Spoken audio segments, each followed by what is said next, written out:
6 minutes and counting. The Orion spacecraft, called Integrity, is 243 miles away from Earth and just 21,000 miles away from the Moon, which is our big plan for today. The crew aboard Orion, as well as those currently in mission control, as well as the multiple backrooms supporting the mission, are incredibly excited for the various milestones that the crew will be experiencing today. That first milestone begins with the Apollo distance record. The Apollo distance record signifies the furthest humans have ever traveled away from Earth. That distance record is coming up in about 4 hours, 26 minutes and counting. In addition to that, we will also conduct a lunar flyby, and that lunar flyby period is going to be happening in about 9.5 hours and counting. The lunar observations for this mission are from a higher vantage point that are a little bit farther than Apollo's lunar orbits. On average, astronauts can observe both poles and large-scale geologic features in a single view. So depending on the illumination conditions, Artemis II astronauts will become the first humans to directly observe a certain far side of the moon regions with unaided eyes. The human eyes are trained and remain one of the most powerful scientific tools NASA can send to space. During Artemis II, astronauts have been able to quickly survey wide areas and adjust their focus in real time, describe relationships between features, capabilities that cameras and instruments alone cannot replicate. The crew observed the same regions that we're going to see a little bit later today multiple times under changing lighting conditions during a single flyby. So they're getting perspectives that would take robotic missions years to accumulate. The audio descriptions that you'll hear later today, the situational reports, are what we call sit reps, and crew annotations will provide essential context that enhances the scientific value of imagery. There are about 30 targets included.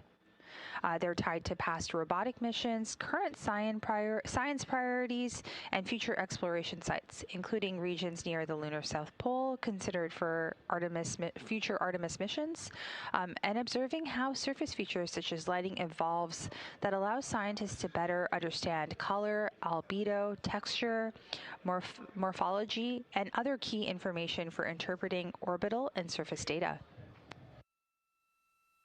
Currently, you are seeing live views from one of Orion's solar arrays. We see the moon right there in the distance. The solar arrays are currently focused on the vehicle, and that is looking up at the service module of the Orion spacecraft. And as we get closer and closer to the moon, those solar arrays will move out just slightly to focus more on the moon. We'll continue to provide you with live 24/7 coverage of the Artemis II mission. For now, this is Mission Control Houston.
Welcome back to the Artemis Flight Control Room here at the Johnson Space Center. We are continuing to come to you live with our 24/7 mission coverage of the Artemis II mission. The crew is waking up in just under an hour from now, and we are going to be beginning flight day 6. This is the lunar flyby day. I'm clearly incredibly excited for that day, and I know that we had Trevor here yesterday with us. He's back, our science officer on console here. Trevor, tell us about the lunar targeting plan for today. Yeah, I didn't think it could get any exciting, but we are super stoked right now to get into the lunar flyby, and that's all going to be driven by this lunar targeting plan, or LTP, I might refer to it as. And so Kelsey showed this at the briefing yesterday, if folks were watching, but we have a good screenshot here. And so this is what the crew is going to be using to step through those observational targets that we have for them. So you see those listed in the upper left. There's some examples there. There's a total of 30 of those operational targets that they'll be stepping through as they go around the moon. And then some of those targets will also be during the eclipse time. It's all spread out over 5 different shifts where the crew will be at different places inside the cabin. So some will be up at the window 2 and 3, the center windows, and then some crew will be supporting as they are making those observations. And then they switch out throughout those observational shifts between those 5 that I mentioned. Excellent. That is very helpful to understand. I have one follow-up question to the lunar targeting plan. We have what we called LOS and AOS, and we see this a lot with the space station. We have the loss of signal and the acquisition of signal. If I remember correctly, we won't hear from the crew as they go through the far side for about 40 minutes. Is that right? Yeah, that's approximately right. So once Earth starts to set, we get into that LOS time. And so they'll be making observations still and recording those on their personal computing devices, or PCDs. And then we'll see Earth rise, which will super exciting time when Earth's going to start peeking back out, and we expect to get signal back at that time. And as long as our signal is cooperating and everything should be good, the world will see Earth rise with us, we hope. This is the iconic image that was taken in Apollo 8, where we see the horizon of the moon and Earth coming up. That is, I'm excited. Give me goosebumps. You talked a little bit about the eclipse as well. The astronauts will experience an eclipse from orbit. So how is that different from an eclipse that we would experience here on Earth? It's a little bit different just based on the sizes of the objects. And so when we experience a eclipse here on Earth, the sun is about the same size whenever it's eclipsed by the moon. And so by that, I mean, we see like the whole solar corona that kind of peeks out, that ring that we see, if folks have been able to experience that here on Earth. The integrity crew is going to be much closer to the moon at that time. So they're going to see the sun as a small disk disappear behind the moon for about that 50 minutes period, and then pop back out 50 minutes later. And so they have more of a time to enjoy the sun setting and the sun rising. But the unique part of that is, they'll be able to observe the moon during that time with the sun out of view. And so we have some unique targets that we're also looking forward to them capturing during that time. That's fantastic. And as you're speaking, I'm realizing it is April 2026, and in April 2024 was when we in North America here experienced that total eclipse that took place, where we had to wear specific protective eyewear, and we saw that corona that you described. Will the crew have to wear anything protective as they're experiencing the eclipse? Will they have to roll up their windows? How does that work? Yeah, we do have some protective eyewear, much like what folks wore for some of the Earth eclipse, and so they'll be using that just to make sure that we're eye safe during those times when Earth is setting and when Earth is rising. And then as soon as it peaks behind or goes behind the moon and peaks back out when it starts to rise again, they'll be making these incredible observations that we're super excited about. I can't wait for all of these pictures to come down so we can share them with all of you watching. You talked about Earth rise, Earth set, and Earth rise. So I described a little bit about what Earth rise is. So just for everybody watching, Earth set, can you talk a little bit about that? Yeah, that'll be actually, of all these, sun set sunrise, or the Earth set. Sorry, I was confused. The Earth set will be happening first, and so got it. They'll be during that fourth observational period. The Earth set will be kind of peeking. It'll come. The Earth will show up in their window, come across their window, and then we'll see it go behind the moon. So I know the team, the SIR, the science evaluation room, is really excited about that time. I think it's going to hit everybody in an emotionally a little bit different way. But yeah, super excited of when that happens. And like I said, that'll be the first thing of all these Earth sunrise sets that will happen. So I cannot wait again for the photos. You mentioned the SIR. Those of us that are sitting in this room have several back rooms that are supporting us. Tell us about the SIR. Yeah, the Science Evaluation Room, or the SIR, is something new for Artemis missions, and so it parallels a little bit of what they did in Apollo, and it's an incredible facility, and more importantly, incredible team that is so excited for today. So they will be doing a lot of activities in support of the front room position here, and they'll be then crunching all this data in a very fast way to be able to have a great crew conference on Flight Day 7 and get some of the information that may be timely back from the crew before they land on, splash down on Flight Day 10. So a large team supporting you here on console, and then we have Kelsey Young coming on for Orbit 1 and Angela Garcia for Orbit 2, along with a large team that's going to be watching, cheering you on. We can't wait to see the SIR. We'll have views in the SIR just like we have here in Mission Control. Trevor, good luck today. I'm not going to congratulate you until after the fact, but just really exciting to be here on the heels of Flight Day 6. So we'll continue to provide you live coverage of that lunar flyby that's coming up. I'm just looking at my board in just under 9 hours, or just over 9 hours from now. As mentioned, we are at a mission elapsed time of 4 days, 15 hours, 24 minutes, and counting. And this is Mission Control Houston, where we will continue to provide you live 24/7 coverage.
Good morning from Mission Control Houston here in the Artemis Flight Control Room at NASA's Johnson Space Center. We are coming to you live with our 24/7 continuous coverage of the Artemis II mission. The crew is currently in their sleep period aboard the Orion spacecraft named Integrity. At a mission elapsed time of 4 days, 16 hours, and 1 minute, we are getting closer and closer to the moon than we are to Earth. We are currently about 244,000 miles and counting from Earth and about 19,000 miles away from the moon. There are a couple of milestones that I wish to share with the group this morning. First off, we will be passing our Apollo 13 distance record. That's the furthest humans have traveled away from Earth. That is scheduled to take place today at a mission elapsed time of 5 days, 30 minutes. Integrity will reach a max distance from Earth of 252,021 statute miles. This will surpass the Apollo 13 distance record by 3,366 statute miles. Integrity's currently on a trajectory that will carry it to the closest approach to the moon of 4,070 statute miles. That's the closest the vehicle will get to the moon. In addition to that, the spacecraft will be traveling at a speed of 60,863 miles relative to Earth, but that's just a little bit different because we are actually in the lunar sphere of influence, and the vehicle is being pulled by the moon's gravitational pull. So that velocity is actually reduced since Orion is in that sphere of influence. This means that Orion will be traveling only at 3,139 miles an hour relative to the moon. Once we complete the lunar flyby today, we will depart the lunar sphere of influence, which will take place tomorrow, and we will be captured by Earth's gravitational pull. Essentially, what that means is that as that pull gets stronger and stronger during our return to Earth, this will speed up the vehicle to make us swing around the moon and head back home and splash down off the coast of the Pacific. We'll continue to provide live updates for you here from Mission Control. The crew is scheduled to wake up from their sleep period in about 11 minutes and counting. For now, this is Mission Control Houston.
This is Mission Control Houston here in the Artemis Flight Control Room.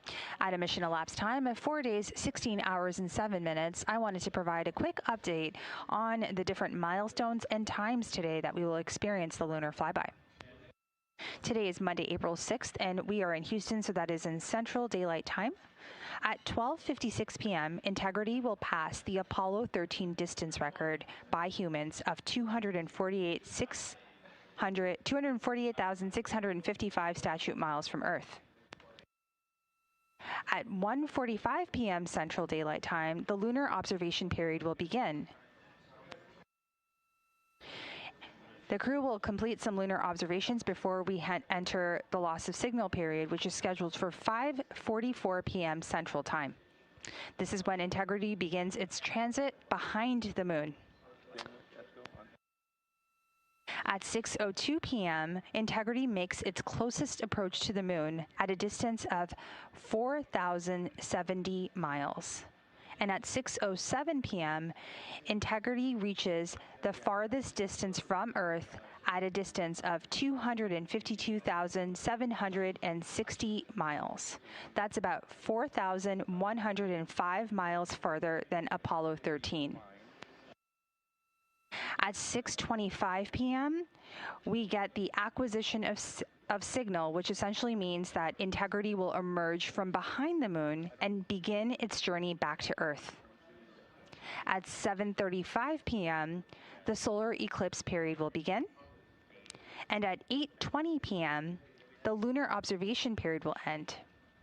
Finally, at 8:32 p.m., the solar eclipse period will end.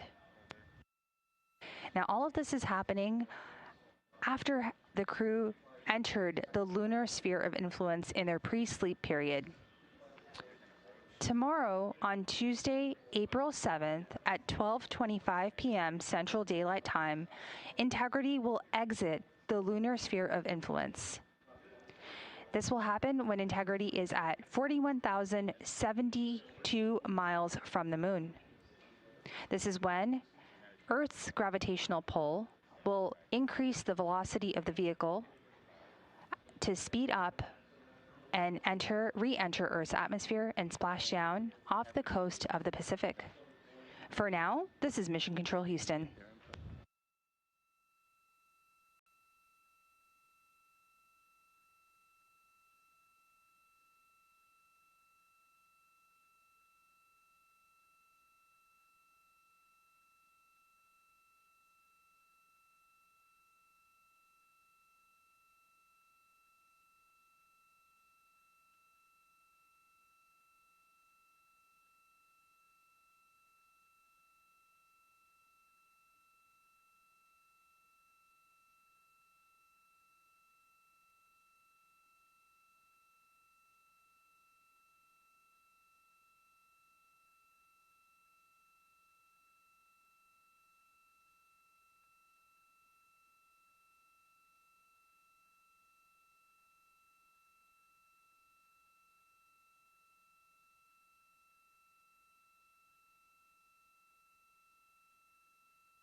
Hello, Artemis II. This is Apollo astronaut Jim Lovell. Welcome to my old neighborhood. When Frank Borman and Bill Andrews and I orbited the moon on Apollo 8, we got humanity's first up-close look at the moon and got a view of the home planet that inspired and united people around the world. I'm proud to pass that torch on to you as you swing around the moon and lay the groundwork for missions to Mars for the benefit of all. It's a historic day, and I know how busy you'll be, but don't forget to enjoy the view. So, Reed, and Victor, and Christina, and Jeremy, and all the great teams supporting you, good luck and Godspeed from all of us here on the good earth.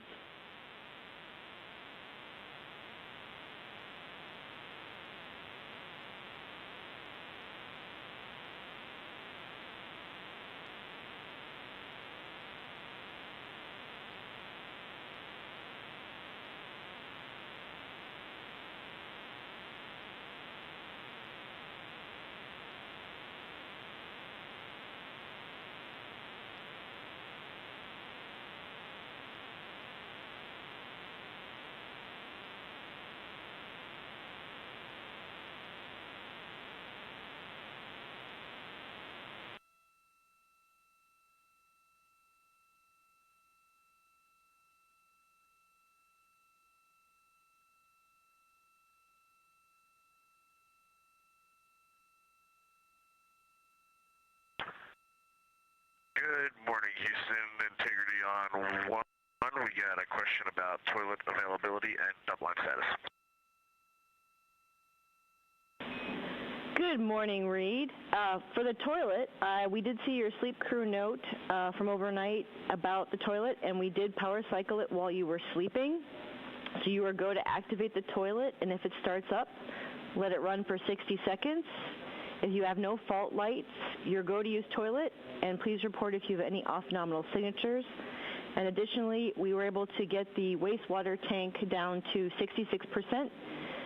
So it can be used, and we've re-enabled the wastewater dump required caution for your awareness should the tank level reach 80%.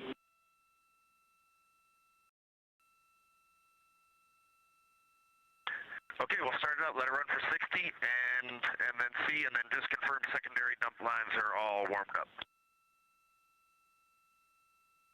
Affirm, secondary lines are all warmed up and you're go to dump.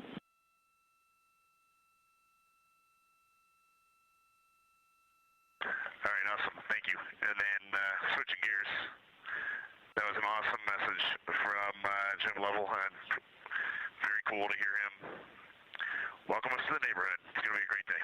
Thank you. Concur, Reed. Yeah, I know it gave me chills. Definitely one of my heroes.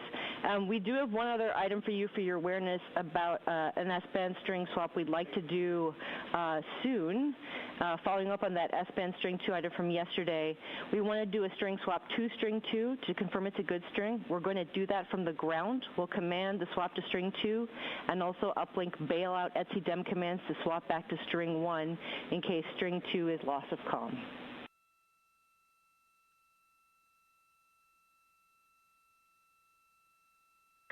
Okay, any crew action there? Is it all ground commanding? If so, go ahead and knock it out whenever it's waiting for you. No crew action, and we'll go ahead and knock that out from the ground. I'll probably give you a call back up with a voice check when we're done.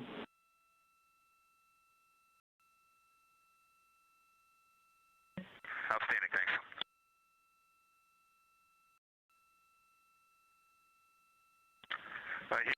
So before we lose you there, I'm surprised that at least on the DUs, our flight plan does not say anything about stowing our saliva science kit this morning. Confirm we want to leave that out in the cabin today? Checking.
Integrity Houston on 1 for saliva sample stowage.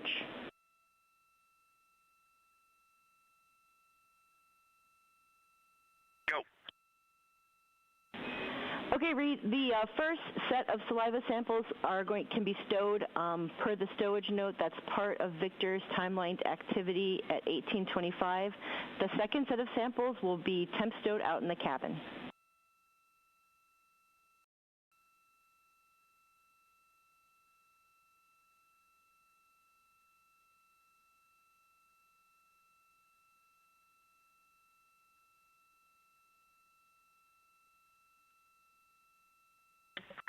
Copy all, thanks.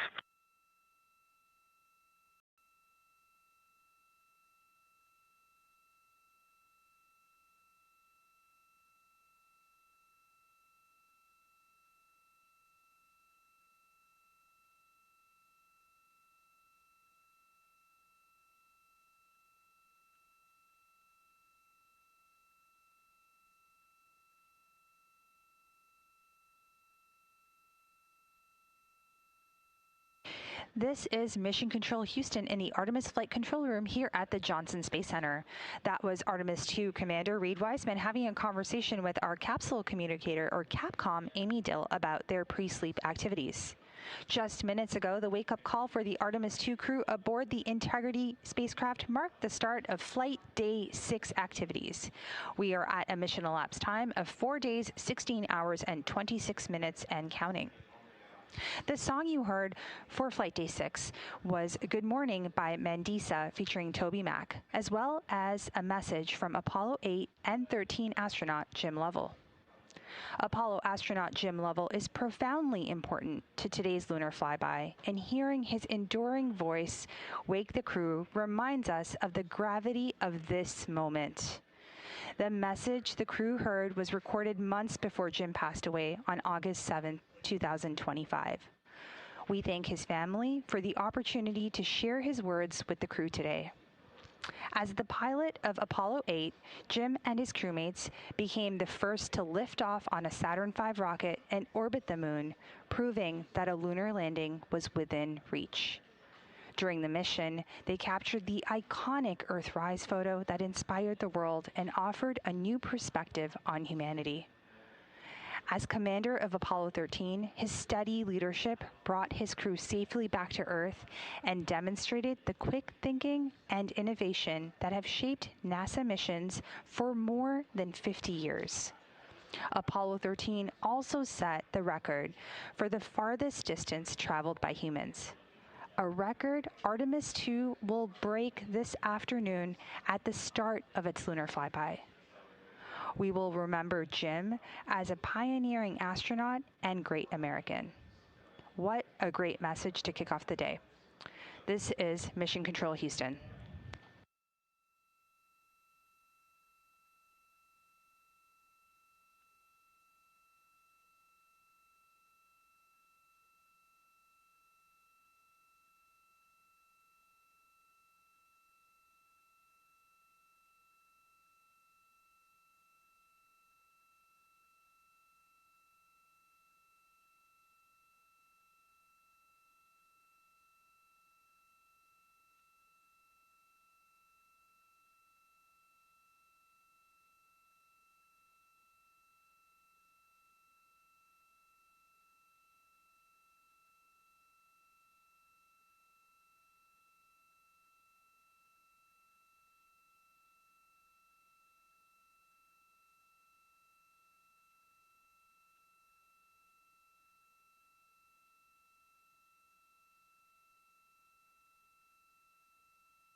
Integrity Houston for post S-band string swap voice check.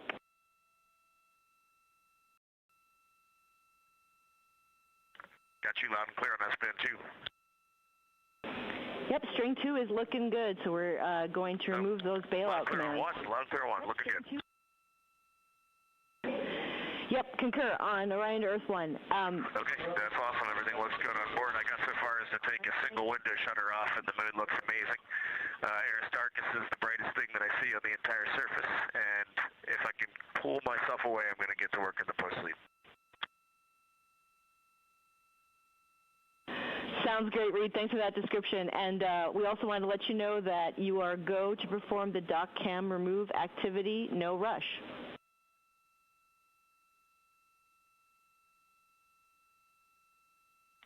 Copy that, thanks.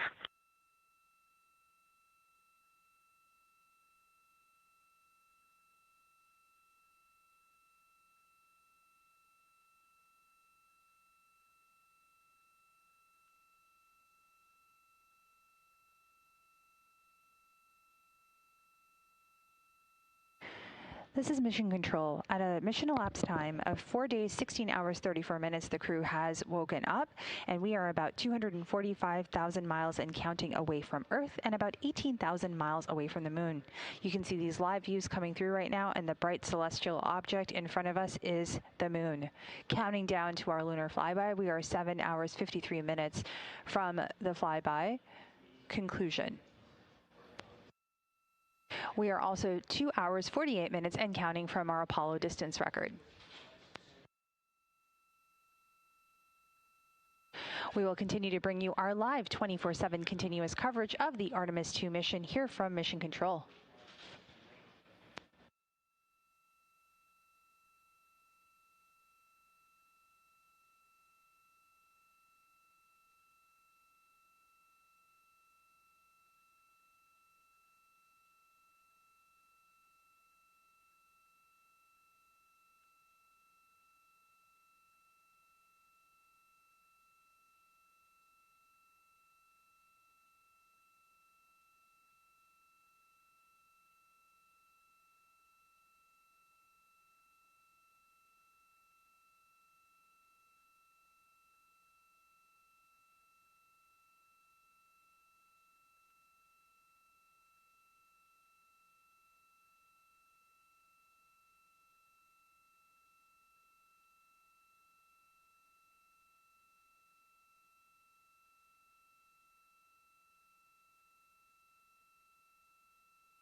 This is Mission Control Houston at a mission elapsed time of 4 days, 16 hours, 45 minutes, and counting.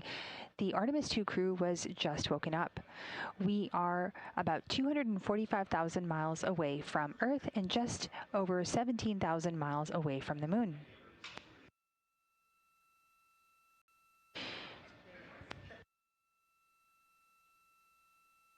Today marks the commencement or beginning of Flight Day 6. Flight Day 6 is the day we do our lunar flyby. There are several science activities and priorities taking place, so let's tell you a little bit about them. The Artemis II lunar science program is guided by 10 prioritized science objectives informed by community-driven science documents and tailored to this mission's profile. The targets that they've selected for this mission maximize that high priority lunar science we just discussed, with a particular emphasis on far side regions and features relevant to future exploration.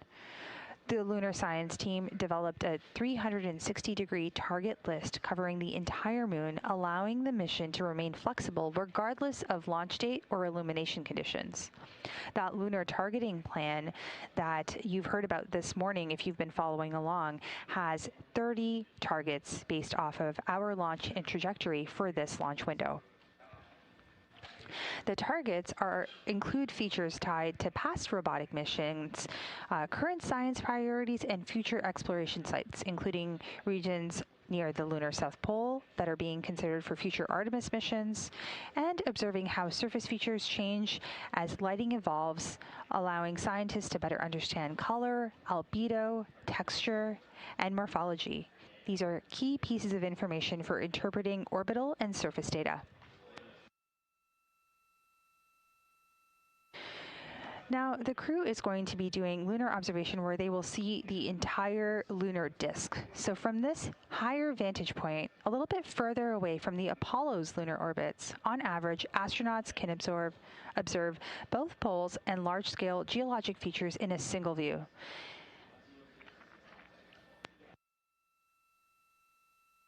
Based on the lighting conditions, as Artemis II astronauts will become the first humans to directly observe certain far-side regions of the moon with unaided eyes.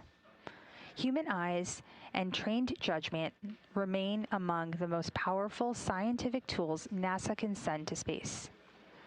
During this Artemis II mission, the crew has been able to quickly survey wide areas, adjust their focus in real time, and describe relationships between features, capabilities that cameras and instruments alone cannot replicate. The crew observed the same regions multiple times under changing lighting conditions during a single flyby, providing perspectives here on the ground that would take robotic missions years to accumulate. Audio descriptions and situational reports, you'll hear them called sit reps, as well as crew annotations, will provide essential context that enhances the value of scientific imagery.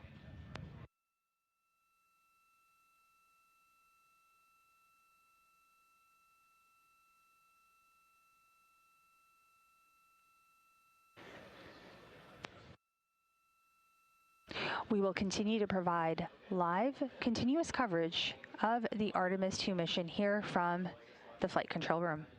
For now, this is Mission Control Houston.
Houston, integrity for image.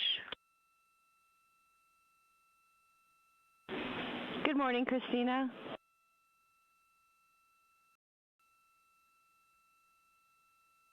Good morning, Amy. Great to hear your voice. Great to be working with you all today. We wanted to share what we're seeing out the window. There's one picture of the moon as it looks right now on PCD3 in images for downlink.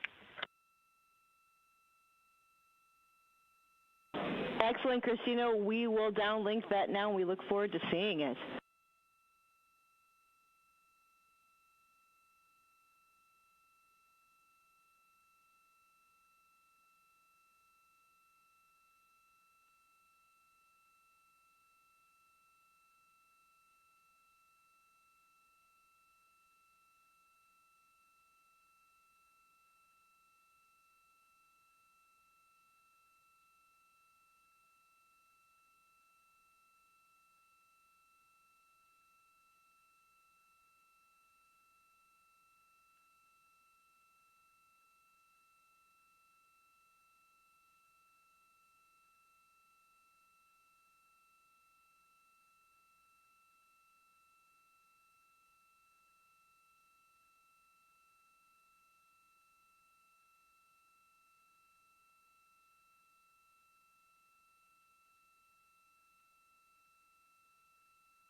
Houston, integrity for daily summary answer.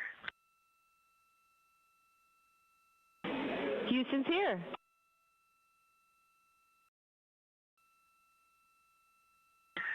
Yes, ma'am.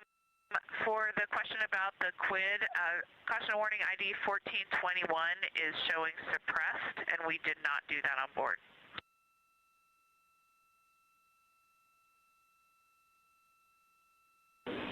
Copy. Thanks for the data.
This is Mission Control Houston coming to you live from the Artemis Flight Control Room here at the Johnson Space Center.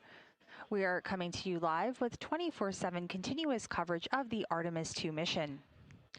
At a mission elapsed time of 4 days, 17 hours, and 5 minutes, the crew is currently undergoing their pre-sleep period.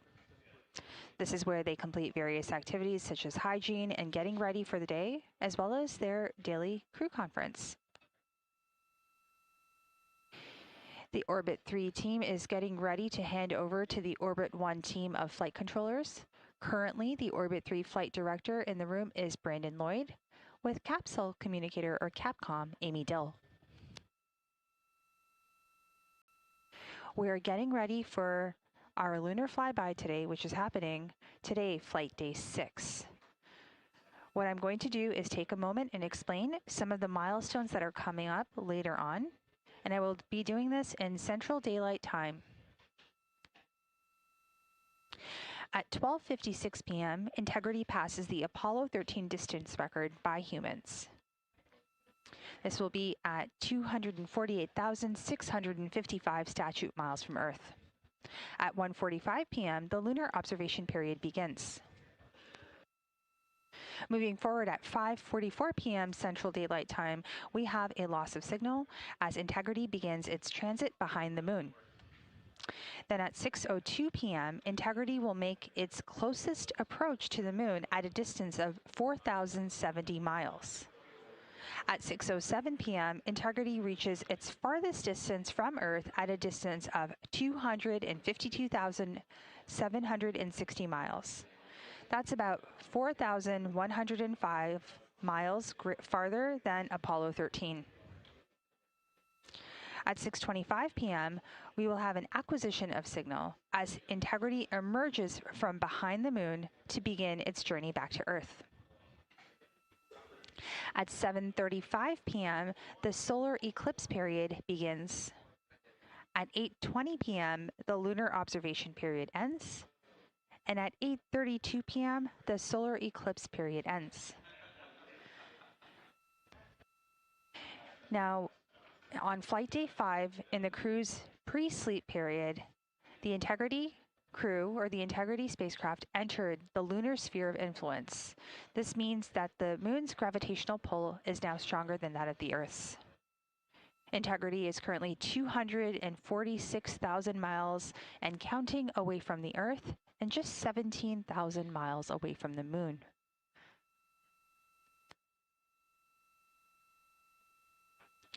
Once the lunar flyby concludes, tomorrow, Tuesday, April 7th, at 12:25 p.m. Central Time, Integrity will exit the lunar sphere of influence and will be about 41,072 miles away from the moon.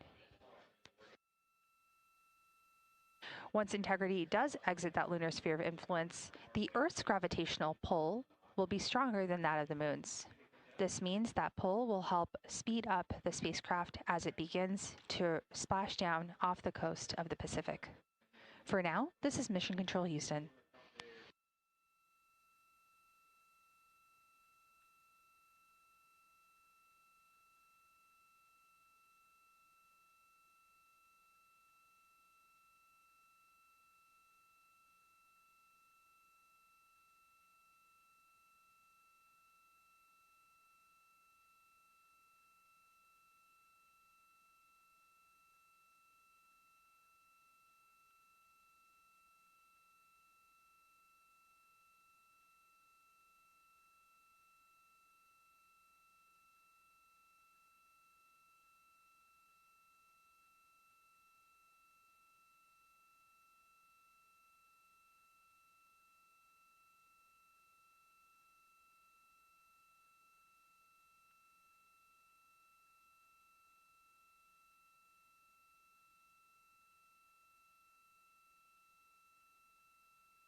This is Mission Control Houston at a mission elapsed time of 4 days, 17 hours, 36 minutes and counting. We are coming to you live with our 24/7 continuous coverage. The Artemis II crew is currently in their pre-sleep period aboard the Orion spacecraft named Integrity. We are currently 246,000 miles away from Earth and just over 16,000 miles away from the moon. We'll continue to follow operations along here in Mission Control. The Orbit 3 team has completed their handover and is handing things over to the Orbit 1 team. I'm Nilofer Ramji, and I'm handing things over to our Orbit 1 commentator, Leah Cheshire Mustachio, who will take us through the next several hours as we kick off Flight Day 6 and fly around the moon with the Artemis II crew. For now, this is Mission Control Houston.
This is Artemis Mission Control at MET, 4 days, 17 hours, and 40 minutes.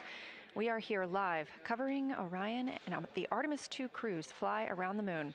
I'm NASA Public Affairs Officer Leah Cheshire Mustachio. We are currently 15,915 miles away from the moon, and we have an exciting lunar tour set up for this historic day. From Reiner Gamma to the Oriental Basin, we are in lunar flyby. The Orbit 1 team is now on console, led by Flight Director Jeff Radigan. Capcom today will be Canadian Space Agency astronaut Jenny Gibbons, a backup for the Artemis II crew.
This is Artemis Mission Control, and what a view of our moon. This captured from one of the cameras on Orion's solar array as we continue to get closer and closer to our lunar neighbor. The crew are in their post-sleep period, able to conduct any necessary hygiene. They're able to configure the cabin, which will be especially important for today's lunar flyby operations. They'll also have another timelined block to configure the cabin for their lunar flyby operations in just a little while. Post-sleep is also the time during which the crew has a chance to eat breakfast. And on the menu today is breakfast sausage, couscous with nuts, strawberries, tortillas, a maple top muffin, oatmeal with apples and cinnamon, seasoned scrambled eggs, grits and butter, mango salad, and a sausage patty.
This is Artemis Mission Control. We are officially under an hour and a half until the Artemis II crew is slated to surpass the Apollo 13 distance record, the farthest humans have ever traveled from our home planet of Earth.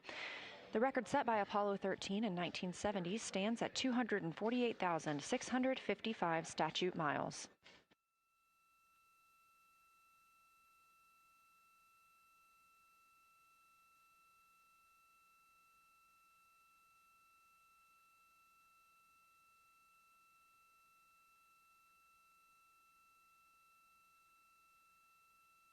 After the crew completes their post-sleep period, that's scheduled to come up here in about 20 minutes, they will conduct the DPC. That's the Daily Planning Conference. Flight Director Jeff Radigan took inputs from the teams down here in Mission Control Houston, the Orbit 1 flight control team, on anything that we need relayed up to the crew today about the spacecraft systems or the crew's timeline. It'll also be an opportunity for the crew to ask any questions of Mission Control Houston before we get into our busy lunar flyby day.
You're looking live at a view of the moon from a camera mounted on one of Orion's 4 solar array wings. It's no secret that today is our closest approach to the moon throughout the Artemis II mission and our lunar flyby. I'll give you a little preview of what you can expect today ahead of the crew's daily planning conference.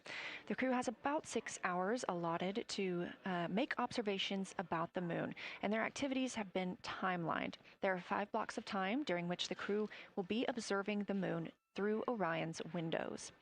At any time, we have 2 crew members working at the windows in a pair. One will be taking photos and the other one will be making annotations, and they're both going to be making audio recordings of what they are seeing. Halfway through that block, those 2 crew members at the windows will swap roles and positions. Meanwhile, the other 2 crew members not at the windows will be serving in the background as support. One will be conducting science situation reports and call down a few times each hour to discuss what they're observing. The other support crew member will take pictures of the astronauts at the windows and serve as camera support, including swapping out new SD cards as needed. Between those observation blocks, there's a 15-minute time frame during which the 2 support members switch places with the crew making observations at the windows, so everyone gets a chance to see the moon today.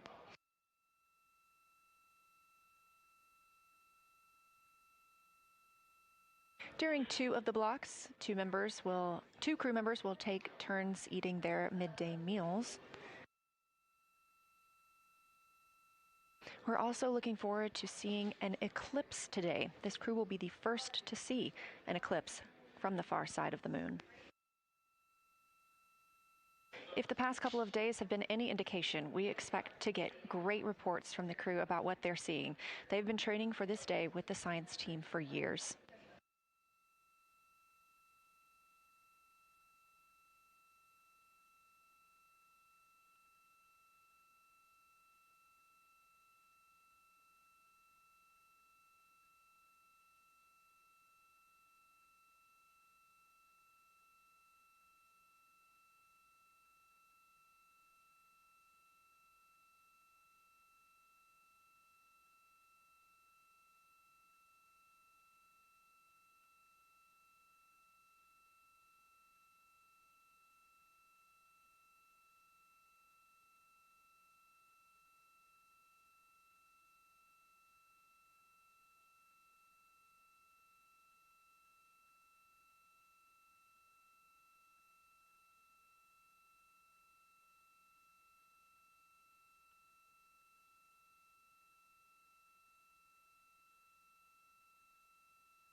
Integrity, we're talking.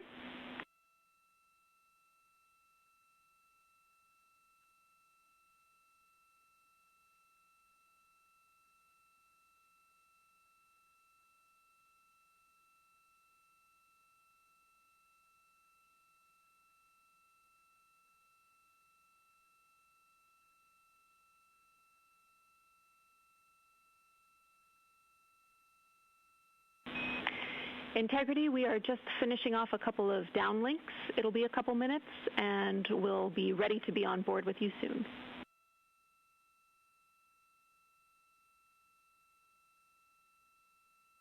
Sounds good.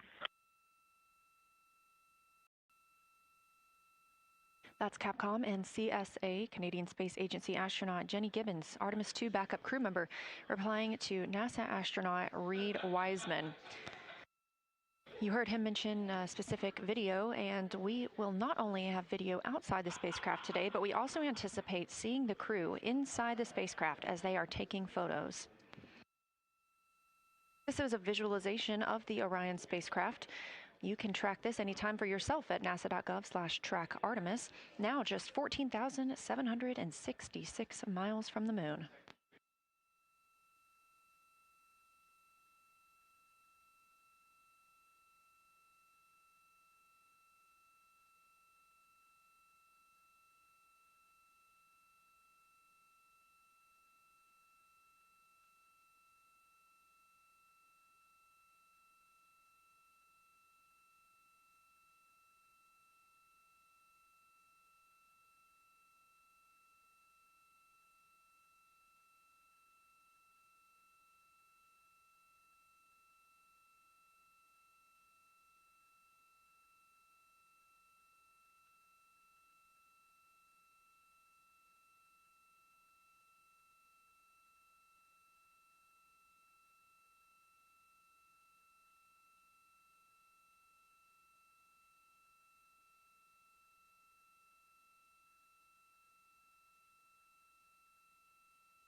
Again, the crew is completing their post-sleep period of the day.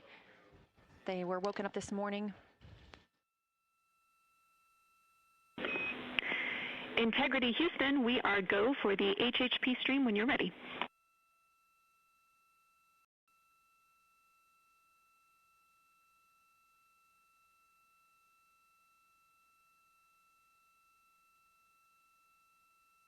The crew was woken up this morning by the song Good Morning by Mandisa and Toby Mack. They then heard a message from Apollo astronaut Jim Lovell, recorded prior to his passing, welcoming them to his old neighborhood. We're standing by for the daily planning conference, and we look forward to seeing the crew soon. Integrity, we are on board with you.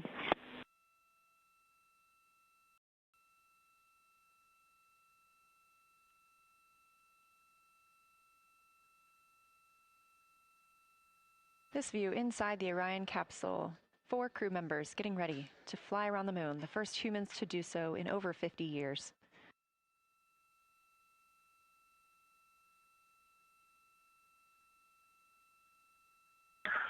Good morning, Houston, from inside Integrity, 215,049 miles away from Earth and 12,712 miles from the moon. Let's actually savor the calm delay that we have. We're ready for the morning DPC. Beautiful. We are savoring it down here. Good morning, Integrity, and good morning, Moon. Our room is buzzing with moon joy today, and I imagine yours is too. I have a few items related to flyby and then a few items for things further afield. Here we go. I will roll through them all. First off, we are looking forward to having science follow up with your observations as required on Orion to Earth throughout the flyby. Today, you will pass the Apollo 13 record distance at the end of the pre-lunar flyby conference. We are planning to call you with milestone words at that point at the end of the conference, not later in the allocated PAO time on Optimus. That will be your opportunity to share your thoughts to celebrate the occasion. As of now, we have one more liquid toilet use left until we hit our nominal limits, and then we will talk about what to do about it more soon. On that note, we're always looking for feedback. So Christina, if you had a chance to review that CCU use message that we mentioned in the mission summary, we'll take it. And finally, we want you to know that after yesterday, the entry folks are talking about allotting additional time for entry prep, including cabin config. It's not related to today's operations, obviously, but it is going on, so you can plan for more on that tomorrow as we focus on the flyby today. That's all I have for you for now. What do you have for me?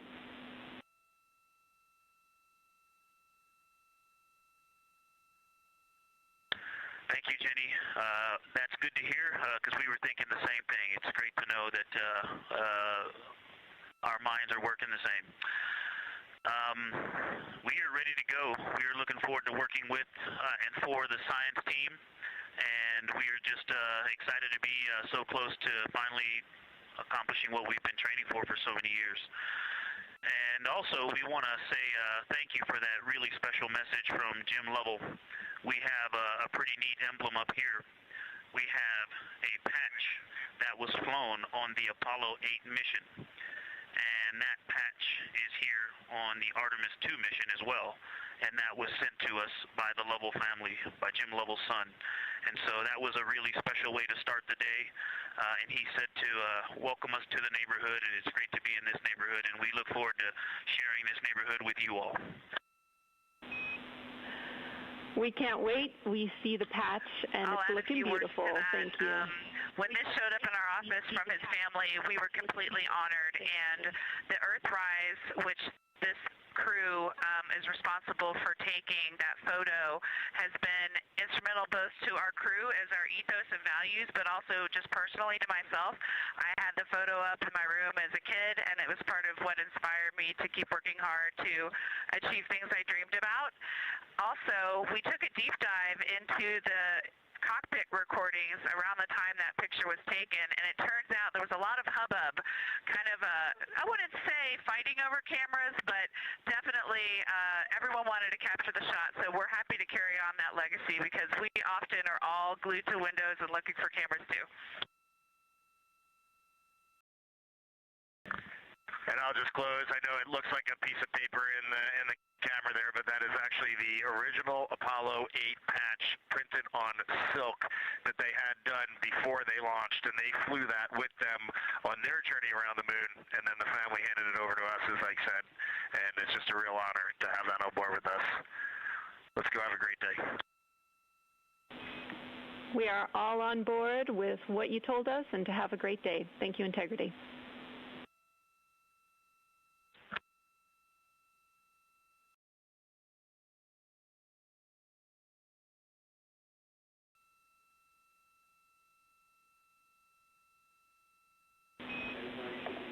That is a good read on the Avatar LEDs. Thank you.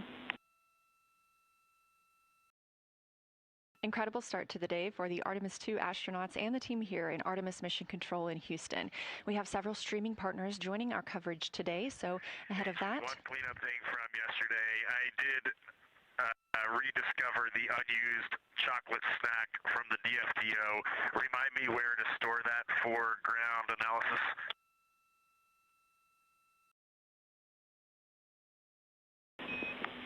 Hooray for a found snack. You can stow that in locker A1. Thank you, Reed. With our streaming partners joining us today, we will be going to a slate ahead of our broadcast start in just a few minutes. So just for those next few minutes, you can watch our live coverage on our YouTube stream, our second stream, but we'll be right back here at the top of the hour to kick off Flyby Day.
Artemis II mission is a test mission of the Orion space capsule.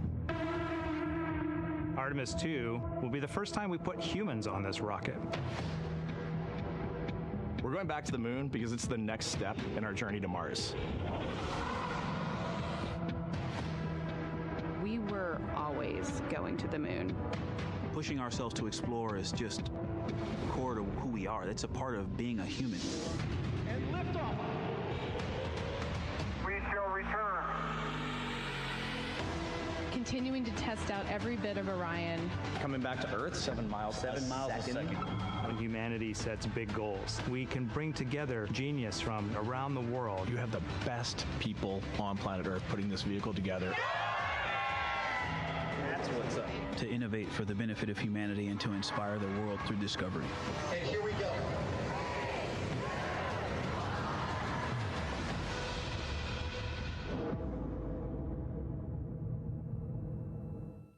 Welcome to Artemis Mission Control here at Johnson Space Center in Houston, Texas. I'm Leah Cheshire Mustachio.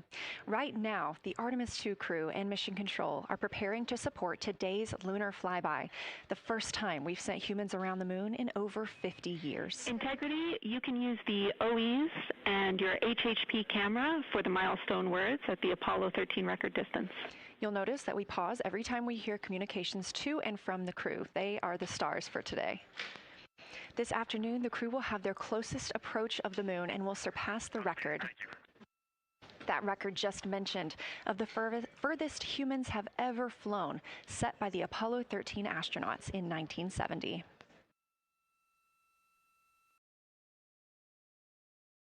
You're looking at a live view inside the Orion spacecraft and at our Artemis II crew members. They have just completed their post-sleep period, during which they conduct any hygiene and cabin setup for the day.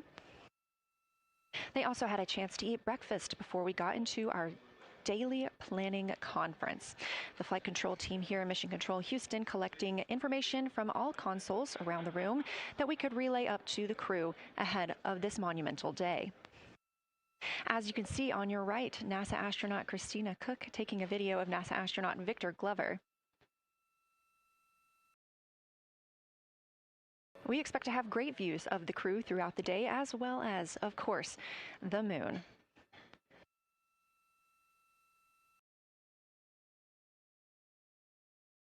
We expect to surpass that Apollo distance record in 55 minutes and 50 seconds. We are now looking live at a camera mounted on one of the spacecraft's solar arrays, pointed to our lunar neighbor. We are currently just 14,200 miles away from the moon and 247,672 miles away from planet Earth.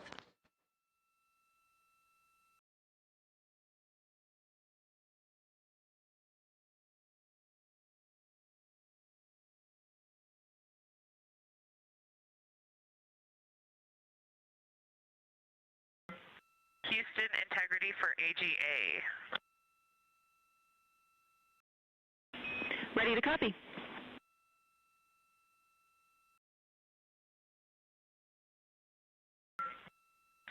Carbon dioxide 2.3, oxygen, which has the alarm, 26.3, 73.1 degrees, 10.3 psi.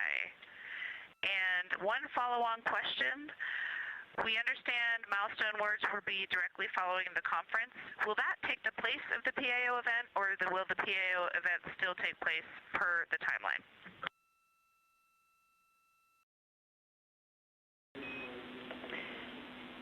Good question, Christina. The milestone words that we exchange at the record distance at the end of the conference will take the place of the PAO timelined activity. So that'll be our moment to talk about this occasion, and after that there will be no more expected PAO words, and you can get straight into your flyby. Copy all AGA.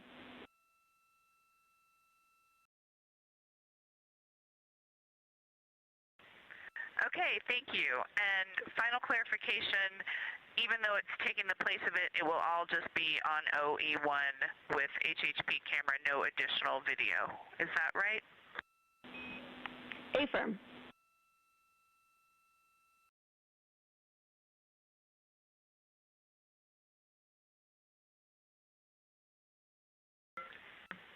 Okay, thank you. Yep, some of us had already heard that. Sorry about the second question. We appreciate it. Talk to you soon.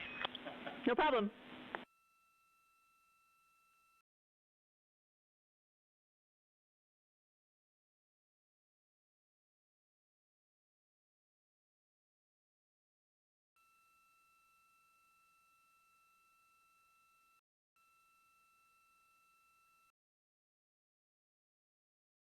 Those communications between NASA astronaut Christina Cook and Canadian Space Agency astronaut and today's Capcom, or capsule communicator, the one person here speaking with the crew right now, that is Jenny Gibbons. She is an Artemis II backup crew member here in Mission Control Houston. We are now 4 days, 18 hours, and 30 minutes into the flight of Orion for Artemis II. The Artemis II crew inside Orion lifted off atop the Space Launch System rocket on Wednesday, April 1st from NASA's Kennedy Space Center in Florida. Those 4 crew members are the first to live and work inside the Orion spacecraft, which they have named Integrity, and have been busy conducting meticulously timelined events. It was a beautiful ascent from Kennedy Space Center. One of those early events was the proximity operations demonstration, during which NASA astronaut Victor Glover, the Artemis II pilot, manually flew Orion after having just detached from the interim cryogenic propulsion stage as if they intended to dock. This was practice for future Artemis missions, during which astronauts in Orion will dock with the lunar lander that will take them to the surface of the moon. About 24 hours after launch, 25 hours actually, Orion then conducted TLI, the translunar injection burn. This 5-minute, 50-second burn committed Orion to departing high Earth orbit and set us up for today's flyby. That translunar injection burn also served as the spacecraft's deorbit burn. It slingshots Orion around the moon and sends the crew on a free return trajectory, with splashdown approximately 7:07 p.m. Central on Friday, April 10th.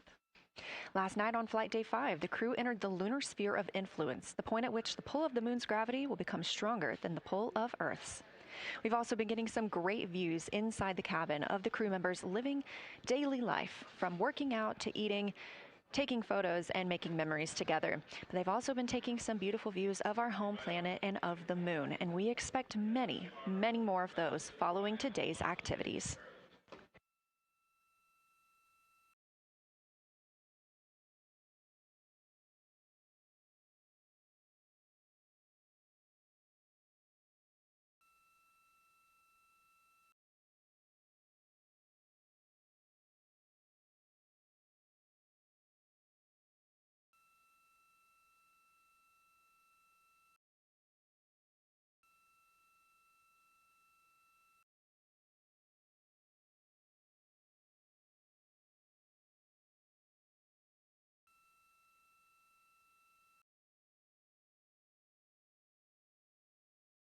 These live views back inside the cabin of Orion, but before we get into flyby, let's take a minute to get reacquainted with our crew. Reed Wiseman is the Artemis II commander and a Baltimore native. He's been in space once before. I think there was going to be some families heading into the viewing room today. If they end up showing up, could you just give us a heads up when they're there so we can just wave to them on the camera? Absolutely. And that was the voice of Reed Wiseman. He has been in space once before as a flight engineer. And if they don't come, you could just lie to us and tell us that they're there. That'd be great, thanks.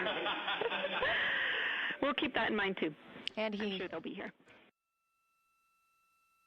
Wiseman also has a great sense of humor. He was aboard the International Space Station from May through November 2014 as part of Expedition 41.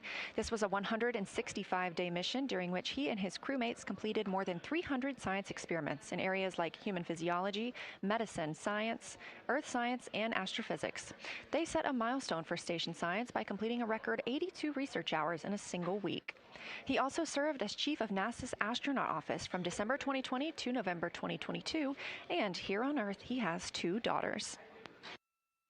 The Artemis II pilot is Victor Glover, selected as an astronaut in 2013, when at the time he was serving as a legislative fellow in the United States Senate. His first trip to space was in November 2020, when he launched as a pilot of NASA's SpaceX Crew 1 mission.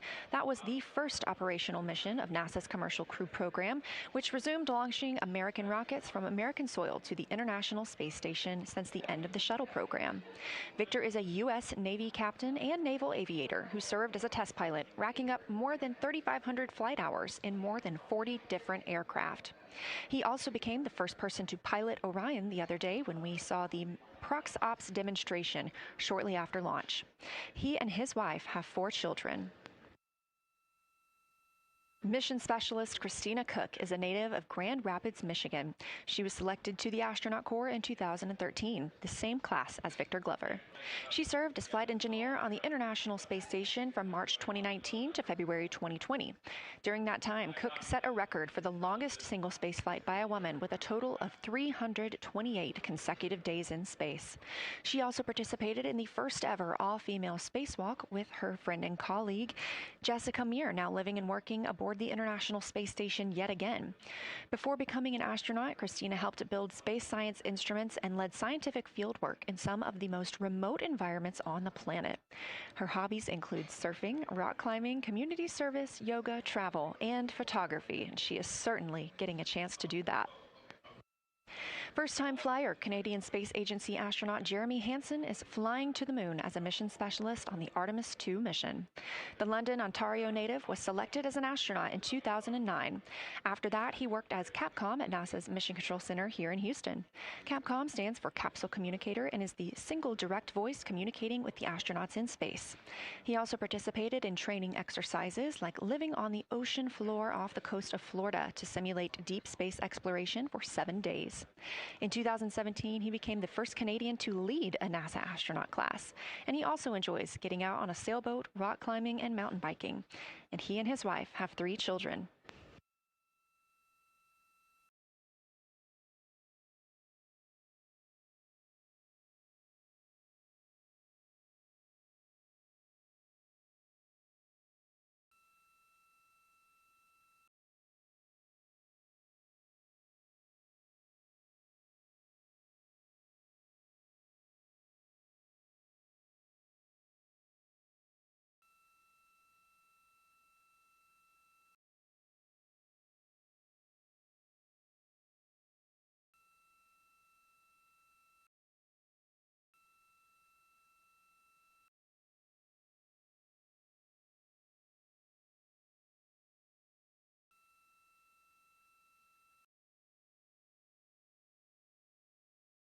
As you can see, the crew members have dimmed the cabin lights inside Orion.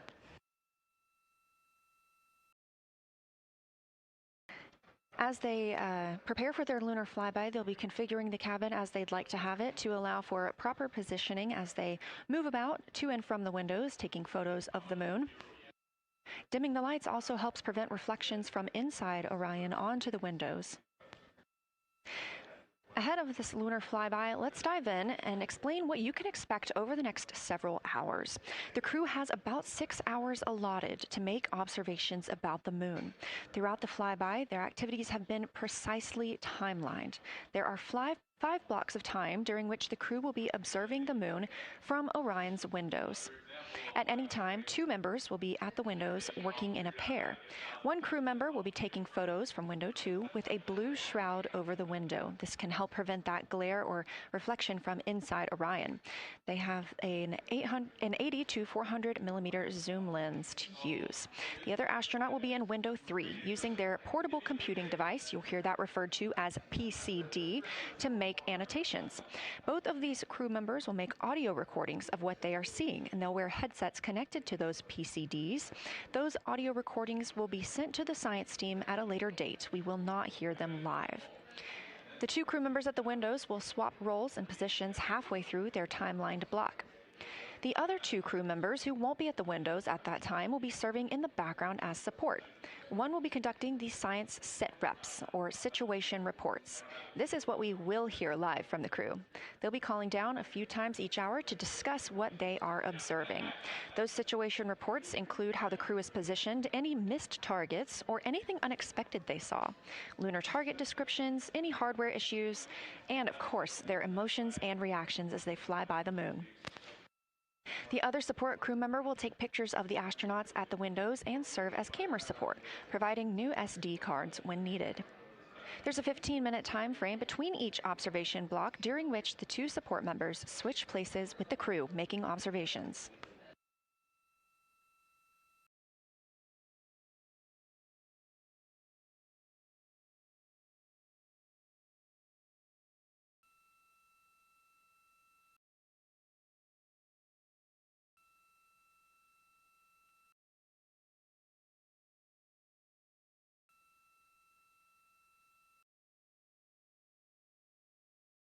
Two views, both coming from Orion. There on the left, the inside of the spacecraft, and on the right, a view of our moon, the destination for today.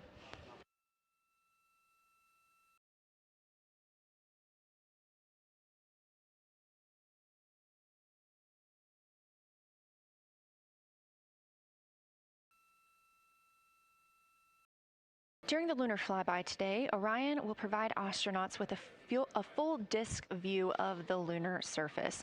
They'll have a higher vantage point, much farther than Apollo's lunar orbits on average. And these astronauts can observe both holes and large-scale geologic features in a single view. And due to our April 1st launch date and current illumination conditions, the Artemis II astronauts have become the first humans to directly observe certain far-side regions of the moon with unaided eyes.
Great, thank you.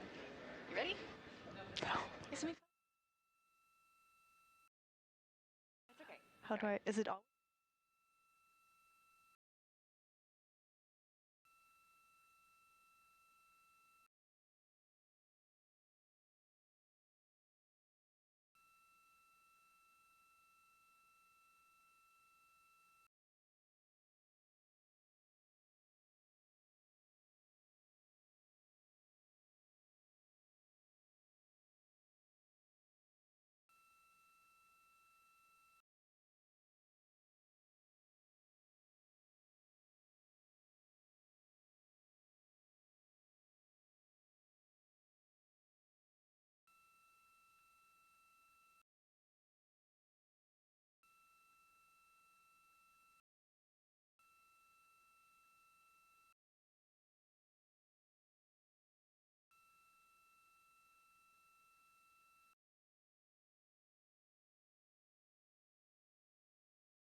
We are now 36 minutes until we see the Integrity crew pass the Apollo 13 distance record. And joining me on console, I have Julian Gross, the Artemis curation lead. Thanks for joining me today. Thanks for having me. I'm very excited to be here. We're very excited to have you. So can you tell me about your role as Artemis curation lead and what that entails? Yeah, so for the overall Artemis campaign, I'm the Artemis lunar sample curation lead. That means I'm helping NASA to return the next set of lunar samples from the lunar surface. And for Artemis II specifically, I'm one of the science theme leads, and specifically I'm responsible, or the voice, for impacts, poles, and landing sites. Fascinating. So what helped us select the targets that the crew is going to be photographing today?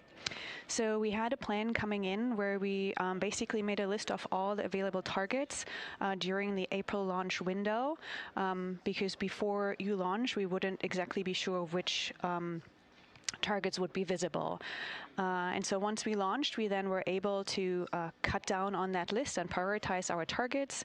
And the 5 theme leads came together and really discussed and talked through which the long lens configured for lunar flyby.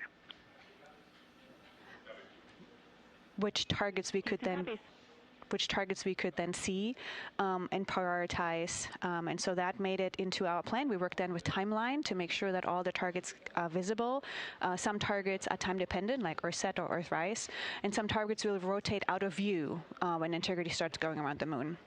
And so we put these in early so that the crew has a chance to describe those to us. Fascinating. I cannot wait to hear what they have to say. So we just heard them say that their long lens is configured. That's very exciting. And for us, when we look at the moon from Earth, what features are we seeing that the crew will also fly by today? Yeah, so I really hope that people on Earth who are in nighttime will look up into the moon tonight. The features that the crew will see that we can also currently see is Aristarchus Plateau. Grimaldi is another feature. They're going to be sort of on our limb. And then Oceanus Procellarum, that really dark, large area on the near side that we can see. The crew is going to see that in the beginning. The more they fly around, the less of that they will see. So those are targets we will hear them describe early on in the flyby. Fascinating. Well, and the crew has been training for years for this day. And so we're going to hear them make a lot of calls about what they are seeing on the moon. And they're going to use a lot of interesting terms that I myself need some brushing up on. So could you walk us through a few of the things that we'll hear them use to describe the moon, like albedo, exosphere, ejecta, just some of those major terms we expect to hear from the crew? Yeah, of course. Albedo is basically a term of a reflectiveness of the surface. And so high albedo usually for the moon means bright areas, and low albedo means like darker areas. And so when you look into the night sky, you can see the high albedo areas are the white parts and the low albedo ones are the darker areas. Ejecta is when you have an impact and it ejects or throws out material that then ends up on the surface, and you can see that as sort of rays or ray systems. So you might hear them describe, I can see Ohm, for example, with its rays. It has an isometric rays coming out, and so we are excited to hear them describe that. You might hopefully hear stuff about color or color hues, and so if they can see any changes in those color hues from like white to gray to maybe brownish, we're excited to hear about that. Exosphere is the almost no existing atmosphere of the moon. It's barely there. But there is dust on the lunar surface that can get lofted up through electrostatic forces. And when the sun goes behind the moon, it can scatter forward on those dust particles and sort of like create a little glow on the horizon. And so we're really excited to see if the crew can actually see that. This is so exciting. Thank you so much for walking through all of that with us. Julian Gross, Artemis Curation Lead, we really appreciate you joining us here today, and good luck to your team. Thank you. I'm really excited to be here. We are now MET 4 days, 18 hours, and 49 minutes into the flight of Orion. This view of the moon from the Orion spacecraft as we get closer and closer.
We're live here in Artemis Mission Control at Johnson Space Center in Houston, Texas, just about 32 minutes away until the crew surpasses the record set by Apollo 13 as the farthest astronauts to ever leave Earth.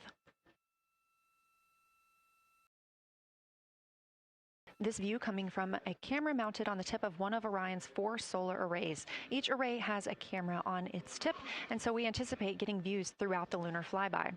Of course, except during the point of loss of signal when the spacecraft flies behind the moon.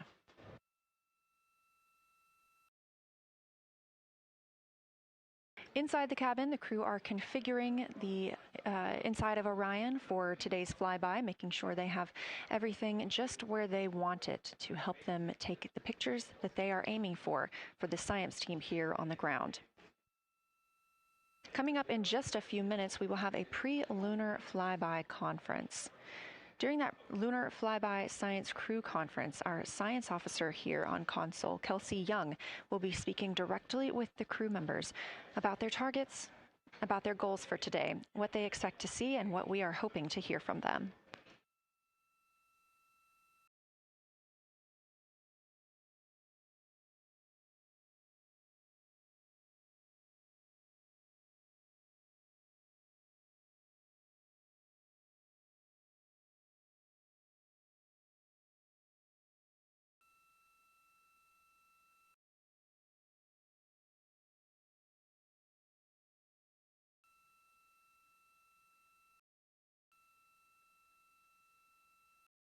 We have a lot of milestones coming up today, so make sure you don't miss them. The first coming up, again, at 1:56 p.m. Eastern Time, the crew will pass the distance from Earth record set by Apollo 13 in 1970. At 2:45 p.m., lunar flyby officially begins. The crew will have that time on their schedules to begin photographing and providing audio recordings of what they are seeing on the moon. At 7:02 p.m., Orion will make its closest approach to the moon, approximately 4,070 miles away. Of course, all of these numbers are going to have to be confirmed following the flyby. These are estimates, and we are working with orbital mechanics. At 7:07 p.m., Orion reaches its maximum distance from Earth, approximately 252,760 miles away from us all. At 8:35 p.m., the spacecraft will enter a solar eclipse. The crew will become the first to see a solar eclipse from the moon.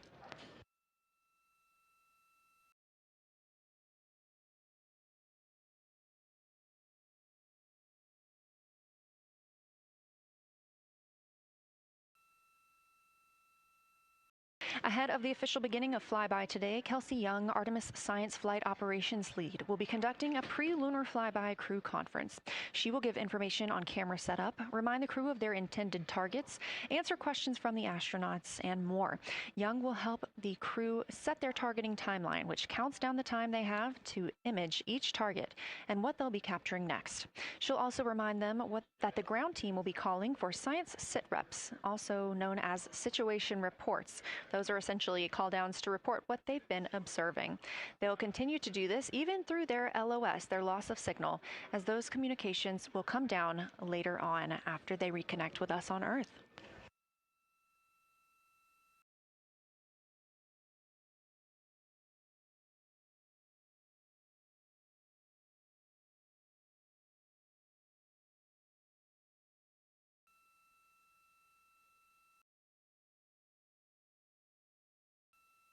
This view in the cabin, you can see the crew members are already using their cameras, getting set up, and they have dimmed the cabin lights to allow them better visibility outside of the windows and fewer reflections.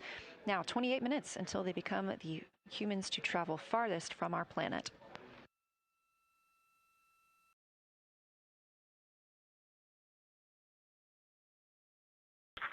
Houston Integrity, we are ready for the conference on your call.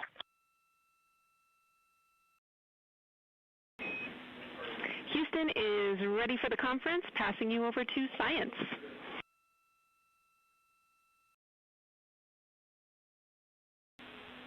Good morning, crew. This is Science. We couldn't be more excited for a full day of lunar and planetary observations today, the first one in over 54 years. How do you hear me?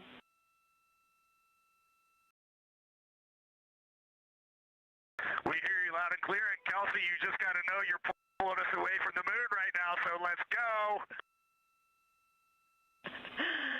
Message received. I will keep it tight here. I did just want to start with a thank you on behalf of the Lunar Science team and the entire lunar and planetary science community, of which you are absolutely a part, for what you've already done in this mission and what you're going to do today to inspire the next generation of scientists. I have to say moon joy is the new term that's already become our team's new motto, so thanks for that. In this conference, we'll cover hardware and config reminders, and then I'll just briefly, as you said, cover today's science plan. I'm assuming you already have your LTPs up. Confirm that, and I'll jump quickly into the cabin config reminders.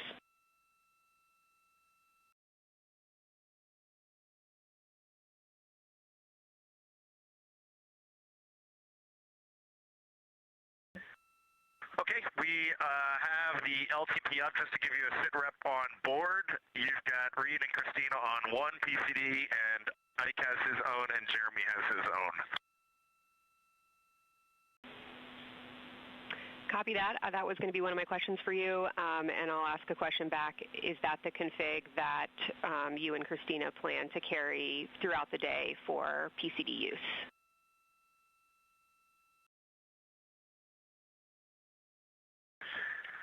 Negative, Kelsey. Our plan for PCD use is we have run the power cables to Windows 2 and 3, and we are going to leave one PCD. The yellow PCD will be in window 2, and the green PCD will be in window 3, and we will do that the whole day. And then the red PCD will be a rover. Understood. Super helpful. Recommend when you guys switch in and out of PCDs to add your initials to your OneNote annotations, just so we can keep track of whose is who. And then given that you have 3 PCDs instead of 4, for the data transfer at the end of the day, recommend making a new subdirectory entitled For Science for your own photos, or with your initials, that we can keep track of which pictures came from which flashcards.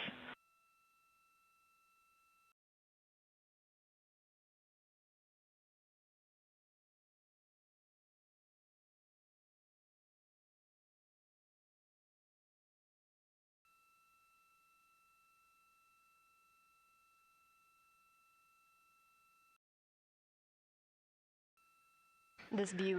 So, Kelsey, I just want to here's what we're doing. We have community cards in all cameras on board, and then when each astronaut approaches their camera, the intent is they will put their card into that camera for photos and then put the community card back in at the end of the session. But just know it is harder to manage cards than we thought, and we don't want to miss science, so it might end up a bit more disorganized. Understood. Thanks for that essay. Just read the flashcard numbers down when you get a chance, and we'll follow your lead on the best thing to do operationally during the flyby. With that, I'll move on to Windows. So the window characterization DFTO you guys did a few days ago confirmed that window 2 is ideal for imaging, so no change to config of photographer in window 2, observer in window 3, and science sit reps in window 1.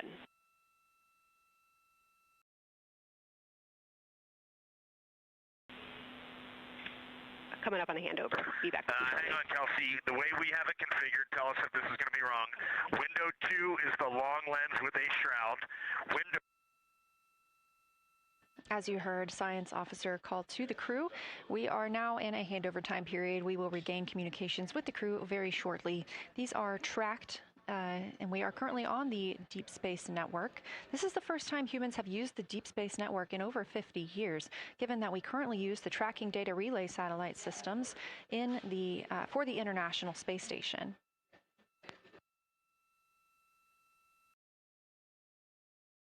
This view from Artemis Mission Control on the right is Kelsey Young. That's who you hear speaking with the crew.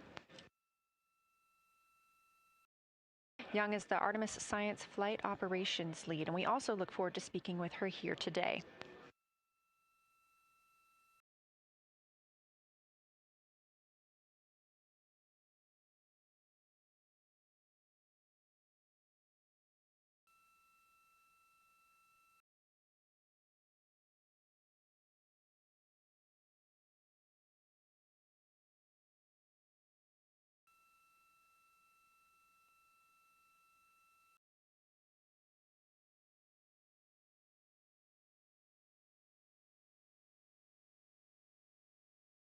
Again, we are just about 22 minutes until we reach the Apollo record. We are in a handover of satellites with the crew aboard Orion. The T-shirt shroud for the Z9 and solar, and then window 3 will be for visual observations, and window 4 is for floater. And thanks, Integrity, for that. Reed, we had a handover during that time, so I'm going to have to ask you to give that read back on window orientation for the crew again.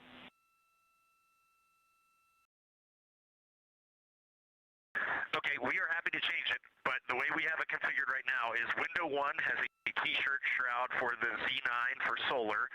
Window 2 has the shroud for the long lens for both lunar and solar. Window 3 is for visual observations.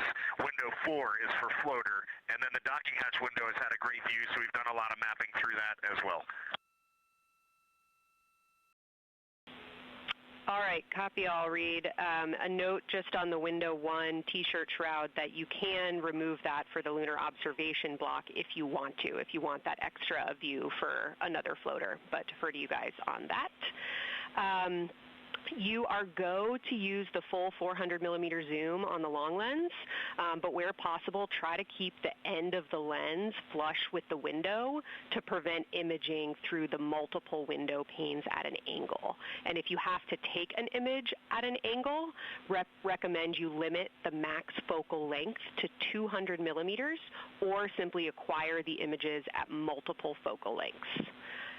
Last imaging update as a result of the DFTO is that if you can take the images out of the left side of window 2 where possible, that is the best half the window. Understand that might not be possible with the shroud. Any other imaging questions from you?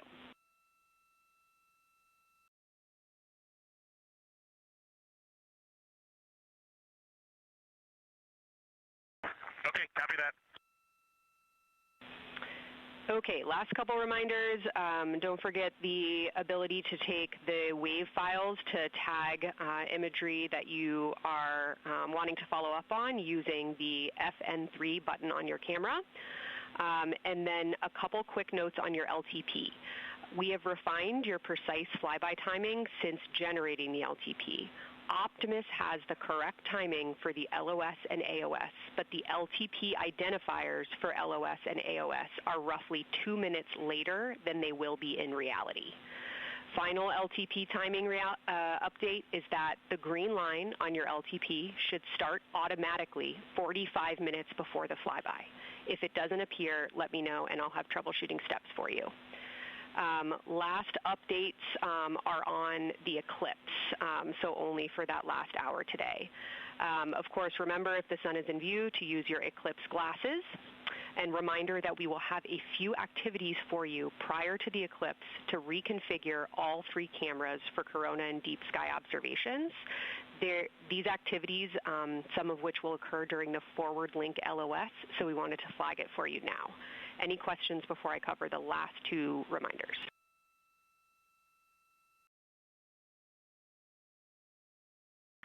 No, we have no questions on that. Last couple eclipse reminders, the sunset period and the first roughly 23 minutes of the eclipse will fall during that forward link LOS, but we'll still have a return link, and we're still looking forward to your science sit reps and observations during that time. And I do have a reminder for you on your preferred starting config for the eclipse in terms of role responsibility. Let me know if you want me to read that up or if you guys have that in your minds already. And if no other questions on config, I'll give you a few science-focused reminders.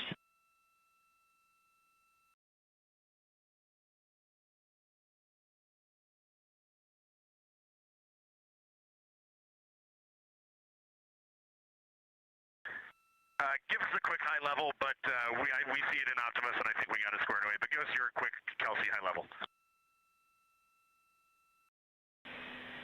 Okay. A couple changes from the first LTP you studied is that Glushko is the only feature that the same pair will view twice. That's Reed and Jeremy. That's why that's the only target you see that is marked as 1 of 1 and one of two and two of two. So OM and Oriental are in there twice, but they're by different pairs, which is why you don't see them marked accordingly. A note from feedback on your observations so far over the last couple days, a reminder that if you note structure and texture as well as color and albedo, please note any correlation between the two, and also a reminder that negative observations are still valuable science. So a lack of color or a lack of structure associated with color is also valuable. A reminder also that your observations so far indicate it will likely take some time for your eyes to adjust. We especially heard that around your terminator observations and your color observations. So reminder to know that your eye adaptation is going to kind of come in throughout your shift, and let us know when you start to see that nuance. Last reminder is around Earthset and Earthrise. When you're viewing us back here at home, you'll be looking directly at Asia, Africa, and Oceania. So I'm sure people watching from those places here on Earth will want to give you all a wave as you take their picture. Any other questions for me?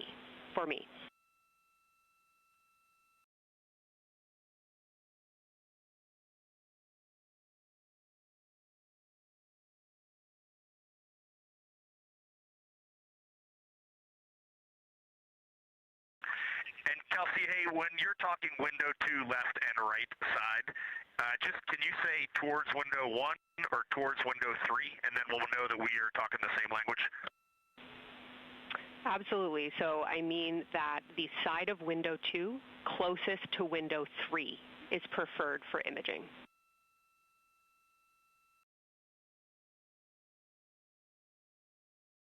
Okay, the side of window 2 closest to window 3 is preferred for recording. Stand by, we'll talk to the crew.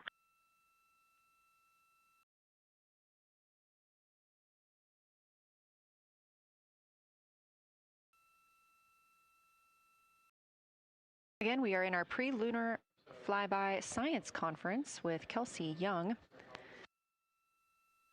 Kelsey Young is the Artemis Science Flight Operations Lead, speaking with the crew aboard Orion.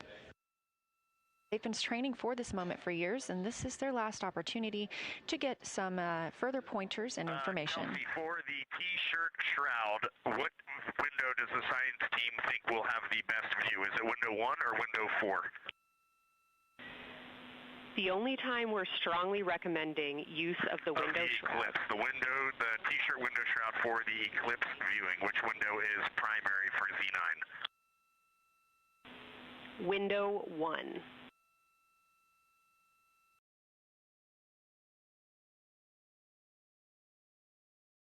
Okay, awesome. So we have got that all set up. And just to be 100% sure, window 1 is the most port window by the food warmer. Window 2 is right in front of seat 1. Window 3 is right in front of seat 2. And window 4 is on the starboard side by the side hatch. Do you agree with all that?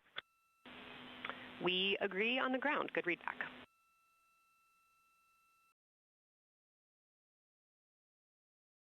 Okay, that's awesome.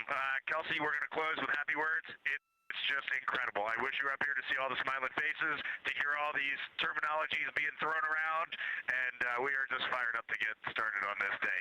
Let me pass the mic around if anybody has anything to add.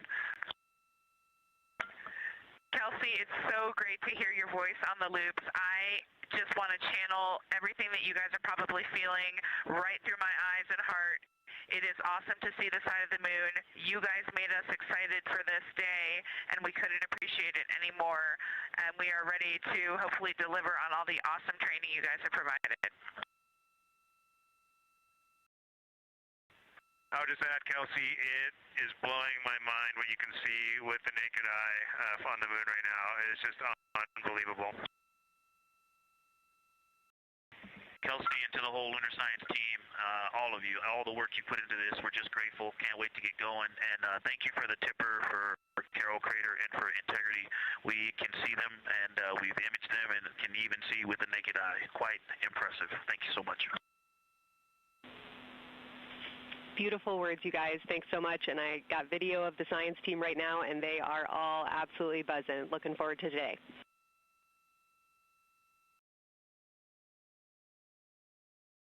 Okay, we're heading into the timeline. Cheers, guys.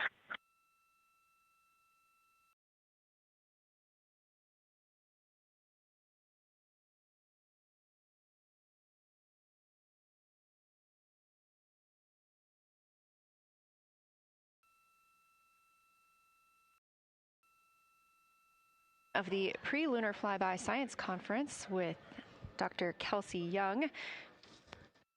Young has served as the Artemis Science Flight Operations Lead, getting the crew ready. And we're live in Artemis Mission Control in Houston, but we are not the only room monitoring today's flyby. As you heard Young mention, in this same building and just down the hall, a multidisciplinary lunar science team supports the Artemis II crew in real time, including experts in lunar geology, impact cratering, volcanism, polar science, imaging, and visualization. There are two integrated facilities, and the first is the SIR, which is what you have right here. That's the Science Evaluation Room. They are embedded within Mission Control to provide science input during live operations like what we see today. Additionally, and not pictured, we have the Science Mission Operations Room, a back room that processes data, evaluates imagery, and supports rapid analysis. Our science officer on console in Mission Control Houston serves as the primary interface between the science team and the flight controllers, ensuring science priorities are represented during mission execution. Again, today, that's Dr. Kelsey Young, who will be speaking with the crew during the time they're behind the moon. We will be speaking with her once the crew is behind the moon and out of communication with Earth.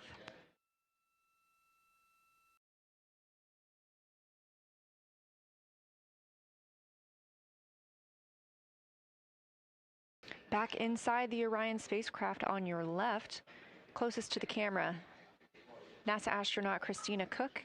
To her left, NASA astronaut Reid Wiseman. To his left, Canadian Space Agency astronaut Jeremy Hansen. And all the way in the back, NASA astronaut Victor Glover, our Artemis II crew.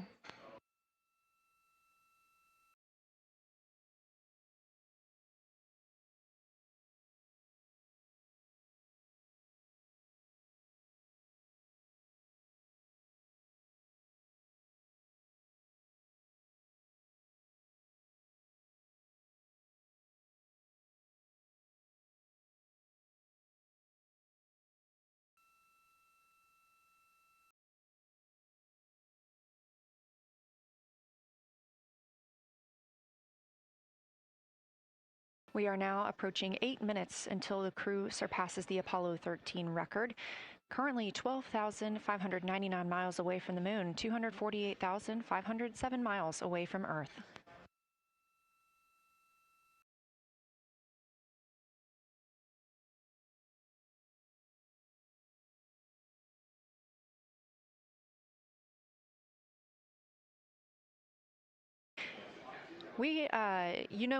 You may also hear the Orion spacecraft referred to today as Integrity. This was named by the Artemis II crew. It is Integrity crew. We have Reid's family in the viewing gallery. You're welcome to say hello.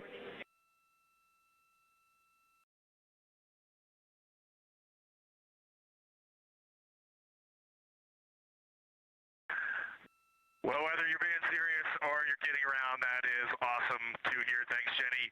And hello to Ellie and Katie. I don't know who else is there, but it's great to know that you're in mission control right now, following along.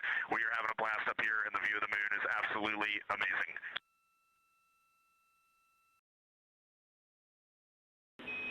I'm seeing a lot of hearts come out of the viewing gallery and even more smiles. Thanks, Reid.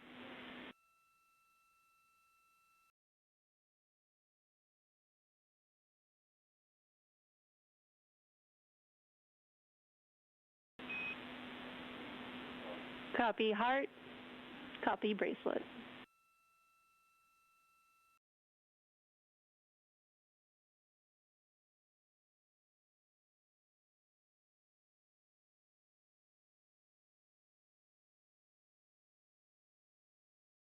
that call from Capcom Jenny Gibbons, Canadian Space Agency astronaut and Artemis II backup crew member, letting Reid Wiseman know that he has family here to support him today in the Artemis Mission Control viewing room.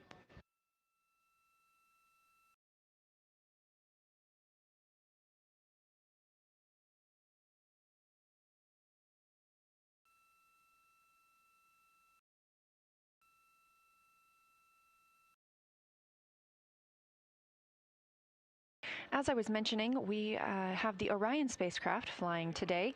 However, the Artemis crew members named their Orion spacecraft Integrity, so you will hear calls to this entire crew with the name Integrity. They say that the name Integrity embodies the foundation of trust, respect, candor, and humility across the crew and the many engineers, technicians, scientists, planners, and dreamers required for mission success.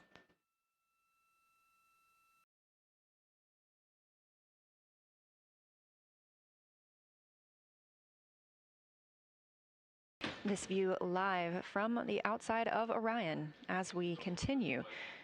Preparing for our lunar flyby, now less than 5 minutes from surpassing the record set by Apollo 13 astronauts for the farthest humans to travel from Earth. This will not be the farthest that Integrity travels today. They will continue until they reach approximately a distance of 252,760 miles. That would be about 4,105 miles farther than Apollo 13. However, these numbers are our targets, and we will get confirmation on those numbers as soon as we possibly can and share them with you all.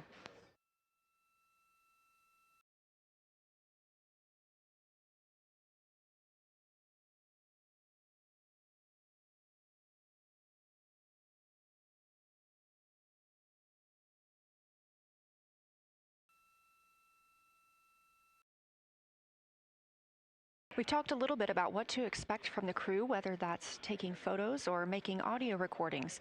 To get a little more detailed, Reed Wiseman and Jeremy Hansen will be up first to capture imagery and record audio on the portable computing devices. You hear those referred to as PCDs, while Victor and Christina serve as the support members. The crew will switch windows and roles halfway through their shift, and 1 hour and 5 minutes later, Victor Glover and Christina Cook will be the next crew members at windows 2 and 3 to take photos and make annotations, while Reed and Jeremy take on those support roles. There are 5 viewing blocks, and the crew will swap out with each one. During 2 of the blocks, the 2 support members will also be able to enjoy their midday meal.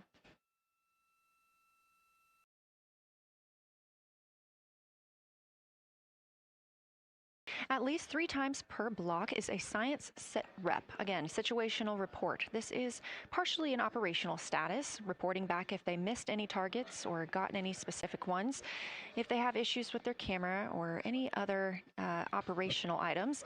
The other part is an actual description of the moon.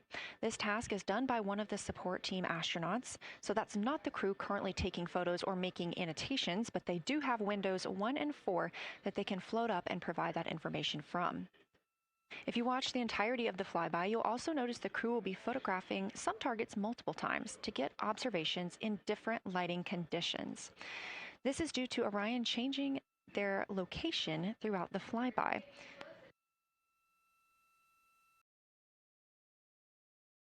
What this crew will be able to capture in a couple of hours of the same targets in different lighting would take orbiters years to do because of solar and spacecraft positioning. This crew has studied the moon extensively, and they're also familiar with what the science team calls the Big 15. These are 15 features that they've memorized, so at any time, they'll be able to see 5 of those and help orient themselves and where they are around the moon. Those targets are diverse and complex in their geologic history, and observations of them could help answer some big-picture science questions.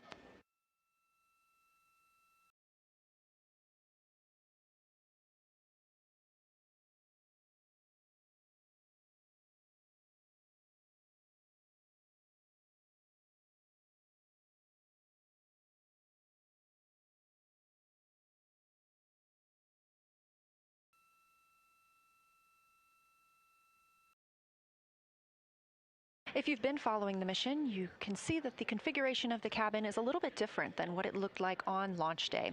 After ascent, the crew were allowed to reconfigure their spacecraft, and you can see that they've taken down seats. They have also taken away footrests. This gives them more opportunity to move about the spacecraft.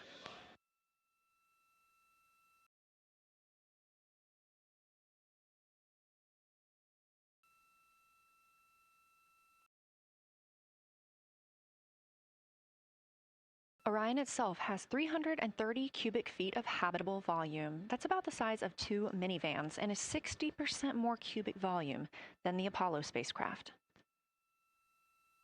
We are standing by for the Integrity crew aboard Orion to surpass the Apollo 13 record.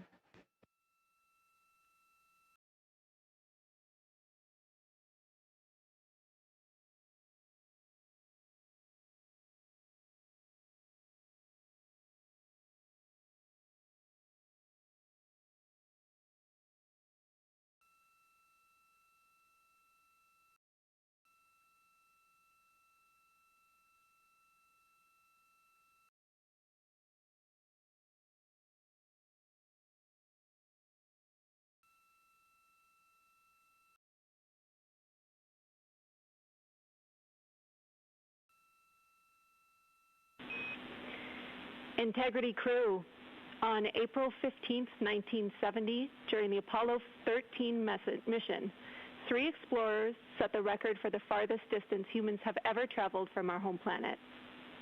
At that time, over 55 years ago, Lovell, Swigert, and Hayes flew 248,655 statute miles away from Earth. Today, for all humanity, you're pushing beyond that frontier. Integrity, over to you.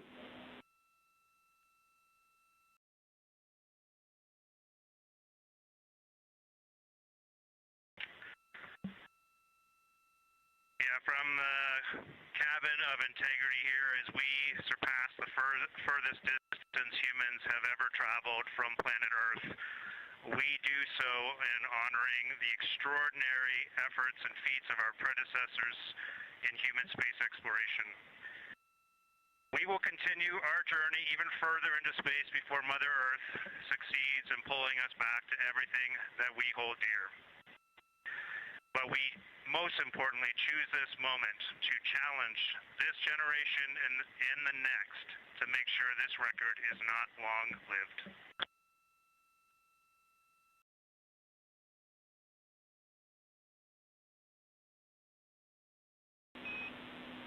Thank you, Integrity, and congratulations to you and the rest of the Artemis II team.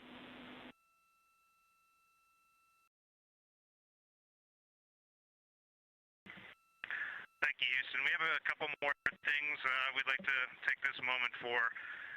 Our science team helped us out with a couple of relatively fresh craters on the moon that have not been previously named, and our crew would like to propose a couple of potential names for those items or those areas.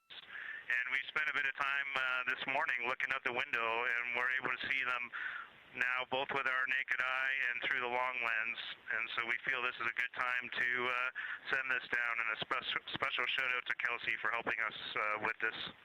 The first one we'd like to suggest is a named crater in honor of our great spacecraft, Integrity.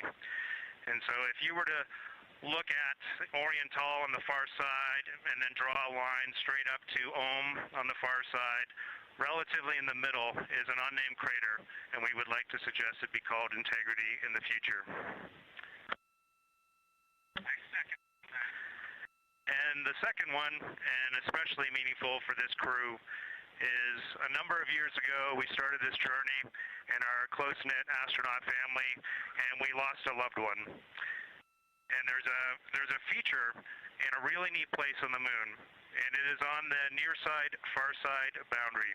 In fact, it's just on the near side of that boundary, and so at certain times of the moon's transit around Earth, we will be able to see this from Earth. And so we lost a loved one. Her name was Carol, the spouse of Reed, the mother of Katie and Ellie. And if you want to find this one, you look at Glushko, and it's just to the northwest of that, at the same latitude as Ohm, and it's a bright spot on the moon. And we would like to call it Carol, and you spell that C-A-R-R-O-L-L.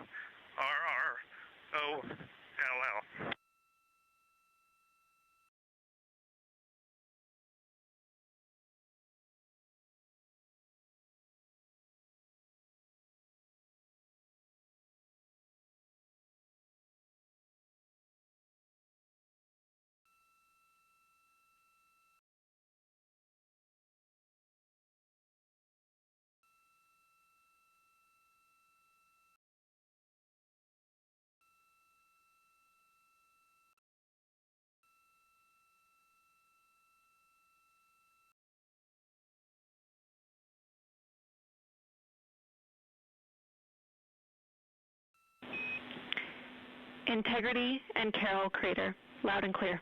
Thank you.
As the Artemis II crew passed the record set by Apollo 13 for the farthest humans to ever fly from Earth at 12:57 p.m. Central Time, 1:57 p.m. Eastern Time, Canadian Space Agency astronaut Jeremy Hansen shared. We're getting ourselves all put back together now, and we are going to dim the cabin lights and prepare for our science objectives ahead.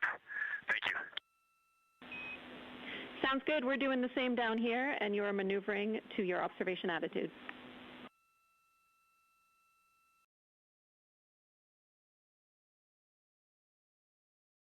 As we pass that Apollo 13 record of the furthest humans to ever fly from Earth at 12:57 p.m. Central Time, 1:57 p.m. Eastern Time, the Artemis II crew shared some poignant words, specifically Canadian Space Agency astronaut Jeremy Hansen. The crew also called down 2 craters not yet named that they would like to name. One, Integrity, in honor of their spacecraft, which they have named. That's near the Ohm crater. Another near Glushko, which is a bright spot, named Carroll, in memory of Reed Wiseman's wife.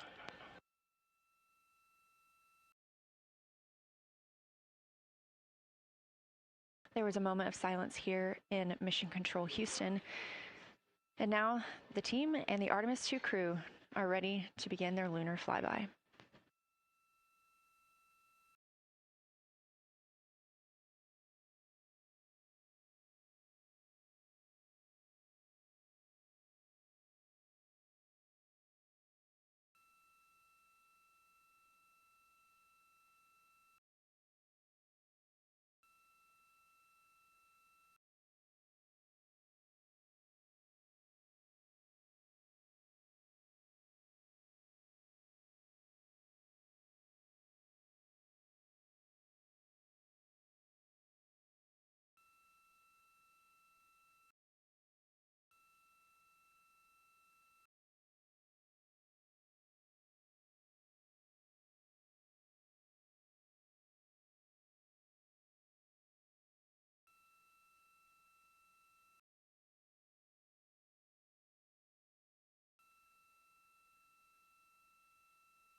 We are 4 days, 19 hours, 31 minutes mission elapsed time of the flight of Artemis II, our 4 astronauts aboard Orion. Today is our lunar flyby day.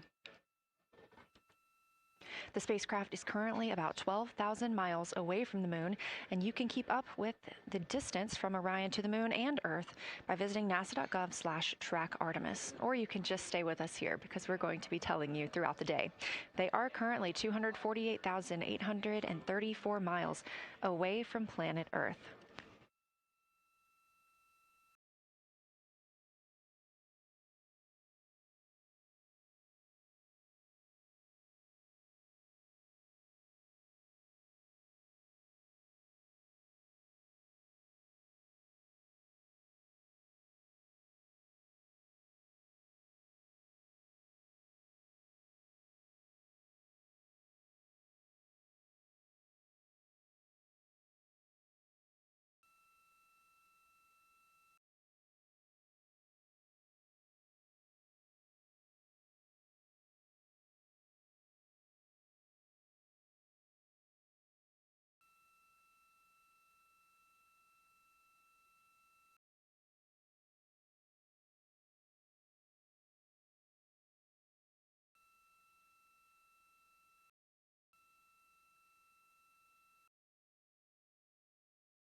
Coming up next on the crew's timeline today will be their cabin configuration portion. You heard some calls down to Science Officer Dr. Kelsey Young earlier about how they have configured the cabin so far. This is just a little bit more of timelined activity for them if they need to further do so. On flight day 3, the crew had time on their schedule allotted for configuring the spacecraft cabin for how they intended to arrange it today. Of course, they had to take down that configuration for another test yesterday of their Orion Crew Survival System suits. But configuring it on flight day 3 allows them the opportunity to get a chance to see what works for them now that they are in the microgravity environment.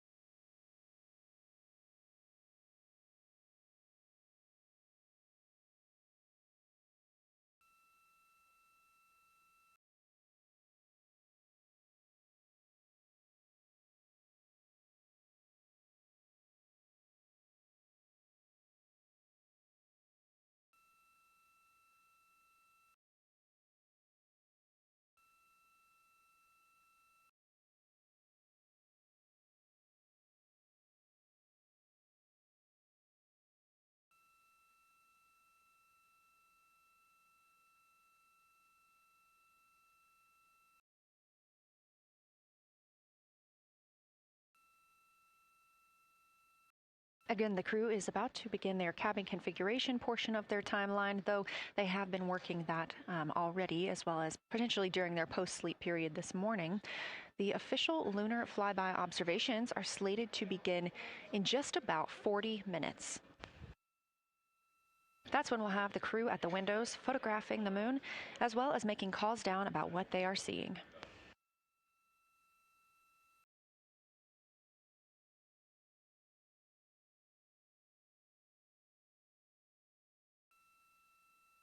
Again, we are live here in Artemis Mission Control for the duration of the flyby. Currently, the Orbit 1 flight control team is on console. This room is staffed 24/7 from the time before the astronauts step foot on the rocket until the time they are splashed down and are safely recovered in the Pacific Ocean on flight day 10.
Again, this is Artemis Mission Control here in Houston.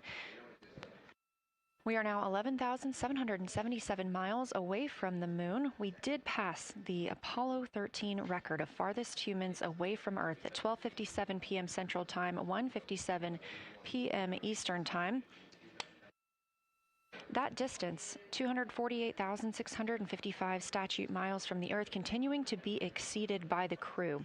They will reach their farthest distance from the Earth around 6:07 p.m. Central Time. At that time, they will be in an LOS, or a loss of signal, with us on Earth, as they'll be flying behind the moon.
As the crew gets into their cabin configuration preparations, we are joined by Dr. Sarah Noble, the Artemis Lunar Science Lead. Thanks for joining us here today. Yeah, it's quite a day. Yeah, we are very excited. I can only imagine how you guys are doing over there. So tell me a little bit about yourself and what your role is for Artemis II.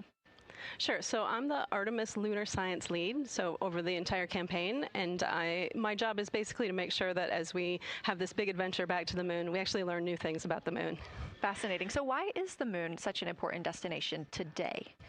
Yeah, so the moon is a pretty amazing place. It is a great place to learn about basic fundamental processes that happen on like all the planets, like cratering and volcanology. And also it is, part of our Earth-Moon system. And, the Earth recycles its rocks pretty well, right, through plate tectonics and weathering and whatever. Most of the rocks on the Earth are geologically young. But on the moon, we have the entire record that goes back 4.5 billion years since we formed. And so if we really want to learn about what was happening in that period, like the moon is really the only place we can go. We're also thinking about going back to the moon, and we want to go to the lunar South Pole. So what makes that such an interesting destination?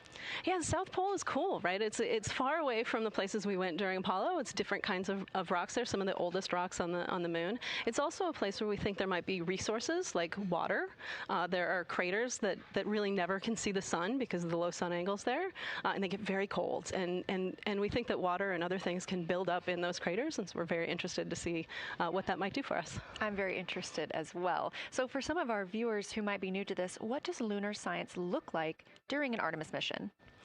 Yeah, it's pretty exciting for us as we have sort of built this from scratch to try to understand how we can best use the crew to support our science. And so, we've developed a system. We've got a team in place. We've got a back room here in this building called the SIR, the Science Evaluation Room. And there's a back room to that back room over in another building here at Johnson Space Center, where we've got our teams of scientists working really hard. They're actually speaking to this room through our science officer. This is now the first time we've ever had a science officer in flight control room, so we're pretty excited about that. So we have a really voice out and up to the crew. I know, it's been so exciting to hear Dr. Kelsey Young speaking directly with the crew today, now so close to the moon. And we have a live view here of the science operation, or the science evaluation room. So this is where the majority of your team is today, is that right? Yeah, that's right. This is a big chunk of our scientists. You can see them in there now working hard, trying to get ready for the day. And then again, there's a second room where we have a lot of our data folks, where the data will first come down and they'll sort of sift through the data and get it ready for this team to take. What's the mood like right now in the SIR? It is, I would say, giddy. I think we've worked very hard for this. They have done simulation after simulation. They have worked really hard over the last couple of years to get ready for this moment, and I think everybody's just really excited to see. You know, even already we've had some descriptions from the crew coming down, and it's so great to see their joy and our joy, our love for the moon, come through. Yes, we are in for a real treat today, if it's been anything like their observations the past couple of days. So how are the lunar science teams using this test flight to prepare for future missions to the moon? Yeah, absolutely. This is the way that we are building our foundation for the future, from everything from, you know, how do you train a crew to be a geologist, right? And so, you know, working through that, getting them classroom training, field training, building the science team, building these physical rooms that we are in, designing the software that the teams are using, and then, you know, figuring out what happens to that data. They're going to take this data and it's going to come down, and how do we get it out to not only our team, but out to the world and the rest of the science community? Yeah, that's a great point, because when you hear these crew members talk, you would never know that they're not geologists. Your team has trained them so well. They have been very good students. Who can blame them? It's a pretty great topic. One more question for you. How does the science that we're doing on Artemis help support long-term exploration, and including our sustained presence on the moon? Yeah, you know what? We have a saying in the Science Mission Directorate that science enables exploration and exploration enables science, right? So you need the scientists, because we are the ones who are the experts in, you know, landing site and doing analysis of landing site and making sure we can find a good place to land, to like understanding the properties of the soil so we can, you know, design our systems to manage that, understanding the radiation environment, keeping our astronauts safe, all of these things, right? But, you know, in return, you provide us with opportunities where now we're going to be able to collect this data and collect samples and deploy our instruments and all of that. So it's a symbiotic relationship. That makes perfect sense. Well, Dr. Sarah Noble, Artemis Lunar Science Lead, thank you so much for joining us here today. Best of luck to you and your team, and I hope that you get to enjoy today too. Thank you so much. We are now getting closer and closer to our lunar neighbor. This live view coming from the Orion spacecraft and a camera mounted on one of its solar array wings.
Houston Integrity for camera serial numbers. Ready to copy.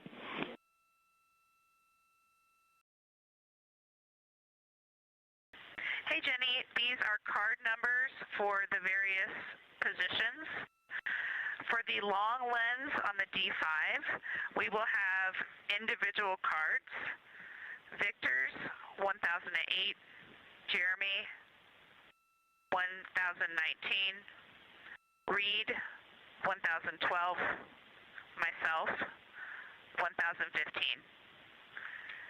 For the Z9, we will have one card that is dedicated for today, serial number 1007. For the cabin camera D5, we will have one dedicated card for today, serial number 1022.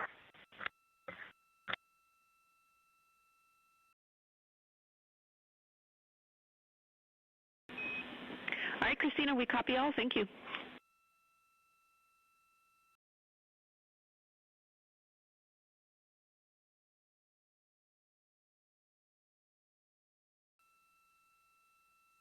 We just realized that we have Earth out window 1 and Moon out window 2, and Earth out window 4 and Moon out window 3, and it gives you the best idea of scale we have had yet. The Moon is about 3 to 4 times the size of the Earth, and it is almost full, and the Earth is just a small crescent out there.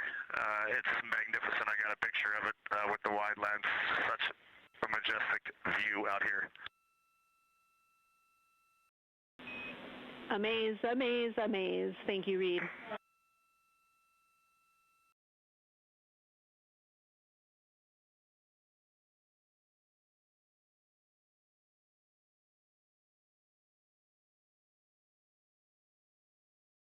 Those are some of the communications we're excited most about today. Commander Reed Wiseman calling down their view right now, obviously a little bit different than what we can see from the solar array camera.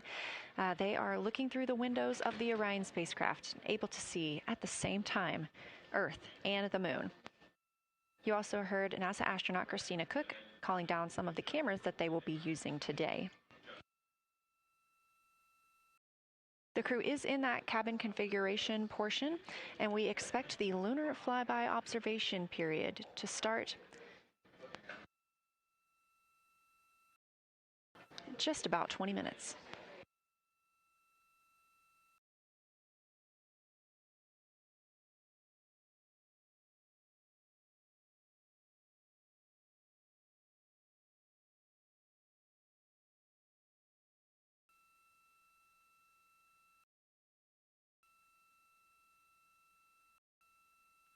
Checking in on Orion's distance and speed, they are currently traveling 1,071 miles per hour, 249,159 miles away from Earth, 11,293 miles away from the Moon, and continuing to grow closer.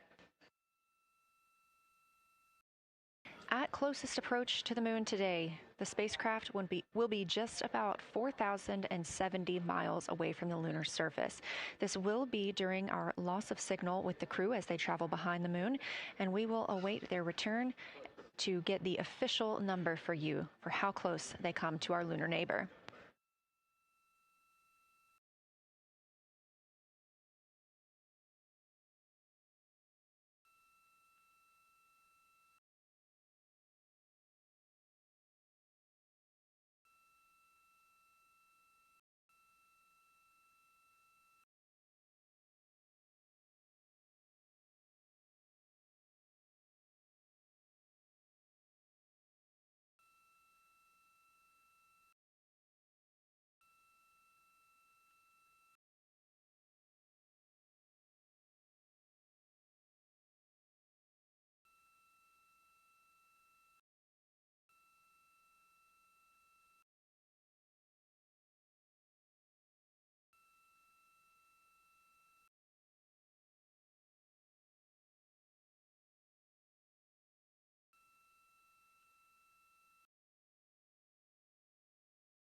Inside the cabin today, the Lunar Targeting Package is the primary tool guiding the crew observations and consists of two key components. The Lunar Geography Review helped the astronauts study major lunar features in advance and help learn how to orient themselves during the flyby. Because, of course, the moon is not actually labeled like it appears here when we look at this map. The Lunar Targeting Plan provides a detailed timeline of observation targets, background science context, and specific instructions for the pictures the crew should take, as well as the verbal descriptions that will be helpful to the science team reviewing them later. This is a screenshot from their lunar targeting package, and a screenshot specifically of that lunar. For attitude. Go ahead.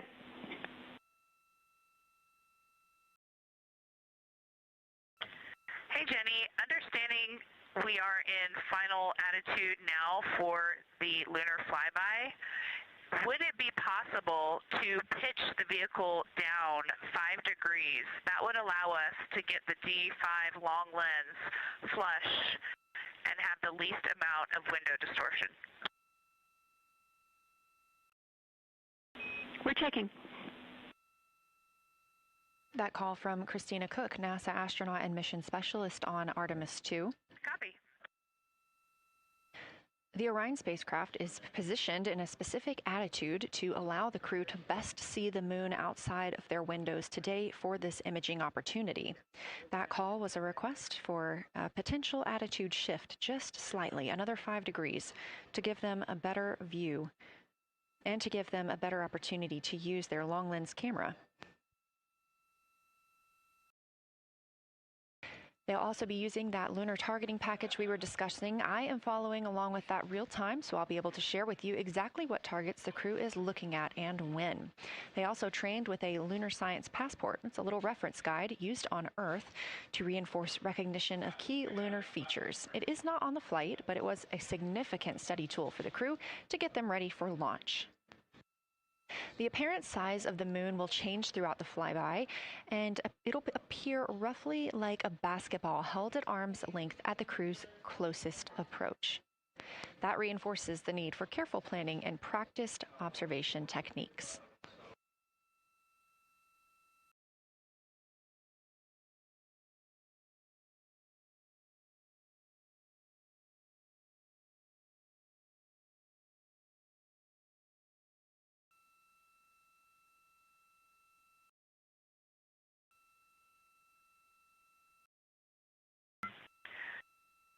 Houston, integrity for timeline.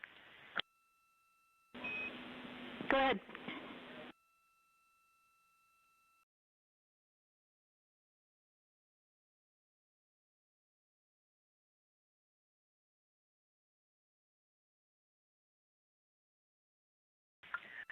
Hey, Jenny, just to make absolutely sure that we start observations when expected, we are showing in Optimus that observation time starts in about 15 minutes, and in LTP that our first target, discussion 1, starts in about 29 minutes. Can you confirm you'd like us to start discussion 1 in 29 minutes at 1900 GMT?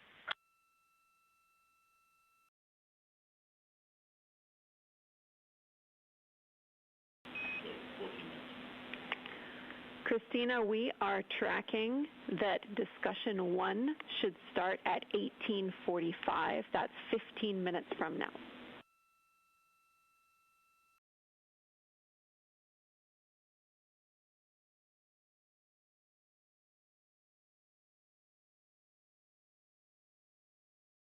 Okay, copy all. It may be a granularity issue with LTP, but understand that we start that observation in 15 minutes, and I bet when we get there, the green line in LTP will match the start of the white band for discussion 1. I think it's just a matter of the labeling and the granularity. Thanks for confirming. Copy, and we'll look into that a little bit more on our side as well.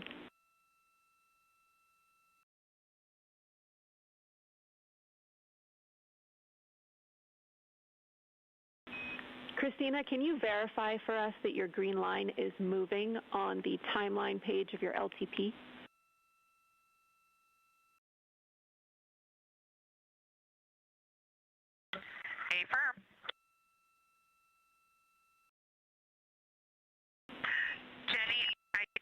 we're good. Looking closer, I see the labels are just not aligned with start or end times of the white visible bands.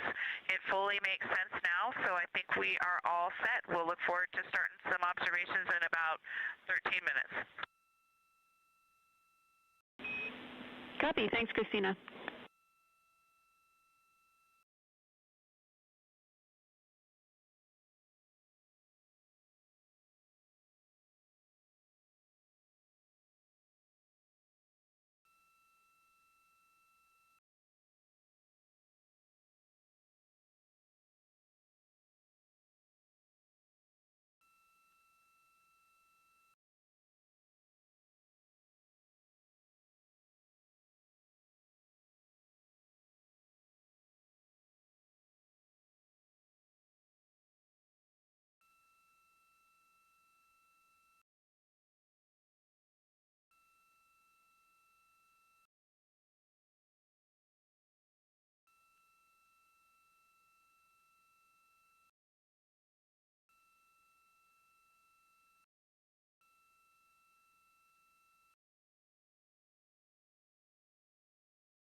As you heard discussed, we are expecting the crew's observation time period to start in about 10 minutes. First, they'll be conducting a warm-up, warming up to their science observations of the moon.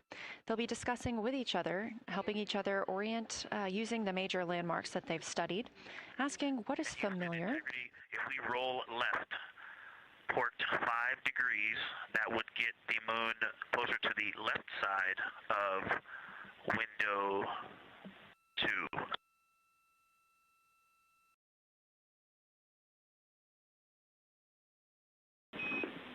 Copy, Victor. We'd like to know if it's pitch and roll or one or the other.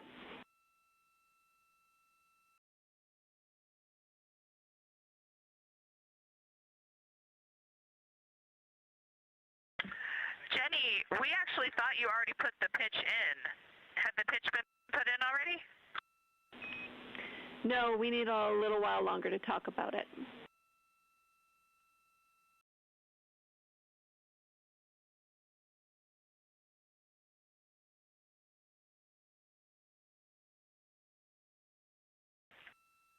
So, Jenny, I guess what's happening is just as our orbit's changing, where it is in the window is changing, so maybe these fancy little adjustments aren't worth it. It's going to continue to move in the window. Or is the spacecraft going to keep the moon at the same point of the window if we adjust the attitude? I assume the previous.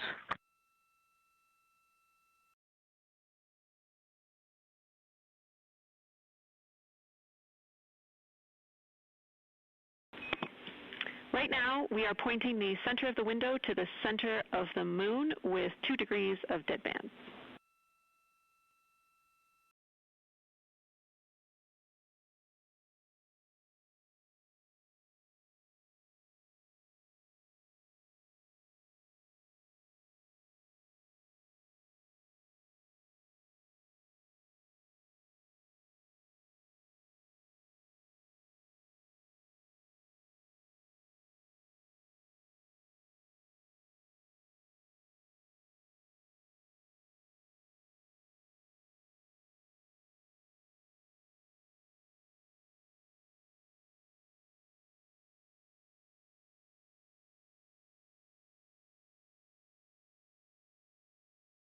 The conversation you hear happening now between the astronauts aboard Orion and Artemis Mission Control here at Johnson Space Center in Houston, Texas. They are in the center of your screen, seated at the CAPCOM, or Capsule Communicator Console. That's Jenny Gibbons, Canadian Space Agency astronaut, and Artemis II backup. She was also the lead Capcom for Expedition 63 aboard the International Space Station.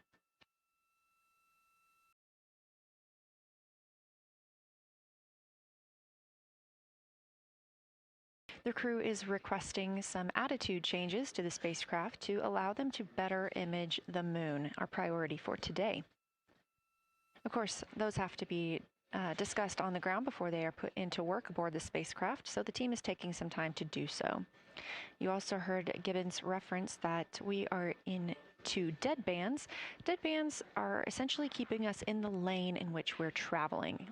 If you're familiar with lane assist in your car, very similar in this case.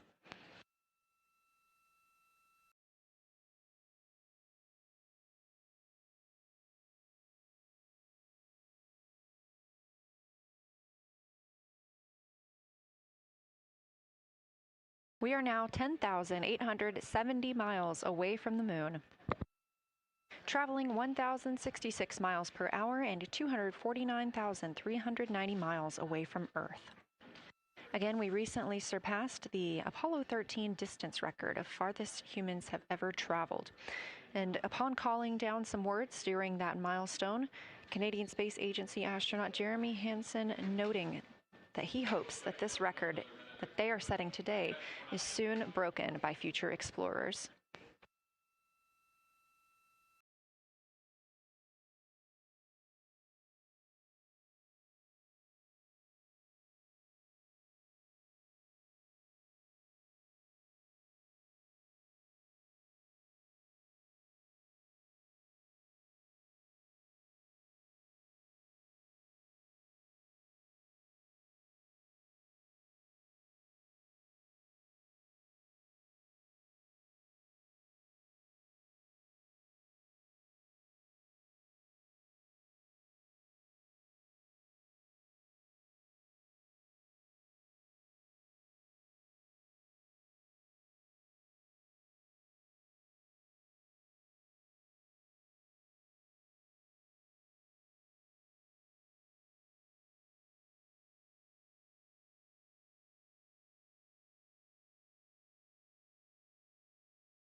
This is Artemis Mission Control. We are standing by for the beginning of lunar flyby.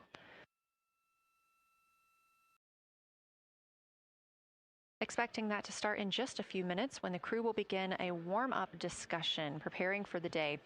They will be capturing images along while discussing what they find familiar about the moon and what looks unexpected to them.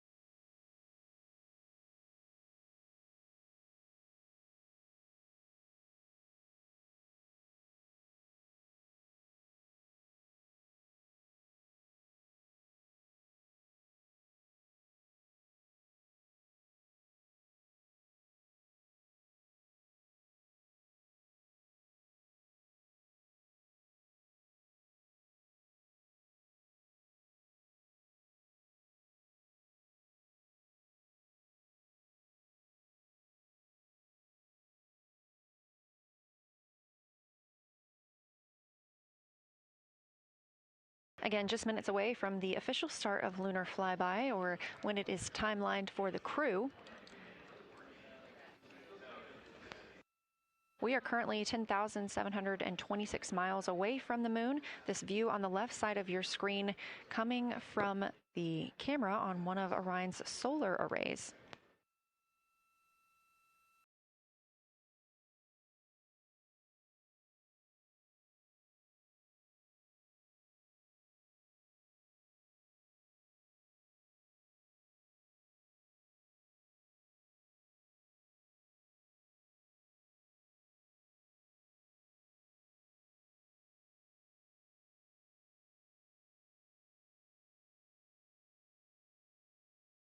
Other conversation points while the crew are getting ready for their flyby today. They'll be looking to orient themselves using major landmarks and annotating their observations along with their discussion. They'll have 10 minutes for that warm-up discussion.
Houston integrity.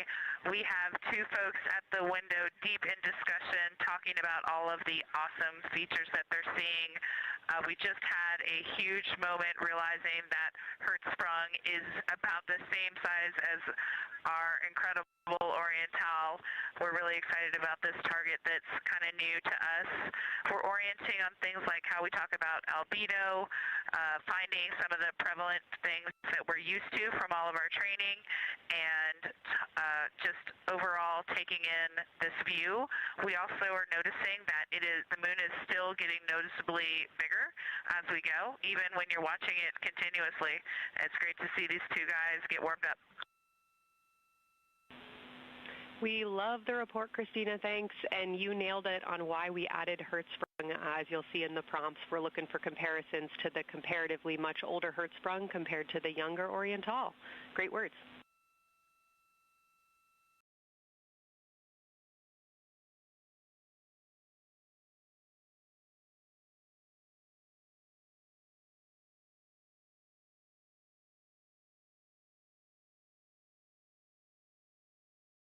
This is Artemis Mission Control. That was the voice of Dr. Kelsey Young speaking with the astronauts aboard Orion as they begin their observation period and lunar flyby. NASA astronaut Christina Cook reporting their view of Hertzsprung Basin. The team here is looking for centered images of the basin at a full zoom, and they're hoping that the astronauts can image and describe the inner and outer rings. This is considered a degraded basin with a floor, rings, and ejecta compared to a younger Oriental basin.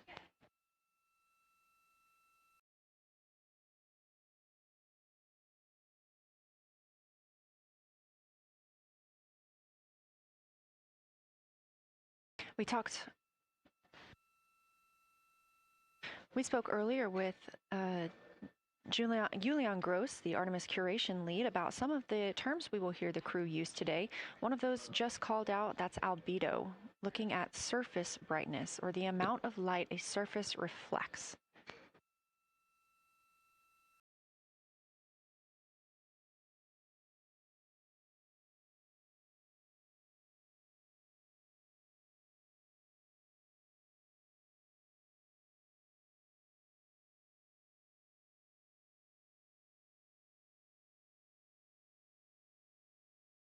A few more terms that we hope to hear today during the crew's sit-reps or situation reports include embaying. This refers to one feature that surrounds another. That usually is a higher relief feature. Houston Integrity, one report from the crew at the windows. We can actually see the moon and Earth at the same time right now. It's interesting because the Earth looks way brighter, so the Earth itself seems to have a much higher albedo than the moon. We think this is independent of our eyes focusing because, of course, the Earth is much smaller than the moon in our view, so you could think that your eyes focus for the darker sky, and that it means that it only has apparent brightness more than the moon, but since we're seeing both in the same view, we do think that this can be inferred as the Earth as a whole has a higher albedo.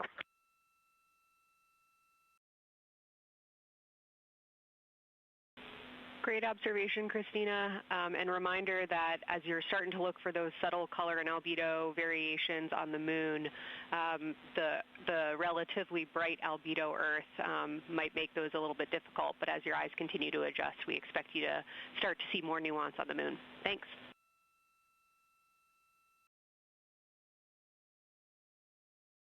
Great call. Thanks for the reminder. We're all going to be experts in lunar terminology by the end of the day. Another one we expect to hear is mare. These are dark regions paved or filled by volcanic deposits. You also can hear them called seas, oceans, lakes, or marshes, or other bodies of water.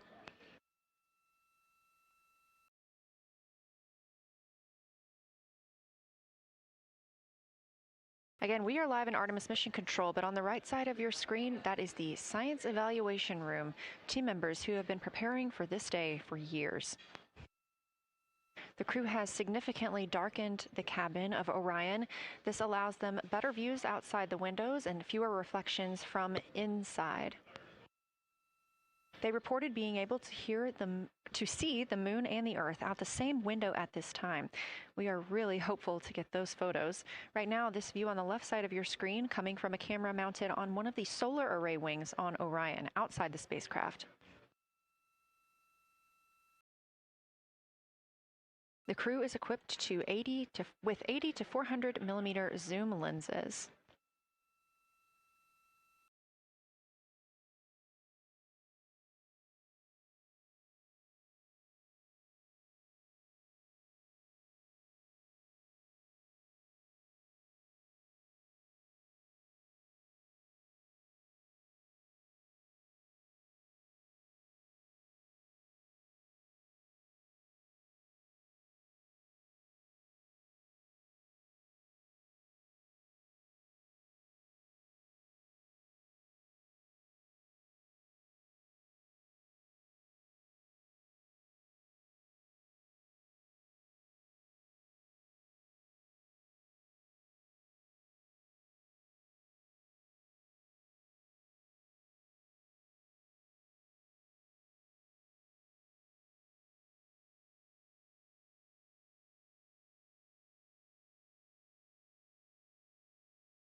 The team continues their warm-up discussion. I should say the crew members aboard Orion continue their warm-up discussion. However, they are about to be prompted to move on to discussion number 2, which is near side and far side.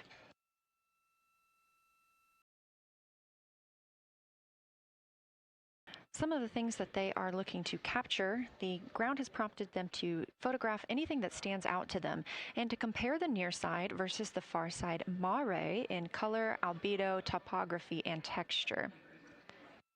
They also want the crew to compare the appearance of rayed craters in the near side mare versus in the far side highlands. Of course, a reminder that some of the items that the crew, or some of the landmarks the crew are seeing today, is the first time that humans have ever laid eyes on those portions of the moon.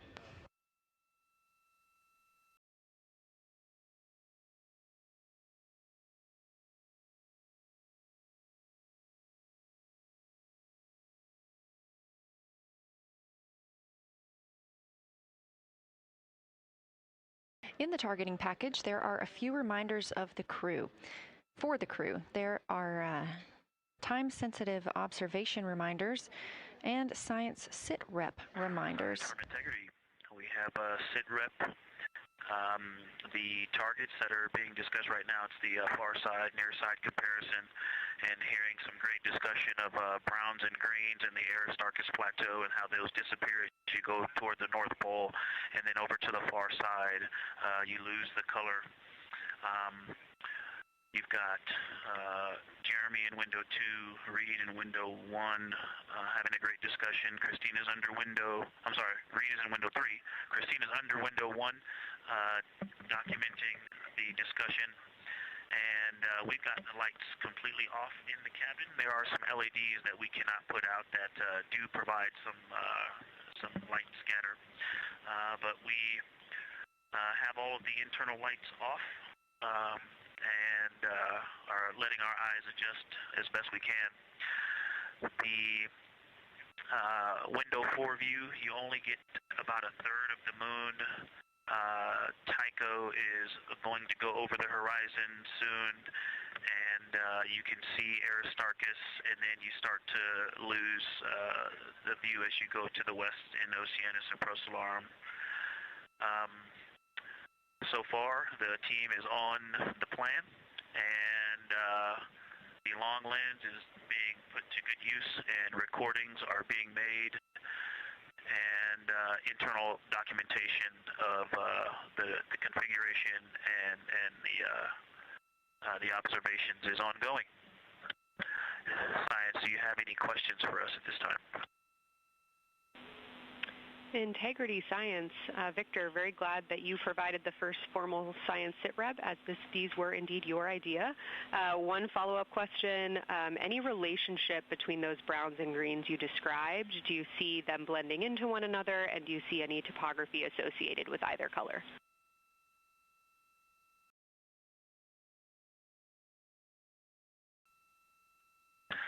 I don't want to bother the window team. I just heard that, overheard that, and so I'm sorry I don't have that detail yet. I will eavesdrop and see if I can pick that up.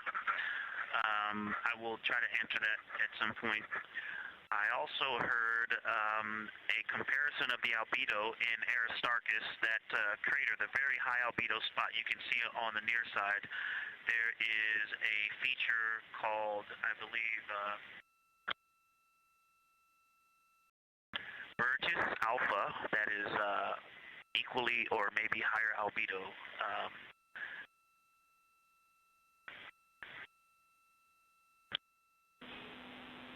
I apologize for the gaps. I'm trying to listen and talk at the same time, but I will try to get some more information to correlate those colors from Aristarchus for you.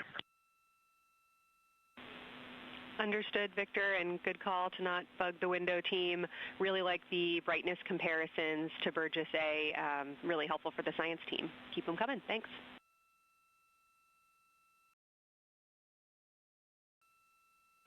I also heard a discussion about the albedo of Grimaldi being a 10, and how many of us, when we were a little further away, saw that as the darkest albedo, and that the bigger mare off to the to the east was still dark, but maybe a 7-8. We still think that, but you are seeing color variation, albedo variation inside of Grimaldi as well, and that even on the west side there's still a very dark part of it. but it is still the darkest. It is just not as uniform as it looked when we were farther away. We're starting to differentiate the striations of albedo inside of Grimaldi. Copy all, Victor, and you read our mind. Superlatives like darkest, biggest are really, really helpful for us, so keep those coming.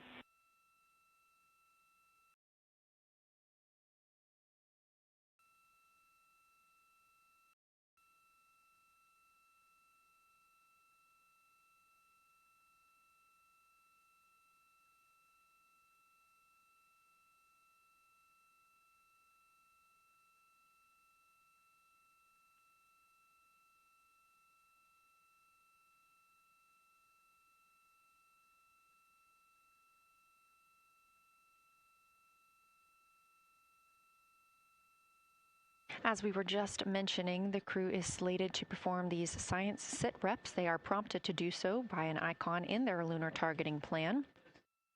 That one coming down from NASA astronaut and pilot of Artemis II, Victor Glover.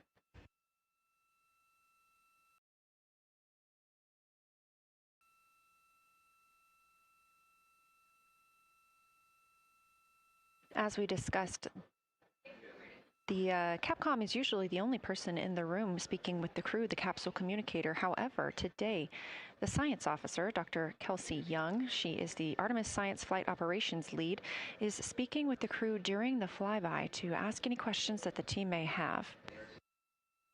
To her right is Trevor Graff. He is one of 3 science officers. Those would be Kelsey Young, Trevor Graff, and Angela Garcia, who will also join us later for an interview.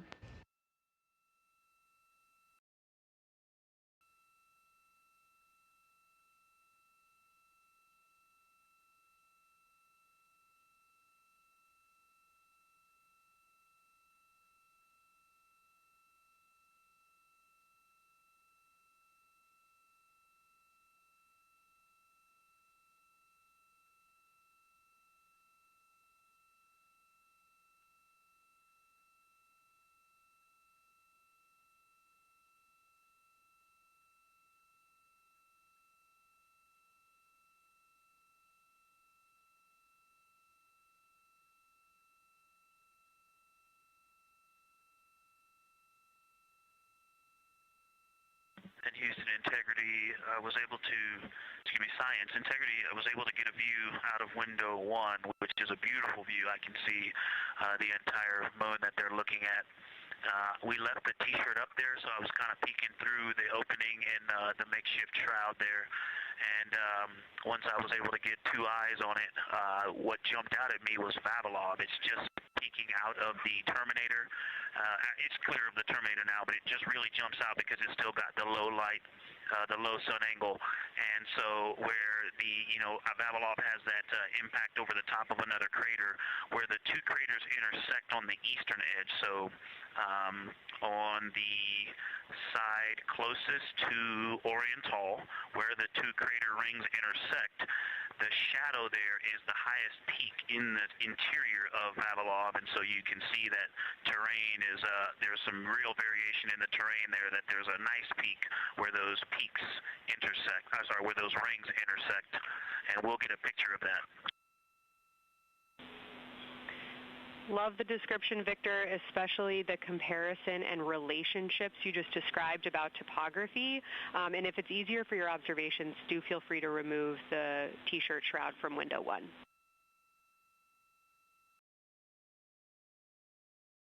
Yeah, absolutely, we will do. Thank you.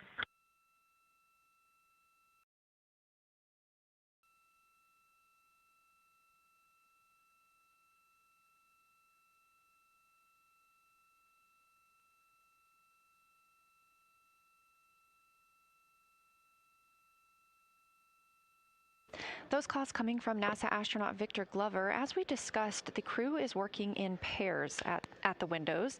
Right now, taking photos are Commander Reed Wiseman and Mission Specialist Jeremy Hansen. Serving as their support team are pilot Victor Glover and Mission Specialist Christina Cook.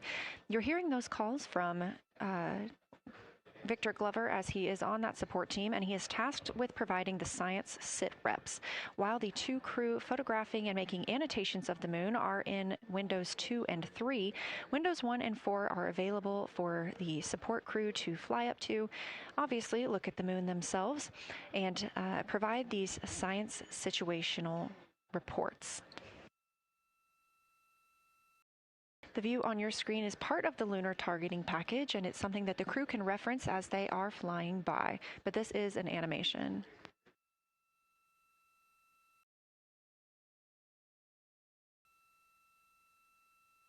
You also heard Glover mention Oriental. Oriental is a major feature that the team is interested in today, and it's known as the Grand Canyon of the Moon. Until this mission, the Oriental Basin had never been seen in sunlight by human eyes.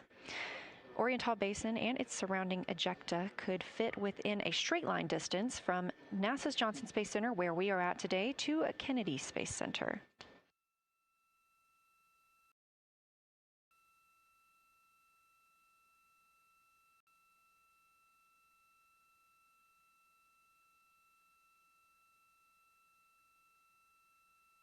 This a live view in Artemis Mission Control in Houston, Texas, where the teams are monitoring all systems, not just for today's flyby, but on the spacecraft themselves. Again, this is a test flight, our very first flight of humans on the Orion spacecraft. This team has been this team has been monitoring the entire time of the mission, as well as we have been live the entirety of the mission, and we will be continuing to do so all the way through splashdown and crew recovery from the Pacific.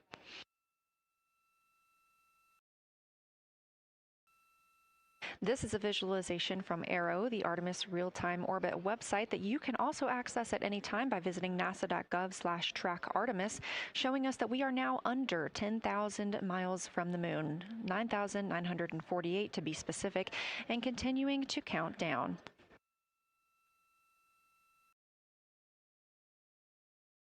Again, our closest approach to the moon today should come about 6:02 p.m. Central, 7:02 p.m. Eastern. However, we will be out of contact with the crew at this time as they begin transiting behind the moon. At that time of closest approach, the distance from Orion to the lunar surface will be about 4,070 miles. Of course, these are estimates at this time, and we'll be sure to provide you with the official numbers once that closest approach has been reached.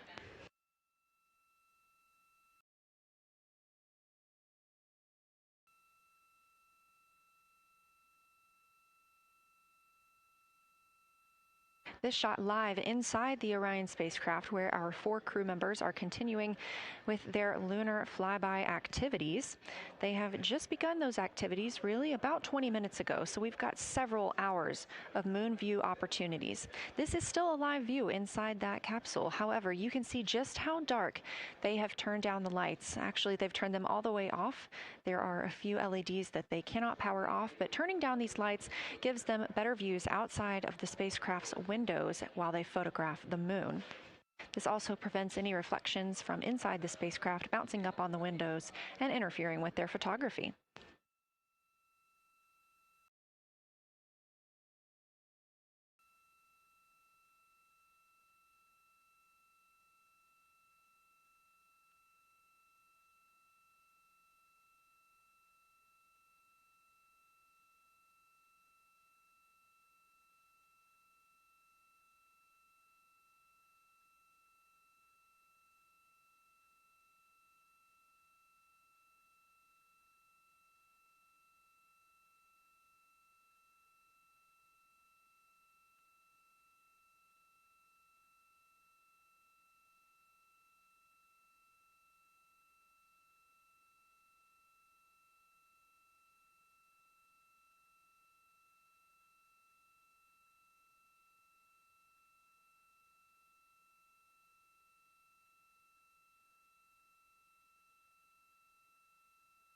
As we were previously discussing, the crew members are serving on teams, the first team being Commander Reed Wiseman and Mission Specialist Jeremy Hansen at the windows photographing what they see. We heard reports earlier that they could see both the moon and the Earth in the same view, and we are looking forward to seeing the moon and the Earth in the same view as well.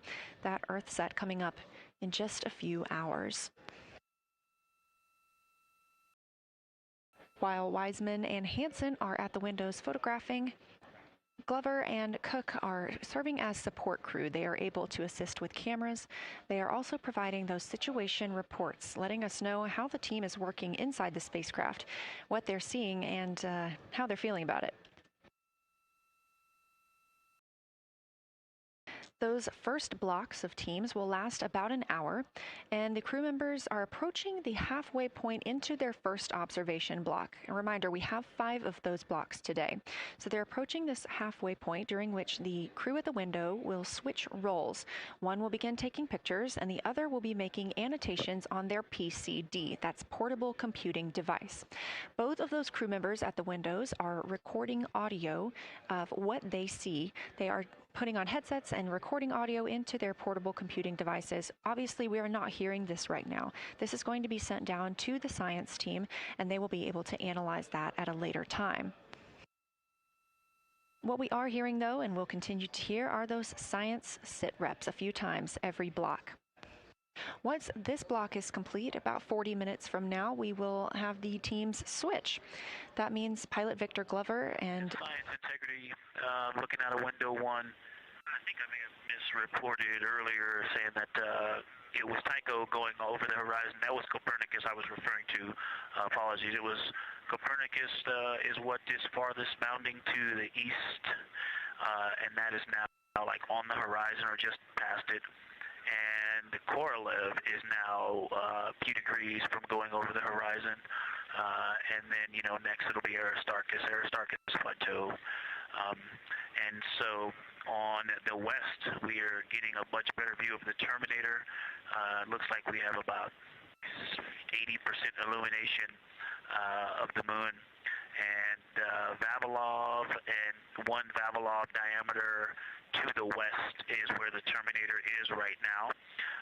And so other features are starting to peek out there.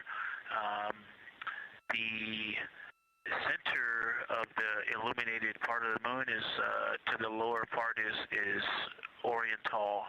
And just around Oriental, a lot of light structure is starting to show up. A lot of high albedo, similar to the feature, I cannot remember, Burgess Alpha and Aristarchus type high albedo in the ring. So when you look at the interior ring and the external ring, it's almost as if the edges are starting to dry up and turn white. If it was something that was wet and got dry, the edges would be the part to dry first. You just kind of outline all the topography in the interior of that wall is like it was dusted with chalk or is starting to dry, or maybe dusted with snow. If this was the Earth, I would say there was snow dumped on some of the ridges on the interior of the rings of Oriental. Also, an interesting part of the discussion that I heard between Reed and Jeremy is that from Glushko to Grimaldi, there are 2 dark features there that look like commas, but in the wrong direction. But there's also a lot of interestingness, just a lot of geometry and squiggles and dots and lines that are starting to stand out as more small features come into view. And there also is a lot of variation in albedo. In some of those, the 2 dark features, for example, have on the southern edge of the larger one, the one that's further to the south, there's a very dark, the 1 albedo, like the southern and western part of Grimaldi. And the one to the north, closer to Glushko, is also that same dark albedo. And then around them, there are some very high albedo spots just to the north of the southern one, and just to the west of the smaller one to the north. Very high albedo, almost approaching the 10, a 9 or a 10, like Aristarchus. and lots of little bright spots are just starting to pop up on in this view. To the north, as you look up at the North Pole, there is a very distinct crater with a lot of a very defined central peak that is also 3 in albedo, and all of that area past it, going to the horizon, gets lighter and lighter, and is very, very high albedo. And I will go look and find the name of that feature if I can look that up. And then to the south, really getting some interesting geography and topography in the South Pole Aitken Basin. And the view of the South Pole is quite amazing. We've got some Terminator there, as well as the limb view, and there is a very distinct crater right at the South Pole. And I'm going to go look up, I don't believe that is Aiken, but I'm going to go look up the name of that one because it's also giving a lot of good topography due to the shadows that I'm seeing. But that's, I was trying to bound the view that I'm seeing for you and got distracted by all of these interesting albedo variations that are popping up in the interior. But that's the view that we see just a Vavilov diameter to the west beyond is where the Terminator is. Just beyond, I think Copernicus is the easternmost feature that we can see. A very nice ringed, very nice structure crater to the north with a great high albedo central uplift to the north, and the south is dotted by a very characteristic crater with a lot of terrain, shadow features, and I will go try to find some landmarks to put names with those. Any questions for the observation team? Integrity Science, love the descriptions. You're definitely looking odd up there. Appreciate seeing the training being implemented. Especially interested in your descriptions of the dark patches. You compared the comma-looking features to the albedo you see in Grimaldi and noticed that you're starting to see those color differences popping out. Any observations you want to make, especially when you get on, the PCD in a little bit, would really help us tease out the differences in those dark mare deposits. Great description, Victor. Keep them coming.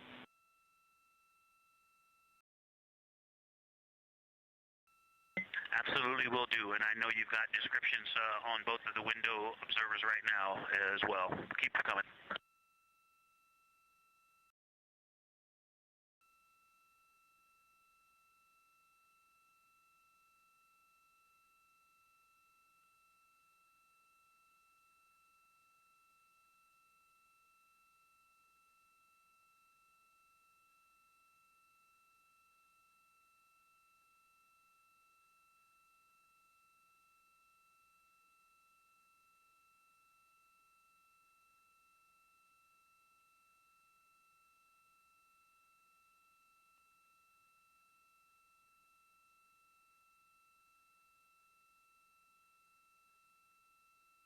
Great evidence of how well trained this crew is by the science team.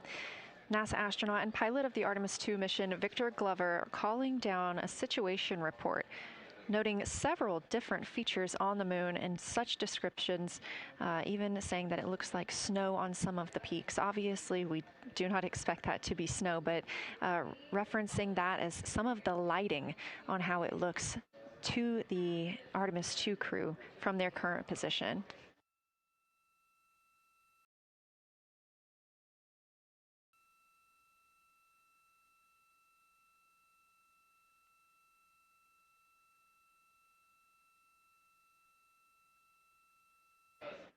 The team is slated to be switching their positions at the windows now. Both Reed Wiseman and Jeremy Hansen have been at windows 2 and 3, one taking photos, one making observations and annotations on their portable computing device.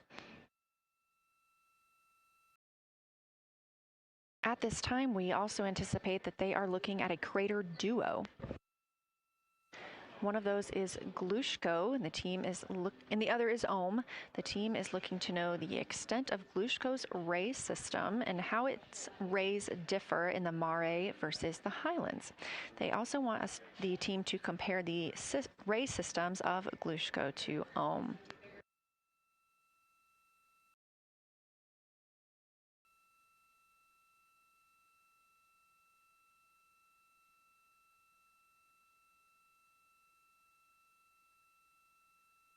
Ohm is considered a young crater. And if you've ever seen a photo of the Richat structure, it's also known as the Eye of the Sahara. It's 40 kilometers in diameter, and that could fit within Ohm's interior.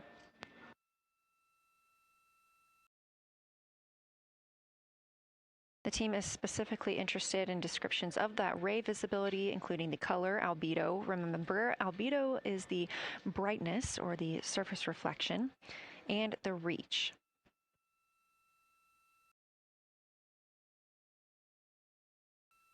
Again, I am using the same lunar targeting package that the crew is referencing on board right now. This helps keep them on time as well as prompt them for when they need to make a call down to the science team and report what they're saying. It also gives them reminders of when they need to swap positions at the windows. Additionally, I'm using the Artemis II Lunar Science Passport developed by Amber Turner and the Artemis II Lunar Science team. Now, this passport did not fly with the crew, but they used it extensively as a study guide here on Earth. So a lot of the descriptions and comparisons you hear today are developed directly by the science team.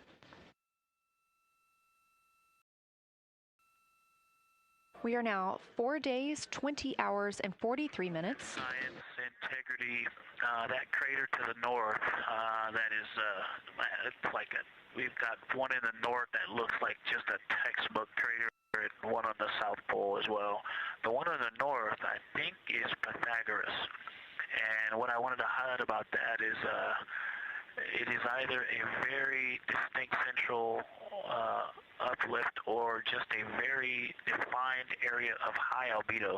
If a majority of the crater, especially the floor of the crater, is, say, an albedo of 5, this center, and gosh, only a tenth of the diameter of Pythagoras is an albedo of 2, maybe 3, but it is very bright and it stands out.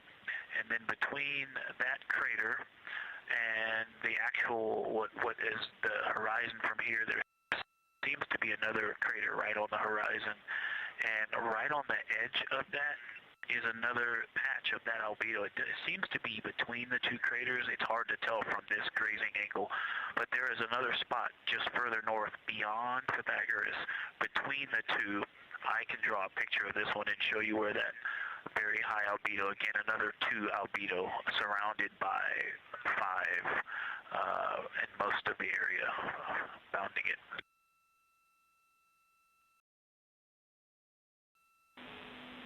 Integrity Science, thanks for that. We agree with the Pythagoras assessment. And as a follow-up to your previous report, the SIR had questions about topography comparisons between the North Pole and the South Pole of the Moon, if you're willing to provide words on that.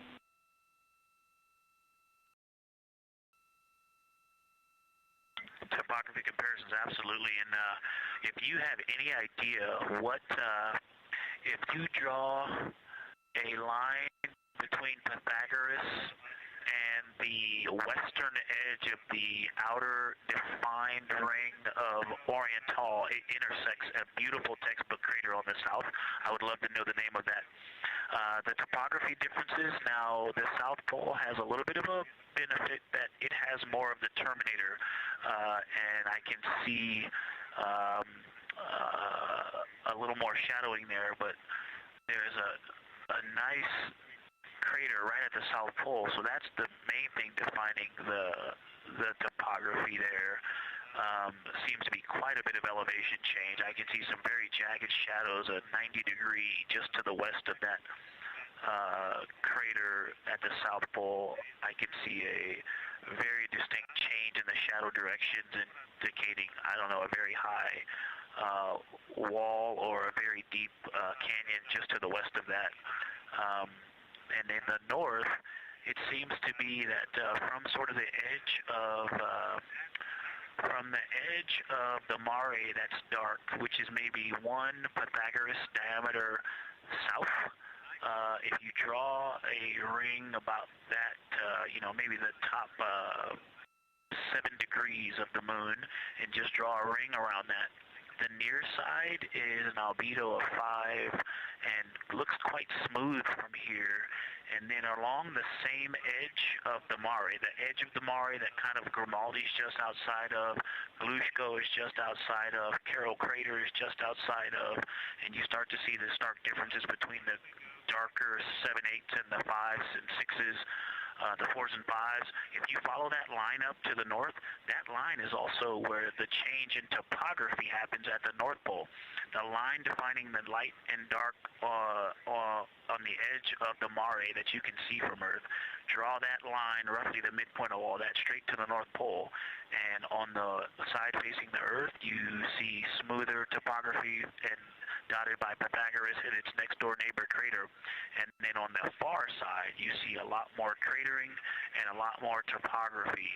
And again, the far side has the benefit of a little terminator there, but I am seeing a variation in the topography. It seems to be more jagged and a more challenging place to find a place to land and to even traverse in the south, all around the South Pole.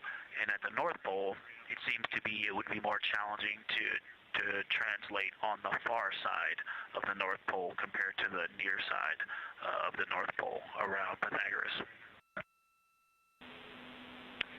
Copy all, Victor. You really help paint a contextual picture of what you're looking at. We really appreciate the way that you're guiding us into the areas you're seeing by drawing comparisons between recognizable features. Thanks for that.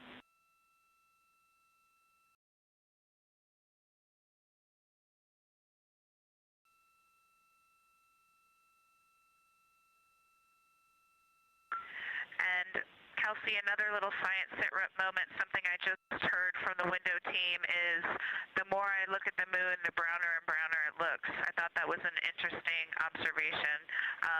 The 2 observers have been on timeline, no hardware issues. They did start to talk a little bit about another feature that you'll hear more about on the recordings that they call the handprint. That was at the end of their Glushko and before they moved into their current target. They thought that was worth chatting a little bit more about. And they're preparing to switch after this. Houston copies and concurs.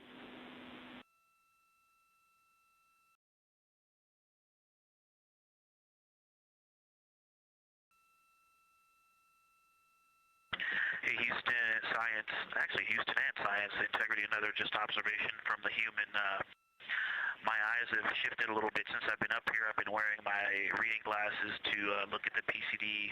Well, this is a very taxing event on the eyes, looking out the window and seeing the very bright moon, then coming back inside to the dark cabin and trying to work cameras and microphones and logistics and lunch and those kinds of things, and then looking at the PCD, which is dimly lit. It's just been an exercise. It is a difficult thing to manage it. I'm up and down on the glasses and then having to wait as my eyes adjust when I come back in. As soon as I look back into the cabin from looking out the window, I can feel my eyes adjusting, and I just have to work through it as they adjust. Appreciate that report, Victor, and know that we are prepared to read you up targets from the ground if that would give you the ability to keep your eyes focused on the moon and not having to swap between that and the PCD. Just let us know.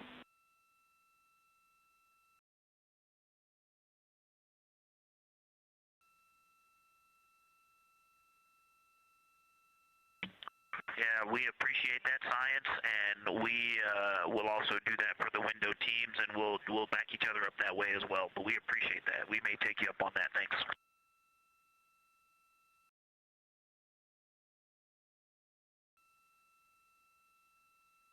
Continued detailed descriptions from the Artemis II crew aboard Orion.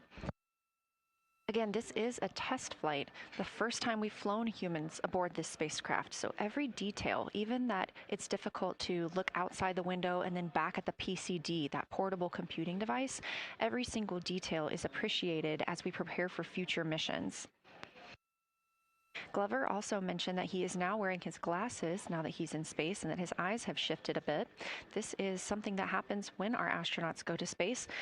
There is a fluid shift from the lower half of your body up into your head, and that can cause changes in your eyes. It's something that we have seen over time for some crew members, especially now that we have been living and working on the International Space Station for over 25 years.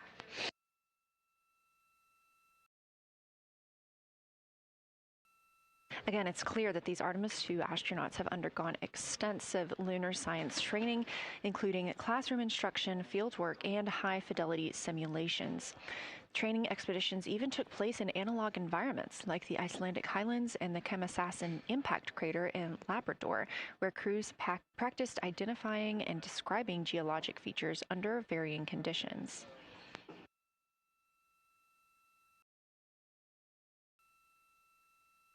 Additionally, here at Johnson Space Center, Orion mock-ups were used to rehearse crew choreography, including three-dimensional space management with an inflatable moon globe to simulate the flyby.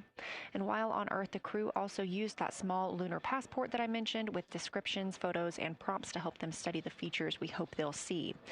Now, this is a view from their lunar targeting package at this time, helping them determine what they're seeing on the moon, as well as on the left, keep up with what their next target will be. As you can see, we have got a long list and an exciting day ahead of us.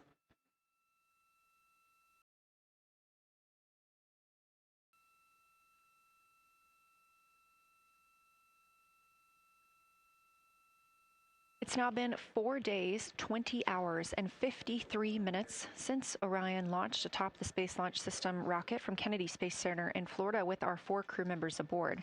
NASA astronauts Reed Wiseman, Victor Glover, and Christina Cook, and Canadian Space Agency astronaut Jeremy Hansen.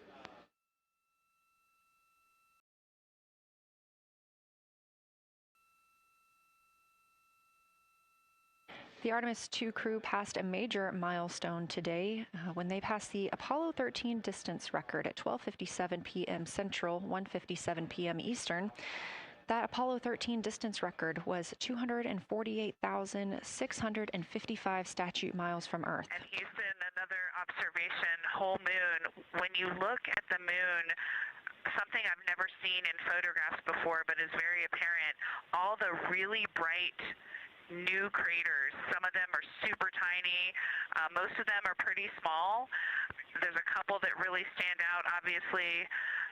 And what it really looks like is like a lampshade with tiny pinprick holes and the light shining through. They are so bright compared to the rest of the moon. We copy, Christina. Thank you. Looks like you guys might be doing it, but remind you to swap positions at the window and take your SD cards with you. We're loving everything that you're calling down, so keep it up.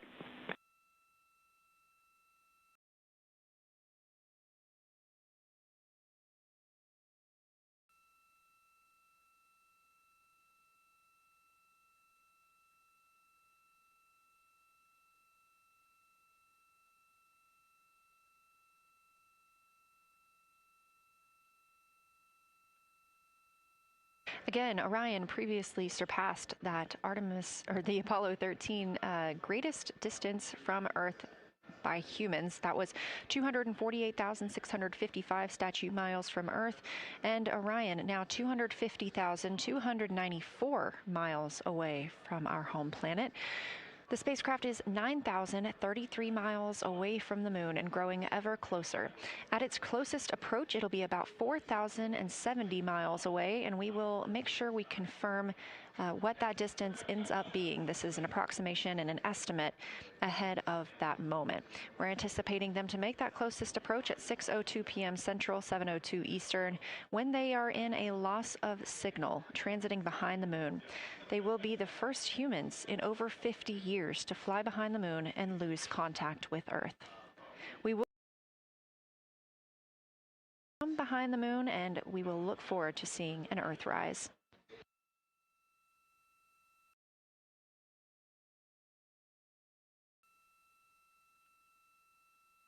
Again, the crew is currently in their position swap portion on their timeline.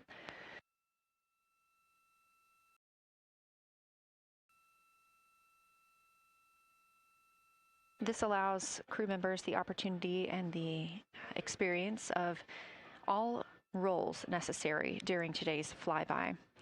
Right now, those two crew members at the window have swap positions.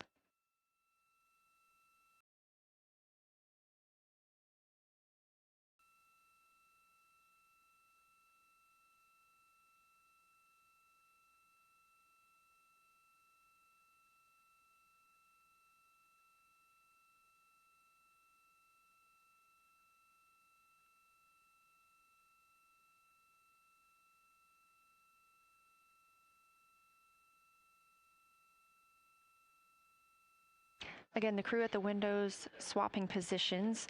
Right now, that crew is Commander Reed Wiseman and Mission Specialist Jeremy Hansen, while Victor Glover and Christina Cook serve as their support flyby crew members. That's why you are hearing Victor and Christina during those science situation reports. Those voices will change in about 30 minutes when they take a turn, taking photos and making annotations while at the window.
Houston, integrity.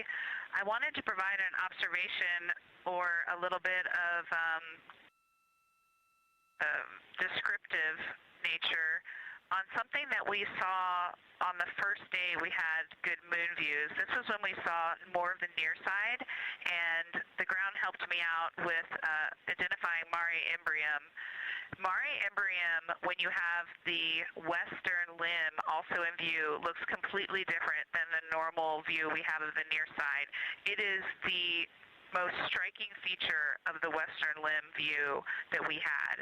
And the mountain chains that form its eastern side are very prominent, but they actually stand out more than I'm used to seeing even on the western side, and the whole thing just feels like a big bump.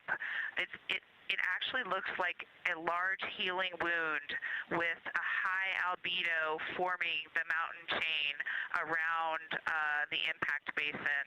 And I just don't think I had enough chance to describe how striking it was on that western limb view as we were coming in a couple days ago.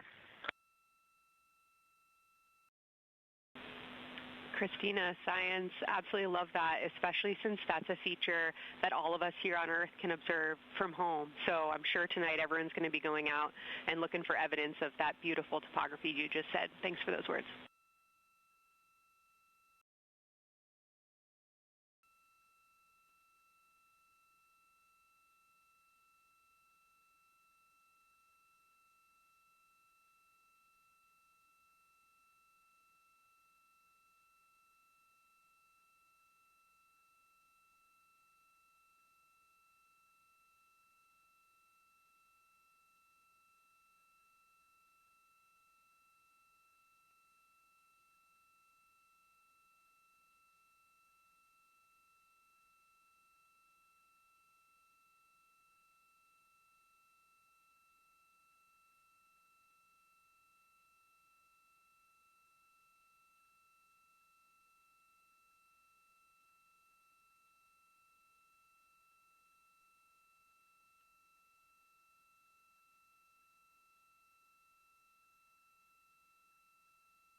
The view on your screen coming from Orion, a camera mounted on the spacecraft's solar array wing.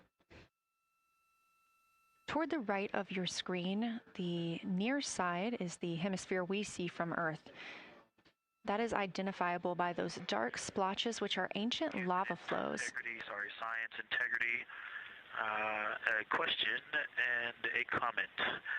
Question is it possible that we're seeing a Schrodinger basin from this vantage point in the Terminator at the South Pole? And the comment is the rays coming out of are less distinct. We are not seeing the bright rays coming out of it, but the sort of 9 o'clock wedge that is formed by the change in albedo from the interior portion that is to the northeast to the surrounding lighter mare that's 270 degrees to the west.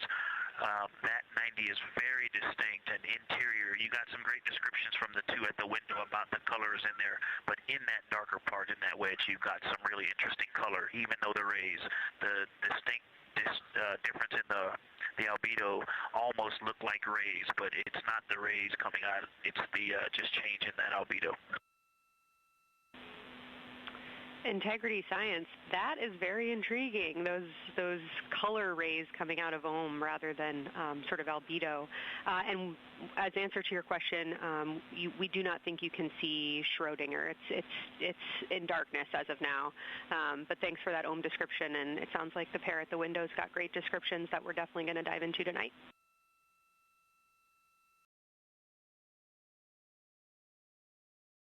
Okay. If you could help me, I would still love to know what it is. There's a very nice crater. You're going to likely have a lot of pictures of it.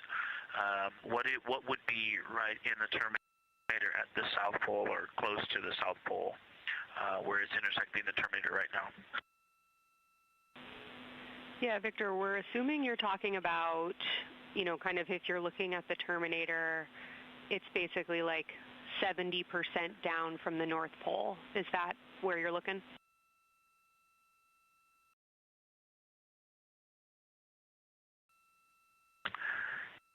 Contact, yes, that is where I'm looking.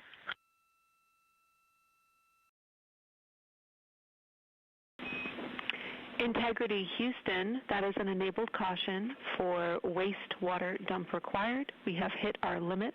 As expected, no crew action.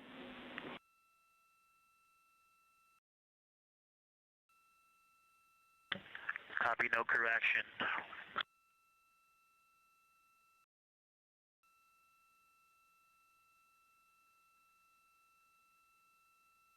You are.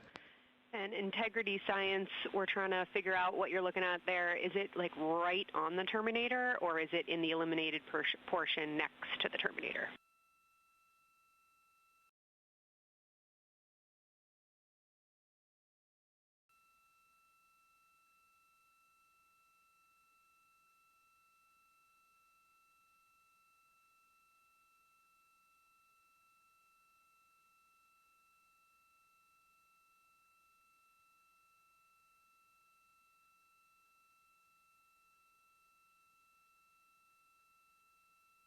While we wait for a response from the crew, the Terminator is that difference between day and night, or brightness and darkness, that you see on the moon.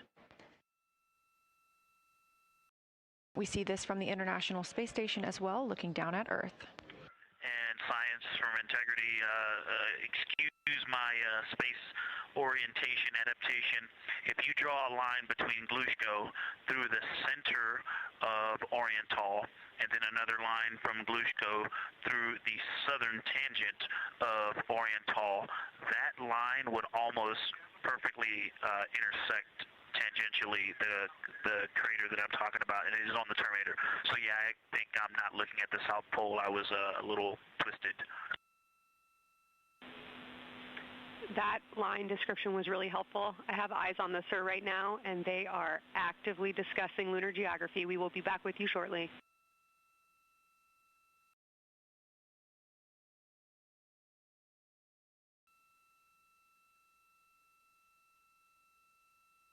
You're hearing a couple voices today in Mission Control Houston. One of those is Dr. Kelsey Young. Integrity science, we believe that's Zeeman Crater.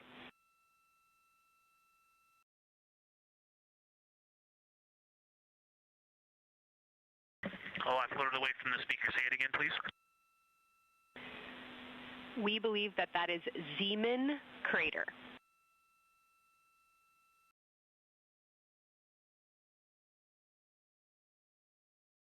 Zeeman. Okay, and can you say the first letter? I may be pronouncing that wrong. What's the first letter of that word?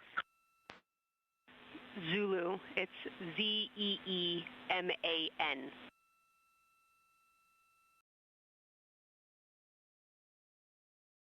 Copy. Thank you for that. Yes, we've got a great view of that. And when I went back to the window just now, the view has completely changed. Our trajectory is taking us to a new view, and I'm looking more into Vavilov. I've got a nice, great view into Vavilov. I'm actually away from the window right now, so I'm going to go try to give you some bounding words on the view that we're seeing. But I've got to get back to a window in a minute.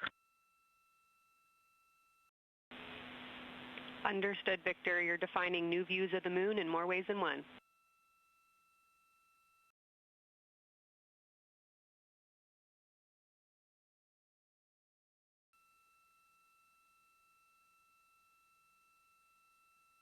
Again, when you hear calls down to science or from science, that's Dr. Kelsey Young, the Artemis Science Flight Operations Lead here at a console in Mission Control.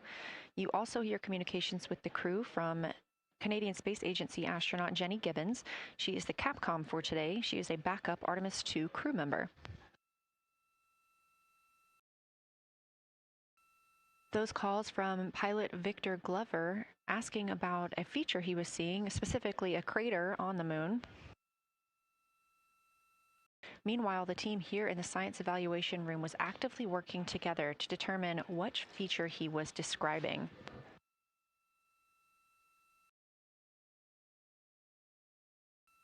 The teams at the window have continued to move through their targets, including Ohm, Aristarchus Plateau, Reiner Gamma, and we are preparing for the cabin and window teams to swap. That's when we'll hear more from Reed Wiseman and Jeremy Hansen when they take on these support roles, while Christina Cook and Victor Glover are at the windows photographing and annotating.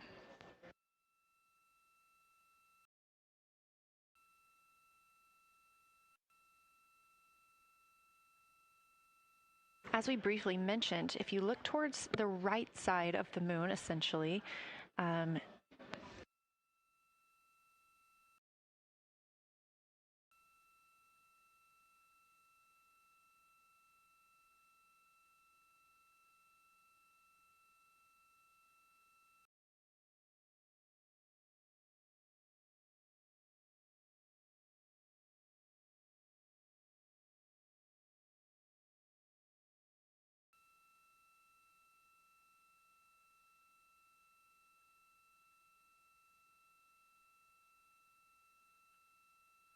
this live view coming from a camera outside the Orion spacecraft, and if you look on the right side of the moon where you see those dark patches. Wow, yeah, I wish I had some more time to just sit here and describe what I'm seeing, but the Terminator right now is just fantastic. It is the most rugged that I've seen it. From a lighting perspective, there are little islands. There are islands of terrain out there that are completely surrounded by darkness, which indicates some real variation in terrain. Up to the north, there is a very nice double crater. It looks like a snowman sitting there, in the 5-10 degrees below the pole in the Terminator. And then on the southern edge, there's almost like a hole. It looks like a hole, and it's the diameter of Vavilov size, just blackness, and then a wall of bright, and then it goes back to the black beyond the Terminator. So there's it looks like there's just a gigantic hole right there, 1 Vavilov diameter east of the Terminator. And as you go south, the Terminator is not a nice smooth arc. It's just jagged. There's almost a 110-degree turn in the shadow as opposed to the nice smooth arc, again indicating some really interesting variations. And I'm sure we'll get some photos of that.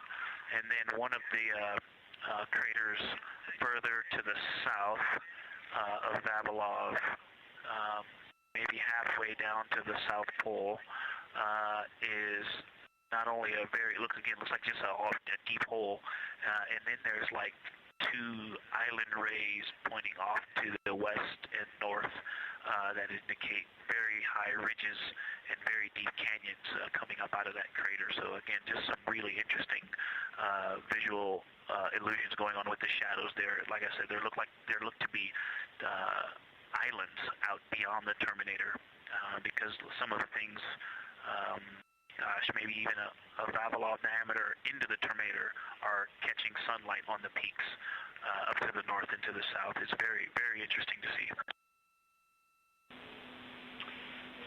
Integrity Science, oh my gosh, that was an amazing picture you just painted. I glanced over at the SIR video and I literally saw fist pumps in the air.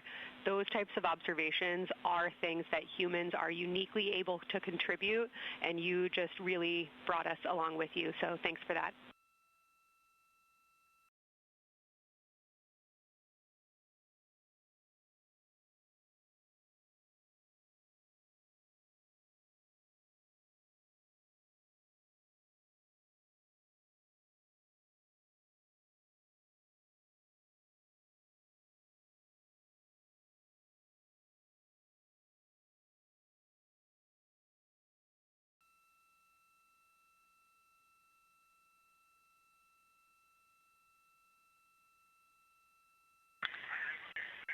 That's awesome, Kelsey.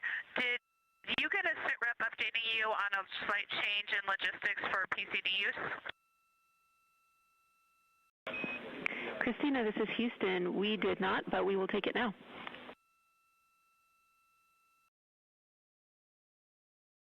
We slightly changed the PCD plan for the window observers. The two window observers kept their PCD. So in other words, the one that window 2 went to window 3 and the one at window 3 went to window 2 when they swapped rather than staying at the window. We'll plan on all observers keeping the same PCD for all observations.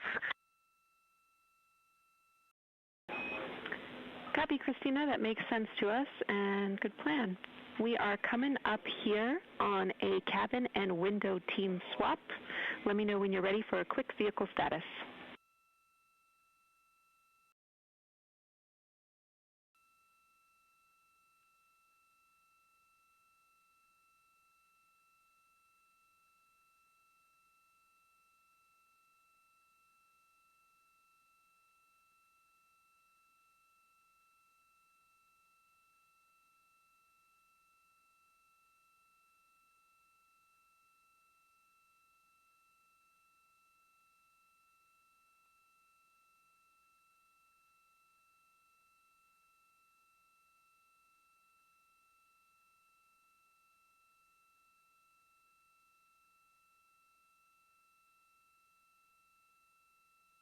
As you heard, science. Go for the vehicle system update. Howdy, Reed. We don't have much for you. We just wanted to let you know that toilet right now is no-go for use as we stick with the predetermined limit for now. All crew members, please use CCUs. Otherwise, Orion is looking very good. And you have 15 minutes in this handover time where we expect Victor and Christina to switch to the windows and you and Jeremy to be in the cabin assisting. Let us know if you have any questions.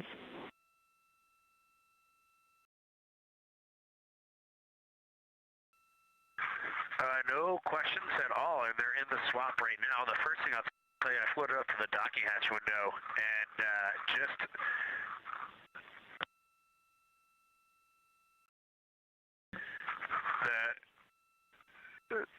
what I'm going to call the Mari around Oriental just looks so different out the docking hatch right now. It's quite a bit darker. It's the same darkness, if not a little darker than Grimaldi, but it's cool after just being in the 400 mil for the last half hour. Looking up close, I got pictures of everything Ike was just describing on the Terminator. It really is a fascinating Terminator. And then Oriental just looks so dynamic right now. It's very three-dimensional out the docking hatch compared to what I was just looking at through the 400 mil. We love it. We are getting a sneak preview from one of our SAW cameras at what you're looking at, and we see some of what you're describing. We cannot wait to see your photos. Thanks.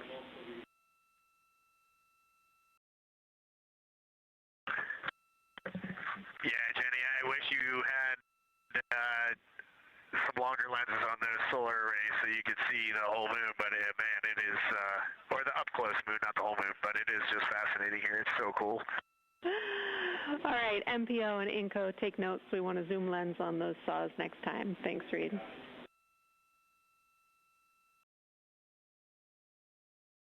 Affirmative.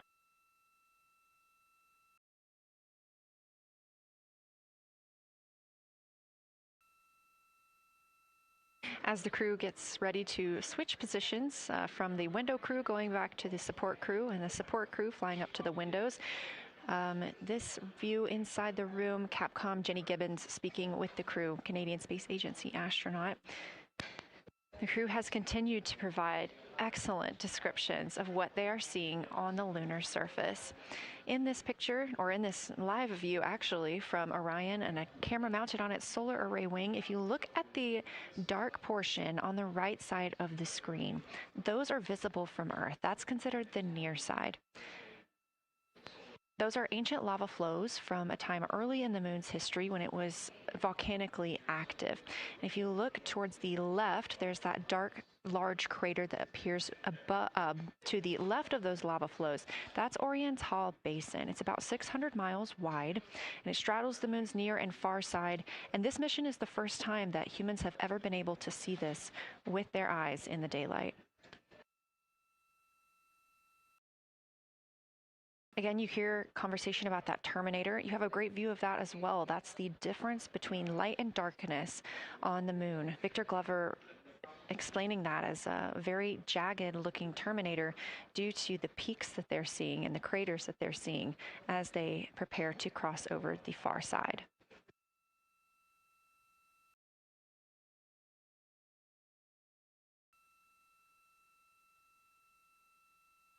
You also heard science officer, the Dr. Kelsey Young, Artemis Science Flight Operations lead, sharing with Victor Glover that his responses are truly something that only human eyes can discern or provide.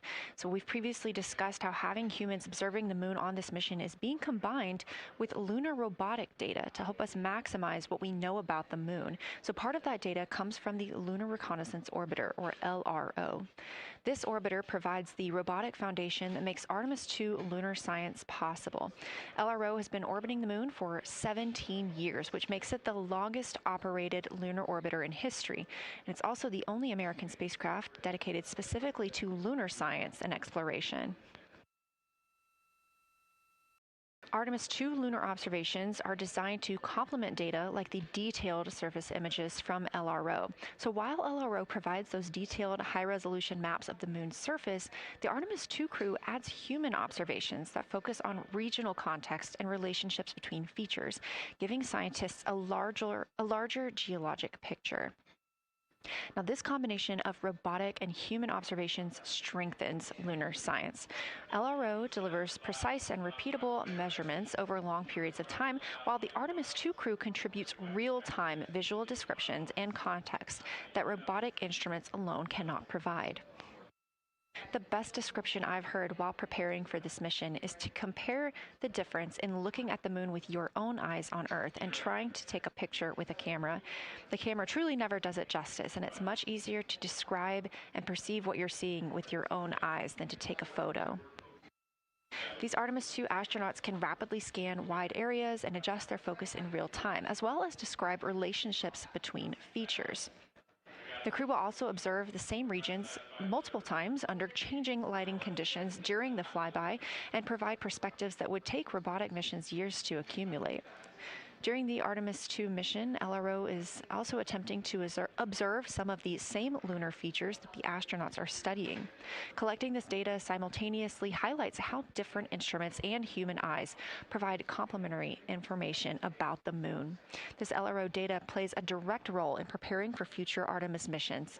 Its measurements of topography, surface temperature, composition, radiation, and lighting conditions are used to assess hazards, identify safe landing sites, and locate potential resources such as water ice near the lunar South Pole. This mission, Artemis II, represents the point where years of robotic preparation are paired with human exploration for the first time in the Artemis era. So together, LRO, the Lunar Reconnaissance Orbiter, and Artemis II are demonstrating how NASA moves from mapping the moon robotically to exploring it with humans. We are laying the groundwork for future Artemis missions and sustained lunar operations. A check-in with Orion. We are now 4 days, 21 minutes, 4 days, 21 hours, and 22 minutes into the flight of Artemis II, our crew aboard the Orion spacecraft. We are now 8,153 miles away from the moon, 250,742 miles away from Earth. The spacecraft is traveling at 1,030 miles per hour.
Houston, the professional science update giver is now in seat 2. That is where Victor is, and Christina is nestling into seat 1 with the long lens, and we're just getting ourselves oriented here.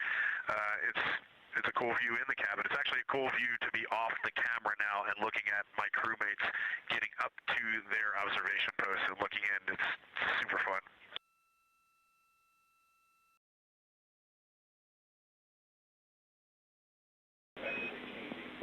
Copy, I'll read. We like it.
As we heard confirmation from NASA astronaut and commander of Artemis II, Reed Wiseman, they are now switching positions of the support teams and the observation teams. So initially, Reed Wiseman and Jeremy Hansen were at windows 2 and 3 in the Orion spacecraft, taking photos and making annotations in their PCDs, portable computing devices. They were also giving audible descriptions into their PCDs, wearing headsets with microphones and providing recordings that the science team will be able to listen to later. We were hearing from NASA astronauts Christina Cook and Victor Glover as they made observations as part of the support team. Now, as these teams are swapping, we anticipate hearing more from Reed and Jeremy as they'll be on the support team, while Victor and Christina will be at the windows taking photos and making annotations.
for the science team if they could mark this time. I just covered up window 4 to block out the ambient light from a very bright planet Earth. And it'll be interesting to see if in the data Victor and Christina see any differences from me and Jeremy with that window blocked. It's a lot darker in the cabin now.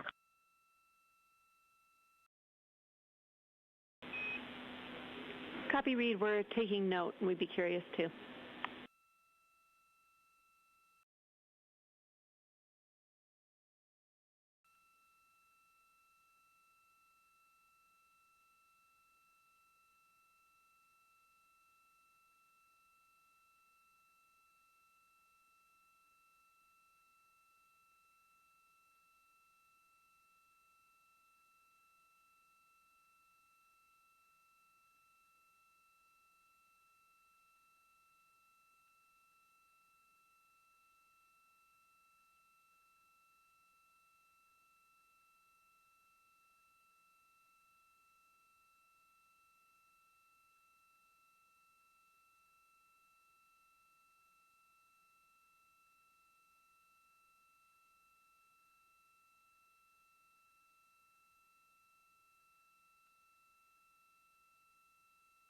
We are live in the Artemis mission control room during the lunar flyby of the Artemis II crew, the first humans to fly by the moon in over 50 years.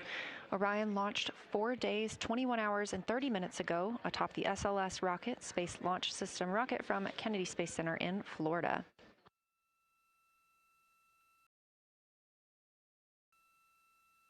Our 4 crew members inside the spacecraft are transitioning their positions. The cabin and window teams have swapped. Currently at the window, we have Victor Glover and Christina Cook, NASA astronauts, and serving as support, Reed Wiseman and Jeremy Hansen.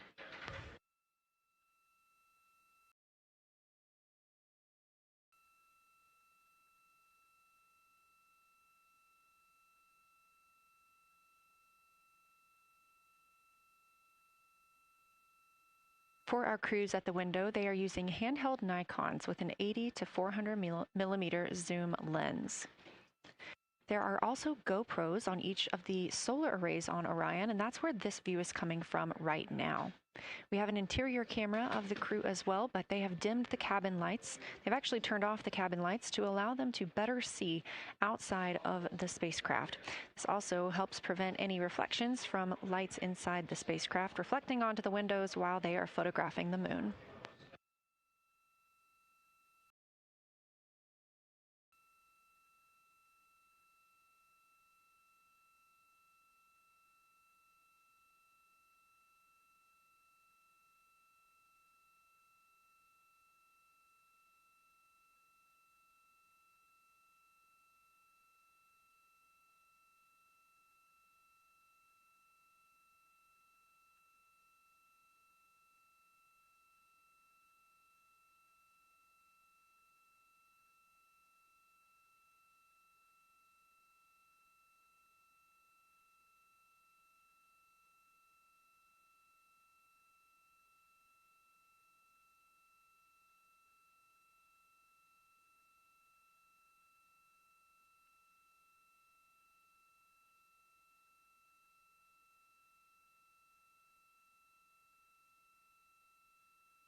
We talked a little bit about the views and the cameras being used on the Orion spacecraft.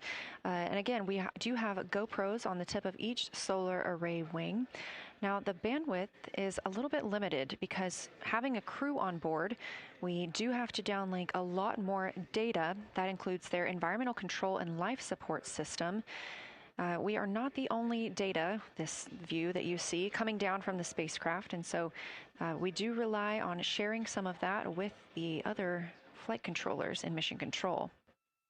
This helps the team monitor all systems aboard the spacecraft and ensure the safety of our astronauts.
We are standing by for a situation report from the crew aboard the spacecraft. They've been imaging the whole moon. There is now a new crew at the window. That would be Victor Glover and Christina Cook. And so being it's their first time since they have moved up to the window positions, they have a chance to orient themselves and describe and take pictures of any color or albedo variations across the surface. Reminder, albedo is the brightness or reflectiveness. Integrity science for a science sit rep when you're ready.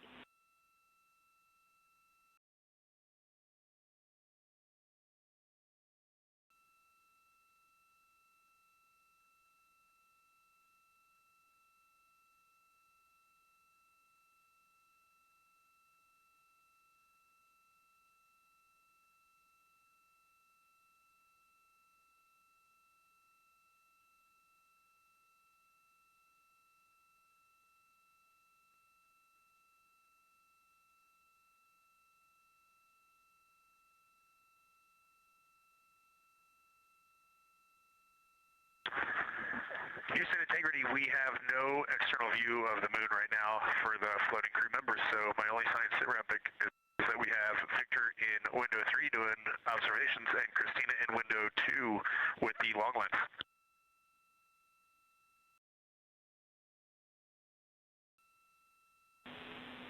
Integrity, we copy.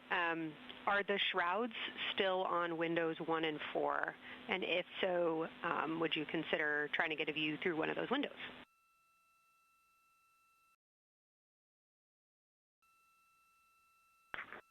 We cannot take the shroud off of 4 because the Earth is too bright and it's impacting Ike's peripheral vision. And then I can get a grazing glimpse out the docking hatch window. I can see Oriental south down to the South Pole.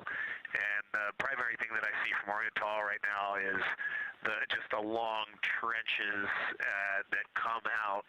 And, you know, when you come out the north side of Oriental, the ejecta kind of boulders across the northern half of the far side.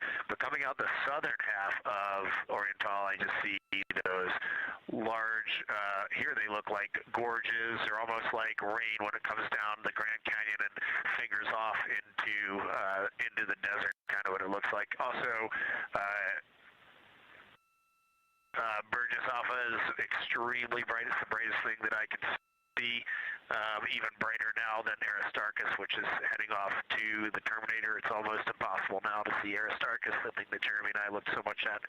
I can just barely see the crater rays from Ohm, and I would say for albedo right now, I would go back to Grimati is still extremely dark, especially in that southwest corner, and there are parts of Oriental and the outer ring of Oriental that reach that same level of darkness, especially the rings of Oriental reach the same level of darkness as Grimati. And then south of Grimati, Jeremy and I were noting a few other just really dark areas of cratering, mare there, and those have that same darker albedo. But Burgesshoff is the brightest, and Grimati is the darkest. Integrity Science, that was a great description. Thank you, and thanks for the docking window geometry to give us that description. Any comments before you go on the annular ring in Oriental?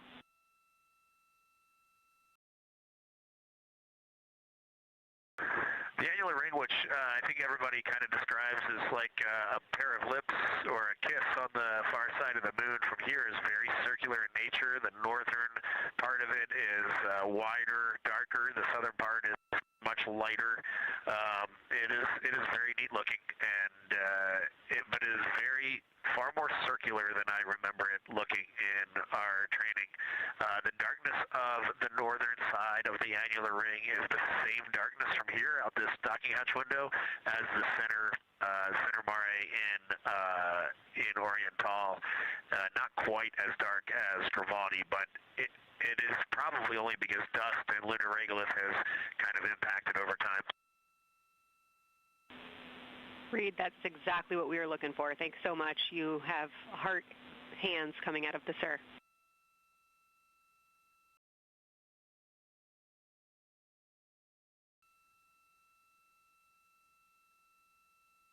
Say that again, Kelsey. Just saying that the SIR was really excited about that. That annular ring was something we were really eager to hear about, so thanks.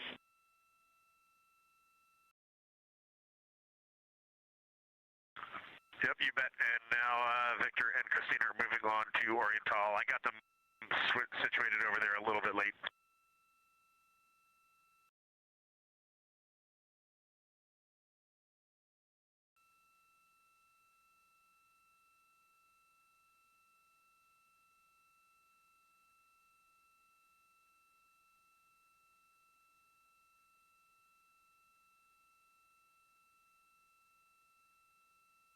That was NASA astronaut Reed Wiseman, now providing a science sit rep as he is away from the windows most of the time. He is working as the support person along with Jeremy Hansen in the spacecraft, as Victor Glover and Christina Cook are now at windows 2 and 3, able to photograph the moon.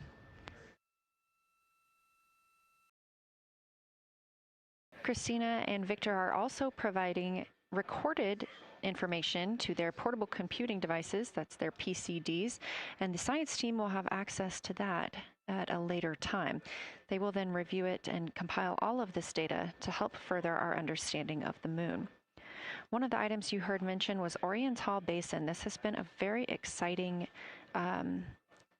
opportunity for the crew. They have all been very excited about seeing Oriental, as well as the science team has been looking forward to it. It is known as the Grand Canyon of the Moon, as we discussed earlier.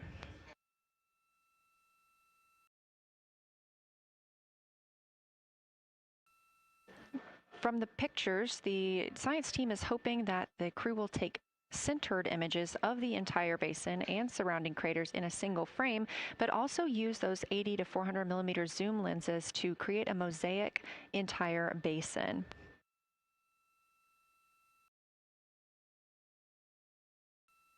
With their unaided eyes, the science team is hoping the crew will describe southern dark annular ring, which you heard Reed just describing, as well as any color, albedo, texture, or topography across the mare patches and ring mountains. Science team reports that the observations will be used to study the geologic evolution of the youngest lunar basin and to inform formation hypotheses for the annular ring.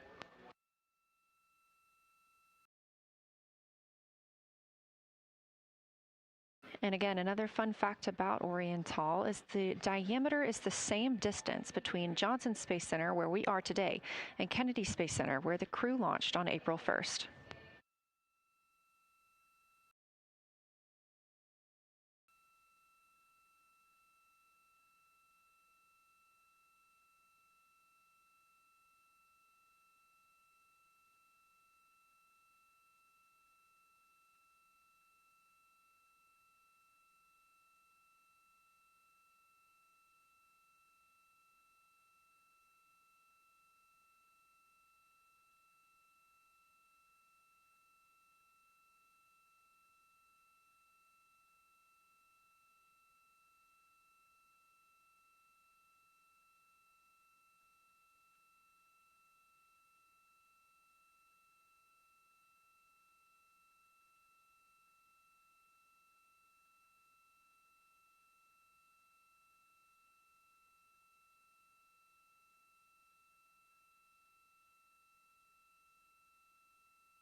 This live view from the Orion spacecraft on the Artemis II mission, now 7,373 miles away from the moon, 251,130 miles from Earth.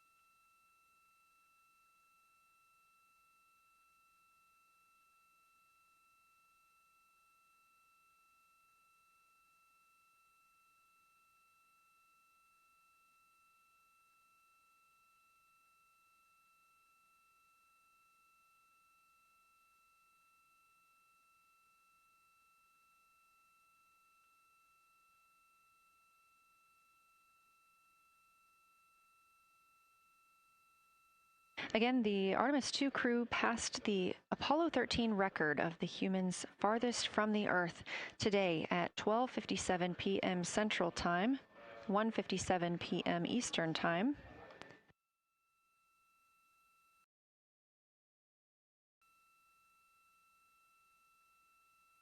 That distance set by Apollo 13 was 248,655 statute miles.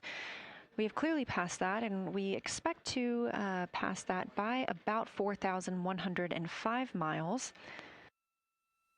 That will be when the spacecraft reaches its farthest distance from the Earth. It could be around 252,760 miles, but again, these are approximations and our targets, and we will make sure to report back the final numbers once we have them.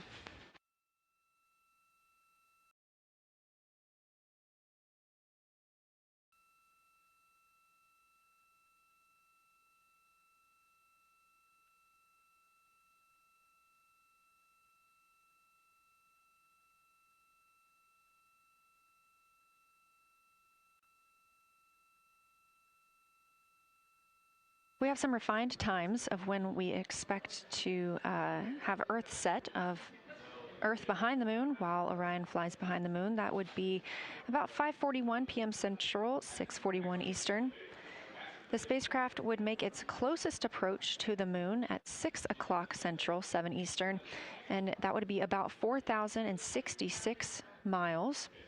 And then at 6:02 p.m. Central, and the spacecraft will reach its farthest distance from the Earth. We anticipate that'll be about 252,755 miles, which would be 4,111 miles farther than Apollo 13. We would see Earthrise again at 6:21 p.m. Central Time, and a few minutes later, regain communications with the crew.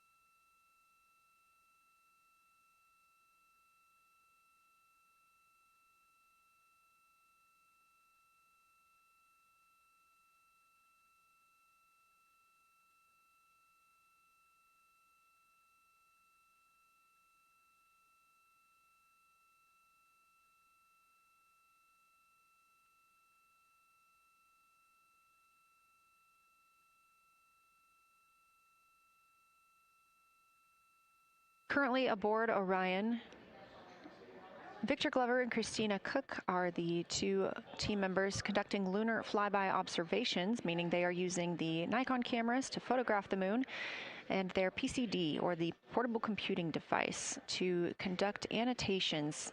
They are both recording information that will be downlinked to the science crew, and tomorrow morning the science team will have a conference with the team while the information is so fresh.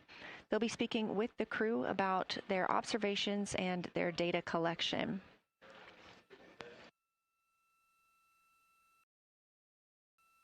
Otherwise, most of tomorrow, Flight Day 7, is considered an off day.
We are on flight day 6 of the Artemis II mission, the first time in more than 50 years that humans will observe the moon directly, providing a critical opportunity to practice how lunar science will be conducted during future Artemis missions. If you're just joining us, the crew is well into their lunar flyby observations, and we anticipate that we will hear from them soon. A few times every hour, they are slated to call down with science sit reps or situation reports. We most recently had one from Commander Reed Wiseman. He and Jeremy Hansen, mission specialist, were first at the windows today to photograph and make annotations of what they were seeing. Therefore, we heard more from Victor Glover and Christina Cook earlier in the day during those first blocks. But now that Reed Wiseman and Jeremy Hansen are on the support side, they are the ones calling down what they are seeing from windows 1 and 4. Earlier, we heard that the Earth is so bright in window 4, they have had to temporarily cover it with a t-shirt.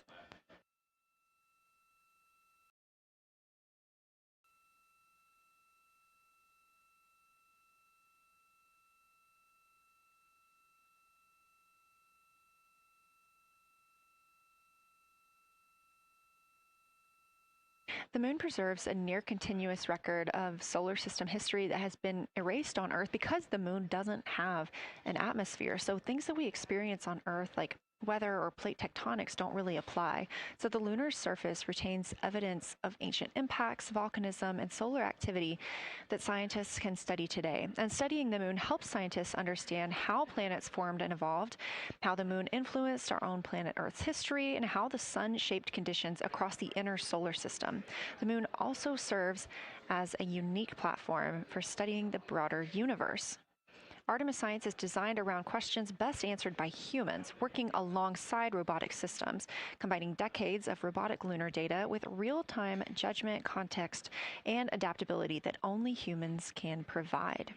This mission, Artemis II, is serving as a proving ground for lunar science operations, which allows NASA to test how science is planned, executed, and supported during a crewed deep space mission ahead of our future Artemis flights.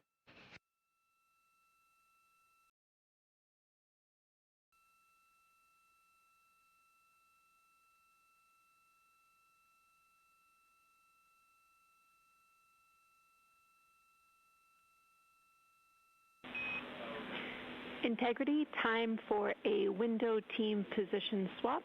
So Victor and Christina, please switch places if you've not done so already, and remember your SD card for the camera.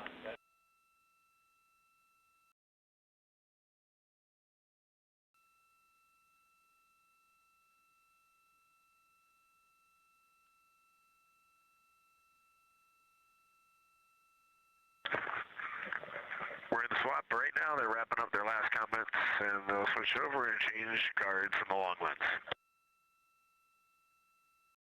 Copy.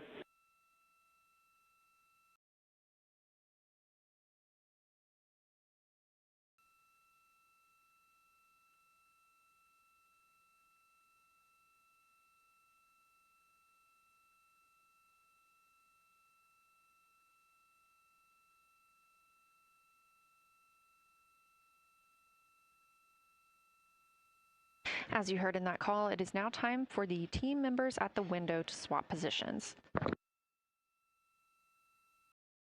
That means Victor Glover and Christina Cook will be switching roles. One of them has been photographing the moon with a Nikon with an 80 to 400 millimeter zoom lens, while the other was making annotations on their portable computing device.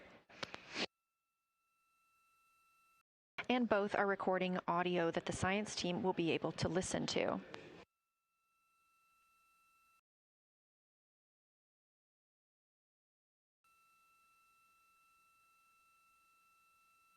We are now 2 hours and 10 minutes until we expect to lose signal with the spacecraft as they fly behind the moon.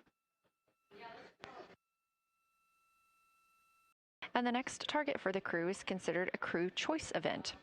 They have the option to focus on any regions or patterns or features that interest them. The science team has asked the crew to capture pictures that illustrate their choice, as well as at different zoom levels, and to describe why those certain features or regions caught their eye.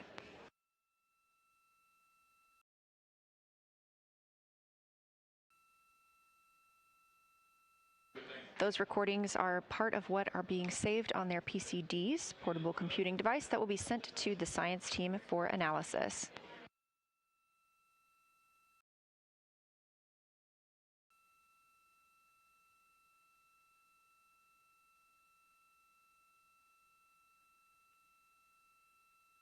The crew has been allotted 8 minutes for this crew choice event, and it's also a time for a scheduled sit rep or situation report.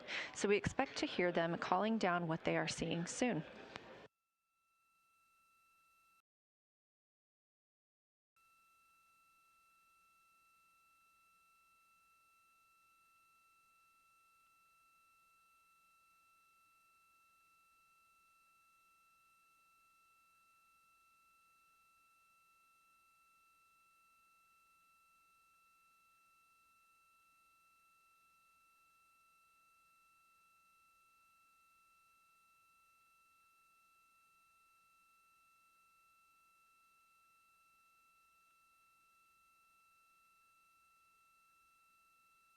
Something that the crew or that the science team has used to help prepare the crew is a cue card.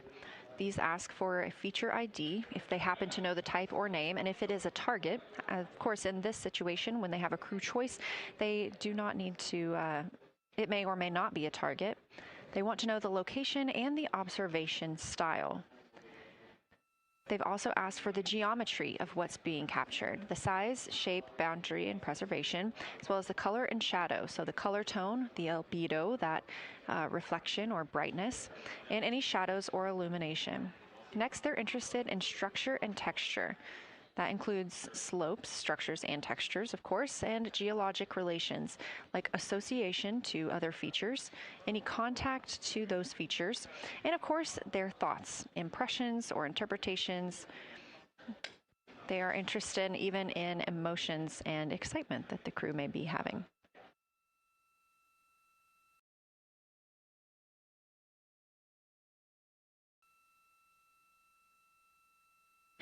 This flyby day has been practiced in many ways, even in sims here in Mission Control Houston. The team also conducted some field work, learning how to look for specific geologic features. They also photographed a large globe, and the science team helped them determine which features they would be targeting and how to look at those.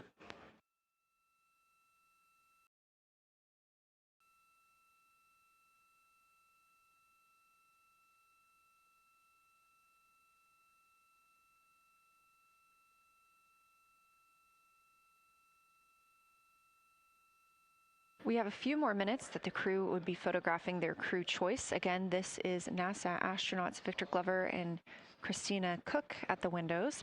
They will then move on to another discussion portion. This is for the far side albedo, that reflectiveness.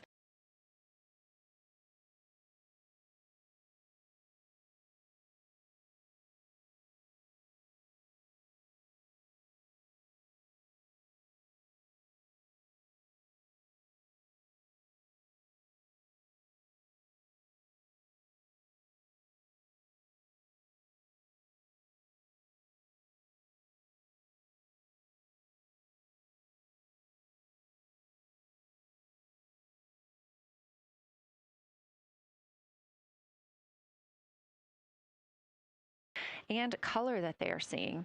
We heard earlier about some browns seen on the moon, which is very interesting, especially here from Earth, where we are just seeing whites, grays, and maybe even black at some points. When they get into that discussion for far side albedo in a few minutes, the theme is looking to know how that color and albedo is, what those variations look like across the far side.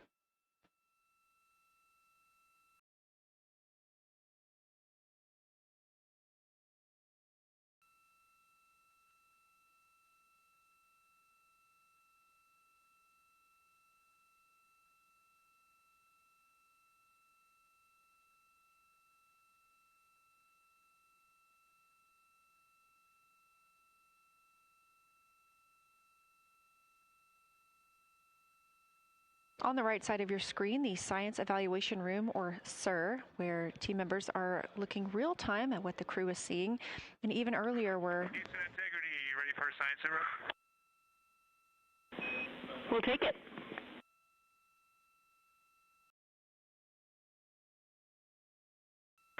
Okay, the crew has swapped positions. They're in their crew choice element. I've been listening to both of them for a little bit, and they're really enjoying, they both decided to pick the Terminator, and they're spending a lot of time looking at the Terminator, just talking about the resolution that they can see, the depth of the craters, and the various interesting and unique excavations that they can see.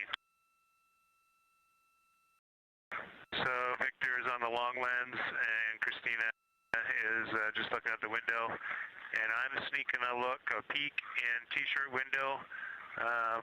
It looks like, I don't have the best angle here, but it looks like Aristarchus is on the limb of the moon now. It's amazing how quickly it changes as we speed around the far side of the moon, stuff that's leaving our field of view, and now we have a lot of the dark side of the moon that, you know, it's missing for us right now, but it would be in view if it was lit at all. Jeremy, Science, thanks for that sit rep. Do have a question. A few times we've heard you and the other crew describe change during the course of your flyby. Would be interested in future descriptions of more verbosity about how it's changing. Thanks for the great sit rep.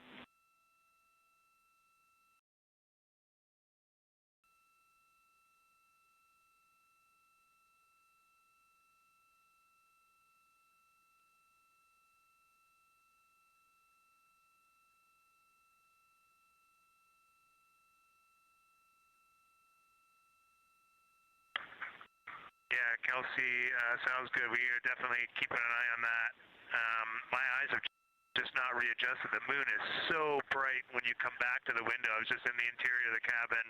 I've come back to T-shirt window, and it's just overwhelming brightness, and my viewing angle is a bit challenging, so I won't be able to give you great observations from this window. But I will talk about something that I was talking a lot about in my recordings earlier, which was we've been talking about some shades, and so we have obviously the dark and the light gray, and then we've talked about naming some colors, a brownish hue and a greenish hue.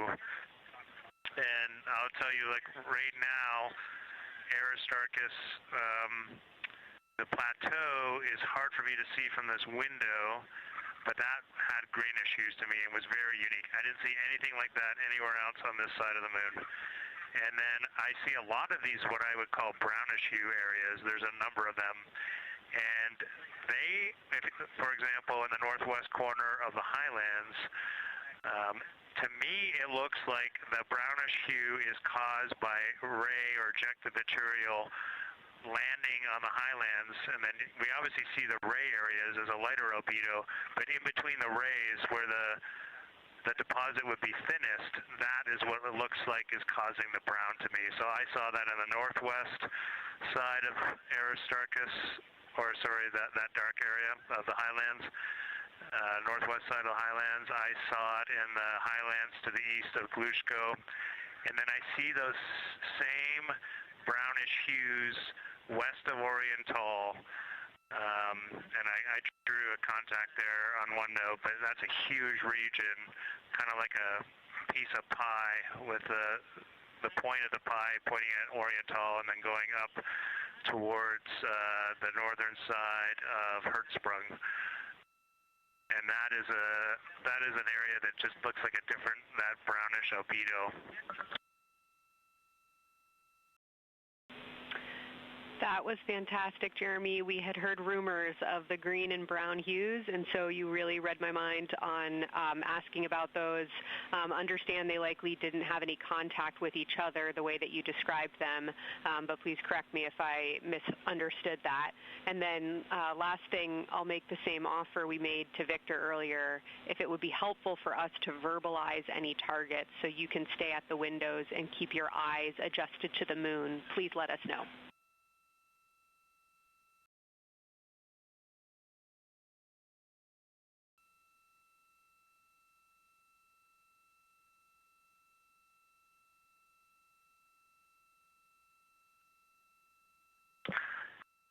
If you got something you want us to look at, Kelsey, you can send it on up.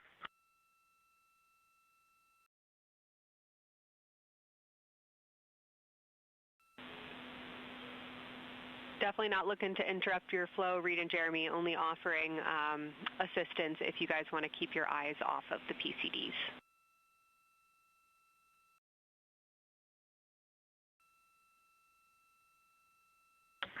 Oh, I see what you're saying. Okay.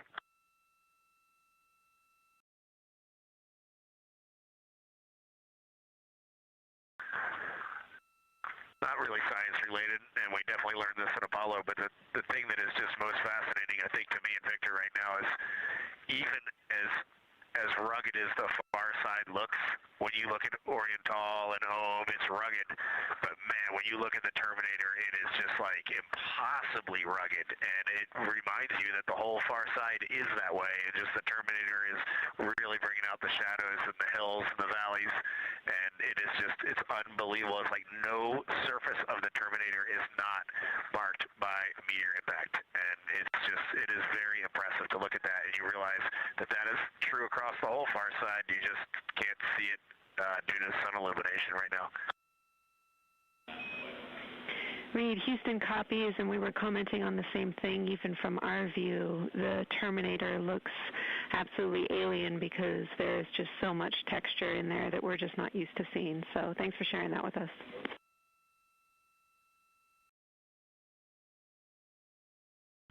There's also, I don't know the name of it, coming out the south-southwest of Oriental, right on the southern Terminator, is just a massive crater. I don't know the name of it. Maybe you can look on the solar array wing video and tell me it's right. It's the southernmost crater you see on the Terminator right now. We're looking for you.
We're loving that picture. Thanks for showing us.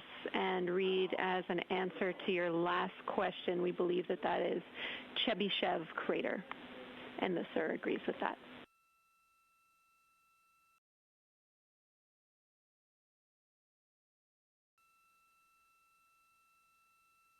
Okay, that picture I was just...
Showing you is an 8X iPhone out the docking hatch for the high grazing angle. It's just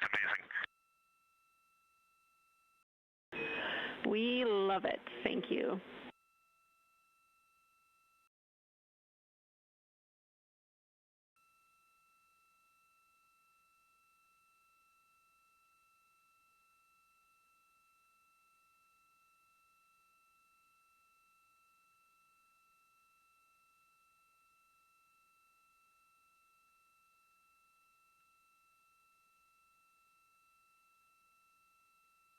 This is Artemis Mission Control in Houston, Texas. Mission elapsed time, 4 days, 22 hours, 12 minutes into the flight of Orion.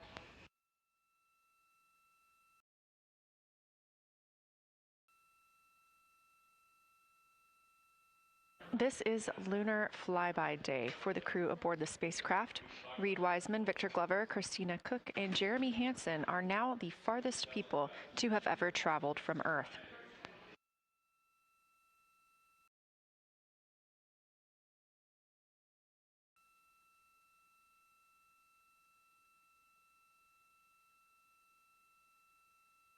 This a live view from inside the spacecraft. They have turned off the lights so they're able to see outside and photograph the moon better with no reflections from inside.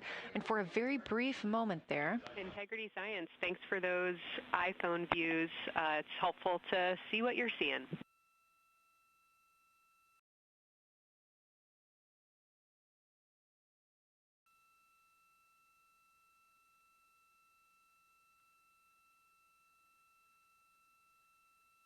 We very briefly saw NASA astronaut Reed Wiseman showing a picture he took on his phone of the moon.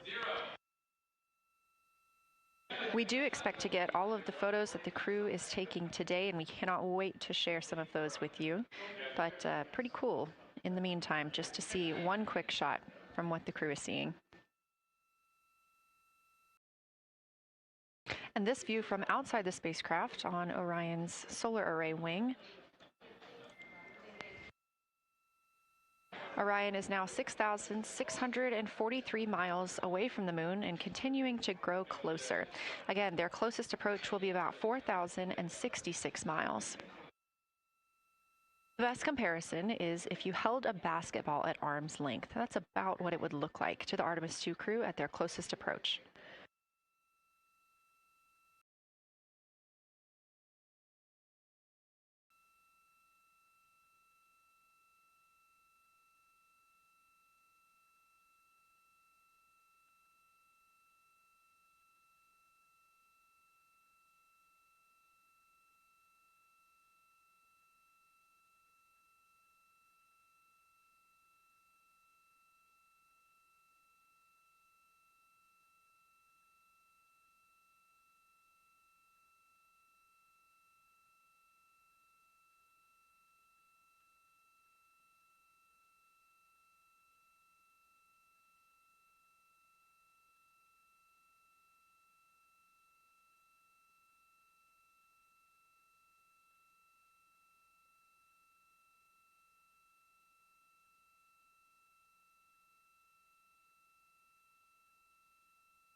This view showing at the very top, a camera coming from Orion, continuing their flyby of the moon. We have 3 more flyby observation blocks after the completion of this one. Down on the bottom left of your screen, that's the SIR, the Science Evaluation Room, where team members are continuing to work through all of the targets that the crew is photographing today, and they've helped identify some of the craters and some of the other items that the crew has seen on the moon's surface. Down on the right is Artemis Mission Control here in Houston. Those 2 rooms down at the bottom are just down the hall from each other.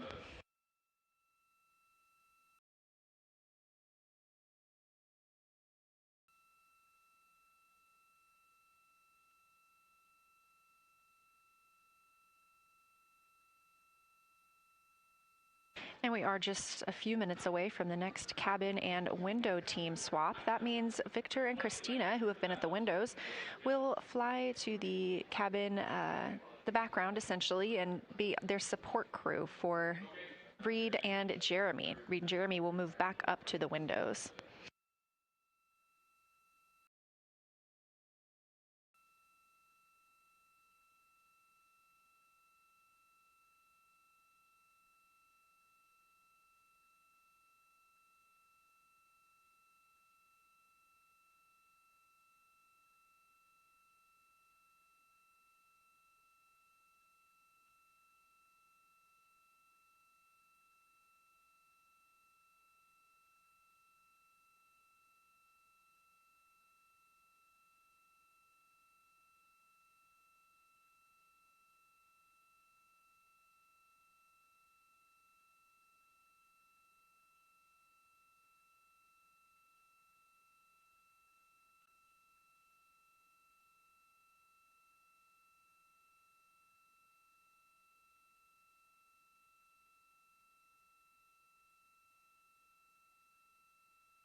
The crew is continuing their discussion portion of the flyby in the lunar targeting package, where it says far side albedo / color. They are looking, the science team is looking to get a good understanding of what the crew can see on the far side at this point, and its brightness as well as any colors. We did hear earlier Canadian Space Agency astronaut Jeremy Hansen reporting that they could even see browns and even greens on the moon. I'm really looking forward to seeing those photos. And in just a couple of minutes, the teams will swap from the cabin to the window.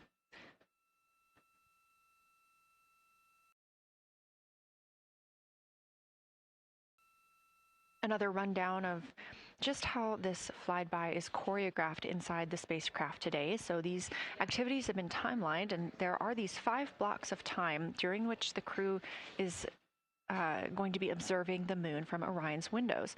Now we are just coming up on the end of the 2nd block, and we'll start the 3rd soon. So at any time during those blocks, 2 members are at the windows working in a pair. One is taking photos from window 2 and has a blue shroud over the window to help prevent any reflections from inside the spacecraft. They are also using an 80 to 400 millimeter zoom lens. And the other astronaut on the window team will be in window 3 using their portable computing device to make annotations. Now, again, both of those crew members are making audio recordings of what they are seeing, and we are not hearing that right now. Those are going to be downlinked later to the science team, who will evaluate them and use that data to inform our understanding of the moon. Those 2 crew members at the windows swap roles. Integrity Houston, it is time for another swap between the cabin and the window teams. So we have 15 minutes of handover time, and then we will expect Jeremy and Reed at the windows and Christina and Victor at the cabin. I have no new vehicle updates for you, but I do have a photo location for some photos on Ike's PCD, and I want to let you know that Jeremy's family have arrived in the viewing gallery.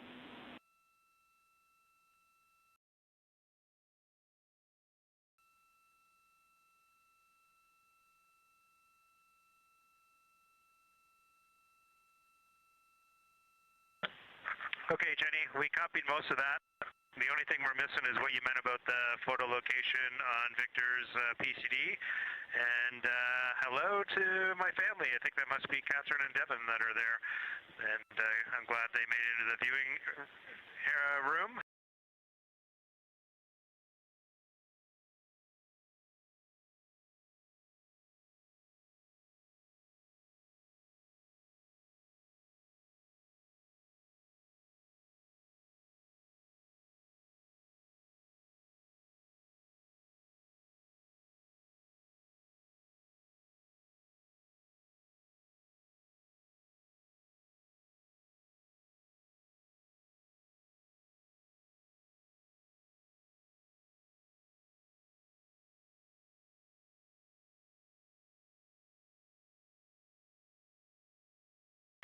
And we copy. It's time for crew swap. The A team's coming out of the windows and the B team's going in.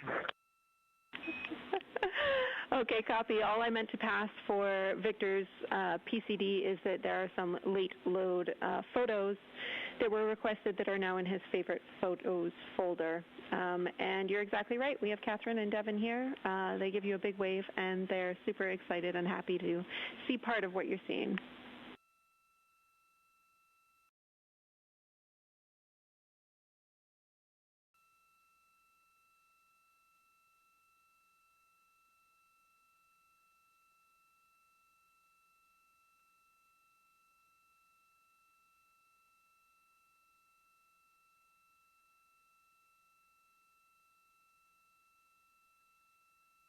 Okay, copy, Jenny. We're not sure what we're looking for in the PCD, but we're going to poke around and we may be calling you back about that one. All right, that's no problem, and it's unrelated to flyby.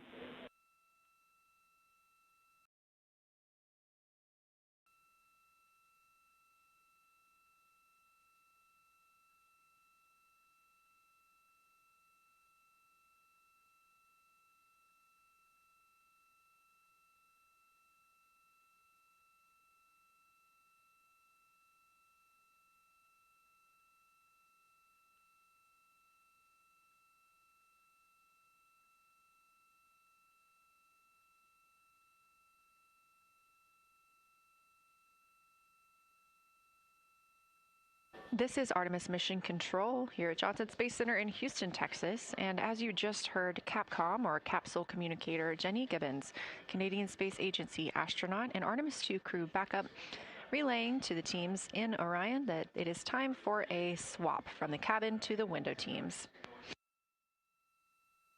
We're now at the tail end of the second lunar flyby observation block. Again, we have 5 of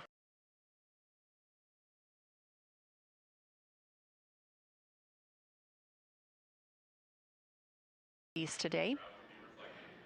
Most recently, Victor Glover and Christina Cook were at the windows photographing and making annotations, while Reed Wiseman and Jeremy Hansen were in the cabin providing support, whether that is SD card help, but also science sit reps, calling down any situation reports for what they are seeing on the moon or anything about the vehicle status. With that call to make a swap, Reed and Jeremy will be back at the windows, making observations for what they see at the moon and taking photos.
Again, you're watching live coverage of NASA's Artemis II. But something that's really awesome up here is we now have the moon and the Earth in window 3 simultaneously, and the moon is a gibbous, and the Earth is a crescent. And I'm guessing in about 45 minutes we'll have 2 identical crescents as we change our position in the universe. That is pretty darn cool. Thank you.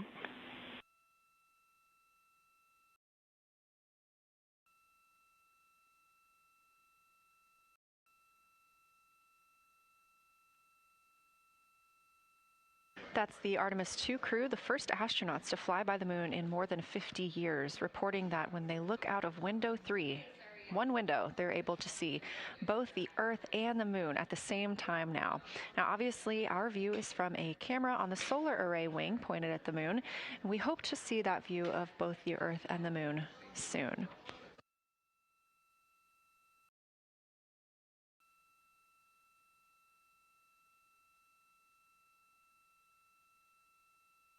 Some upcoming times for what you can expect. In about an hour and 40 minutes, we will have Earth set. And during that time, we will have a view of Earth going behind the moon. Shortly after, just a few minutes later, we will lose signal with the Orion spacecraft. This is tracked as it is going behind the moon and out of reach of the Deep Space Network. At 6 o'clock p.m., the spacecraft will make its closest approach to the moon at a distance of about 4,066 miles. At 6:02 Central, the spacecraft will reach its farthest distance from Earth at about 252,755 miles.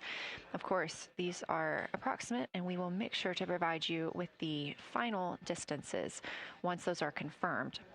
At 6:21 p.m., we will have Earthrise from the Orion spacecraft, but we will not have communications with the spacecraft until 6:25 p.m. Central, when we expect to acquire signal with them after they've emerged from behind the moon.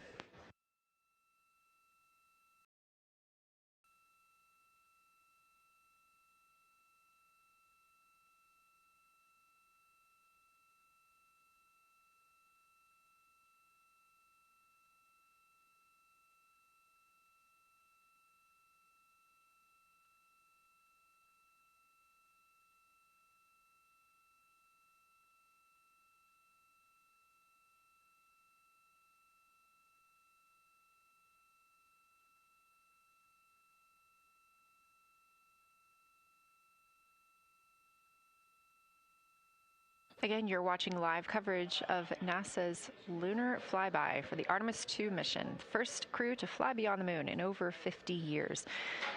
The astronauts inside the spacecraft are switching positions, 2 at the windows and 2 serving in support roles, before they start their third timelined flyby observation for today.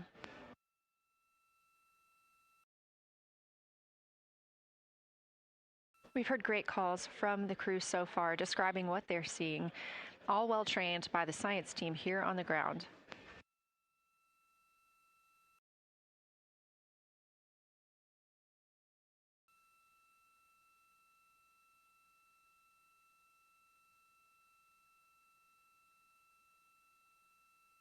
Another major milestone for the crew today will be to experience a solar eclipse from their capsule.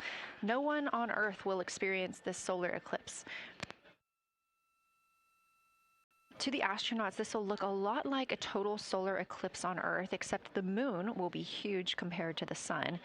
Whereas if you're standing on Earth and looking at a solar eclipse, the moon and the sun appear to be about the same size in the sky.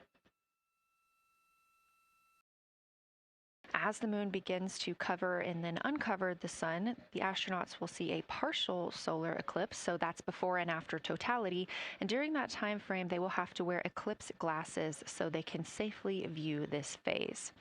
They also intend to capture images of the sun's corona during the eclipse. This is a rare glimpse at the innermost corona that will only be captured by the astronauts' cameras. During the eclipse, we also look forward to the crew members describing what they will see, which includes unique light features like the shape and size of the corona and potentially even lunar dust. At the same time, Venus, Saturn, Mars, and Mercury will be near the sun, so they may be able to identify what part of the sky they're looking at. This can help train future Artemis astronauts on what part of the sky they're seeing, which is useful knowledge in challenging situations when they may need to rely on that information instead of instruments for navigation and orientation. That eclipse window will last about an hour, and it'll happen near the end of the day today, closer to 7:35 p.m. Central, 8:35 Eastern.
As you can see in this live view from Orion, the spacecraft is maneuvering around the moon, and the views of the moon have changed since we started our broadcast.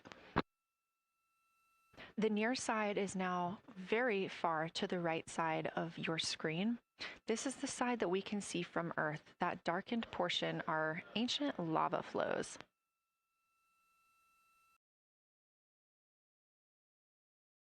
The crater down towards the bottom of the moon is Oriental, and this is a crater that was previously never seen before by human eyes until this mission.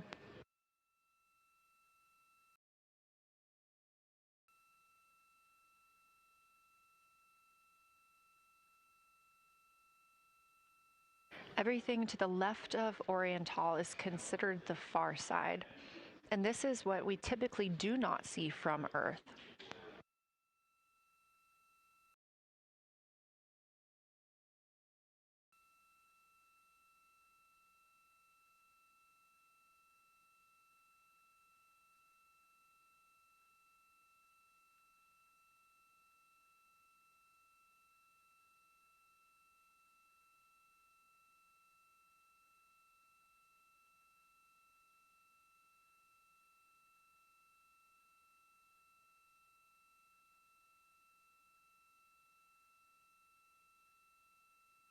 Just a reminder about this view. This is coming from a GoPro camera mounted on the tip of one of Orion's 4 solar arrays.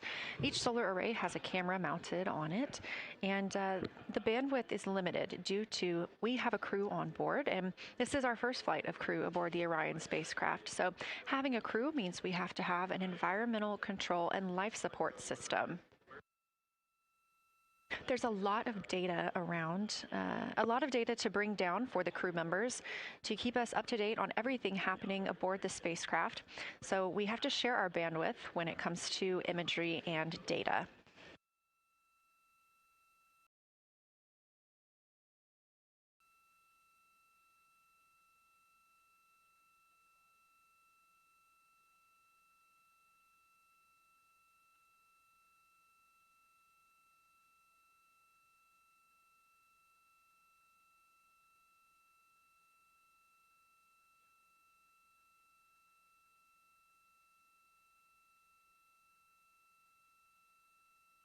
Inside the Orion spacecraft, the astronauts have completed their cabin and window team swap, meaning we have moved into the next block of lunar flyby observations.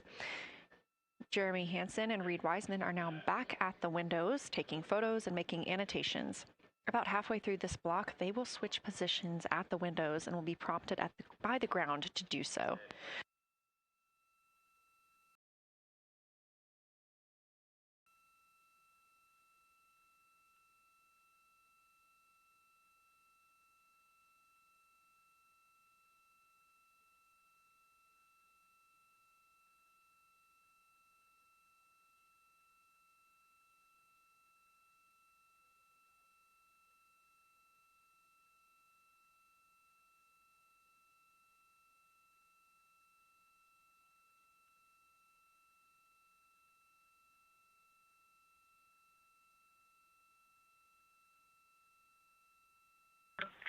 Houston integrity for SITREP. First of all, I'll just talk about the experience that I had during Victor and my observation time. It was an incredible experience. We definitely noted how much more you can see with the zoom lens. Even though we have a great visible eye image, there's just a lot of texture that just pops right out at you when you can zoom in. So almost just using it like a telescope, the camera lens. We really enjoyed our discussion time. That was a great innovation on the lunar targeting plan. We were both able to describe a lot more kind of with flow, I would say, when we were talking to each other. And it was also, we sort of were able to bounce ideas off of each other and come to new conclusions. We had, I think, a very successful talking through of some contacts between different color areas, both in the mare and in the highlands, and we identified some really unique texture areas as well. At one point, towards the end of the images of my time in window 3, I just had an overwhelming sense of being moved by looking at the moon. It lasted just a second or two, and I actually couldn't even make it happen again. But something just drew me in suddenly to the lunar landscape, and it became real. And the truth is, the moon really is its own body in the universe. It's not just a poster in the sky that goes by. It is a real place. And when we have that perspective and we compare it to our home of the Earth, it just reminds us how much we have in common. Everything we need, the Earth provides, and that in and of itself is somewhat of a miracle, and one that you can't truly know until you've had the perspective of the other. I'll switch into some logistics stuff. The Peltors, both their batteries stopped providing the active listening, but we have verified they are still recording, and so we are able to have discussion time and hear outside our recordings by just moving the ear cup off of the ear. Other than that, everything's working well technically, and we've been able to find all our targets, and we're having a really great time. Thanks, Christina. We copy those logistics for the Peltors, and also thanks for bringing us into the cabin with you with that description.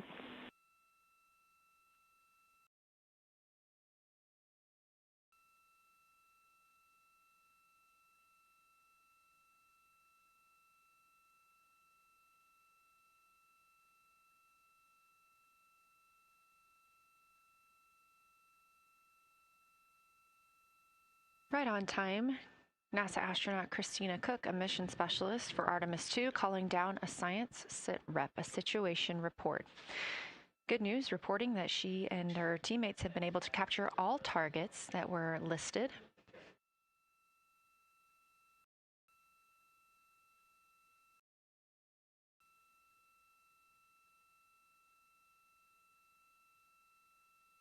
Christina also gave a vibrant description of just how it feels to be there and to see the moon up close and not just something passing in our night sky. Currently, the team members at the window are Reed Wiseman and Jeremy Hansen. Meanwhile, Integrity cabin team for window shroud.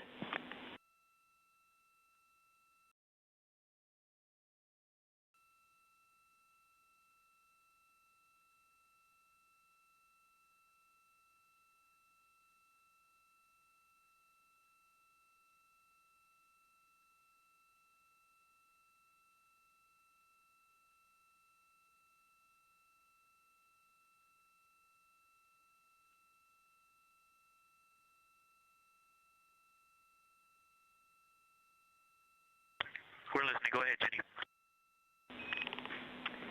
Hey, Victor, we have a temperature constraint on the windows, and the shroud might be getting us close, so we just want to check on the state of window 4's shroud, whether you believe it's still necessary because maybe things have changed with our viewing, and if so, we would like to request to have the shroud removed.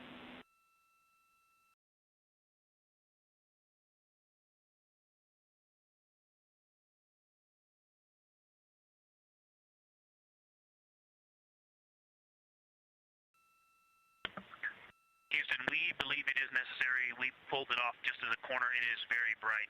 It definitely would affect our night vision and maybe comfort. But is there a time? Can you tell us when we would have to take it off by?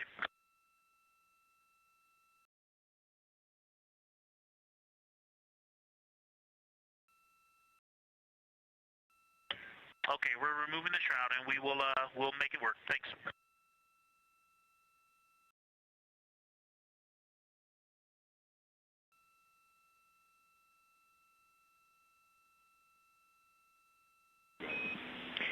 Thank you, Victor. We know it's pretty bright in there now with that window uncovered. We will also offer that airflow on the window would be helpful. So if you want, you can also retrieve the condensation hose, which should be friction fit onto one of the diffusers. And that on the window would also help.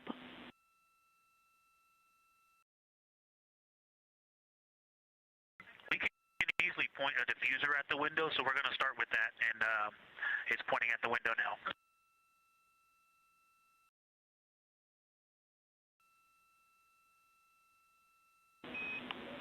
Okay, we'll take that, Victor. Thank you. Please keep us updated.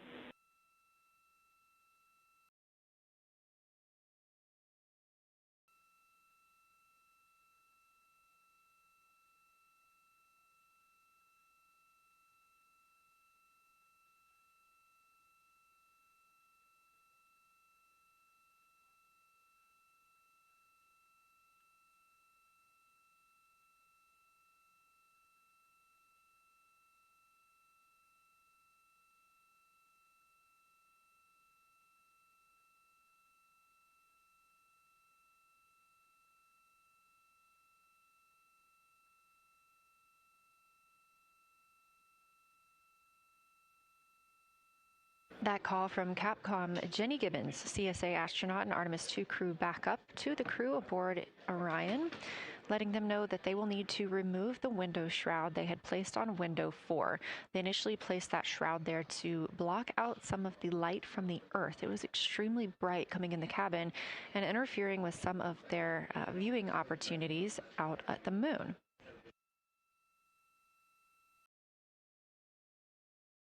This was a request from ground teams to ensure that they are protecting other systems, and the crew has been offered the opportunity to use something else to cover the window.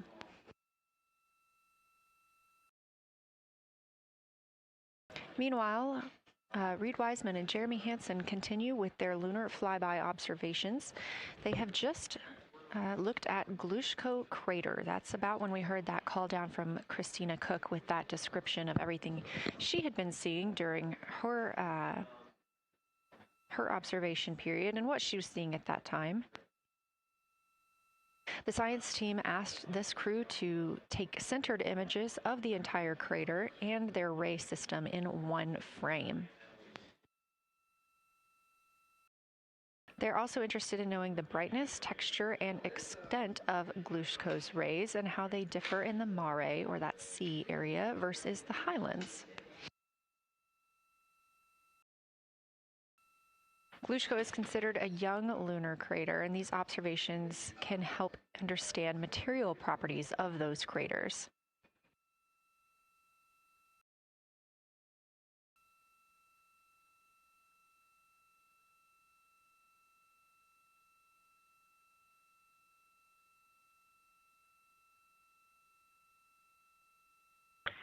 Science, integrity. First, I wanted to start off with connecting with what Christina said, that it was very moving to look out the window. I had had the unfortunate sequence to start looking out the window and then moved to the long lens, and it was hard to speak looking through the zoom because I went straight where Christina went, and I was walking around down there on the surface, climbing and off-roading on that amazing terrain. I also want to underscore something that she said. As we continue to explore, when we actually do go down there to the surface, I know for safety reasons that we would never send someone alone, but I just want to really emphasize how important the discussion time was. When we started to talk, we not only got better science discussion, we got better human connection, and so doing this as a pair, we just learn and grow together, and that's just super important, so thank you for adding that to this plan. Reed just passed me a note that the Oriental Basin annular ring has a similar albedo to the center, but a different color. It has more brownish tones in it, and he said it's very distinct now that he's been staring at it. Victor, thank you. You got a cheer from science there, and we all just went on that moonwalk with you, so highlighting how important it is to talk about these things. I also want to let you know that we have Deanna Glover with us in the viewing gallery. She's all smiles.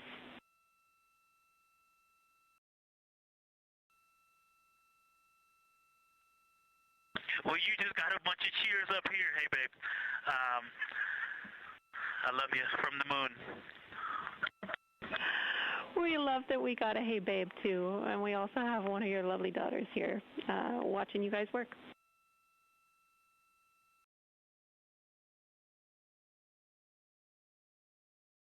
Thank you guys for doing that and for supporting them through this. And to all of you, Genesis, Maya, Joya, and Corinne, I love you. And Deanna, I love you. I'm glad you get to be there.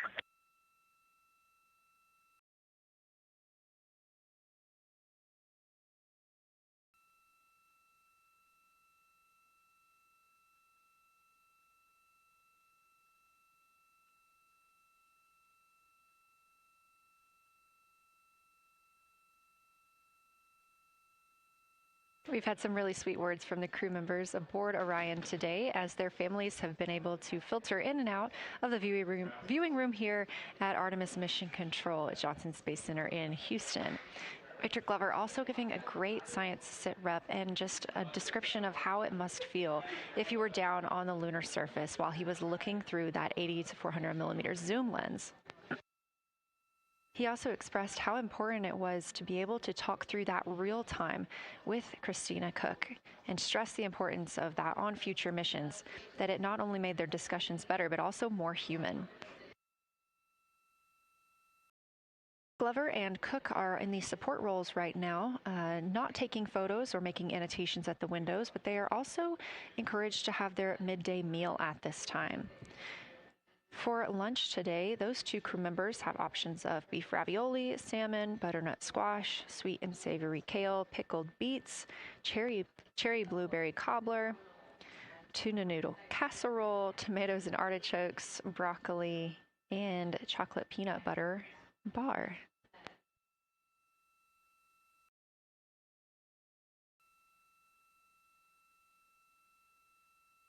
Once Glover and Cook return to the window portion of their flyby today, Reed Wiseman and Jeremy Hansen will get into their midday meal.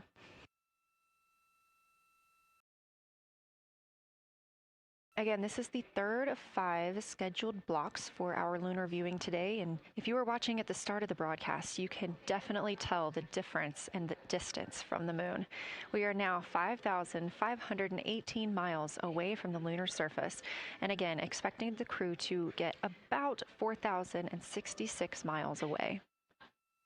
They are currently 252,050 miles away from Earth, and every mile is a new record, having surpassed the Apollo 13 milestone for furthest distance earlier today.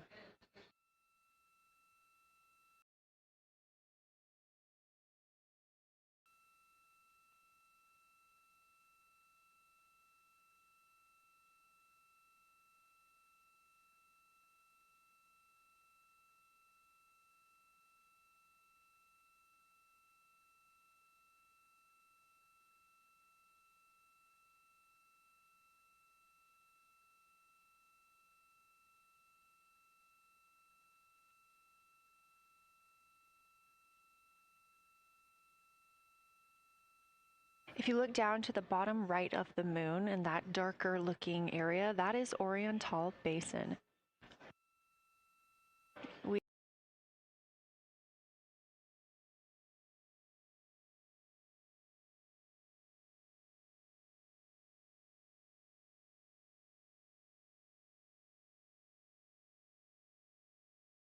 We have continued to lose views of the near side. It is just barely visible over towards the bottom right side of your screen. And then you'll also hear later about that terminator. That's the line between light and darkness while on the moon. It is really exposing some of those craters at this time.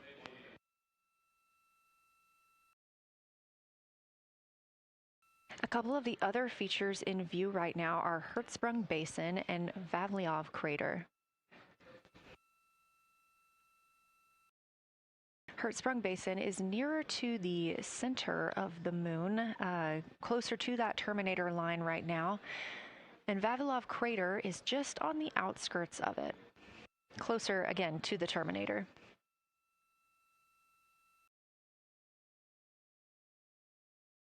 Towards the bottom of the moon and to the left of the terminator line, or currently shadowed in darkness, is Apollo Basin.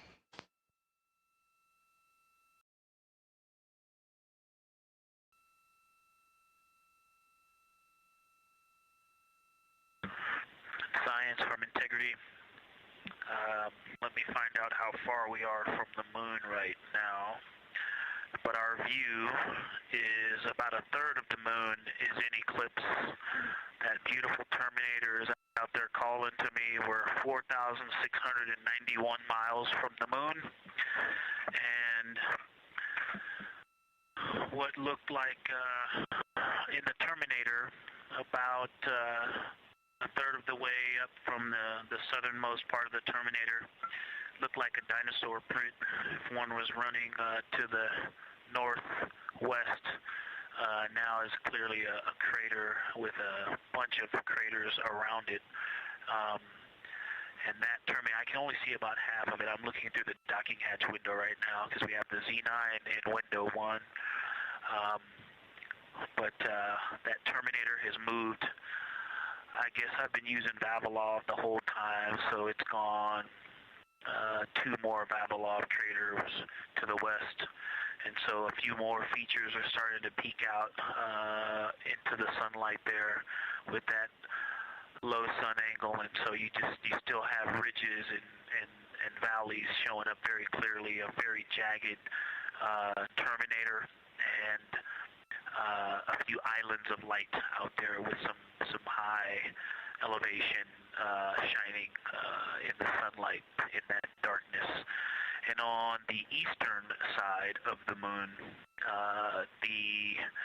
let's see, Grimaldi appears to be one of the farthest east features, and that is maybe 5 degrees from being right on the limb and going off over the horizon.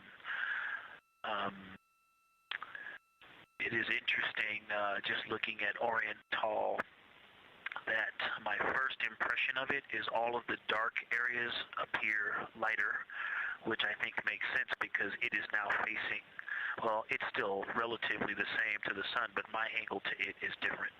So I'm looking at it from a little more, even further to the side as we pass it.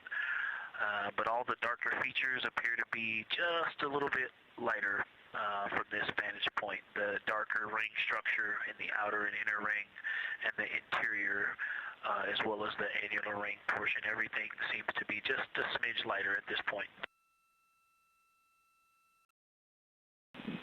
Thanks for that description, Ike. Any additional words you can provide on Oriental would be wonderful, as that is such a high priority target for us. And while I have you, as we get closer to target 15, which is the terminator target, if you can find Zeeman crater again that you were looking at earlier, everything to your left of Zeeman would be getting into the South Pole Aiken area to help you orient yourself.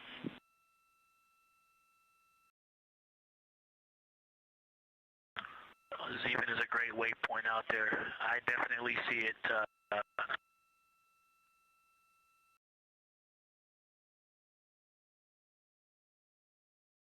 Yeah, Zeeman is very easy to find, and that is awesome. Thank you for pointing that out. Feel free to do that as often as you think of things.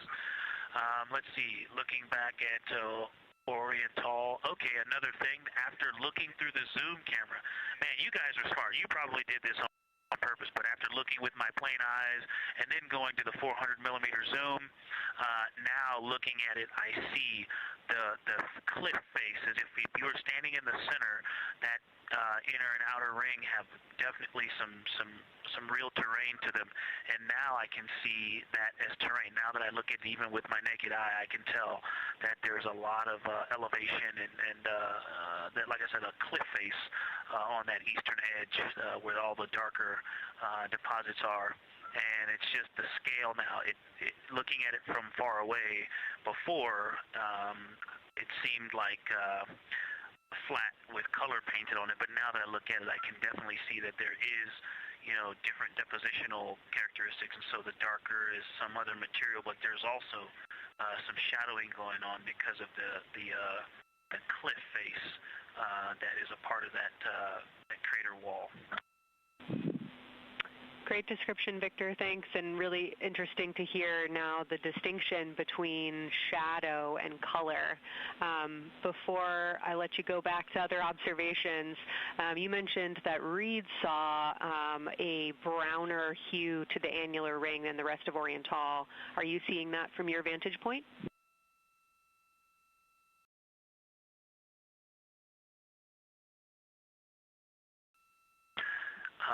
The way that I'm looking at Oriental, again, I'm still in the docking hatch window. There's like a thermocouple right here in the center of the window, and it is the orange Kapton tape color, and so it is unfortunately, it's like trying to look at stars, next to a metropolis. I think it's drowning out any color that I could pick up from the moon. I am not able to see that color, but I have not looked at it through one of the forward face, or from one of the windows 1 through 4. I think when I get away from this Kapton tape strip that I would be able to see the variation that Reed's talking about. That is great feedback operationally. Thanks, Victor. I'll leave you to it.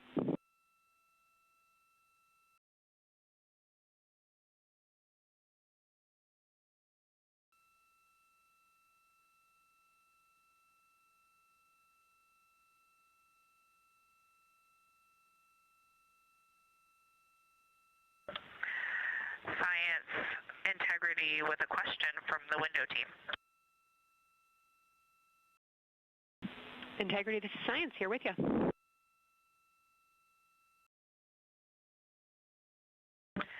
Yes, they have a question to help inform a theory that they're sort of tossing back and forth. What is older, the Mare seas of the near side or Oriental?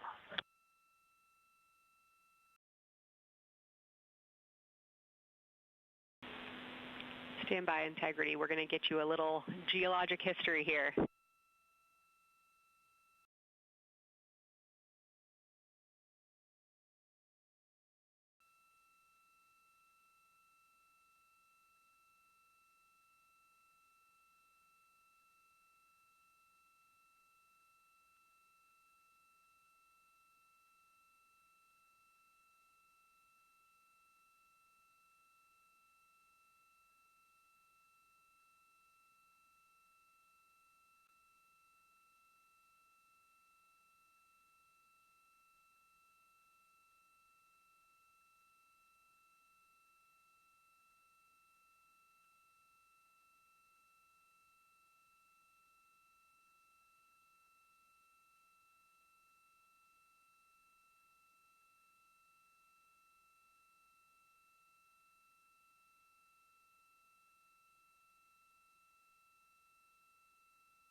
Integrity Science back with you for some lunar volcanism when you're ready.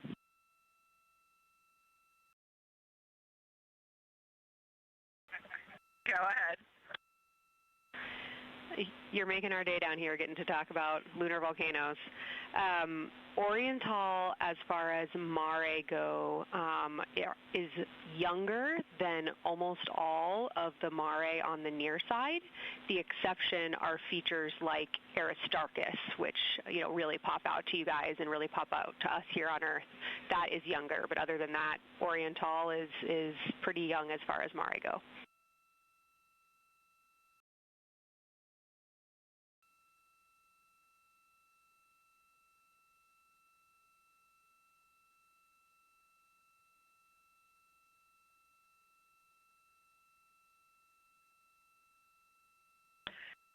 And Kelsey, thanks for that. We love lunar volcanism too. How about when the actual crater was formed?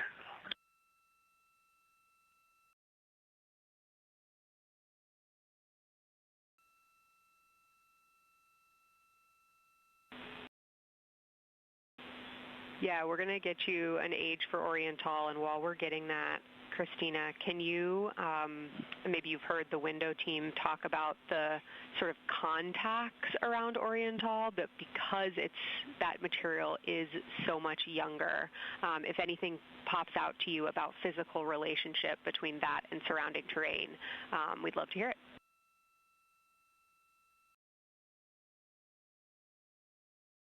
Yeah, definitely. They are discussing a contact relationship that could explain some of the color that they're seeing in certain areas. And so it was really about the ejecta of the creation of the basin and understanding the superposition of its ejecta and mare on the near side or other features. So thank you. We'll take the insight when you have it.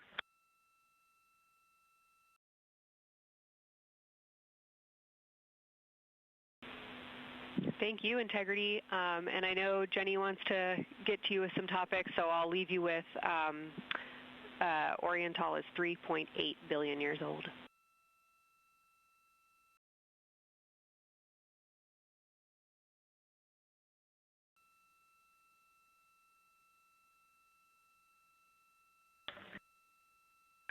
Copy that. So that's on the older side. The actual basin is very old.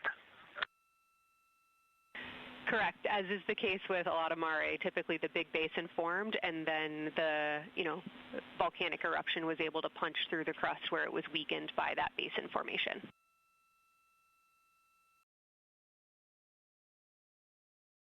Perfect. Tracking. Thank you.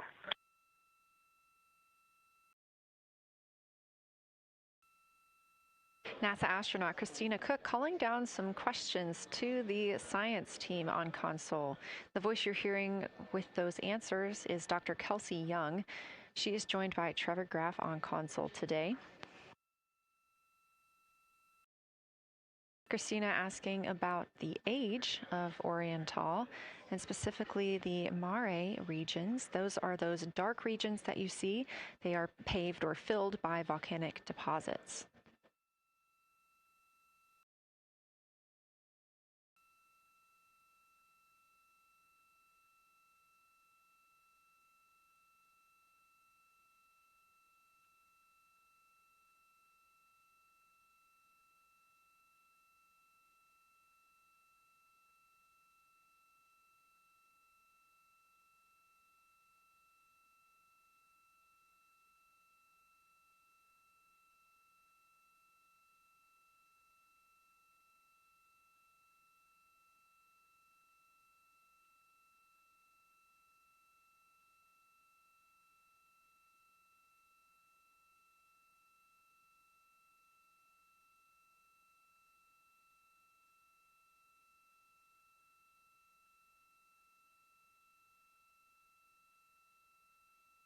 Better answer.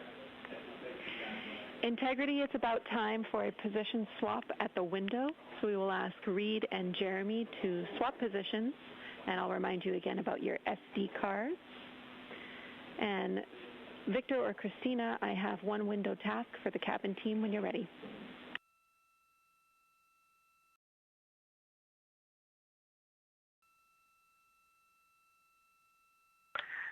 They are swapping, and I'm ready. All right, Tina, we found a way that we can reinstall the shroud on the window. We understand it's pretty darn bright compared to everything that you're looking at. So in order to reinstall it, we will ask that you retrieve the condensation hose and you install it on a friction fit on the cabin air outlet port. That's right by one of your diffusers. You're going to point that little condensation hose such that the air is flowing over the window pane. Let me know when you're ready for the stowage location.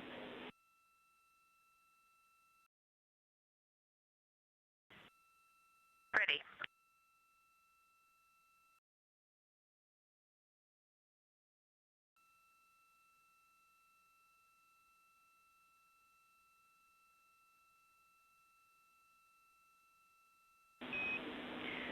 Christina, the hose is in locker A1. The crew has gotten a go to reinstall that window shroud they were using to block some of the earth shine. Copy. This view coming from inside the Orion spacecraft as the crew members are swapping windows, specifically Reed Wiseman and Jeremy Hansen.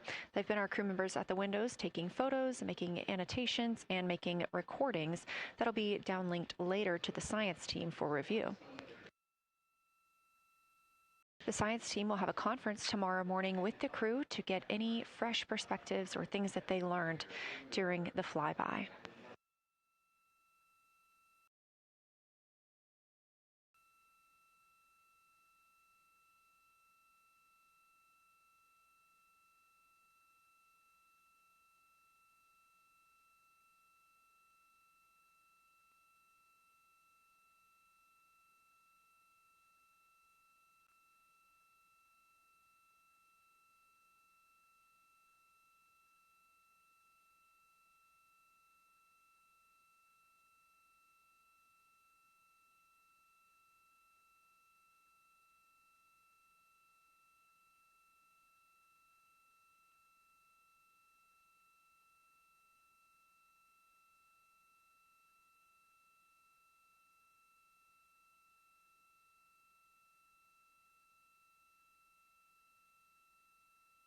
Again, we are now in the third of 5 observation blocks for the crew scheduled for today.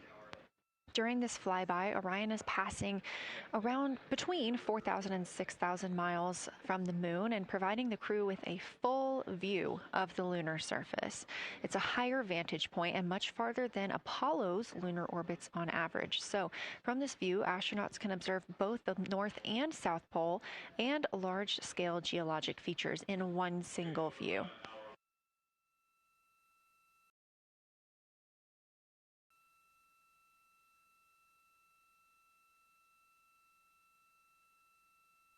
We are now just under an hour until Orion passes behind the moon and we lose communication with the crew.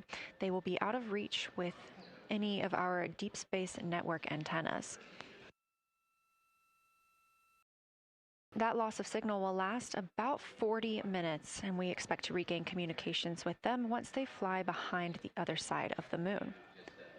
While they are behind the moon, they will also reach their max Earth altitude as well as their closest approach to the lunar surface.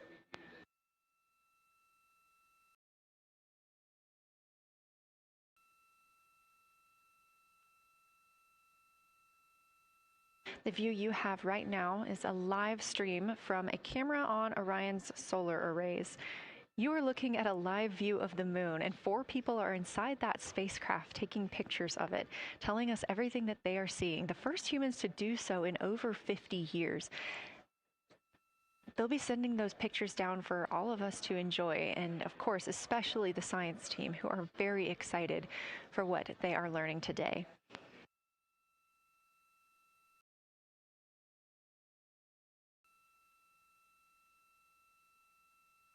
It appears the Artemis II spacecraft, Orion, is now under 5,000 miles away from the moon. Again, we expect their closest distance to the moon be about 4,066 miles.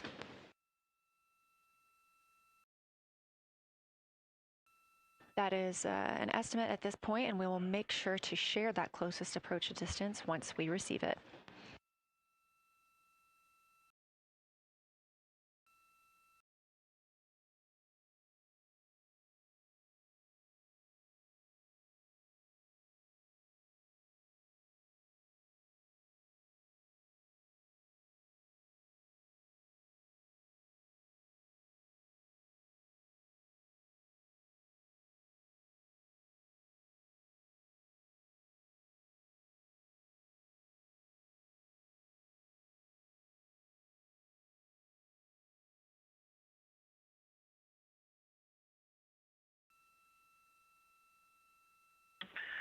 Houston Integrity question, did you just want us to cool the window with the condensation hose, or did you want us to put the shroud back on and cool the window at the same time?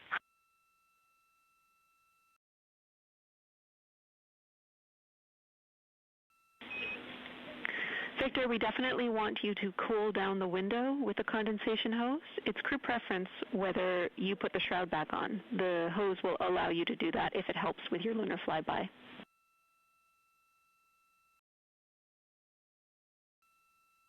Okay, copy. We're going to do both at the same time. Thank you. Houston copies.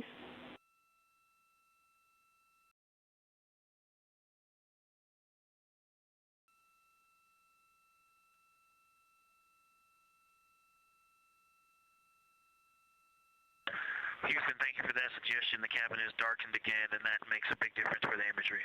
And for science, we are now seeing a half moon.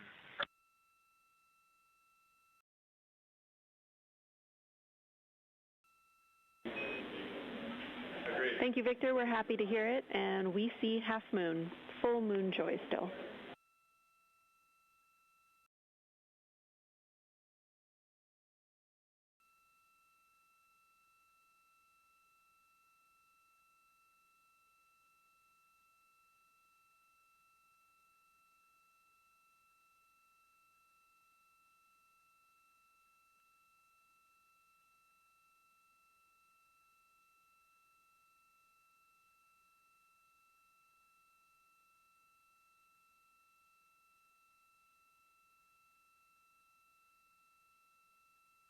Crew reporting from Orion that they are seeing half the moon, which is about what it looks like here from this view from the spacecraft.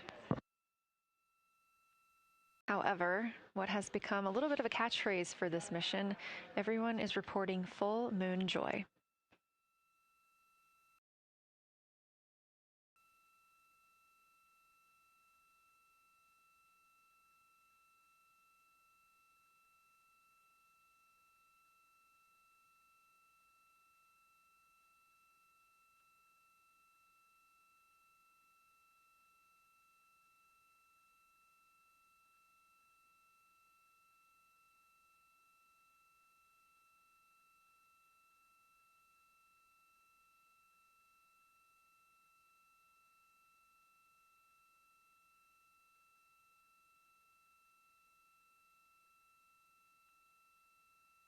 We are keeping up with which targets the crew is tracking through their lunar targeting package. They are just wrapping up their second. Science integrity, another observation the window team commented on and Christine and I discussed a bit is in Hertzsprung.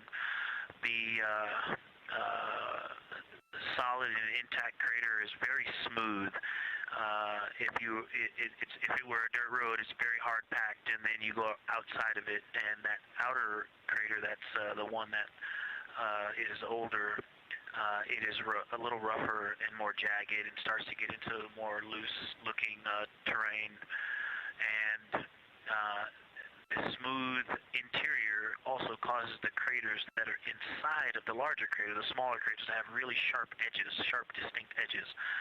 And just a general comment on that area, Hertzsprung, that whole area, the average albedo there is darker. That is, I would say, 3. And the average albedo around Oriental and between Oriental and Ohm, excluding the wedge, the darker wedge, is more on the 6-7. And that they also seem to be different texturally. Christina described it earlier around Hertzsprung, and then from Hertzsprung toward toward Oriental, there appears to be a frozen, a rippling pond, but frozen, or like choppy waves when it's windy out, choppy water, and then it freezes instantly. That's the texture. If you walk down there barefoot, it looks like it would be hard on your feet, like lava. After it's cooled, it would be pokey. Except for right there in the center of Hertzsprung, it looks paved, like a paved road, nice and smooth.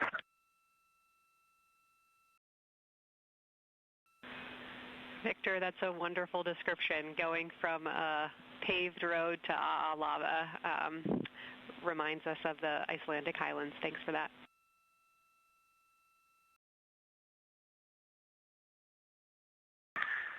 And science, another in the interior of the very intact, the interior of the intact crater at Hertzsprung is albedo variation. I think I heard one of the window crew maybe say color variation, but definitely albedo variation. There's lighter patches and slightly darker patches.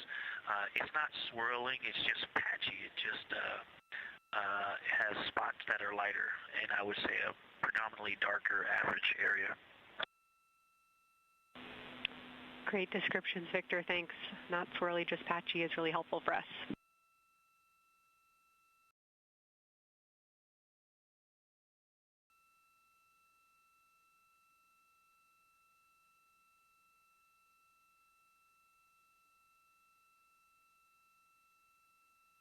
Really great descriptions coming from Science.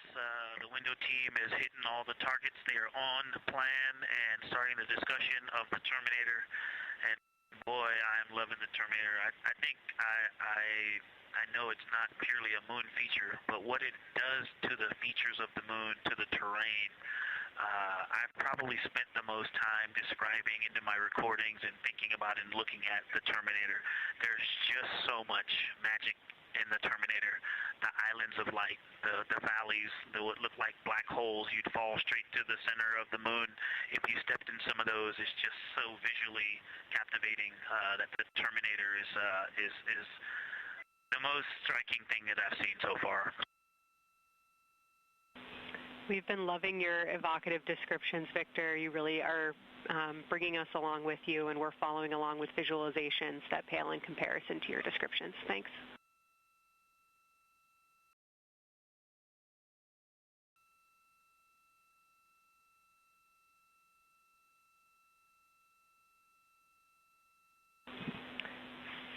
Integrity Science, one more question on a status of what the window team chose to observe for crew choice.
Window 2 talked about Vavilov, looked for suspended dust, and the Terminator.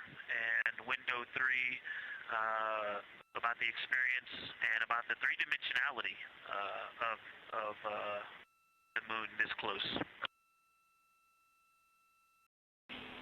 Wonderful. And another observation about Oriental, I would say, is the features going off to the southwest, the two large, almost look like scratches in the surface. I don't know if they're rays or canyons formations or collapsed lava tubes, but two distinct features that are almost parallel going off southwest from Oriental Basin. They are the first things that made me notice parallax of our trajectory looking out at Oriental. That and in the inner walls of the east side of the crater rings, you really get a sense that we're flying over something with elevation and terrain, and they look different from this orientation. Love to hear it, Victor, and you had it that those chains are actually crater rays, secondary craters formed from the formation of Oriental.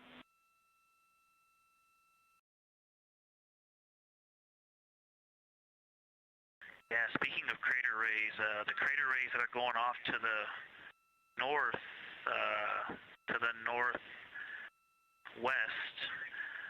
that run off toward Hertzsprung and I believe toward Vavilov. I'm not looking out at it right now, but those crater rays are very interesting. They're all very small. I know you've imaged this, but they're all small and they look like, you know, a big impact launched rocks and things that made smaller impacts down the way.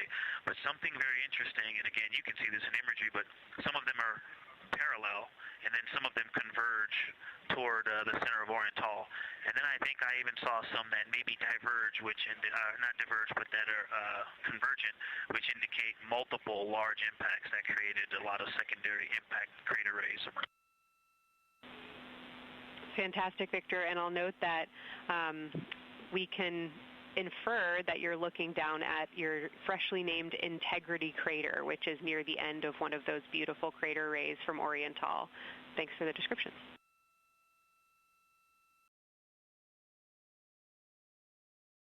Yeah, you're welcome. And Integrity is easily identifiable with the naked eye from this point.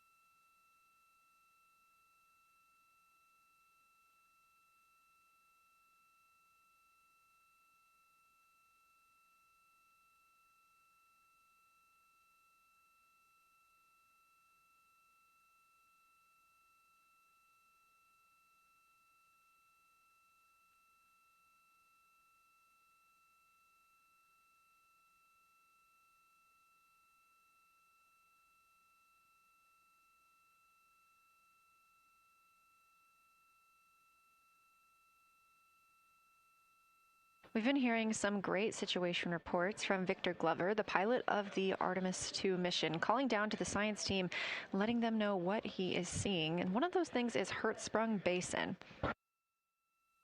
If you look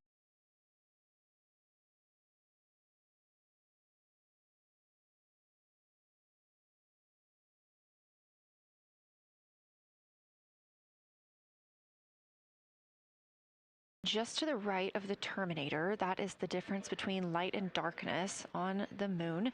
You can see what he's describing when he says Hertzsprung Basin and how it looks a little bit paved in the middle there. It's almost in the very center of the moon in this view, coming from the Orion spacecraft and a camera mounted on its solar array.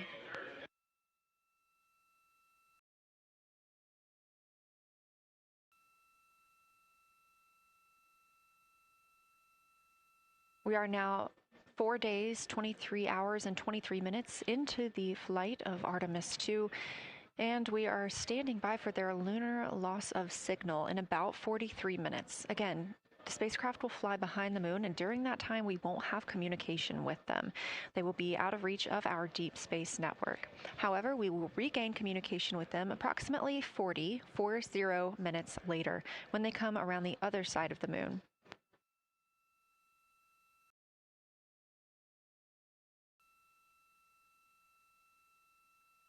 The crew aboard the spacecraft are currently discussing the terminator, that difference between day and night.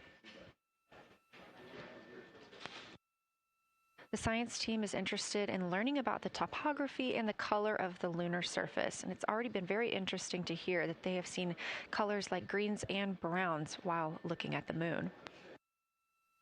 Some of the questions that they are hoping the crew will discuss are how do the quantities and sizes of craters and mountains vary along the terminator, and they are looking for the crew to describe the topography of features along or near the terminator. They're also looking for more information on any color or tone variations, and they're hoping that the crew will take images to illustrate their findings. Glover reported earlier that the crew has missed none of their targets when they are photographing at the window. We aren't hearing the conversations that the crew is having right now, but these are being recorded to their personal computer devices, PCDs, and those will be sent down to the science team. The science team will have a conference with the crew tomorrow morning to discuss their findings and experience when looking at the moon today.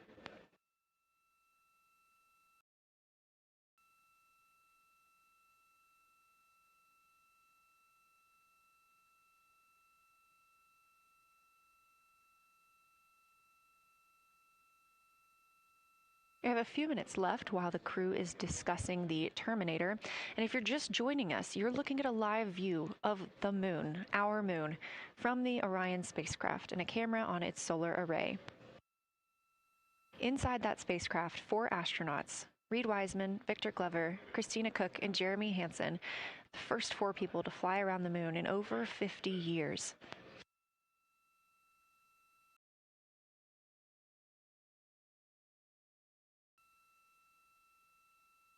This is our lunar flyby day, and the crew has already surpassed one record today. The crew passed the Apollo 13 distance record at 12:57 p.m. Central, 1:57 p.m. Eastern. Canadian Space Agency astronaut Jeremy Hansen calling down that he hopes it's a record soon broken by other explorers.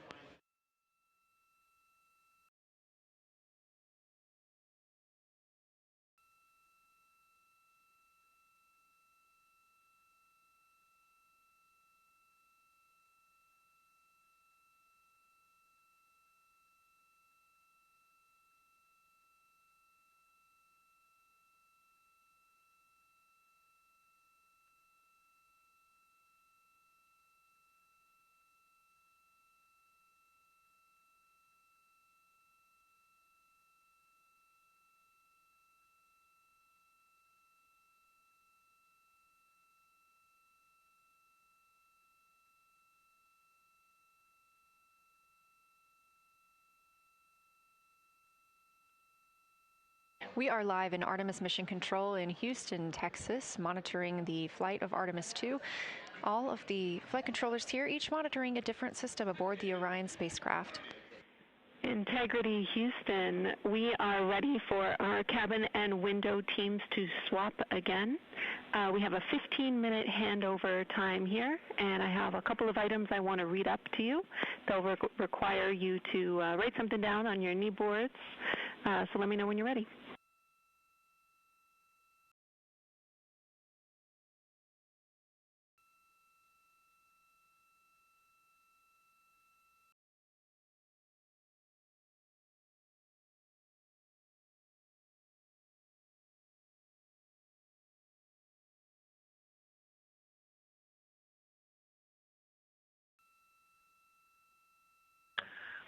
Okay, Houston, we are ready. Copy, Integrity. First of all,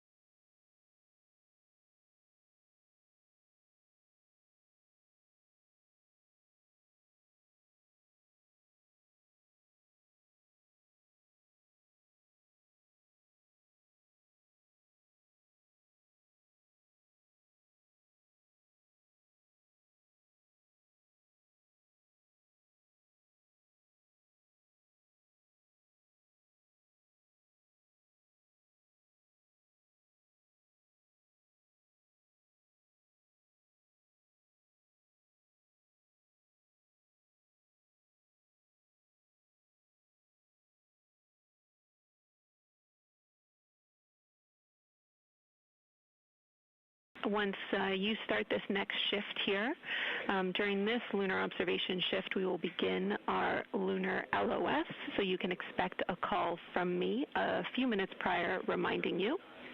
And second of all, FIDO just sent us updated altitudes and METs for lunar closest approach and max Earth altitude. Let me know when you are ready to write those down. They differ slightly from Optimus.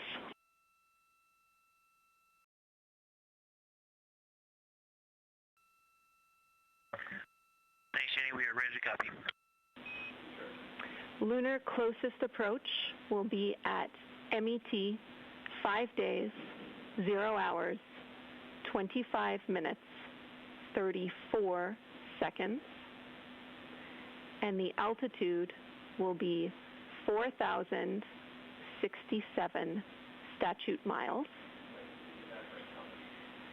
Maximum Earth altitude will be at MET 5 days, 0 hours, 27 minutes, 39 seconds, with an altitude of 252,756 statute miles.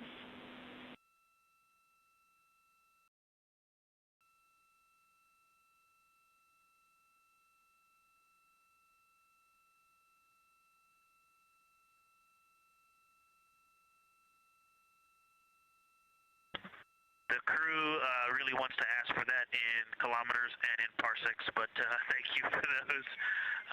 That is great. Thanks for that update. I'll send FIDO to work, and I appreciate the metric. Other than that, I have no new vehicle statuses to pass to you. Enjoy your handover time, and we're looking forward to picking back up with you shortly.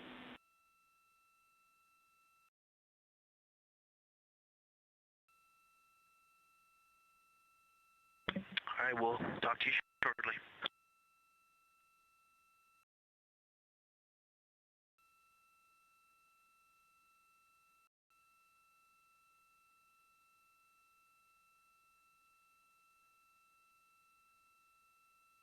Those words called from Capcom Jenny Gibbons, CSA astronaut and Artemis II backup crew member, to the crew working aboard the Orion spacecraft.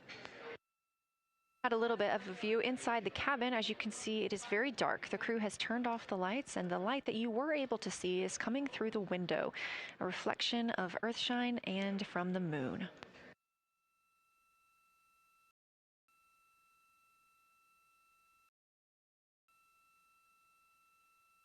The crew is moving into their next observation block, meaning they are taking time to switch cabin and window teams.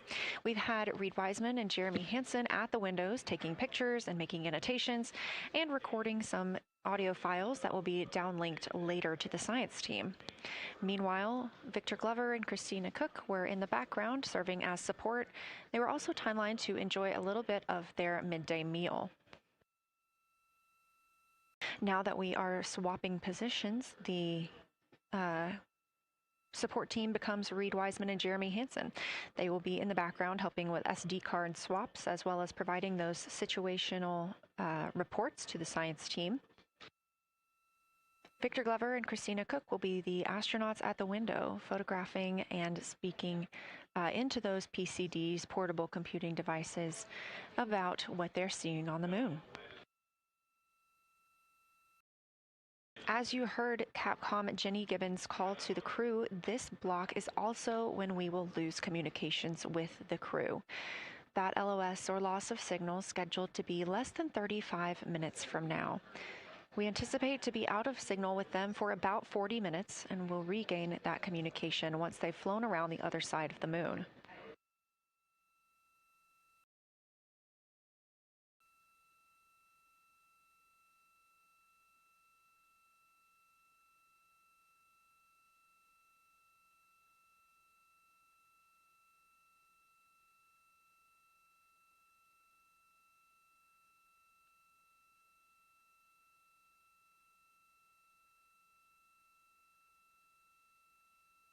Now, even though the crew will be flying behind the moon, their observation period does not stop. They will still be taking pictures and making annotations of what they are seeing. They'll be looking for the limb of the moon, Earth set, and then Vavilov crater, which we have previously seen. They'll swap positions at the window before moving into a crew choice option. They will get to pick things that are interesting to them on the surface, take pictures, and explain why they find them that way. They'll also be looking for any impact flashes. These are short-lived flashes on the lunar surface caused by impact bombardment.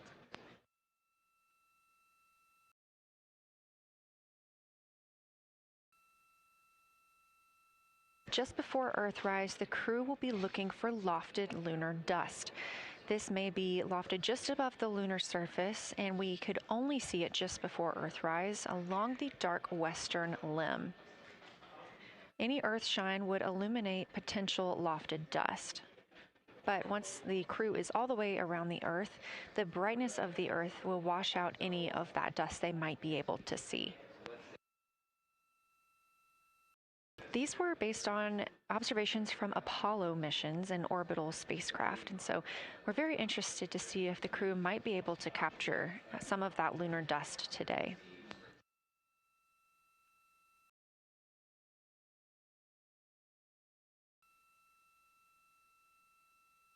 Following that lofted lunar dust target, the next will be Earthrise.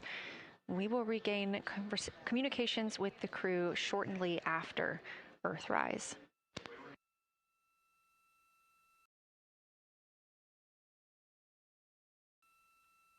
There will be a short observation break period where the moon is not in view. That's because we are also anticipating the crew seeing an eclipse today. The moon won't be in view because the team here in Mission Control Houston will need to change the attitude of the spacecraft and ensure that its solar arrays are gathering light from the sun heading into that eclipse period. So we will have communication with the crew, we just won't be able to see the moon. However, we will have views during that eclipse time frame. During that time, the science team is looking to know it will only be illuminated by Earthshine at that point. So they want to know what the whole moon looks like overall, but they also want the crew to look into deep space and potentially see if they can spot any planets.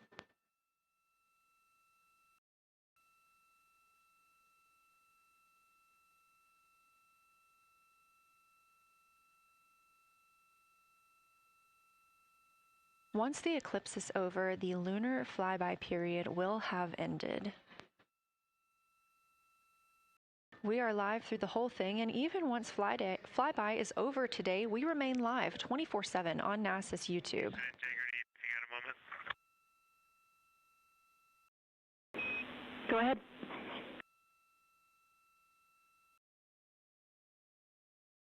I don't know if Catherine and Devin are still there, but if they are, just wanted to just let them know how much fun we're having out here. It's extraordinary to be on the far side of the moon right now, just hanging out there and looking back at the Earth. And Ashley and Kaylin, I know you're back in Canada, but if you happen to be watching too, just wanted to say hi to all you guys. Love you guys, and we'll be heading back your way shortly.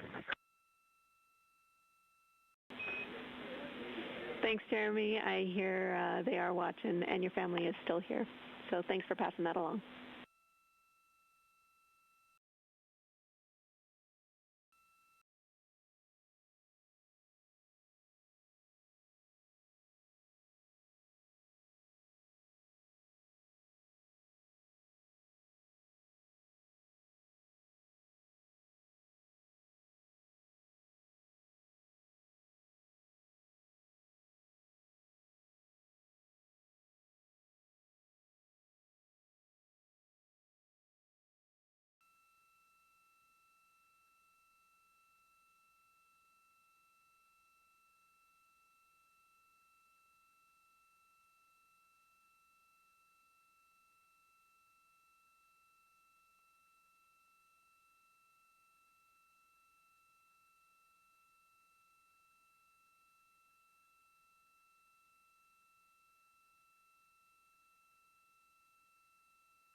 this view inside the Orion spacecraft, and it's a little hard to make out, but on the left there, that is Jeremy Hansen just calling down some well wishes to his family, joining us in the viewing room and watching online. Currently in the window are Victor Glover and Christina Cook. They are taking pictures outside of the window as they are now in their flyby observation block. At this time, Reed Wiseman and Jeremy Hansen are serving as support crew members, and they are also going to have an opportunity to enjoy their midday meal at this time.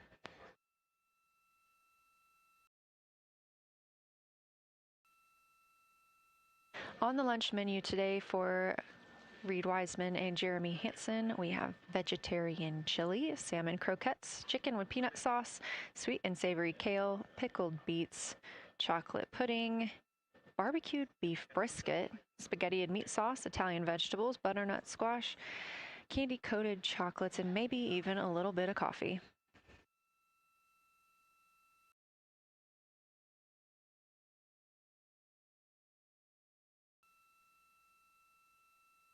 And if you look closely, you can see it looks like they are getting into some of their food for the midday meal. All of the food on the spacecraft is rehydratable. We don't have an option for fresh food as there's not a refrigerated section of the Orion spacecraft. So all of this food can either be rehydrated or eaten straight from the package, just depends on what the food actually is. And for food that needs to be rehydrated, there is information on each package of how much water needs to fill that bag and what temperature it needs to be.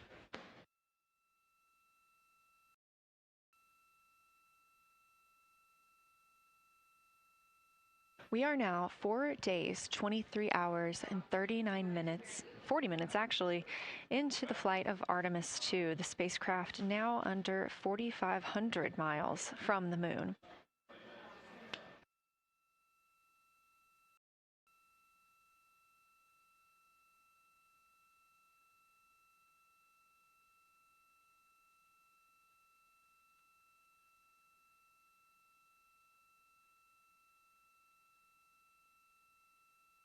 We are now also under 30 minutes away from loss of signal with the astronauts. We will regain that communication about 40 minutes later.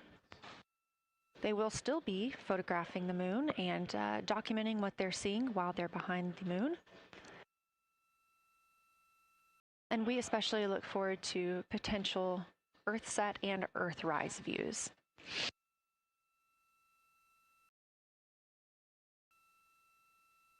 As you can see on the left side of your screen, we are streaming this solar array camera view throughout the flyby.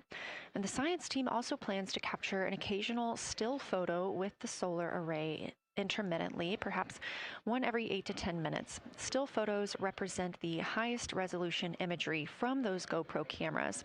So starting 5 minutes before Earthset and loss of signal, the science team will capture a series of photos, one every 30 seconds, to include Earthset, all the way through 5 minutes after Earthrise and acquisition of signal.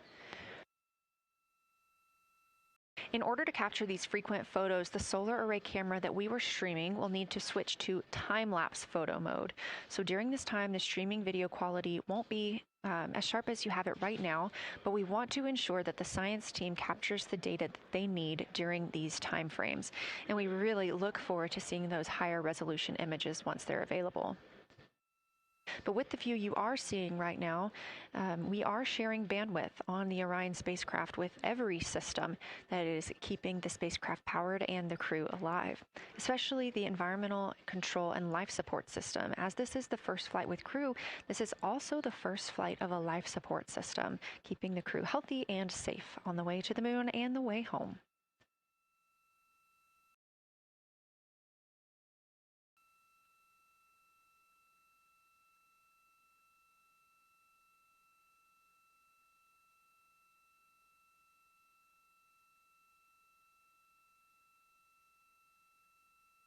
On the timeline, we're getting towards the end of the cabin and window team swap period, but it looks like our astronauts, Victor Glover and Christina Cook, are already photographing the moon outside of those windows.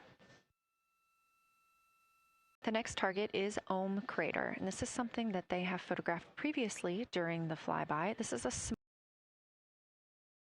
small complex crater with a prominent ray system. And as referenced earlier, it's the size of the Eye of the Sahara. That Eye of the Sahara is a feature in Mauritania.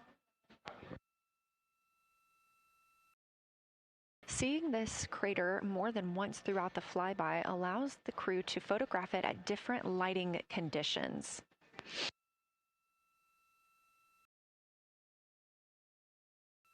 Those different lighting conditions help expose different portions of the target and can help the science team learn a little bit more about how it formed and what it is today.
Again, this view inside the spacecraft as the crew continues photographing the moon outside their windows.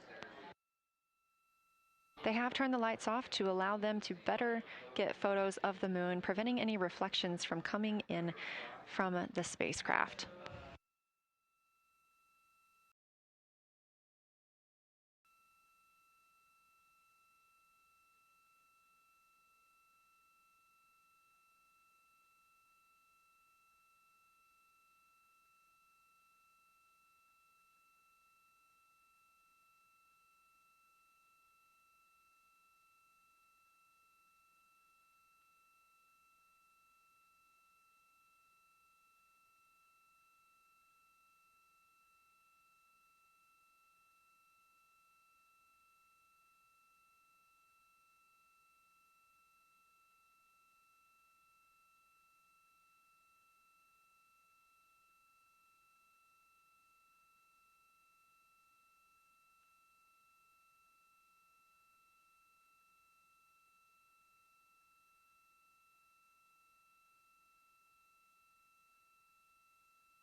We expect the crew to be targeting Ohm Crater for another 6 minutes or so before they move into a discussion of the limb. Now, the science team has asked for a science sit rep or situation report during that time, so we hope to hear calls from the crew on what they are observing.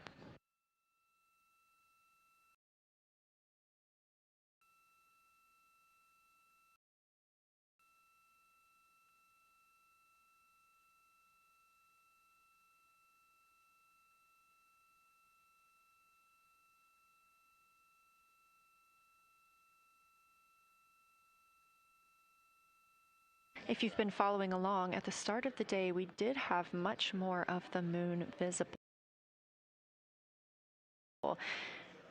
And even just an hour or so ago, we could see about half of the moon. We are now continuing to see more of the far side and that darkness, where the moon is not reflecting light from the sun.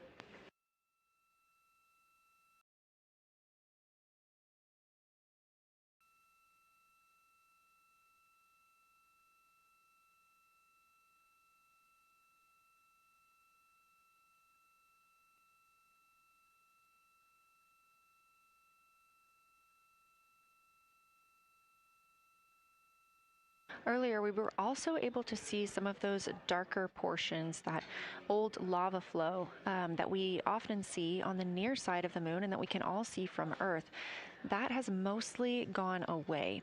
We are now just seeing very little of Oriental. That's down to the bottom right of the moon. You can see just a small dark portion near the limb.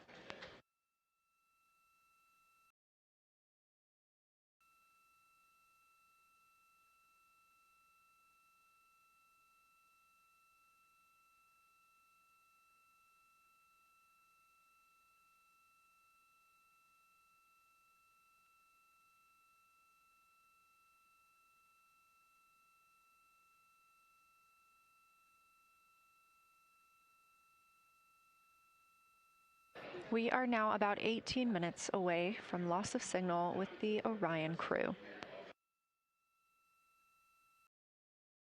Again, we use the Deep Space Network to communicate with the crew members when they are this far from Earth. This is the first mission since Apollo when we have had humans on the Deep Space Network.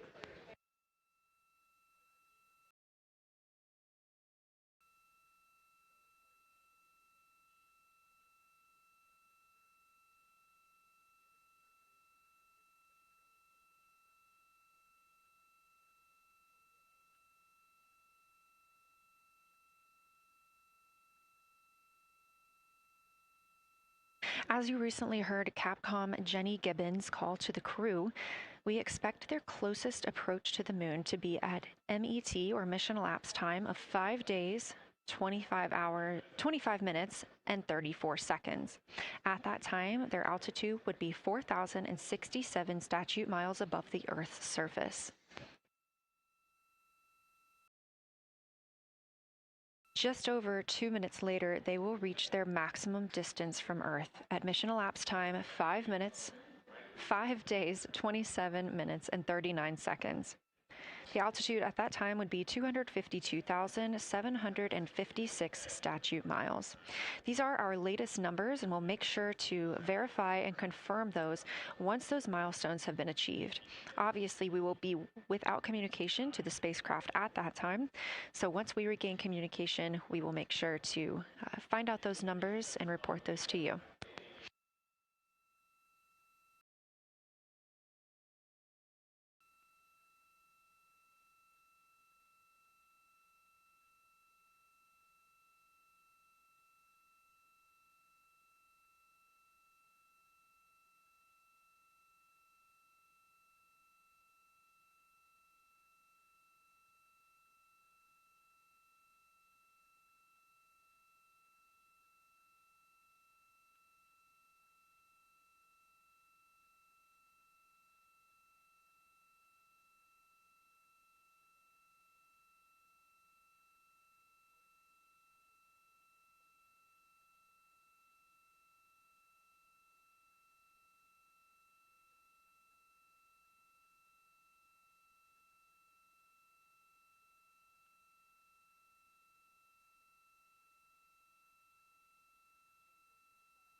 Checking in on the lunar targeting package, the crew is now in their discussion of the limb, seeing the limb of the moon, that illuminated part.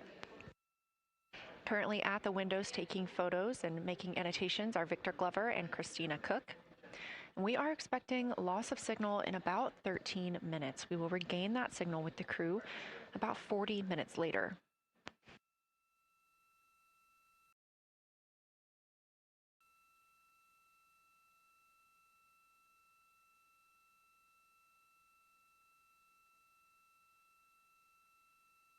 A milestone worth mentioning that this day marks the first time in more than 50 years that humans will observe the moon directly, a critical opportunity to practice how lunar science will be conducted during future Artemis missions.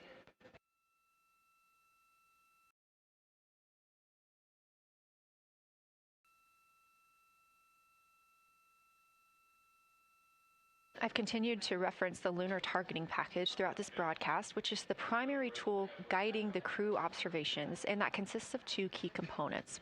The first of those is the Lunar Geography Review, which helped the astronauts study major lunar features in advance. That also helped them learn to orient themselves during the flyby. The Lunar Targeting Plan provides a detailed timeline of observation targets, background science context, and specific instructions for the picture the crew should take, and verbal descriptions of what will be helpful to the science team reviewing those pictures later. That's what we've been tracking real time and what the crew is using right now to keep up with their next milestones.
Integrity Houston, 10 minutes till the LOS. We'll take a snappy sit rep from the cabin if you have one.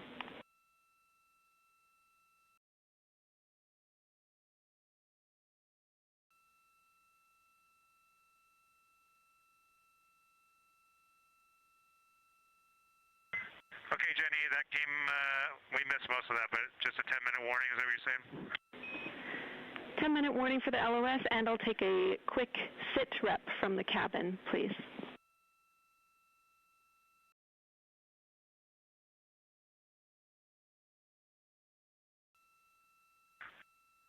All right, cabin is still full of excitement. We've got Christina in window 2, Ike in Victor in window 3.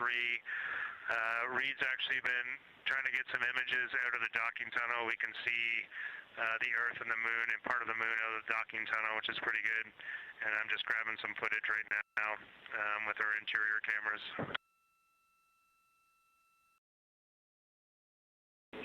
Copy, Jeremy. We'd like to know what camera Reed is using and also the status of window 1. Looks like there might be a shroud removed.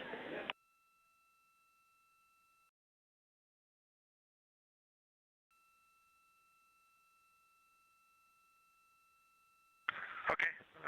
Reed was using the Z9, and the T-shirt shroud is still on window 1, but we took the camera out of it. So maybe that's what you're noticing. But when I looked in there, I saw a lot of sunlight reflecting around. Copy. That makes a lot of sense to us, Jeremy. I want to remind you, coming up on this LOS, that we'll take sit reps in the blind, and as more and more of the moon is in darkness, we will take any report you have on impact flashes.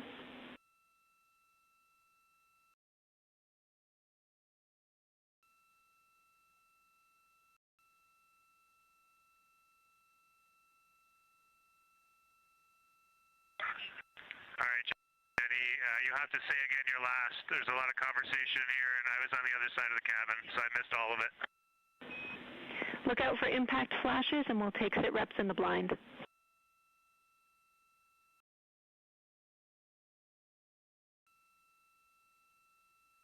Okay, impact flashes, sit reps in the blind. We got it. And yeah, just so you understand what's going on with window 1, there is light coming through the outer hall from window 2.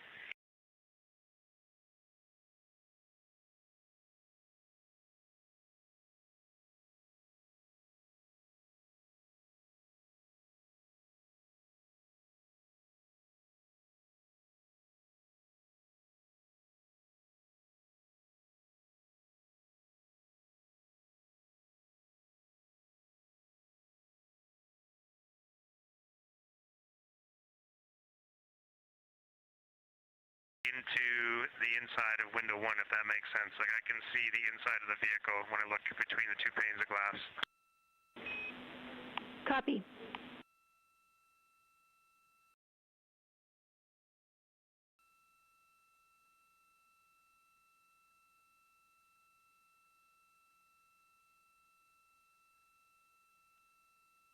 You're getting your first live look at Orion, the moon, and the Earth. Everyone in this picture.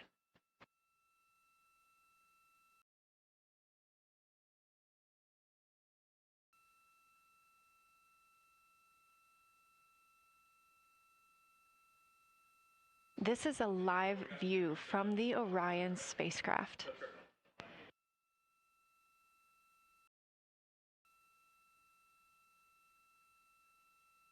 Currently aboard Orion, 4 crew members: Reed Wiseman, Victor Glover, Christina Cook, and Jeremy Hansen. And on the Earth, all of us, all of humanity. You can see the moon is starting to get a little bit dimmer as the astronauts are going to pass behind it. Now 6 minutes and 26 seconds away from that loss of signal. Again, we will be out of communication with them for about 40 minutes until they come around the other side of the moon and we can re-establish contact.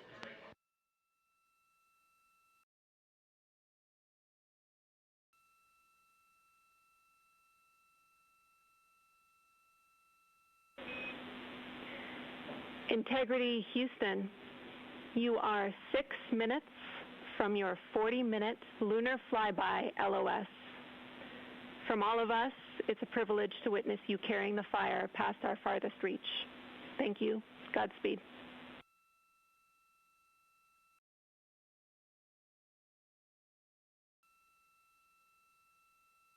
Thank you for that, Jenny. And thank you to all of you for allowing us the immense privilege to be on this journey together. It's quite amazing. And as we go on this journey, thinking about the NASA mission to explore the unknown in air and space, to innovate for the benefit of humanity, and to inspire the world through discovery. And as you've gone along on this journey with us, hopefully we're doing just those things. And as we get close to the nearest point to the moon and farthest point from Earth, as we continue to unlock the mysteries of the cosmos, I would like to remind you of one of the most important mysteries there on Earth, and that's love. Christ said in response to what was the greatest command, that it was to love God with all that you are. And he also, being a great teacher, said the second is equal to it, and that is to love your neighbor as yourself. And so, as we prepare to go out of radio communication, we're still to feel your love from Earth and to all of you down there on Earth and around Earth. We love you from the moon.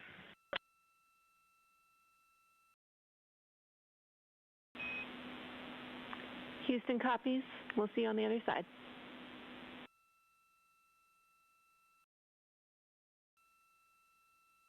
We will see you on the other side.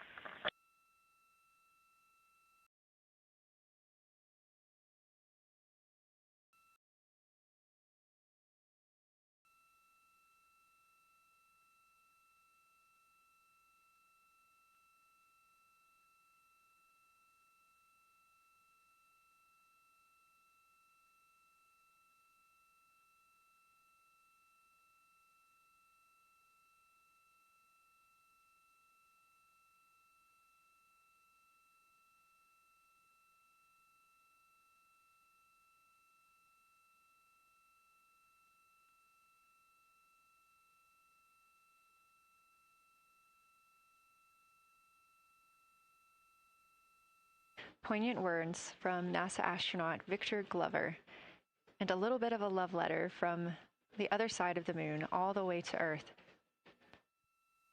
Glover touching on the teachings of Jesus, including to love your neighbor as yourself. We are now less than 3 minutes away from loss of signal with the Orion astronauts.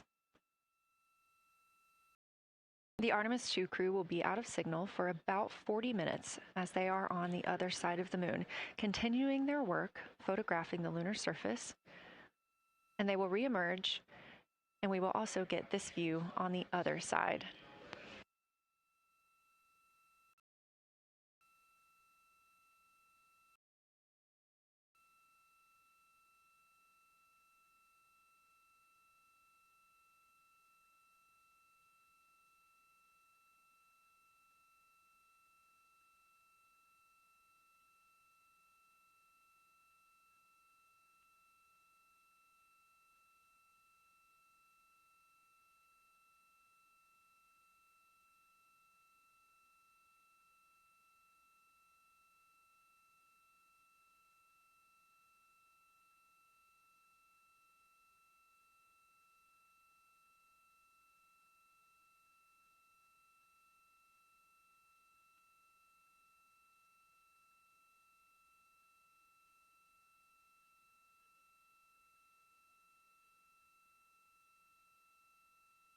Just about a minute and a half now until we lose communication with the astronauts aboard Orion on the Artemis II mission.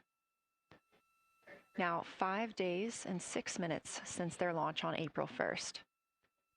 Again, we'll be out of communication for about 40 minutes. And this really beautiful view of a crescent moon and a crescent Earth. How great thou art.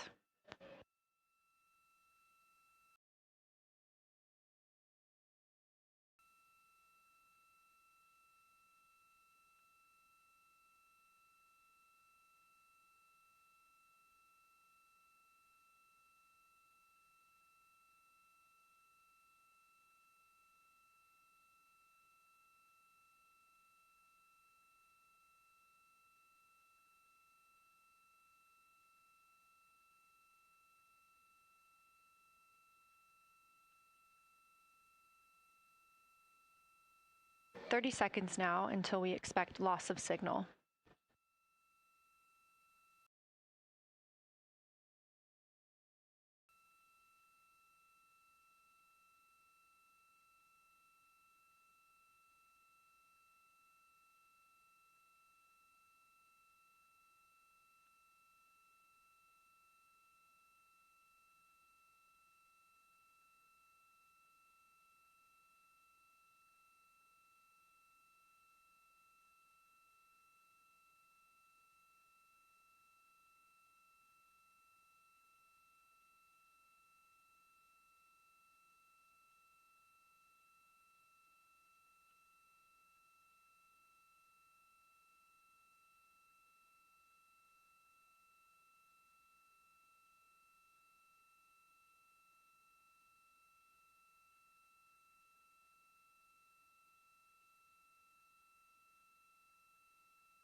And we have confirmation of loss of signal of the Orion spacecraft as it flies behind the moon. We expect to regain communications with them in another approximately 40 minutes.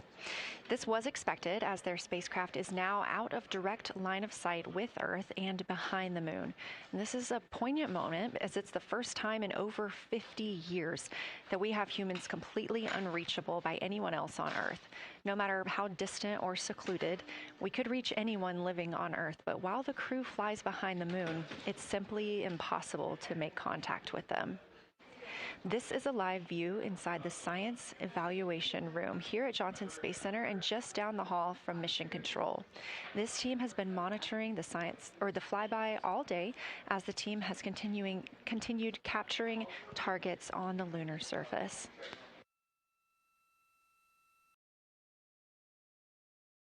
Even got to see this team in action as they were helping the astronauts identify some of the features they were seeing on the moon but not expecting. There will be a couple of milestones during this loss of signal. The first will be when the astronauts make their closest approach of the moon at MET 5 days, 25 minutes, and 34 seconds, when we expect they'll be 4,067 statute miles above the lunar surface. Their maximum Earth altitude will be reached just 2 minutes later at 5 days, 27 minutes, and 39 seconds, when their altitude should be approximately 252,756 statute miles. Once those milestones are reached and we have confirmation, we will report the official numbers.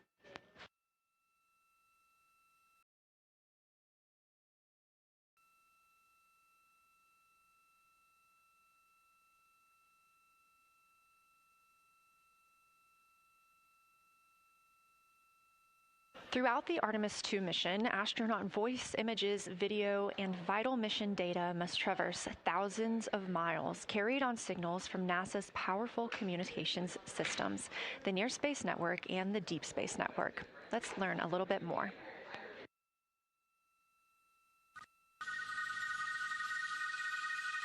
NASA's Artemis II will send 4 astronauts around the moon, preparing humanity for a long-term lunar presence and future journeys to Mars.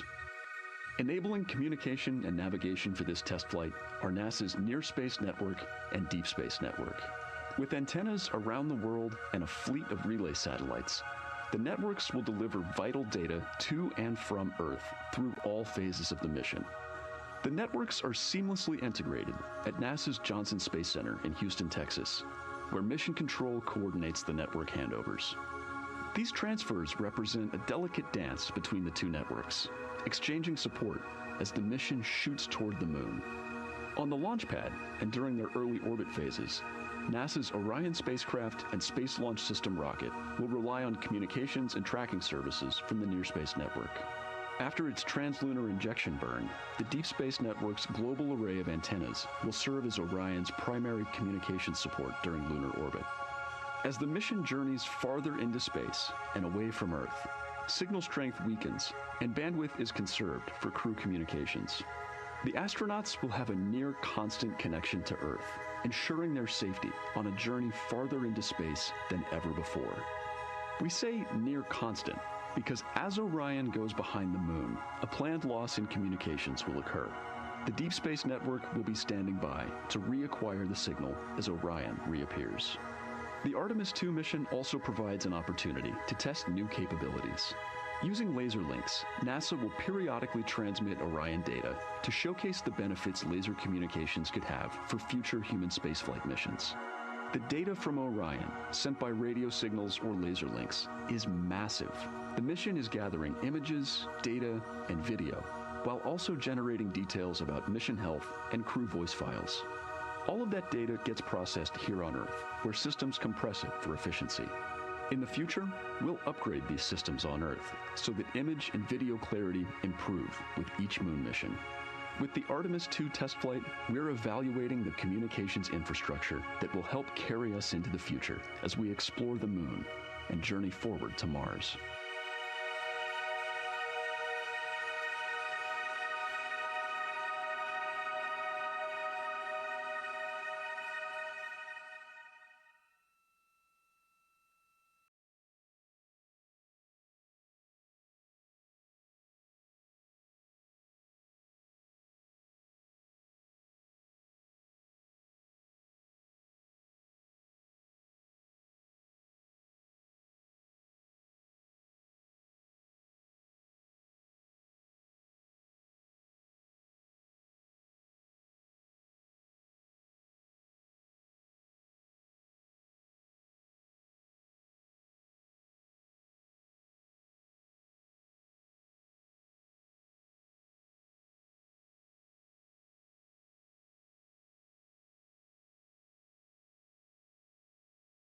We are now about 33 minutes until we expect to regain communications with the astronauts aboard Orion. And in the meantime, I've got Dr. Kelsey Young, Artemis Science Flight Operations Lead, here with us. Thanks for joining me, Kelsey. Thanks for having me. This is such an exciting day. Oh, no kidding. It has been so cool to hear you communicating directly with the crew.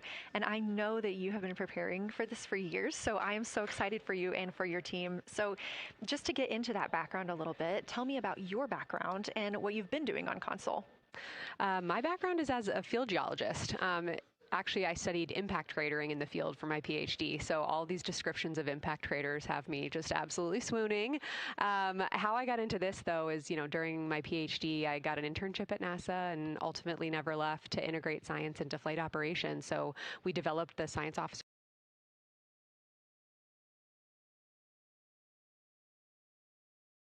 console, for which this is the first mission we're supporting. We developed the science evaluation room that's right upstairs, and so it's so gratifying to see this operation structure come to fruition, especially on a day like today. I would have to imagine so. And we've got a great view of the science evaluation room right now. Is there anything that has stood out to your team so far? Absolutely. So as you might have heard in some of the press briefings and content that, we've been putting out, color and albedo were really exciting targets for us. We've heard several amazing color descriptions so far. Just to highlight maybe one of them, we heard about greenish and brownish hues near Aristarchus, which is actually a feature that we can see here from the near side. And those greenish hues could actually tell us something about the volcanic evolution of that area. So you can bet that the science team is going to be prioritizing downlinking those images and the crew audio that we didn't hear that went into those recordings to learn a little bit more. Wow, that is fascinating. I was hearing those colors and very interested just from a personal standpoint, because looking at the moon from, 250,000 miles away, we don't see green or brown. So just hearing that, them being so close and getting to see that, fascinating, and I know very exciting for you. So what are you expecting to see in the upcoming portion of the flyby?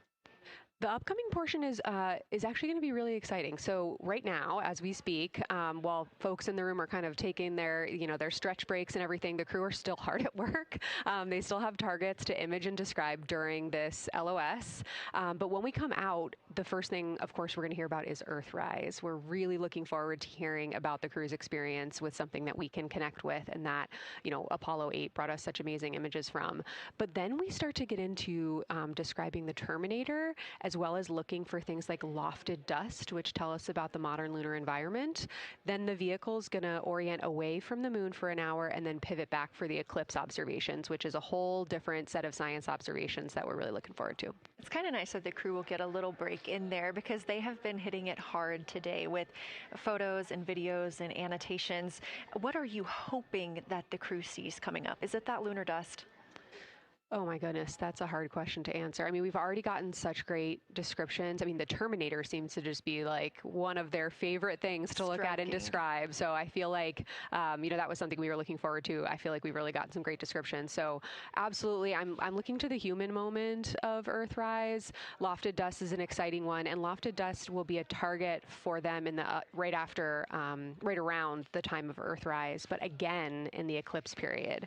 So I'm really looking forward to seeing. I mean, they've already highlighted just in the course of their flyby so far how the moon has changed, and this is going to be even more dramatic change to go from their end of this kind of lunar illuminated piece of the flyby into the eclipse time frame. And I can tell you they're going to be experiencing a very different moon during that time, and I can't wait to hear what their observations are. Yeah, that's absolutely fascinating, and what a privilege that we get to do that on this mission, because that's not always the case. If we had launched on a different day other than April 1st or 2nd, we wouldn't have gotten to see that eclipse. Is that right?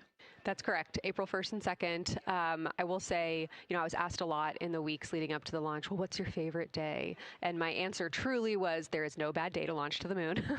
We were going to get great science out of it no matter what, but it's a really neat opportunity to, bring the sun into the picture, bring different planetary bodies into the picture while still literally keeping the moon in center stage.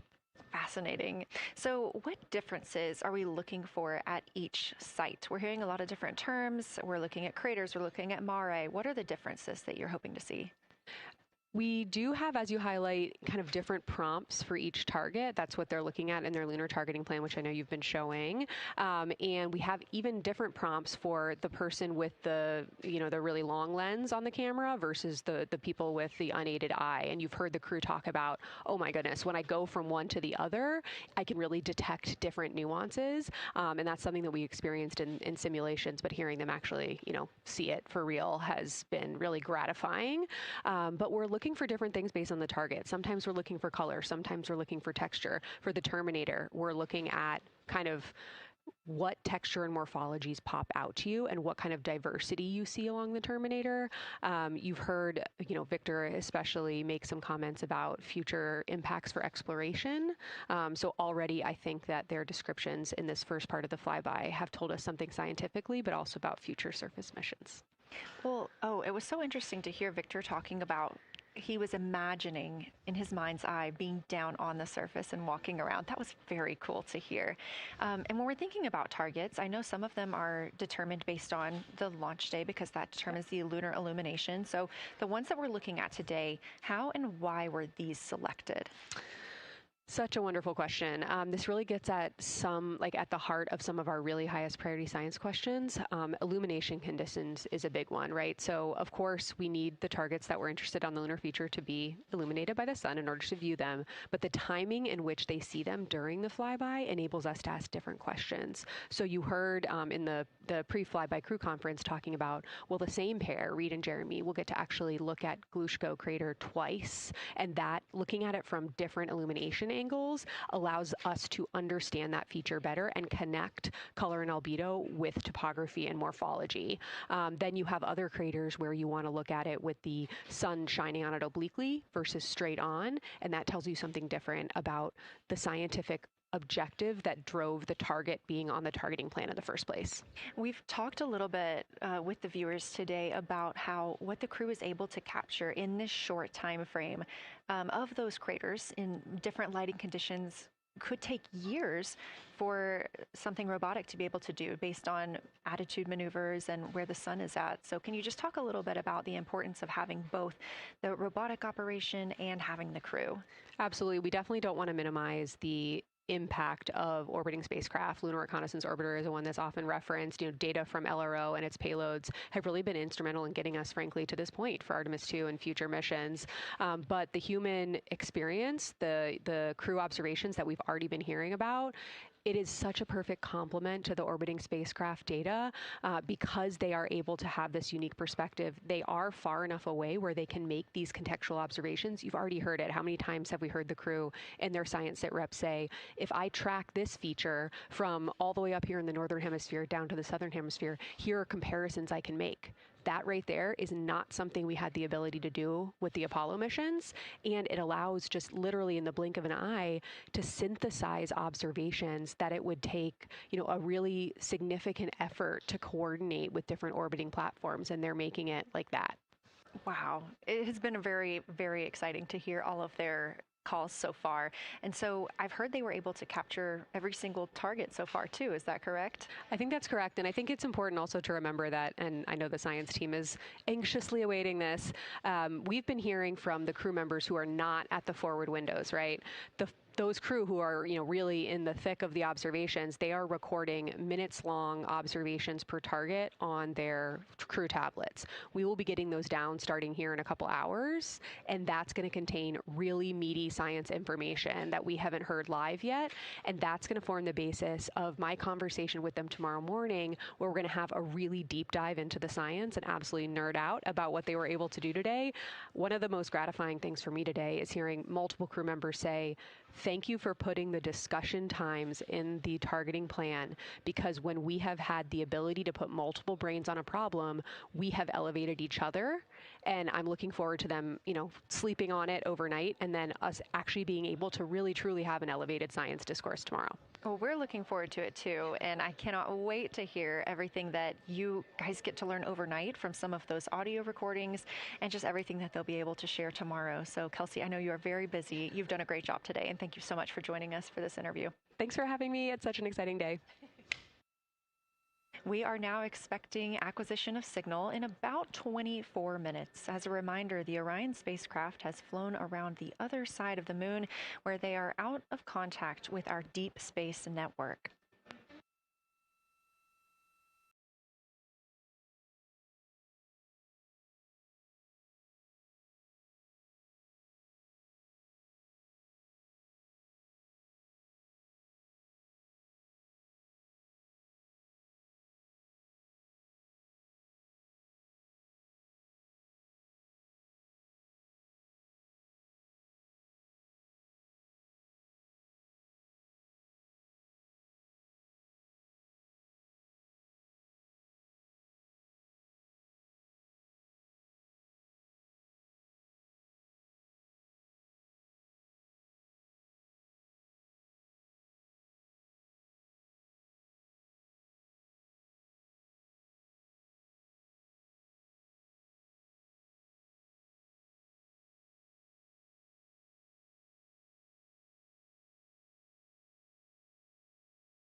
And we just heard confirmation here in Mission Control Houston that we have reached the closest point of our destination to the moon at MET 5 days, 25 minutes, and 34 seconds. And we anticipate the spacecraft's altitude is approximately 4,067 statute miles above the moon.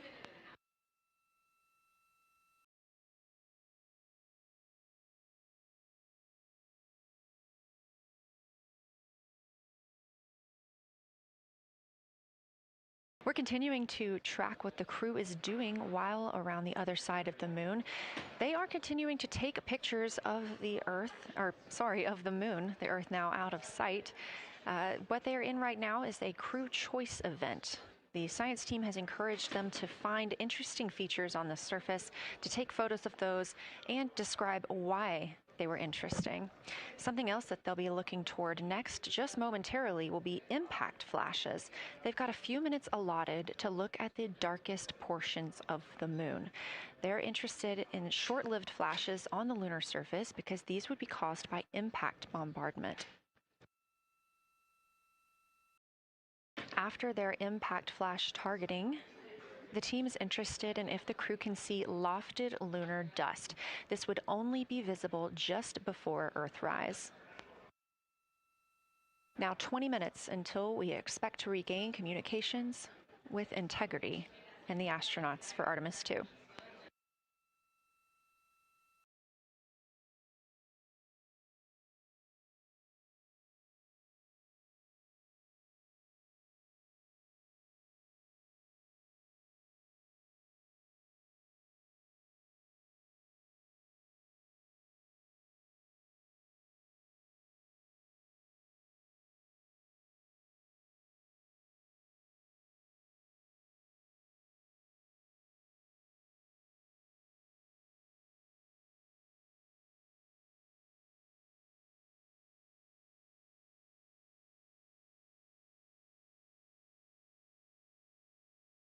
We're live in Mission Control Houston at NASA's Johnson Space Center, but there's a team over 750 miles away also monitoring today's operations. And of course, just like us, they are in LOS, or loss of signal, with the spacecraft.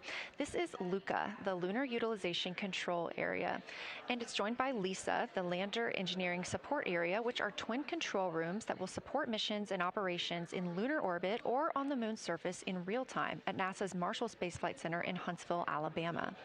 The Luca and Lisa are right next to each other and just a short walk away from the SLS Engineering Support Center, which is used during launch, and the POIC, where science on the International Space Station is monitored. Luca primarily supports Artemis science operations, while Lisa will provide engineering support for landing astronauts on the moon. During this mission, Artemis II, teams in the Luca will use the facility to support first-of-its-kind science operations to better understand the deep space effects of microgravity and radiation on the crew's physiology, immune systems, and ability to complete various tasks. The data from these science operations will inform future crewed flights to the moon. For future crewed missions to the moon, members of the NASA Human Landing System Mission Insights Support Team, a group of engineers, safety leads, flight operations experts, and technical authorities will work in the LISA. There, they will monitor lander systems in real time and be involved in key decision-making processes throughout the mission. Teams are using the LISA during Artemis II to observe mission operations and using the opportunity to inform and prepare for future crewed landings to the moon's surface.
We now expect to regain communications with the astronauts aboard Orion in about 17 minutes. In the meantime, a little overview of how our crew members flying by the lunar far side at an altitude of between 4,000 and 9,000 miles are testing the capabilities of the Orion capsule. Artemis II visualization lead Ernie Wright has simulated views of the flyby using detailed topographic maps of the lunar terrain and photorealistic lighting scenarios. The Artemis II crew members have been using these visualizations to prepare for this historic mission, which is paving the way for future exploration of the moon's surface and beyond. So the most exciting thing to me about Artemis II is just the return to the moon. We haven't been there in 50 years. Human eyes are going to see parts of the moon that haven't been seen by anyone before. It also recommits us to exploring the solar system in a way that we haven't in a long time. And I think it provides an opportunity for younger generations to understand the excitement of doing that kind of exploration. Artemis is our return to the moon after 50 years. The emphasis of Artemis is going to be, first of all, science, but second of all, learning to sustain a presence on another world. First on the moon, but we're hoping that that's a stepping stone to Mars and other destinations in the solar system eventually. Artemis II will be a flyby mission. It's not going to land. We're testing all of the technology that we've created for flying to the moon since Apollo. A lot of systems have been modernized, and we need to make sure that all of those work. The astronauts will be looking out the window at parts of the moon that have never been seen by human eyes before. They will be flying by the moon at an altitude that's much higher than Apollo's orbits. And so they will see the entire disk of the moon, including areas that are closer to both the North and South Pole that astronauts from Apollo never saw. All of that depends on the lighting, which we really won't know until launch day, but we can practice with different lighting scenarios. It's hard for people to sort of picture that in their mind. If you can make a visualization of it, show them a movie, that helps everybody choose the targets and also practice aiming at those targets. The astronauts have actually been looking at these visualizations through the lens of the camera and practicing aiming at the various targets. This is a map of the surface of the moon, obviously, but it shows what the Apollo astronauts could see in sunlight while they were in orbit. The brighter parts are the parts that they could see. The darker parts, like this entire area here and places that are farther north and south, are places that they couldn't see in sunlight, either because it was nighttime there or because it was beyond the horizon of the astronauts. All of the Apollo flights orbited the moon at a distance of about 110 kilometers. Because the astronauts were flying at such a low altitude, their horizon was actually quite close and they couldn't see the north and south poles. And this whole area over here was not in sunlight at the time. And it includes this amazing impact feature here called Oriental. Oriental is a very large impact feature. It's about 650 kilometers wide. It's got multiple rings. These are rings that form like ripples in a pond from the impact, but of course it's on a huge scale. The middle of Oriental has that sort of dark basalt lava covering it, like the dark spots that we see on the near side. It's one of the biggest ones that's more on the far side.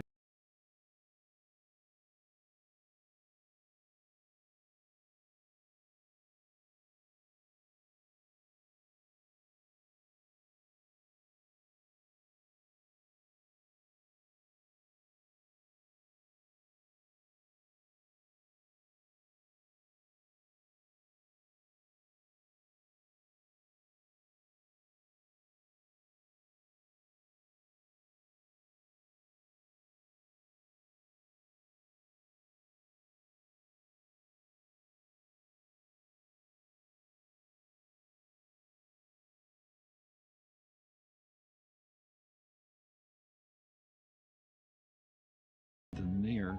So seeing it with human eyes and sort of picking out features that maybe you don't even see in robotic cameras is an important goal for the mission.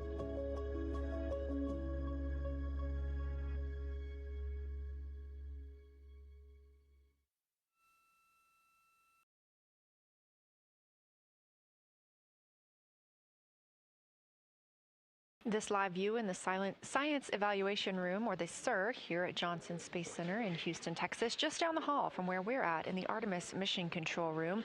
Teams continuing to monitor the flyby.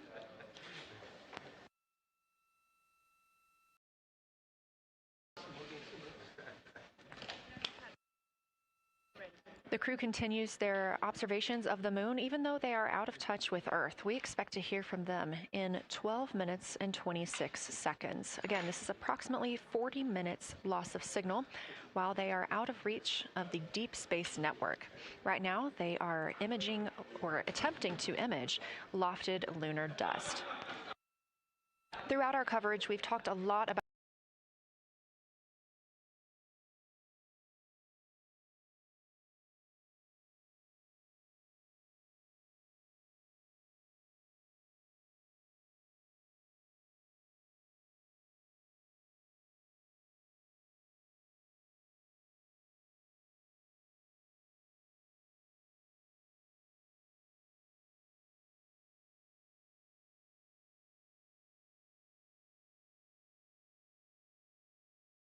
the science and engineering behind today's lunar flyby, but we also spoke to the crew about what the moon means to them and how they see its place in human history.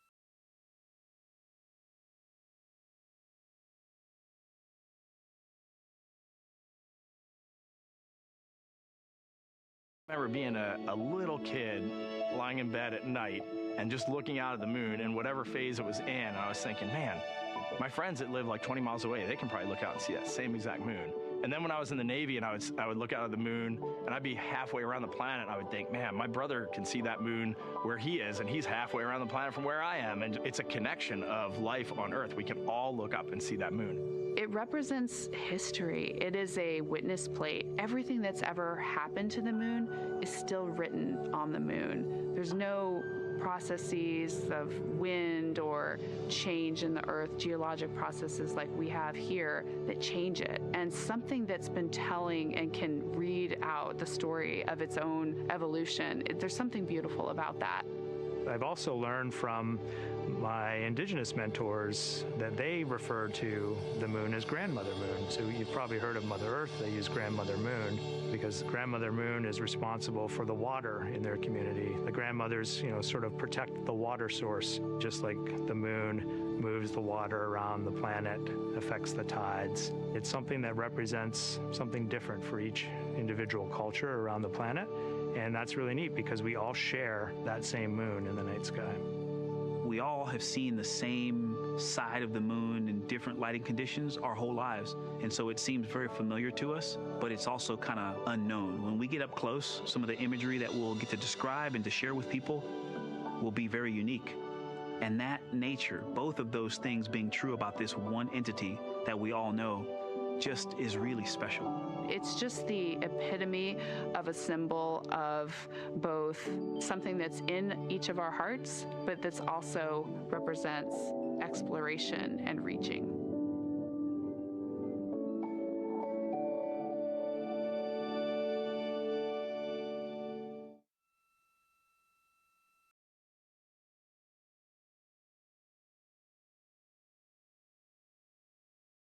You're looking at a live view inside Artemis Mission Control here at Johnson Space Center in Houston, Texas. We are currently out of contact with the Artemis II crew. This was a planned, or not really a planned, but a tracked loss of signal that occurs when the crew flies behind the moon. We use the Deep Space Network to communicate with the crew, and when they are behind the moon, they are out of reach of that Deep Space Network. And when you consider our nonstop communications during the time in which we live, this is even more striking. For the Artemis II crew, they're only currently communicating with each other. Now, we expect to regain those communications in under 9 minutes from now, and we also are hopeful for a view of Earthrise. Despite being out of communication, the crew is continuously capturing imagery of their predetermined lunar targets.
Now about 7 minutes, 25 seconds until we anticipate regaining communications with the Artemis II crew aboard Orion. In the meantime, Artemis II lunar science deputy lead Marie Henderson is trained these astronauts to capture and document their views of the lunar surface for all of us to enjoy back here on Earth. I cannot wait to hear their voices when they get to the far side of the moon and I can hear them talk about seeing the moon out their window. I try to imagine it now and just tear up thinking about it. Ooh, now I gotta hold on a second. We have human eyeballs connected to wonderfully smart brains our astronaut friends have. They are going to be able to observe the moon in multiple different ways. They can use their eyes, they'll look through their camera and snap pictures, and just looking out the window getting that human experience. But during Apollo, the astronauts were so much closer to the lunar surface.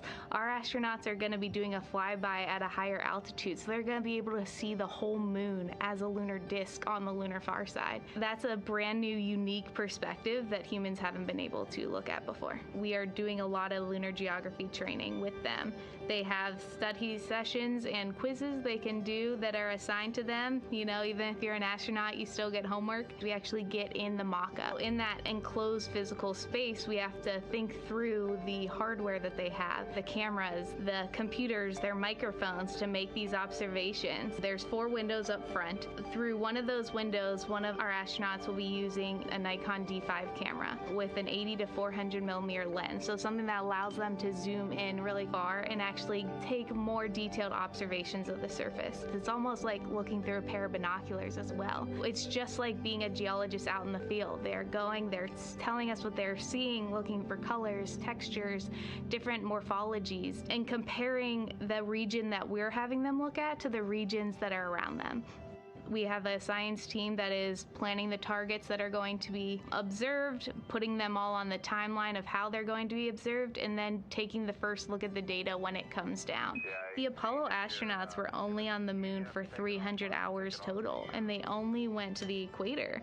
That's like going to places that were safer landing sites, and they only saw so little, 300 hours total. And so we have so much more to explore and so much more to learn, and we are the beginning of the next generation that gets to start being a part of these discoveries.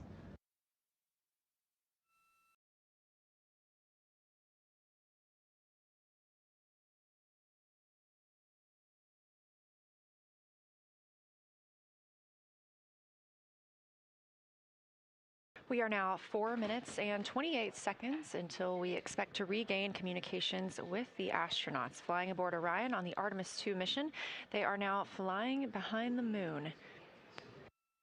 While behind the moon at an MET, or mission elapsed time, of 5 days, 25 minutes, and 34 seconds, we expect this was the point in which they made their closest approach, 4,067 statute miles above the lunar surface.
We're live in the Artemis Mission Control Room in Houston, but we are not the only room monitoring today's flyby. As you can see, this is the SIR, the Science Evaluation Room. It's in the same building and just down the hall.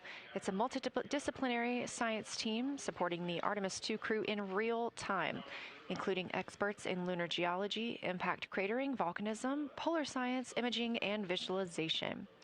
You can see the SIR here. That's the Science Evaluation Room. It's embedded within Mission Control to provide science input during live operations like what we see today. But additionally, the Science Mission Operations Room is a back room that processes data, evaluates imagery, and supports rapid analysis.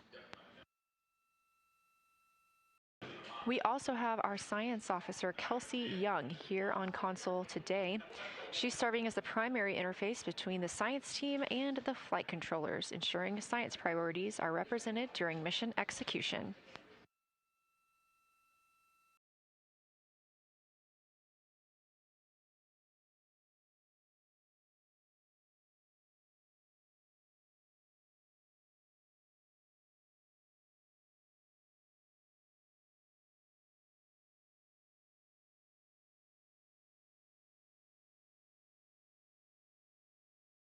Coming up on 1 minute and 36 seconds until we contact Orion.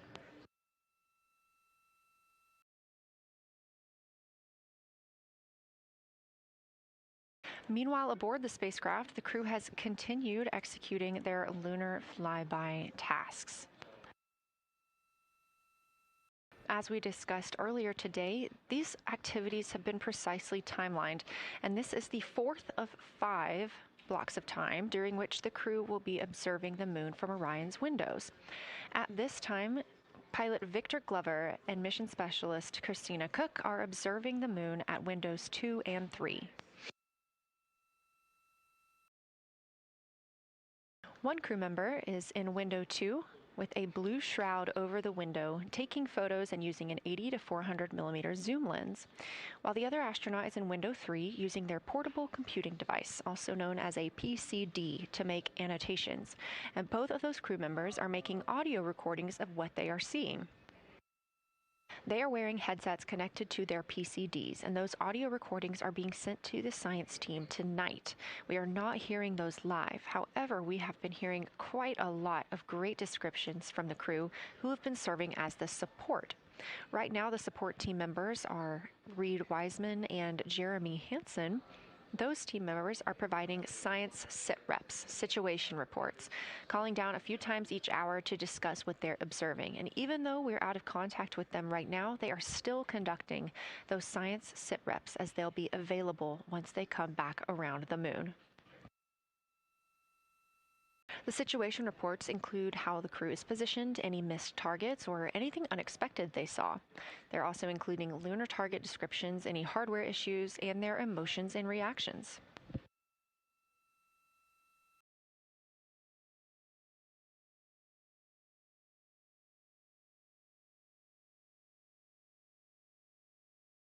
Again, we are standing by to acquire signal from the Orion spacecraft.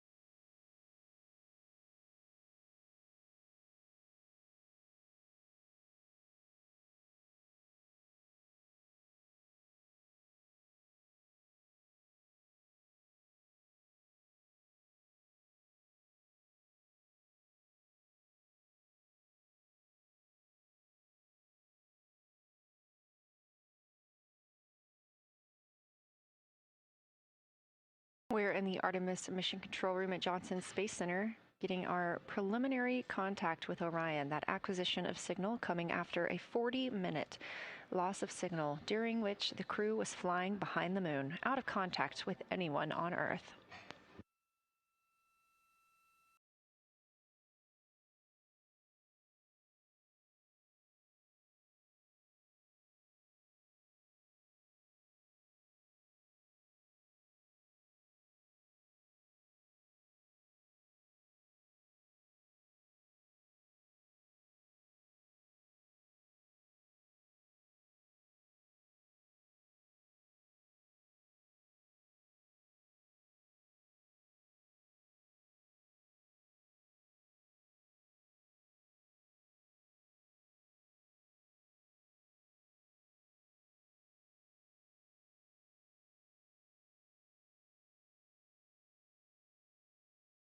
We are getting our first views from Orion after the loss of signal.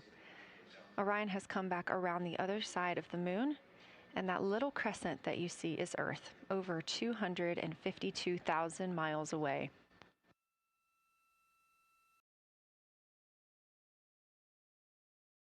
With this transit complete, lunar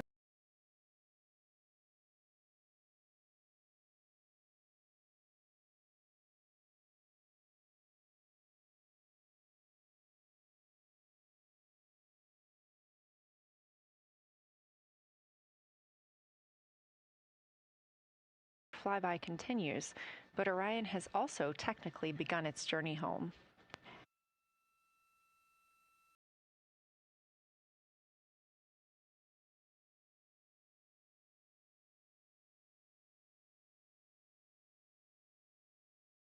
Right now, the crew are getting a few moments to enjoy and take photos of Earthrise for themselves, and we expect to contact them shortly. But we do have good signal coming from Orion.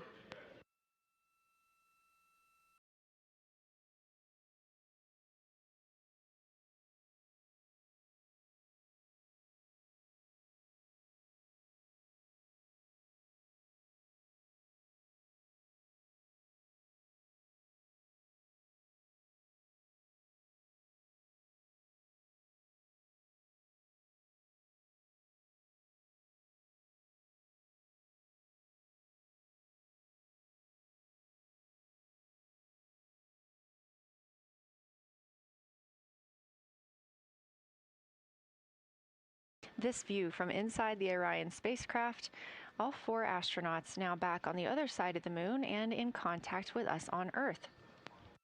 Their tasks for lunar flyby did not stop as they went behind the moon and out of contact with us. We anticipate during that time they were attempting to image some impact flashes, short-lived flashes on the lunar surface, which would be caused by impact bombardment and potentially even lofted lunar dust. Right now, of course, they are getting pictures of Earthrise. After this target, they will get a short observation break. It's about an hour long, actually. Houston, Integrity, comm check.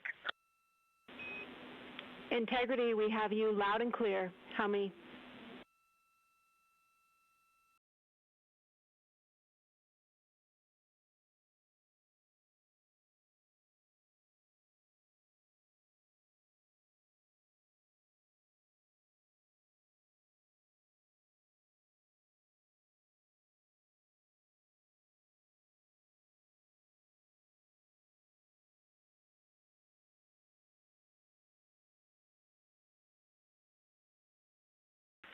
Houston, we have you the same, and it is so great to hear from Earth again. To Asia, Africa, and Oceania, we are looking back at you. We hear you can look up and see the moon right now. We see you too. When we burned this burn towards the moon, I said that we do not leave Earth, but we choose it. And that is true. We will explore, we will build ships, we will visit again. We will construct science outposts, we will drive rovers, we will do radio astronomy, we will found companies, we will bolster industry, we will inspire. But ultimately, we will always choose Earth, we will always choose each other.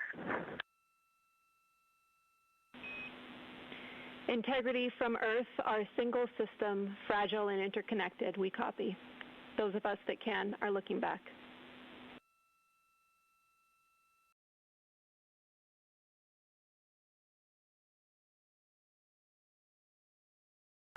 We are happy to say we copy.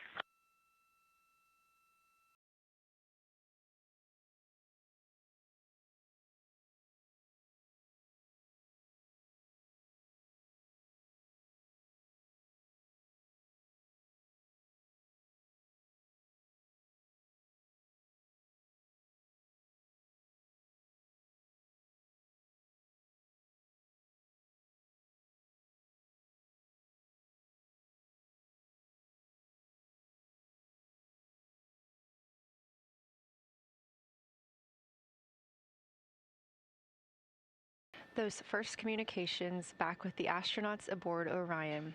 Christina Cook calling back to what she said just before translunar injection burn, that with this burn, we do not leave Earth, we choose it.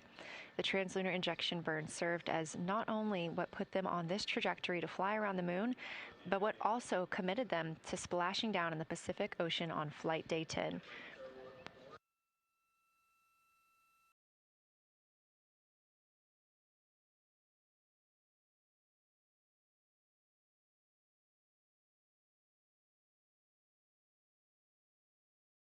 At this time, the crew is entering an observation break. We expect this to last about an hour, and it's probably a welcomed break following their very, very busy day taking pictures, making annotations, making audio recordings, and communicating all of the wonderful things that they are seeing on the moon. This observation break is also partially due to the fact that we will be entering an eclipse later. This will be the first solar eclipse that humans have seen from the moon. The astronauts will need to wear eclipse glasses for the first 2 minutes until the sun is completely covered by the moon, and then they have additional targets that the science team is hoping that they will photograph. We will have communications with them during that eclipse time frame.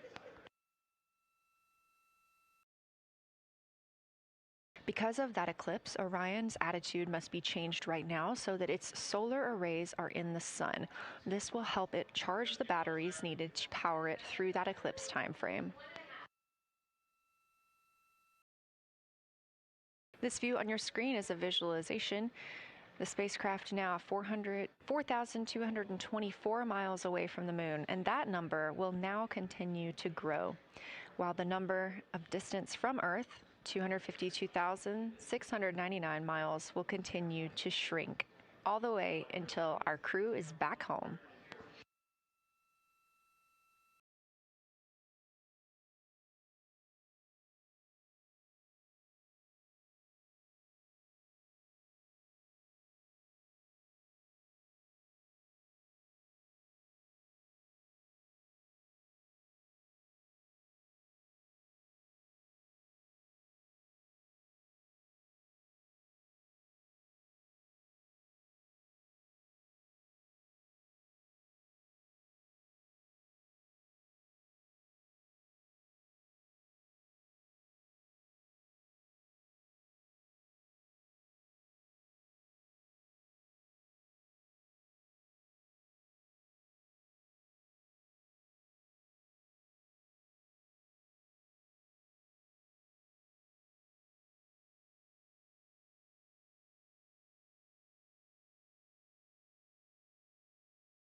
Again, we are MET, mission elapsed time, 5 days and 58 minutes since the launch of Artemis II. We have reestablished communications with the crew and the Orion spacecraft, now entering a little bit of a break while they are out of visibility, or the moon is out of their visibility. The spacecraft will be reoriented to view the moon ahead of an upcoming eclipse. This current attitude maneuver helps charge the solar arrays and batteries aboard Orion that will power them through the eclipse.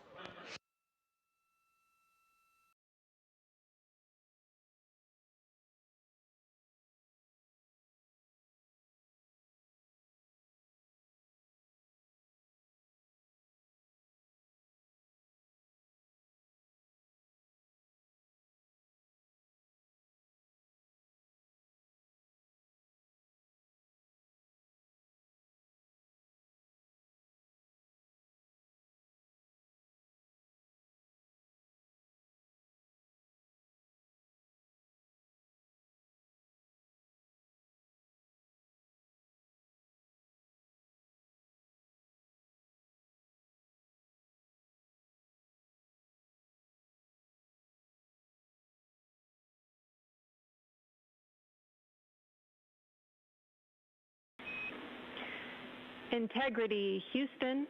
In mission control, all of your flight controllers and your flight director have flipped their Artemis II patches around. We are earthbound and ready to bring you home.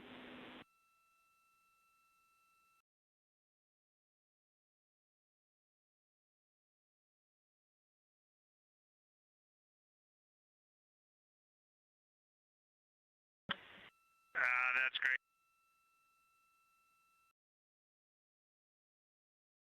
see the light of day as we head back to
A very special moment just now in Mission Control. Ahead of the crew's flight to Kennedy Space Center and during one of their last sims or simulations here, they visited the Mission Control team in Artemis Mission Control in Houston and brought us each a patch.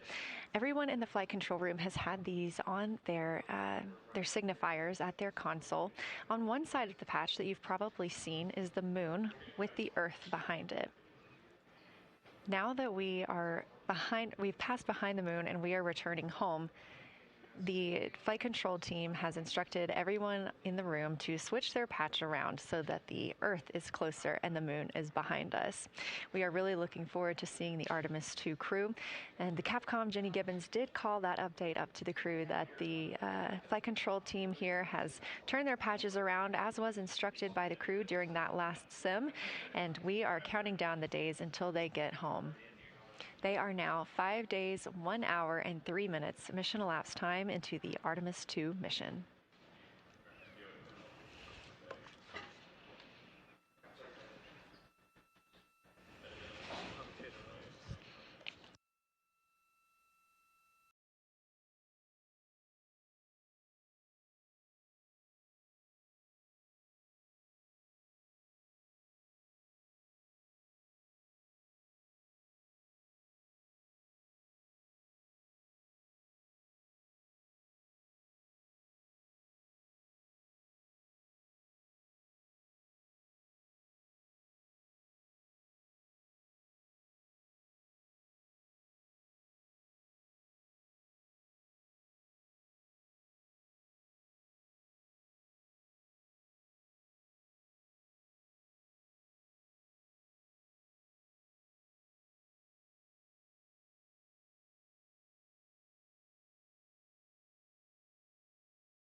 Joining me here in the room, Artemis Mission Control, I have Angela Garcia, Artemis II Science Officer. Thanks for being here, Angela.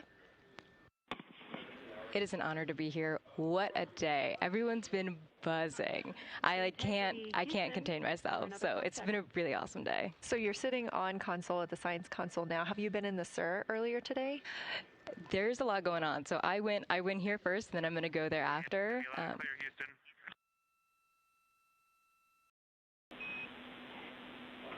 All right, Integrity, we hear you. That was a little clipped, but I think we have a better link now. We experienced some blockage from a solar array. We moved it, and we are in bias tail to sun.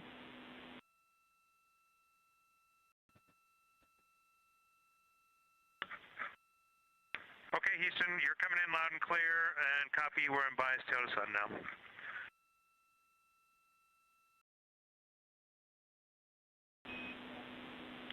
Affirm and Integrity, just so you know, we did not hear your response once we flipped our patches. Jeremy, we heard you call down, but you were clipped, and then we briefly lost comm. Glad we're back.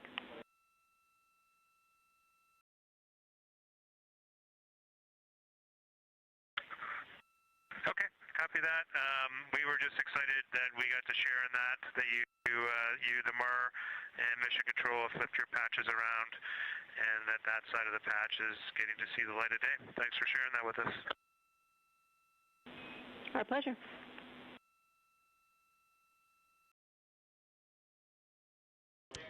Okay, Angela, so can you tell me a little bit about your role supporting Artemis II and the science preparation for the mission? Yes, so I'm one of the 3 science officers.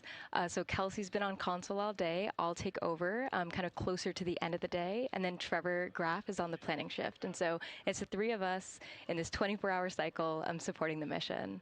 And so the science officer console is a brand new console to Mission Control. And it's not every day that you get a new discipline incorporated into Mission Control, so it's been such a significant milestone for us. And it's just a testament to the commitment that the Flight Operations Directorate and NASA have, that they're going to be integrating science and maximizing science throughout Artemis. So it's really exciting. And then the science preparation. So I'm on the operations team, but I'm also on the training team. So all the incredible training and shout-outs that you've gotten today, it warms my heart. It warms everybody's heart in the science evaluation room. I promise you that.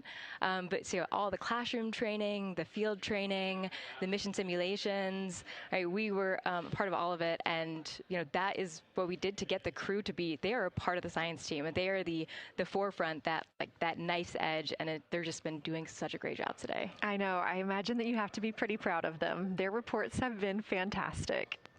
So I would like to know a little bit about how you have developed procedures for this crew. What kind of science activities are they carrying out inside the spacecraft? Yeah, so the procedure development has been a unique challenge. I would say the exploration science that we're doing is inherently pretty flexible, and operations is, I'd say, inherently has more structure and rigidity. And so to marry the two and to operationalize the science that we want to get done has been a challenge. But I think we've been able to go through these processes and create good products at the end and have a good plan. And yeah, it's been really great. What was the second part of your question? Just what kind of these science activities that they're performing, which of those have you really had a hand in? Yeah, so a lot of the procedures help organize what the crew is doing in the cabin. And I know we've talked a lot about what they've been doing, and they've been doing a lot, and it's been a little dark, so I can re-explain what some of those things that they're doing.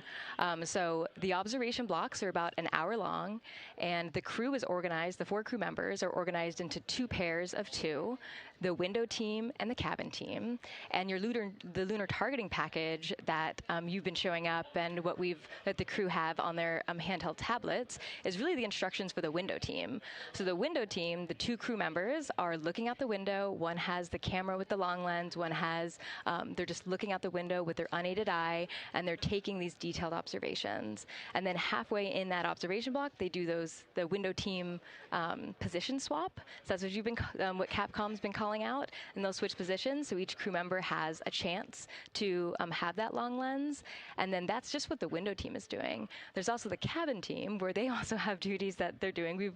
We're asking a lot of the crew in this time, and then the cabin team, they have the interior camera, and they're taking images inside the cabin. They're also supporting the window team, where, you've heard some call-outs where looking out at the bright moon and then looking inside the dark cabin and looking at their LED screen is a lot. So the cabin team is also helping support, target, and guide the window team into specific targets on their plan.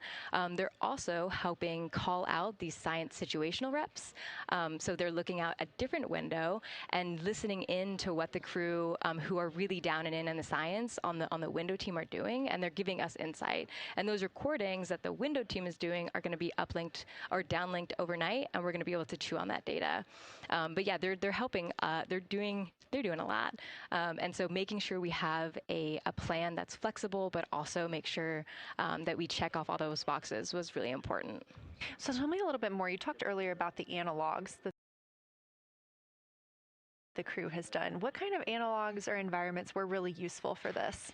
Yeah, so for procedure development, right, you have so many different environments that you can do. You have classroom, like we said, you have the Orion mock-up, you have simulations, and at least for developing the plan, we kind of did it in a tiered approach, because each of those different analog environments helps us answer a slightly different question and has a little bit of a higher fidelity. So we would start with the classroom. So we would get, we would just get into a classroom, we would put all the hardware on the table, and then we'd almost role play of like, you be Victor, you be Reed, you be Jeremy, and I'll be Christina, and like, let's just do the plan how we think we should do it, write that down, and then just keep iterating on that, and then Integrity Houston for a tag up pre-forward link LOS in place of the Flight Director Conference.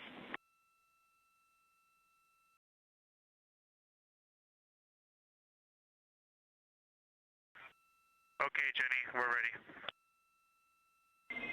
All right, crew, I'm going to roll through a couple of topics here. The first two are for timeline. First of all, read for your toilet maintenance. It is a shortened toilet maintenance where you do not have to do the oxone changeout. That portion of the procedure is canceled. Victor, you have an HHP stop activity on your timeline. We need you to perform that as scheduled for bandwidth reasons. For your next portion of the flyby, in particular the Eclipse, we want to remind you that you can take off the Eclipse glasses when the sun sets and you are simply looking at the corona.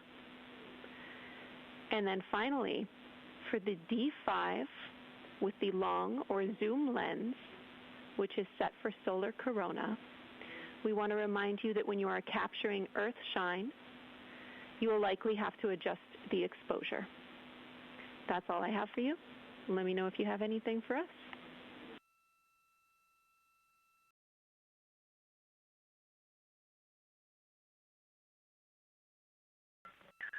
Okay, Houston, we copy y'all. Thanks for those words, Jenny.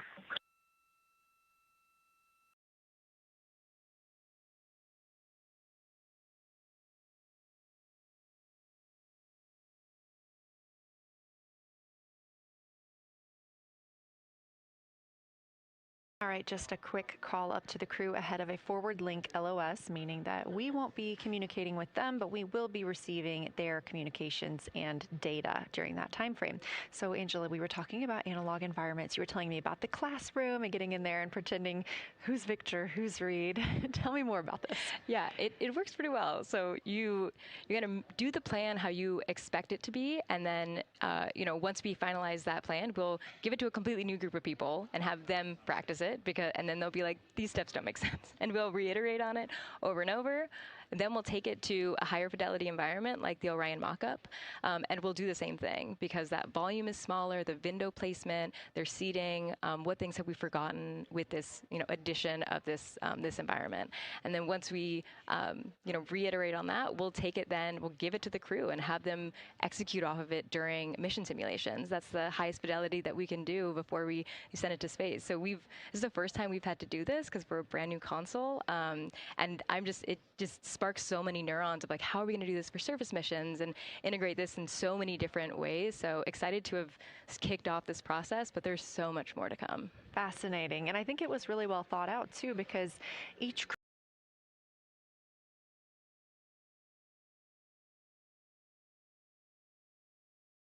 member gets an opportunity to do each task, and so you're getting different perspectives and different insights from each crew member, maybe even about the same target, but something that one person sees could be completely different than something another person notices.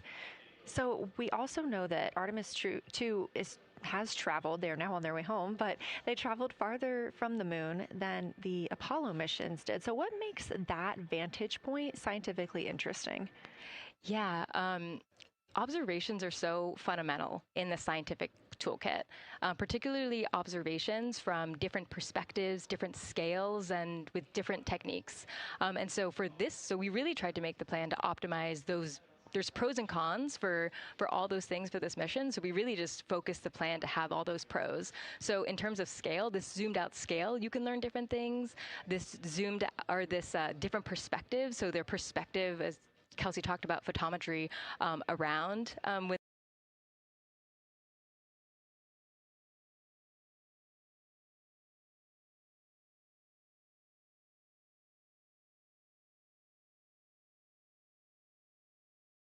they orbit the moon.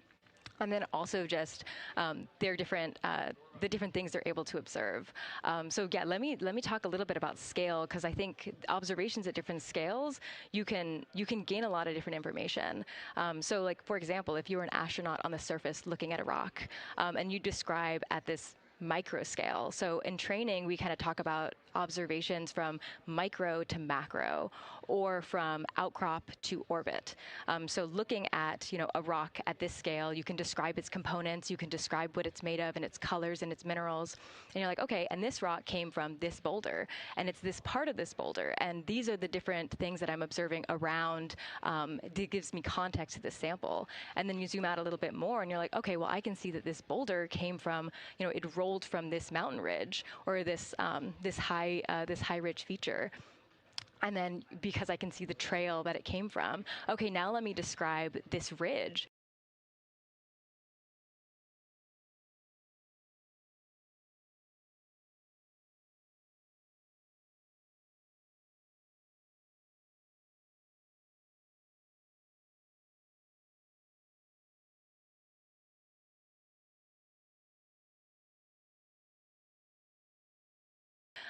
And different parts in it, and maybe other boulders that I'm seeing. And then you zoom out further of the orbit scale, and you're like, this ridge is a part of this larger crater.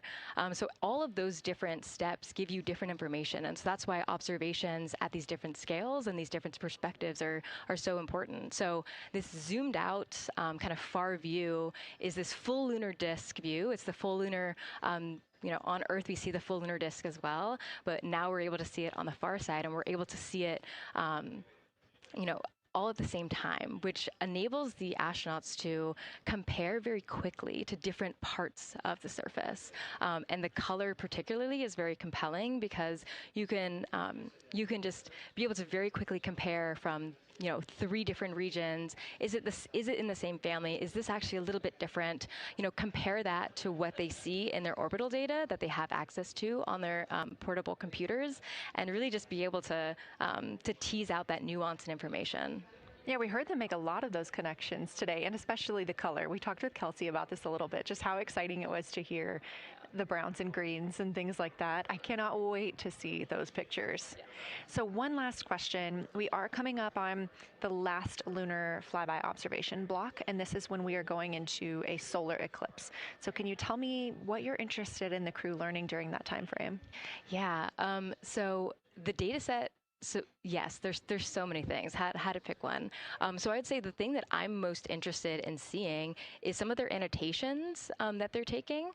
So in this opportunity, it's a very dynamic type of experience in that we don't normally see this activity, and so being able to have crew observe the solar corona and then also annotate it in their on their portable computing device is just such a unique thing that humans can give to missions, and also particularly being able to annotate what they're observing while they're talking about it is also unique to being able to have astronauts in orbit as well, because we won't be able to have annotations on the lunar surface because the astronauts will be in suits. They're going to be collecting samples, they're going to be deploying instruments, and so personally, I'm really excited to see some of these annotations and to see how that develops over time, because you've heard a lot of descriptions, and I think when people are describing something that's unique and different, you can interpret it differently. But if you're drawing and you're marking, particularly just going back to like the color provinces, for example, and those boundaries, you know exactly what they meant. And really, I'm just very excited about those annotations. There's been some famous annotations that the Apollo crew have made, particularly about solar coronas and the structures that have, and lofted dust that have given a lot of debate within the scientific community of they're observing this phenomenon, and now it's our job to hypothesize of like why are they observing this, like what is going on. So I think that's just a really cool part of exploration and science, and this beautiful thing that we're about to do. Well, now you've got me excited about the annotations too. I mean, I've been excited about the pictures and the audio, but now don't sleep on the annotations. I am very excited to see these little sketches that they're able to draw out, and we have pictures that they can just draw right on. It's like this particular thing is different than what we've seen, so I'm excited about that. I'm excited too. Angela Garcia, thank you so much for joining us today, and have a great time tonight on Console. Thank you, and you've been doing a great job, and it's so excited to see where we go from here. Thank you so much.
Integrity Houston, you have 3 minutes until we go into a forward link LOS.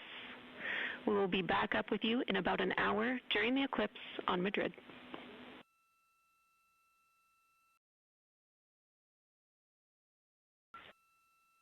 Thanks for the heads up. Look forward to seeing you on the other side. Likewise.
We're live in Artemis Mission Control at Johnson Space Center in Houston, Texas. This a live view from the Orion spacecraft with our Artemis II crew inside.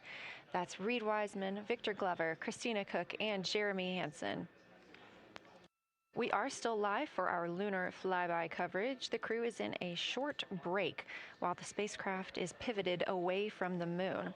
We are going to be going into a solar eclipse. This is the first time anyone has ever seen a solar eclipse from the moon. So it's going to be a unique vantage point for our crew. But ahead of heading into that solar eclipse, we need to charge the batteries on the Orion spacecraft. Therefore, we have positioned the solar arrays into the sunlight to allow time for those batteries to charge. We will get back pointed at the moon just in time for that solar eclipse. We are also in a forward link LOS. What that means is essentially we cannot send calls or commands to the crew right now from the ground. However, we clearly get all of their data and communications. The spacecraft is now 4,632 miles away from the moon, and that number will only continue to grow as the distance from Earth shrinks, now 252,523 miles away. Our closest approach to the moon today was approximately 4,067 statute miles in altitude. Our maximum distance from the Earth is suspected to be 252,756 statute miles. Both of those moments came while Orion was flying in their loss of signal time frame behind the moon.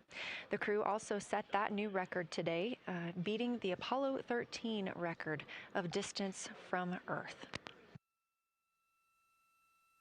This is an animation or a visualization that you can track anytime, day or night, by visiting nasa.gov/track-Artemis. This shows you how the spacecraft is positioned as well as their distance and velocity, now traveling 930 miles per hour.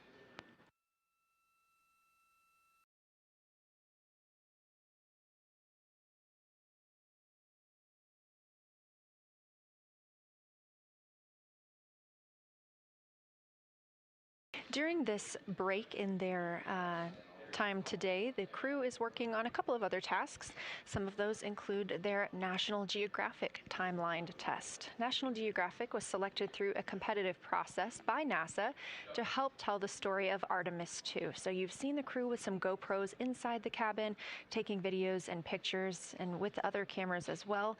National Geographic plans to leverage its portfolio of media assets, including magazines, social and digital content, and television programming for engagement opportunities.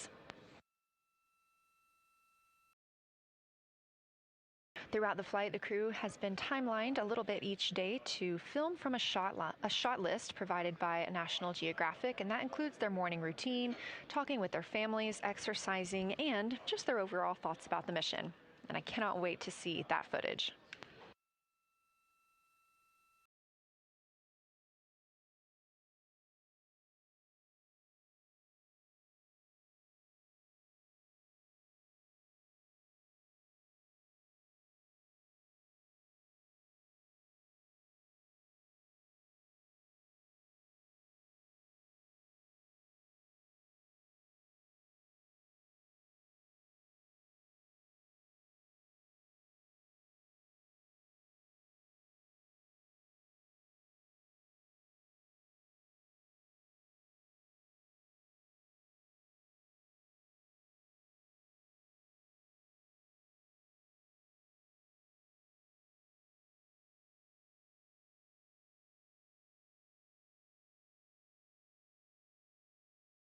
Teams on the ground reporting that the spacecraft is looking good and that the power aboard is good as well.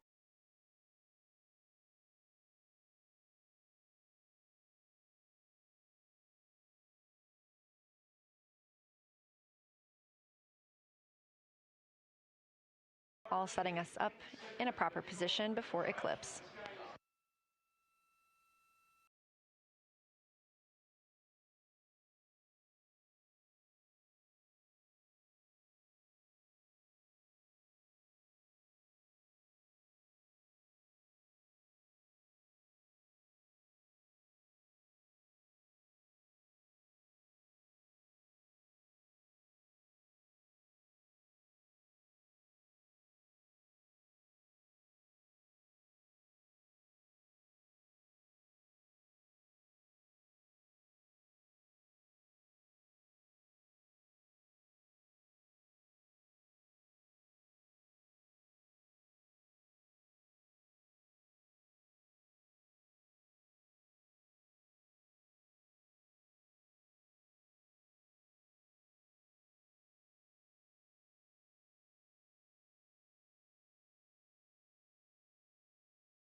The crew is in a little break during our flyby coverage for today. They will resume their flyby momentarily in about 30 minutes once they get into their observations during that solar eclipse.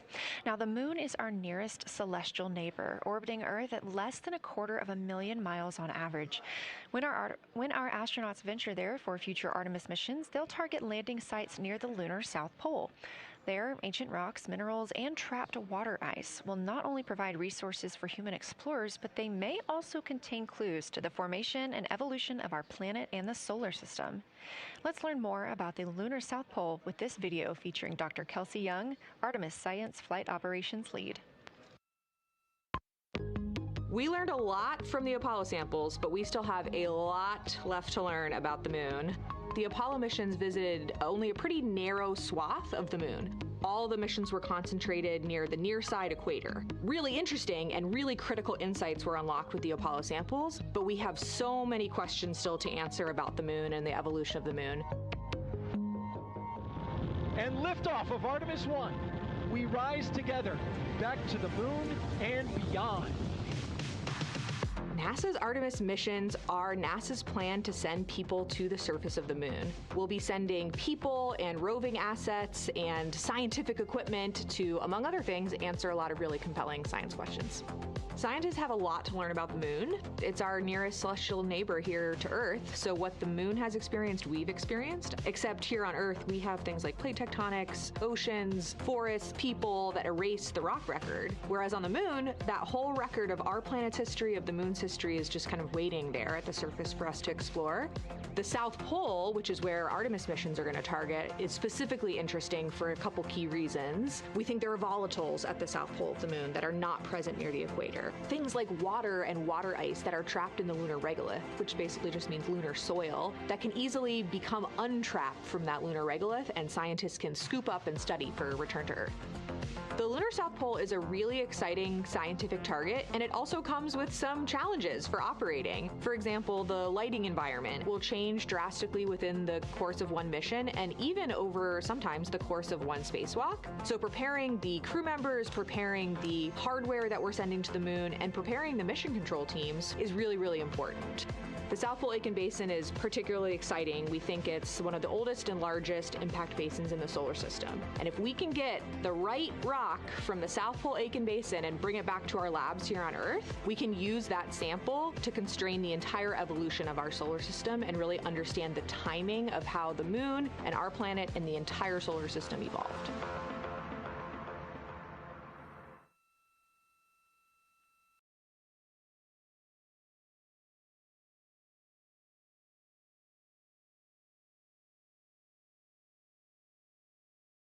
You're looking at a live view aboard the Orion spacecraft of the Artemis II crew, working in the middle of one of their breaks, or really their only break today during this lunar flyby period. Coming up next will be that solar eclipse.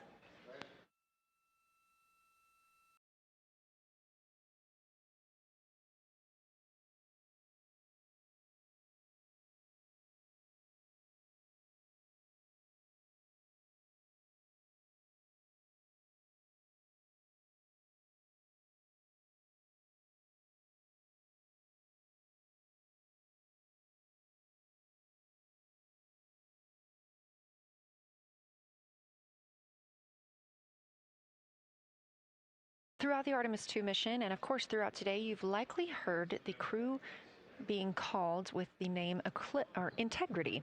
The Artemis II crew members named their Orion spacecraft Integrity during a news conference September 24th, 2025. The name Integrity embodies the foundation of trust, respect, candor, and humility across the crew and the many engineers, technicians, scientists, planners, and dreamers required for mission success. They said this name is also a nod to the extensive integrated effort from the more than 300,000 spacecraft components to the thousands of people across the world that must come together to venture to the moon and back, inspire the world, and set the course for a long-term presence at the moon. The crew also said that integrity is rooted in a shared core value of NASA, the agency's astronaut office, and the CSA, the Canadian Space Agency.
We are 5 days, 1 hour, and 38 minutes mission elapsed time into Artemis II. In this view on the screen, you can see the crew starting to even look through some photos that they may have captured today. We really look forward to sharing these photos with you as soon as we possibly can. And the best way to keep up with those is to follow NASA on social media. You can do so at NASA, and for this mission specifically, at NASA Artemis.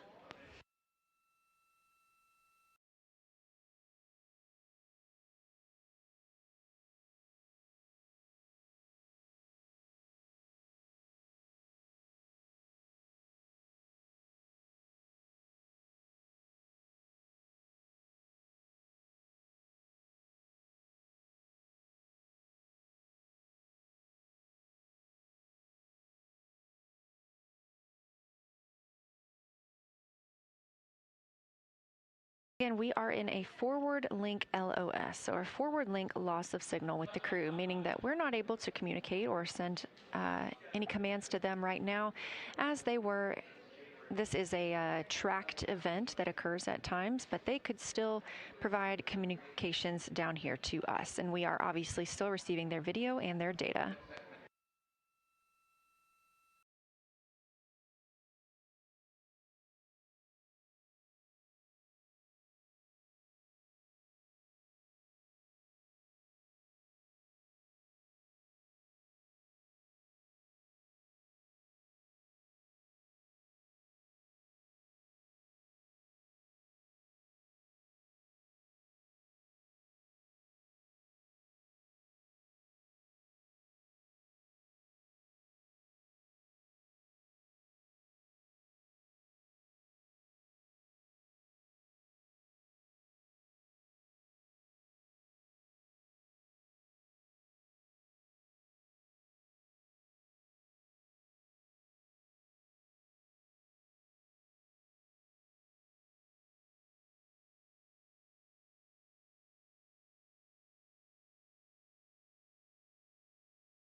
Houston Integrity in the blind. High priority PAO activities on Reed's timeline are on PCD1 in a folder imagery for downlink, and then high priority standby imagery for downlink, and then lunar flyby for PAO, and then high priority PAO. Thank you.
This is Artemis Mission Control. You heard Reed Wiseman, commander of the Artemis II mission aboard Orion, make a call in the blind. This means he knows we cannot call back and that he knows we may not receive his call. However, we have good communications with the spacecraft. They just cannot hear from us right now due to a forward link loss of signal.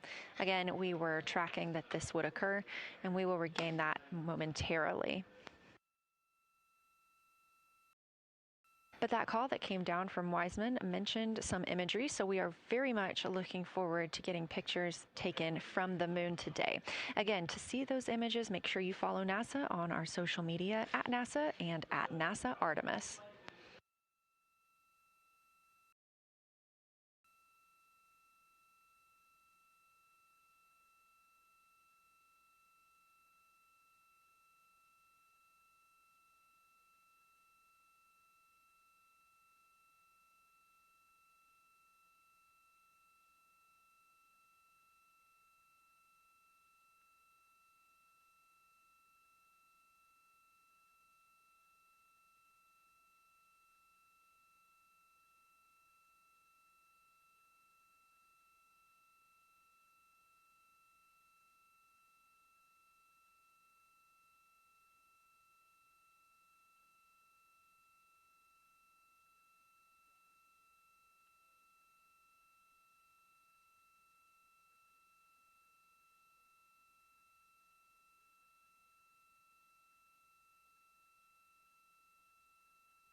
The view on your screen right now is an animation.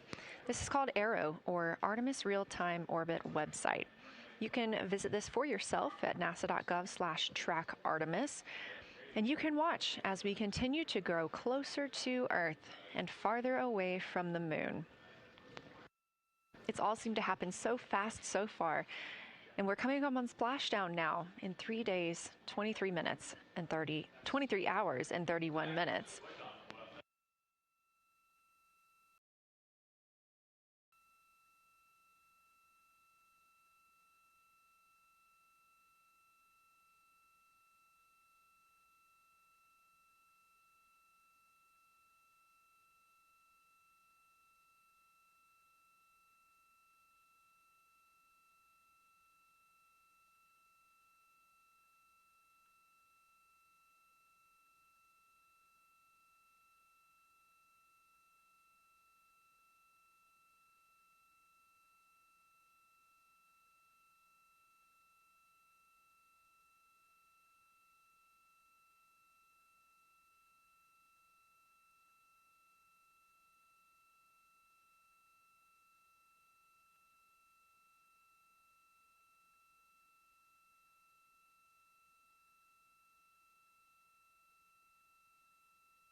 This is Artemis Mission Control. We are in a forward link LOS with the spacecraft. We're not able to send commands or communications to them right now. However, they could send them to us, and we do get spacecraft data. This is tracked as we are on the Deep Space Network. This is the network that we use to communicate with the spacecraft now that we are so far from Earth, over 252,000 miles. We are still in our lunar flyby coverage. The crew still have a very important and very exciting flyby milestone coming up when they will see a solar eclipse from the moon, the first humans to ever do so.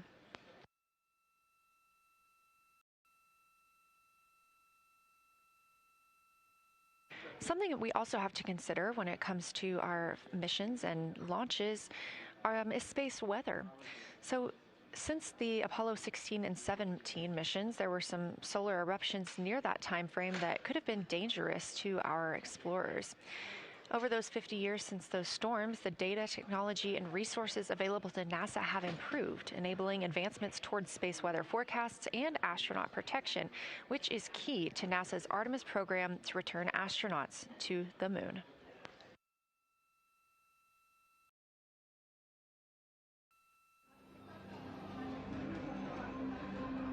Across our planet, billions of people depend on the invisible networks that connect us to space.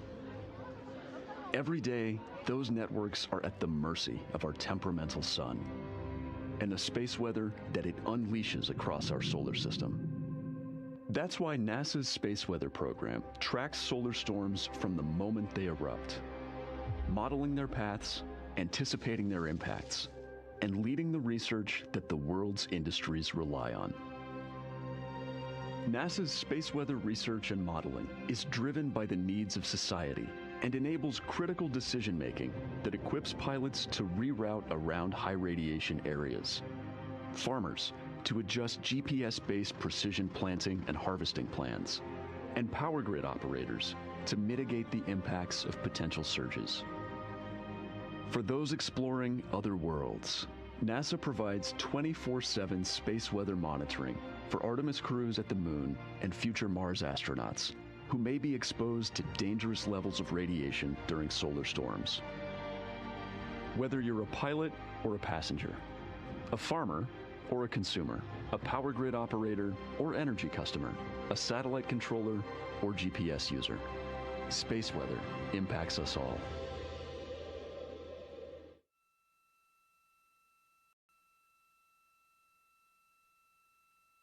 This is a live view from the Orion spacecraft on the Artemis II mission. It's now been 5 days, 1 hour, and 54 minutes since we launched.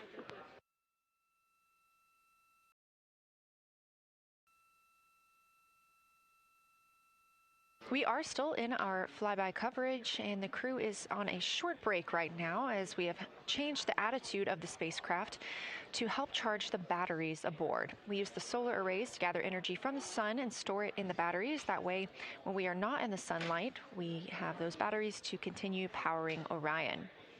Now, we're doing so because the Artemis astronauts are about to experience a solar eclipse from their capsule.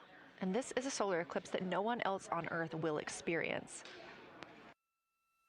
This eclipse is about 54 minutes, and to the astronauts, it'll look a lot like a total solar eclipse on Earth, except the moon is going to be huge compared to the sun, unlike when you watch one on Earth and the moon and the sun appear about the same size in the sky. We're interested to learn if they see the outer corona when the sun is fully obscured by the moon. And because of how big the moon will be from their perspective, the total phase of the eclipse will last nearly an hour. The astronauts will see a partial solar eclipse as the moon covers and uncovers the sun, which is before and after totality. So, much like us on Earth, they will have eclipse glasses so they can safely view that portion. The astronauts will also be using cameras to capture images of the corona during the eclipse.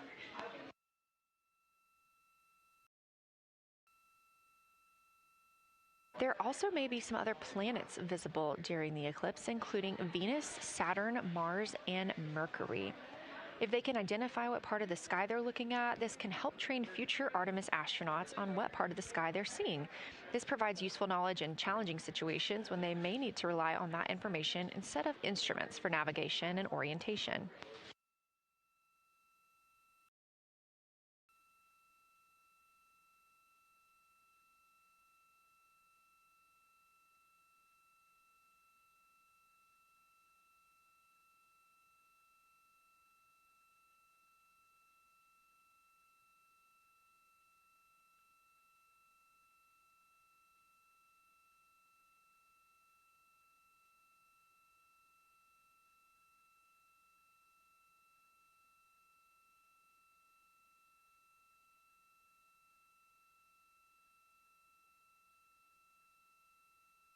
Confirmation from teams here in the ground that we have reached the eclipse attitude, meaning Orion is in the proper position to observe it.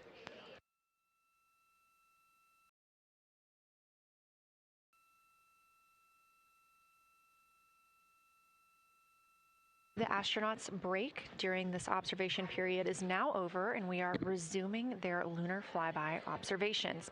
The first of these is sunset. This is the solar corona that we'll be looking for. It's the outer atmosphere of the sun. The science team is also interested in if the astronauts can see polar plumes. These are thin streamers that project from the sun's north and south poles. Additionally, they're interested in seeing if the crew can witness coronal loops. These are arcs close to the sun's surface. And something else that we've previously mentioned is lunar dust. This is dust from the moon that is lofted above the lunar surface and illuminated by the sun. It was reported visible by Apollo astronauts.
You're getting a live look from Orion as the crew observes a solar eclipse from the moon.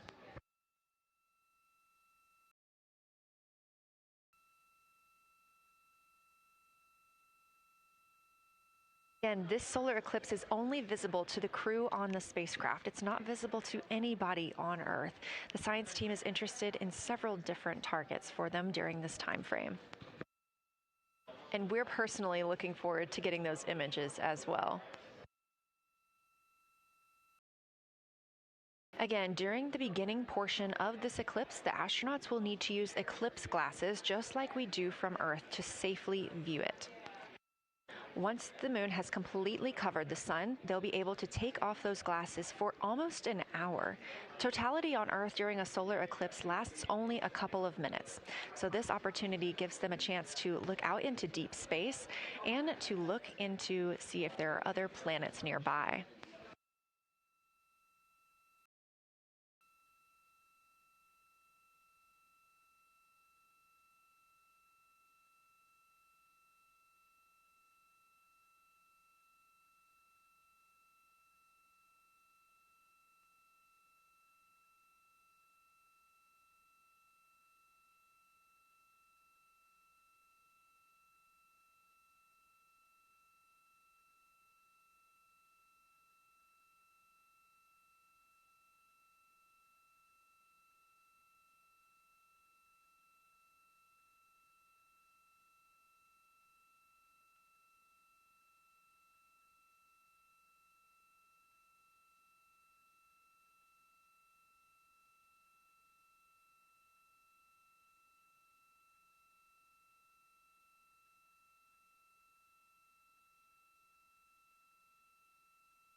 What you're seeing right now is the solar corona. That's the outer atmosphere of the sun.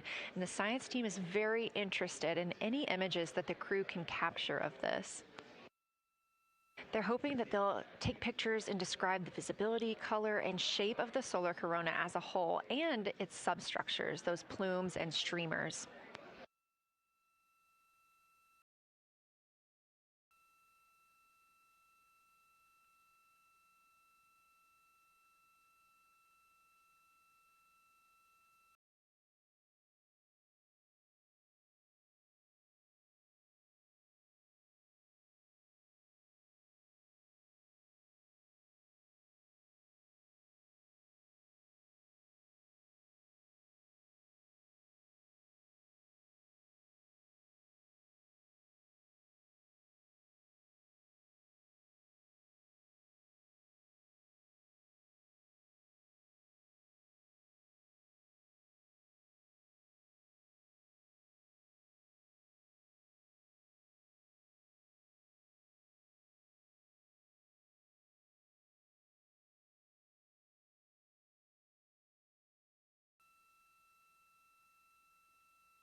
Science integrity in the blind. This is continues to be unreal. The sun has gone behind the moon, and the corona is still visible, and it's bright, and it creates a halo almost around the entire moon. But when you get to the Earth side, the Earth shine is already shown. I mean, almost seconds after the sun set behind the moon. You could see Earth shine. The Earth is so bright out there, and the moon is just hanging in front of us. This black orb out in front of us, in front of now, not the blackness, but the gray that blends and drifts into the blackness. We can see stars and the planets behind it.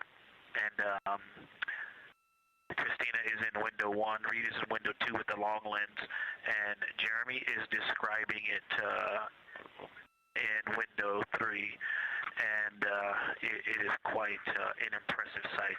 You can still see the horizon lit up brighter where the sun set on that side of the moon. It is bright, and Earthshine is very distinct, and it creates quite an impressive visual illusion. Wow, it's amazing.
Again, you're looking at a live view from the Orion spacecraft on the Artemis II mission. Orion is now 252,125 miles away from us all on Earth. We're here in the Artemis Mission Control Room in Houston, Texas, and what you had just before we lost that view quickly was the corona of the sun peeking around the moon as the astronauts are entering a solar eclipse for this portion of the lunar flyby. We're now over 5,500 statute miles from the moon. That closest approach today was just about 4,067 statute miles away. And teams in the room beginning to get a little busier and filter in and out as we are stepping through a handover. The Orbit 1 team is handing over to Orbit 2, who will continue monitoring lunar flyby and all of the systems aboard the Orion spacecraft.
You're getting your last few views of the solar corona as the moon begins to take center stage and completely cover the sun.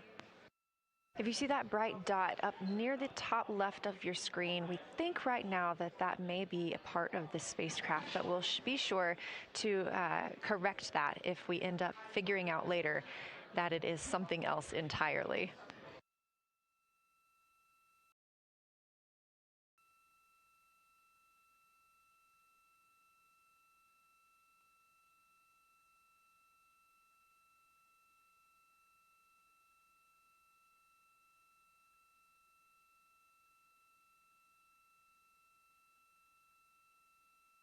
It has been an absolute honor to join you here today for the lunar flyby of Artemis II, the first time humans have flown by the moon in over 50 years.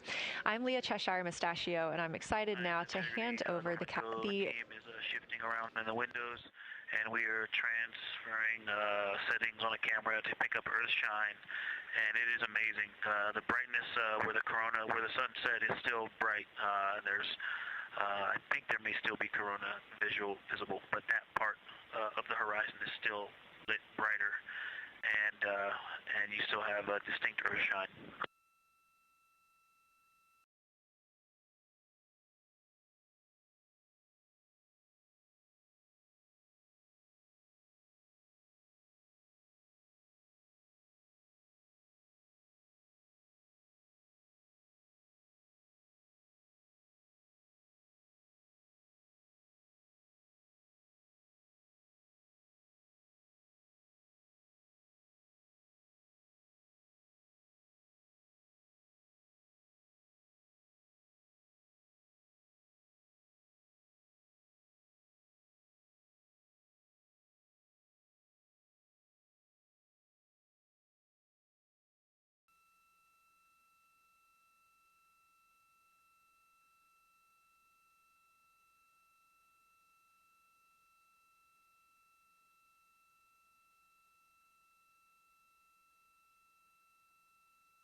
You know our rules that we don't talk when the crew is talking, so wanted to give Victor Glover a moment there to call down what he was seeing now that the moon is covering the sun.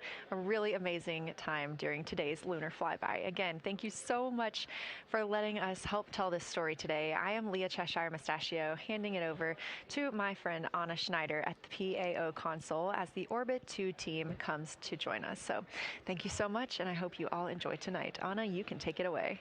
Thank you so much, Leah, and it's been a joy listening to your coverage over the last several hours. So as you mentioned, the Orbit 2 team of flight controllers is currently making their way on console and completing a shift handover with the Orbit 1 team of flight controllers. The Orbit 2 team tonight will be led by Flight Director Diane Daly, and she is currently handing over with the Orbit 1 flight director there on your screen, who was Flight Director Jeff Radigan.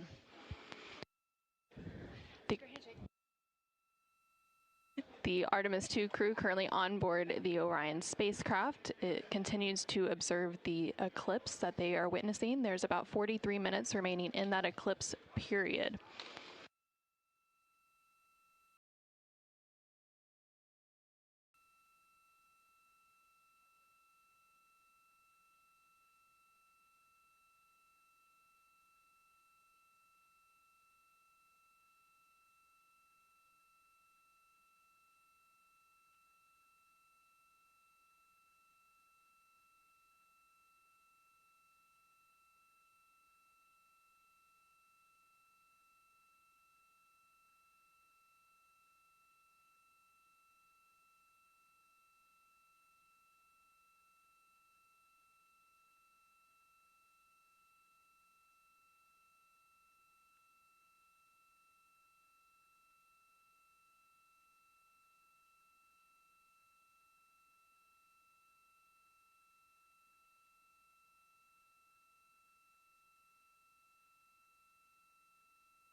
This is Artemis Mission Control.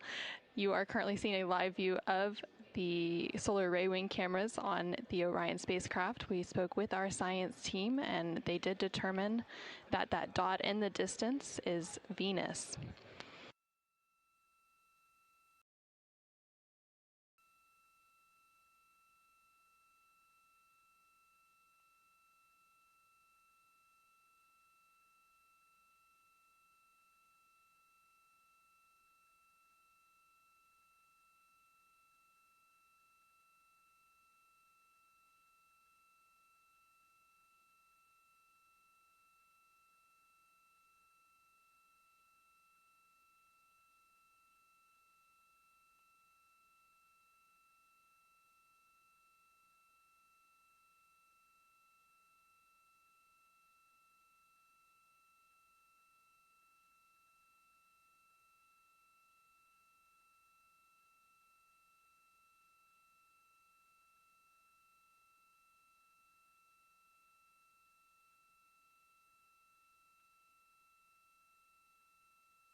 Science integrity. Let's see, not a huge change in here, just an update. The camera settings for Earthshine are challenging. This one's challenging to capture. What we're seeing, we're just not picking up on the cameras. And after all of the amazing sights that we saw earlier, we just went sci-fi. This has, it just looks unreal. You can see the surface of the moon between, I guess, the Earthshine. I guess Earthshine. You can actually see a majority of the moon. It is the strangest looking thing that you can see so much on the surface.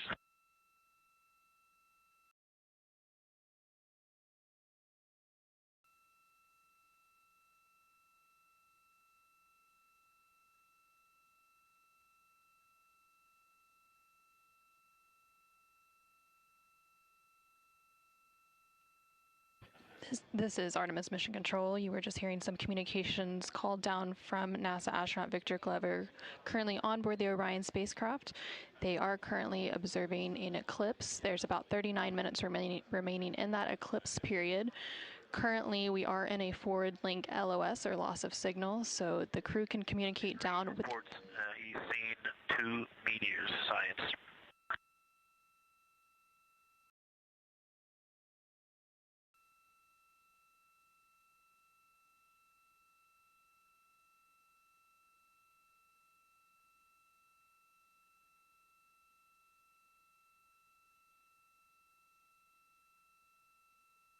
So we are in a forward link loss of signal. We do expect to regain signal in about 3 minutes, and at that point then the ground can communicate back up to the crew on board the Orion spacecraft.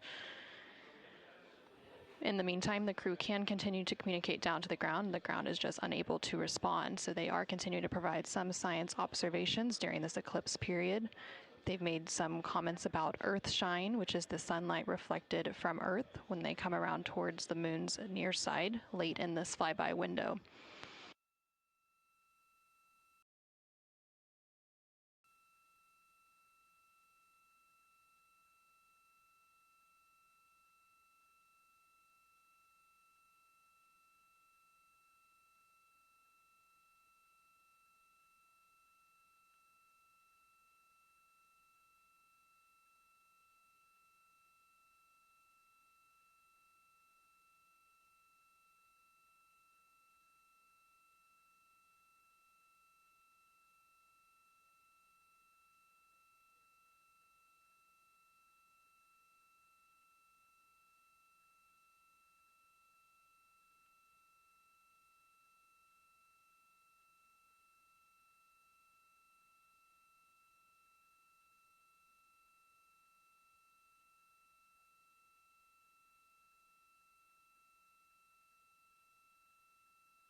science, integrity, and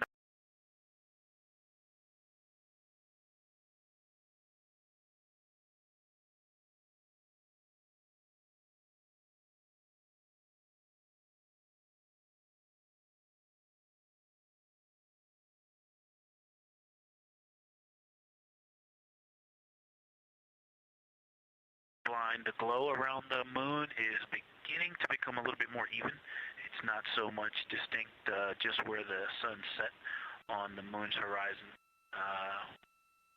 as we're flying through this trajectory, and then the sun's going to come up out of the other side. I think it's we're starting to see the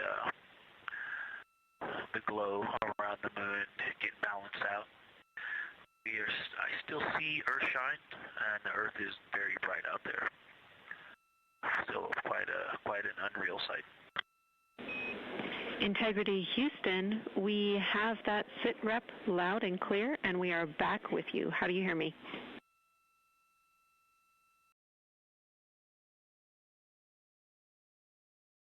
Hey Jenny, we have you loud and clear, thanks. Copy. Victor, we're handing you over to science for some critical questions. Thanks for your reports.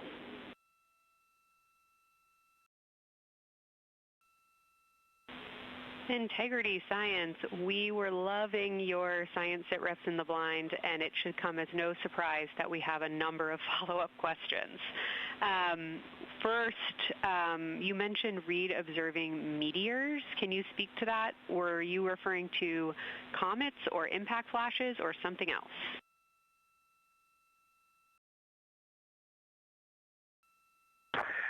Yeah, there was a little bit of giddiness. We have seen 3 impact flashes so far. I saw 2, and Jeremy has seen 1. Undoubtedly, Jeremy saw 2, so that's 4 total. Undoubtedly, quick impact flashes. It was not sun glint off of particulate from the thrusters or the purge tanks. It was definitely impact flashes on the moon. And Jeremy just saw another one. Go ahead with your next question. Amazing news. I literally just looked over at the SIR and they were jumping up and down literally. If you could describe where on the moon you saw them, please.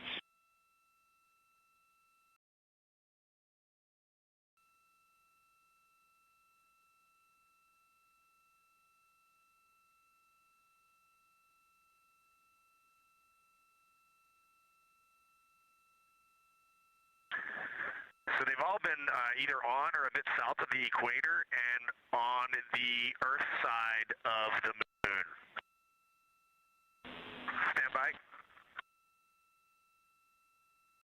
All right, so Jeremy has seen them kind of on and south of the equator, kind of spread across the moon, and mine were both south of the equator and just a little bit left of center of the moon.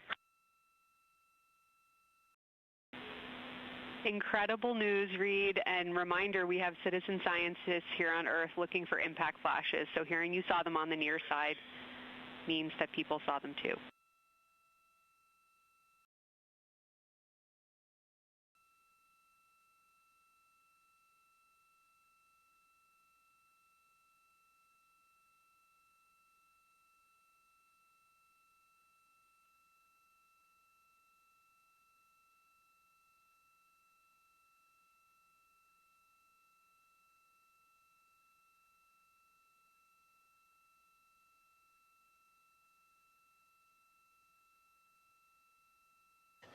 This is Artemis Mission Control. We have regained that signal, so the team here in Mission Control was able to call back up to the crew on board the Orion spacecraft as they continue their lunar flyby. Specifically, they are now in that eclipse period. So the science team here in Mission Control was able to ask some questions about some of the situational reports they were providing during that loss of signal. Specifically, they were interested in some of the meteors that they mentioned seeing and those impact flashes, and they did provide confirmation that they did see at least 4 impact flashes during that lost signal. Are you still with us, Houston, or do we lose you? Integrity, I hear you loud and clear. How do you hear me?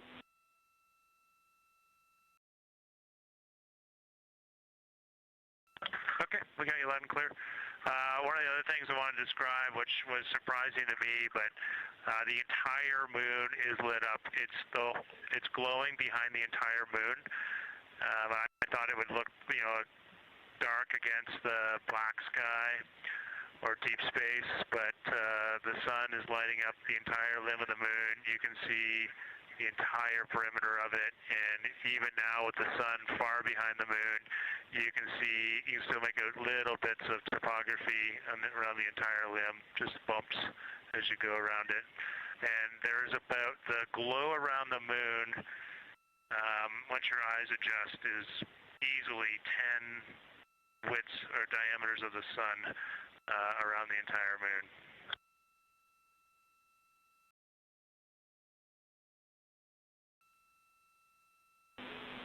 Incredible to hear, Jeremy.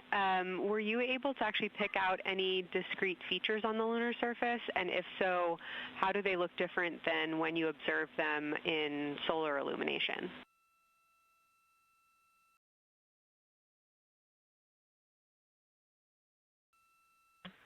No, we really haven't been able to identify features on the lunar surface yet. We just see, the topography on the limb.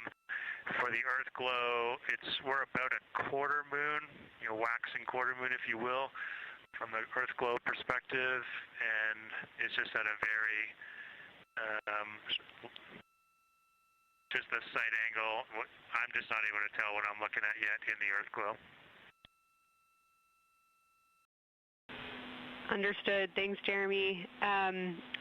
One other question for you on the solar corona. Were you actually able to see any structure or color in the corona before most of it disappeared behind the moon?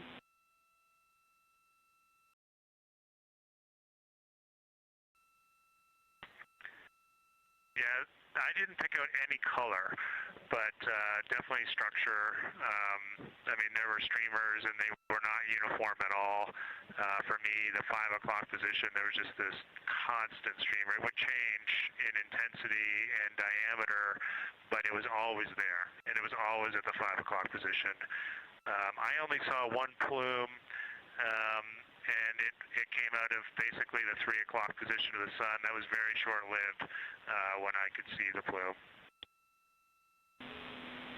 Exactly what we were looking for. Thanks, Jeremy. And a heads up that we, calculated here on the ground about how long you could see the corona for, and we expect it to start to appear again in the next 11 minutes. Thanks for those amazing descriptions.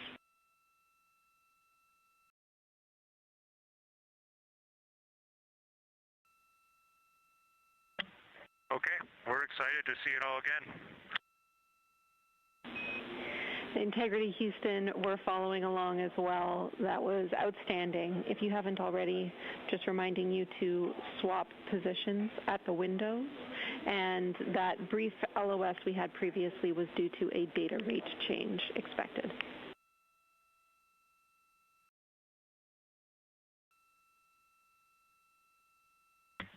Okay, we copy that, Jenny.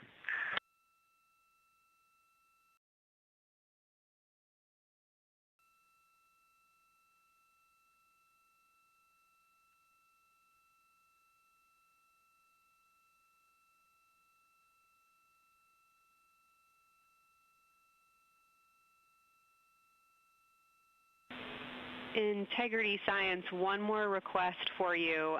While it's still fresh in your mind, any annotations or sketches you want to make of what you're seeing either around the corona structures you just mentioned or even on Earthshine would be so appreciated.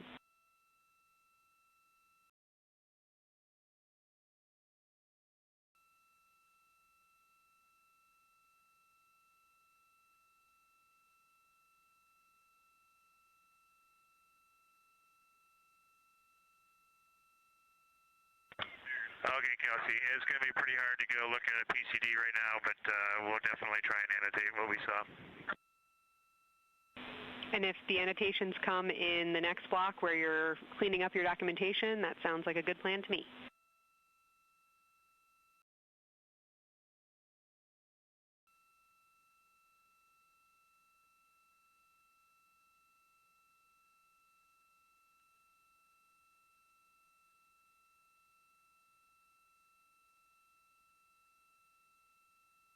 This is Artemis Mission Control. On the bottom right corner of your screen, you can see a view of the Science Officer console here in Mission Control. And we've been hearing that communication between the Science Officer. The Orbit 1 Science Officer is Kelsey Young, and she's been asking questions to the crew, specifically CSA astronaut Jeremy Hansen, based on the observations they've been making during this eclipse period. And then in the upper left-hand corner of your screen, you can see a view of the Artemis Real-Time Orbit website, which provides updates on the velocity and the distance from Earth and the Moon of the Orion spacecraft as it continues to make its way back to Earth.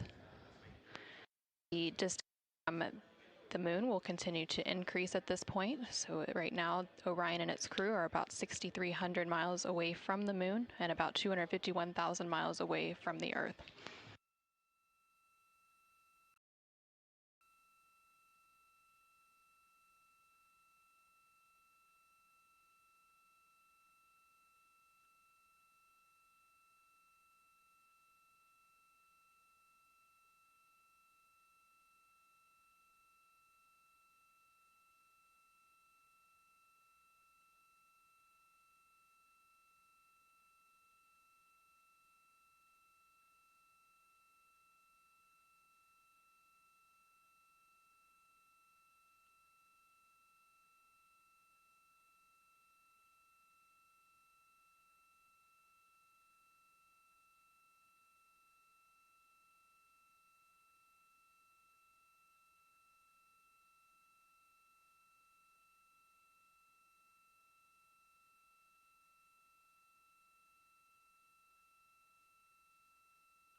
Okay, science, we're getting set up for sunrise.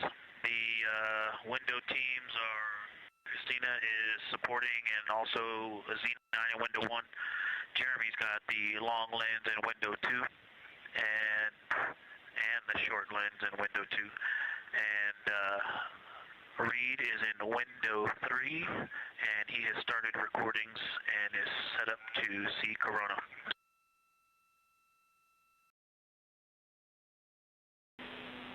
Great, sit rep Victor. That sounds like a good config, and we're showing coronal effects start to appear on your video camera. So in the next few minutes, we should start to hear your observations.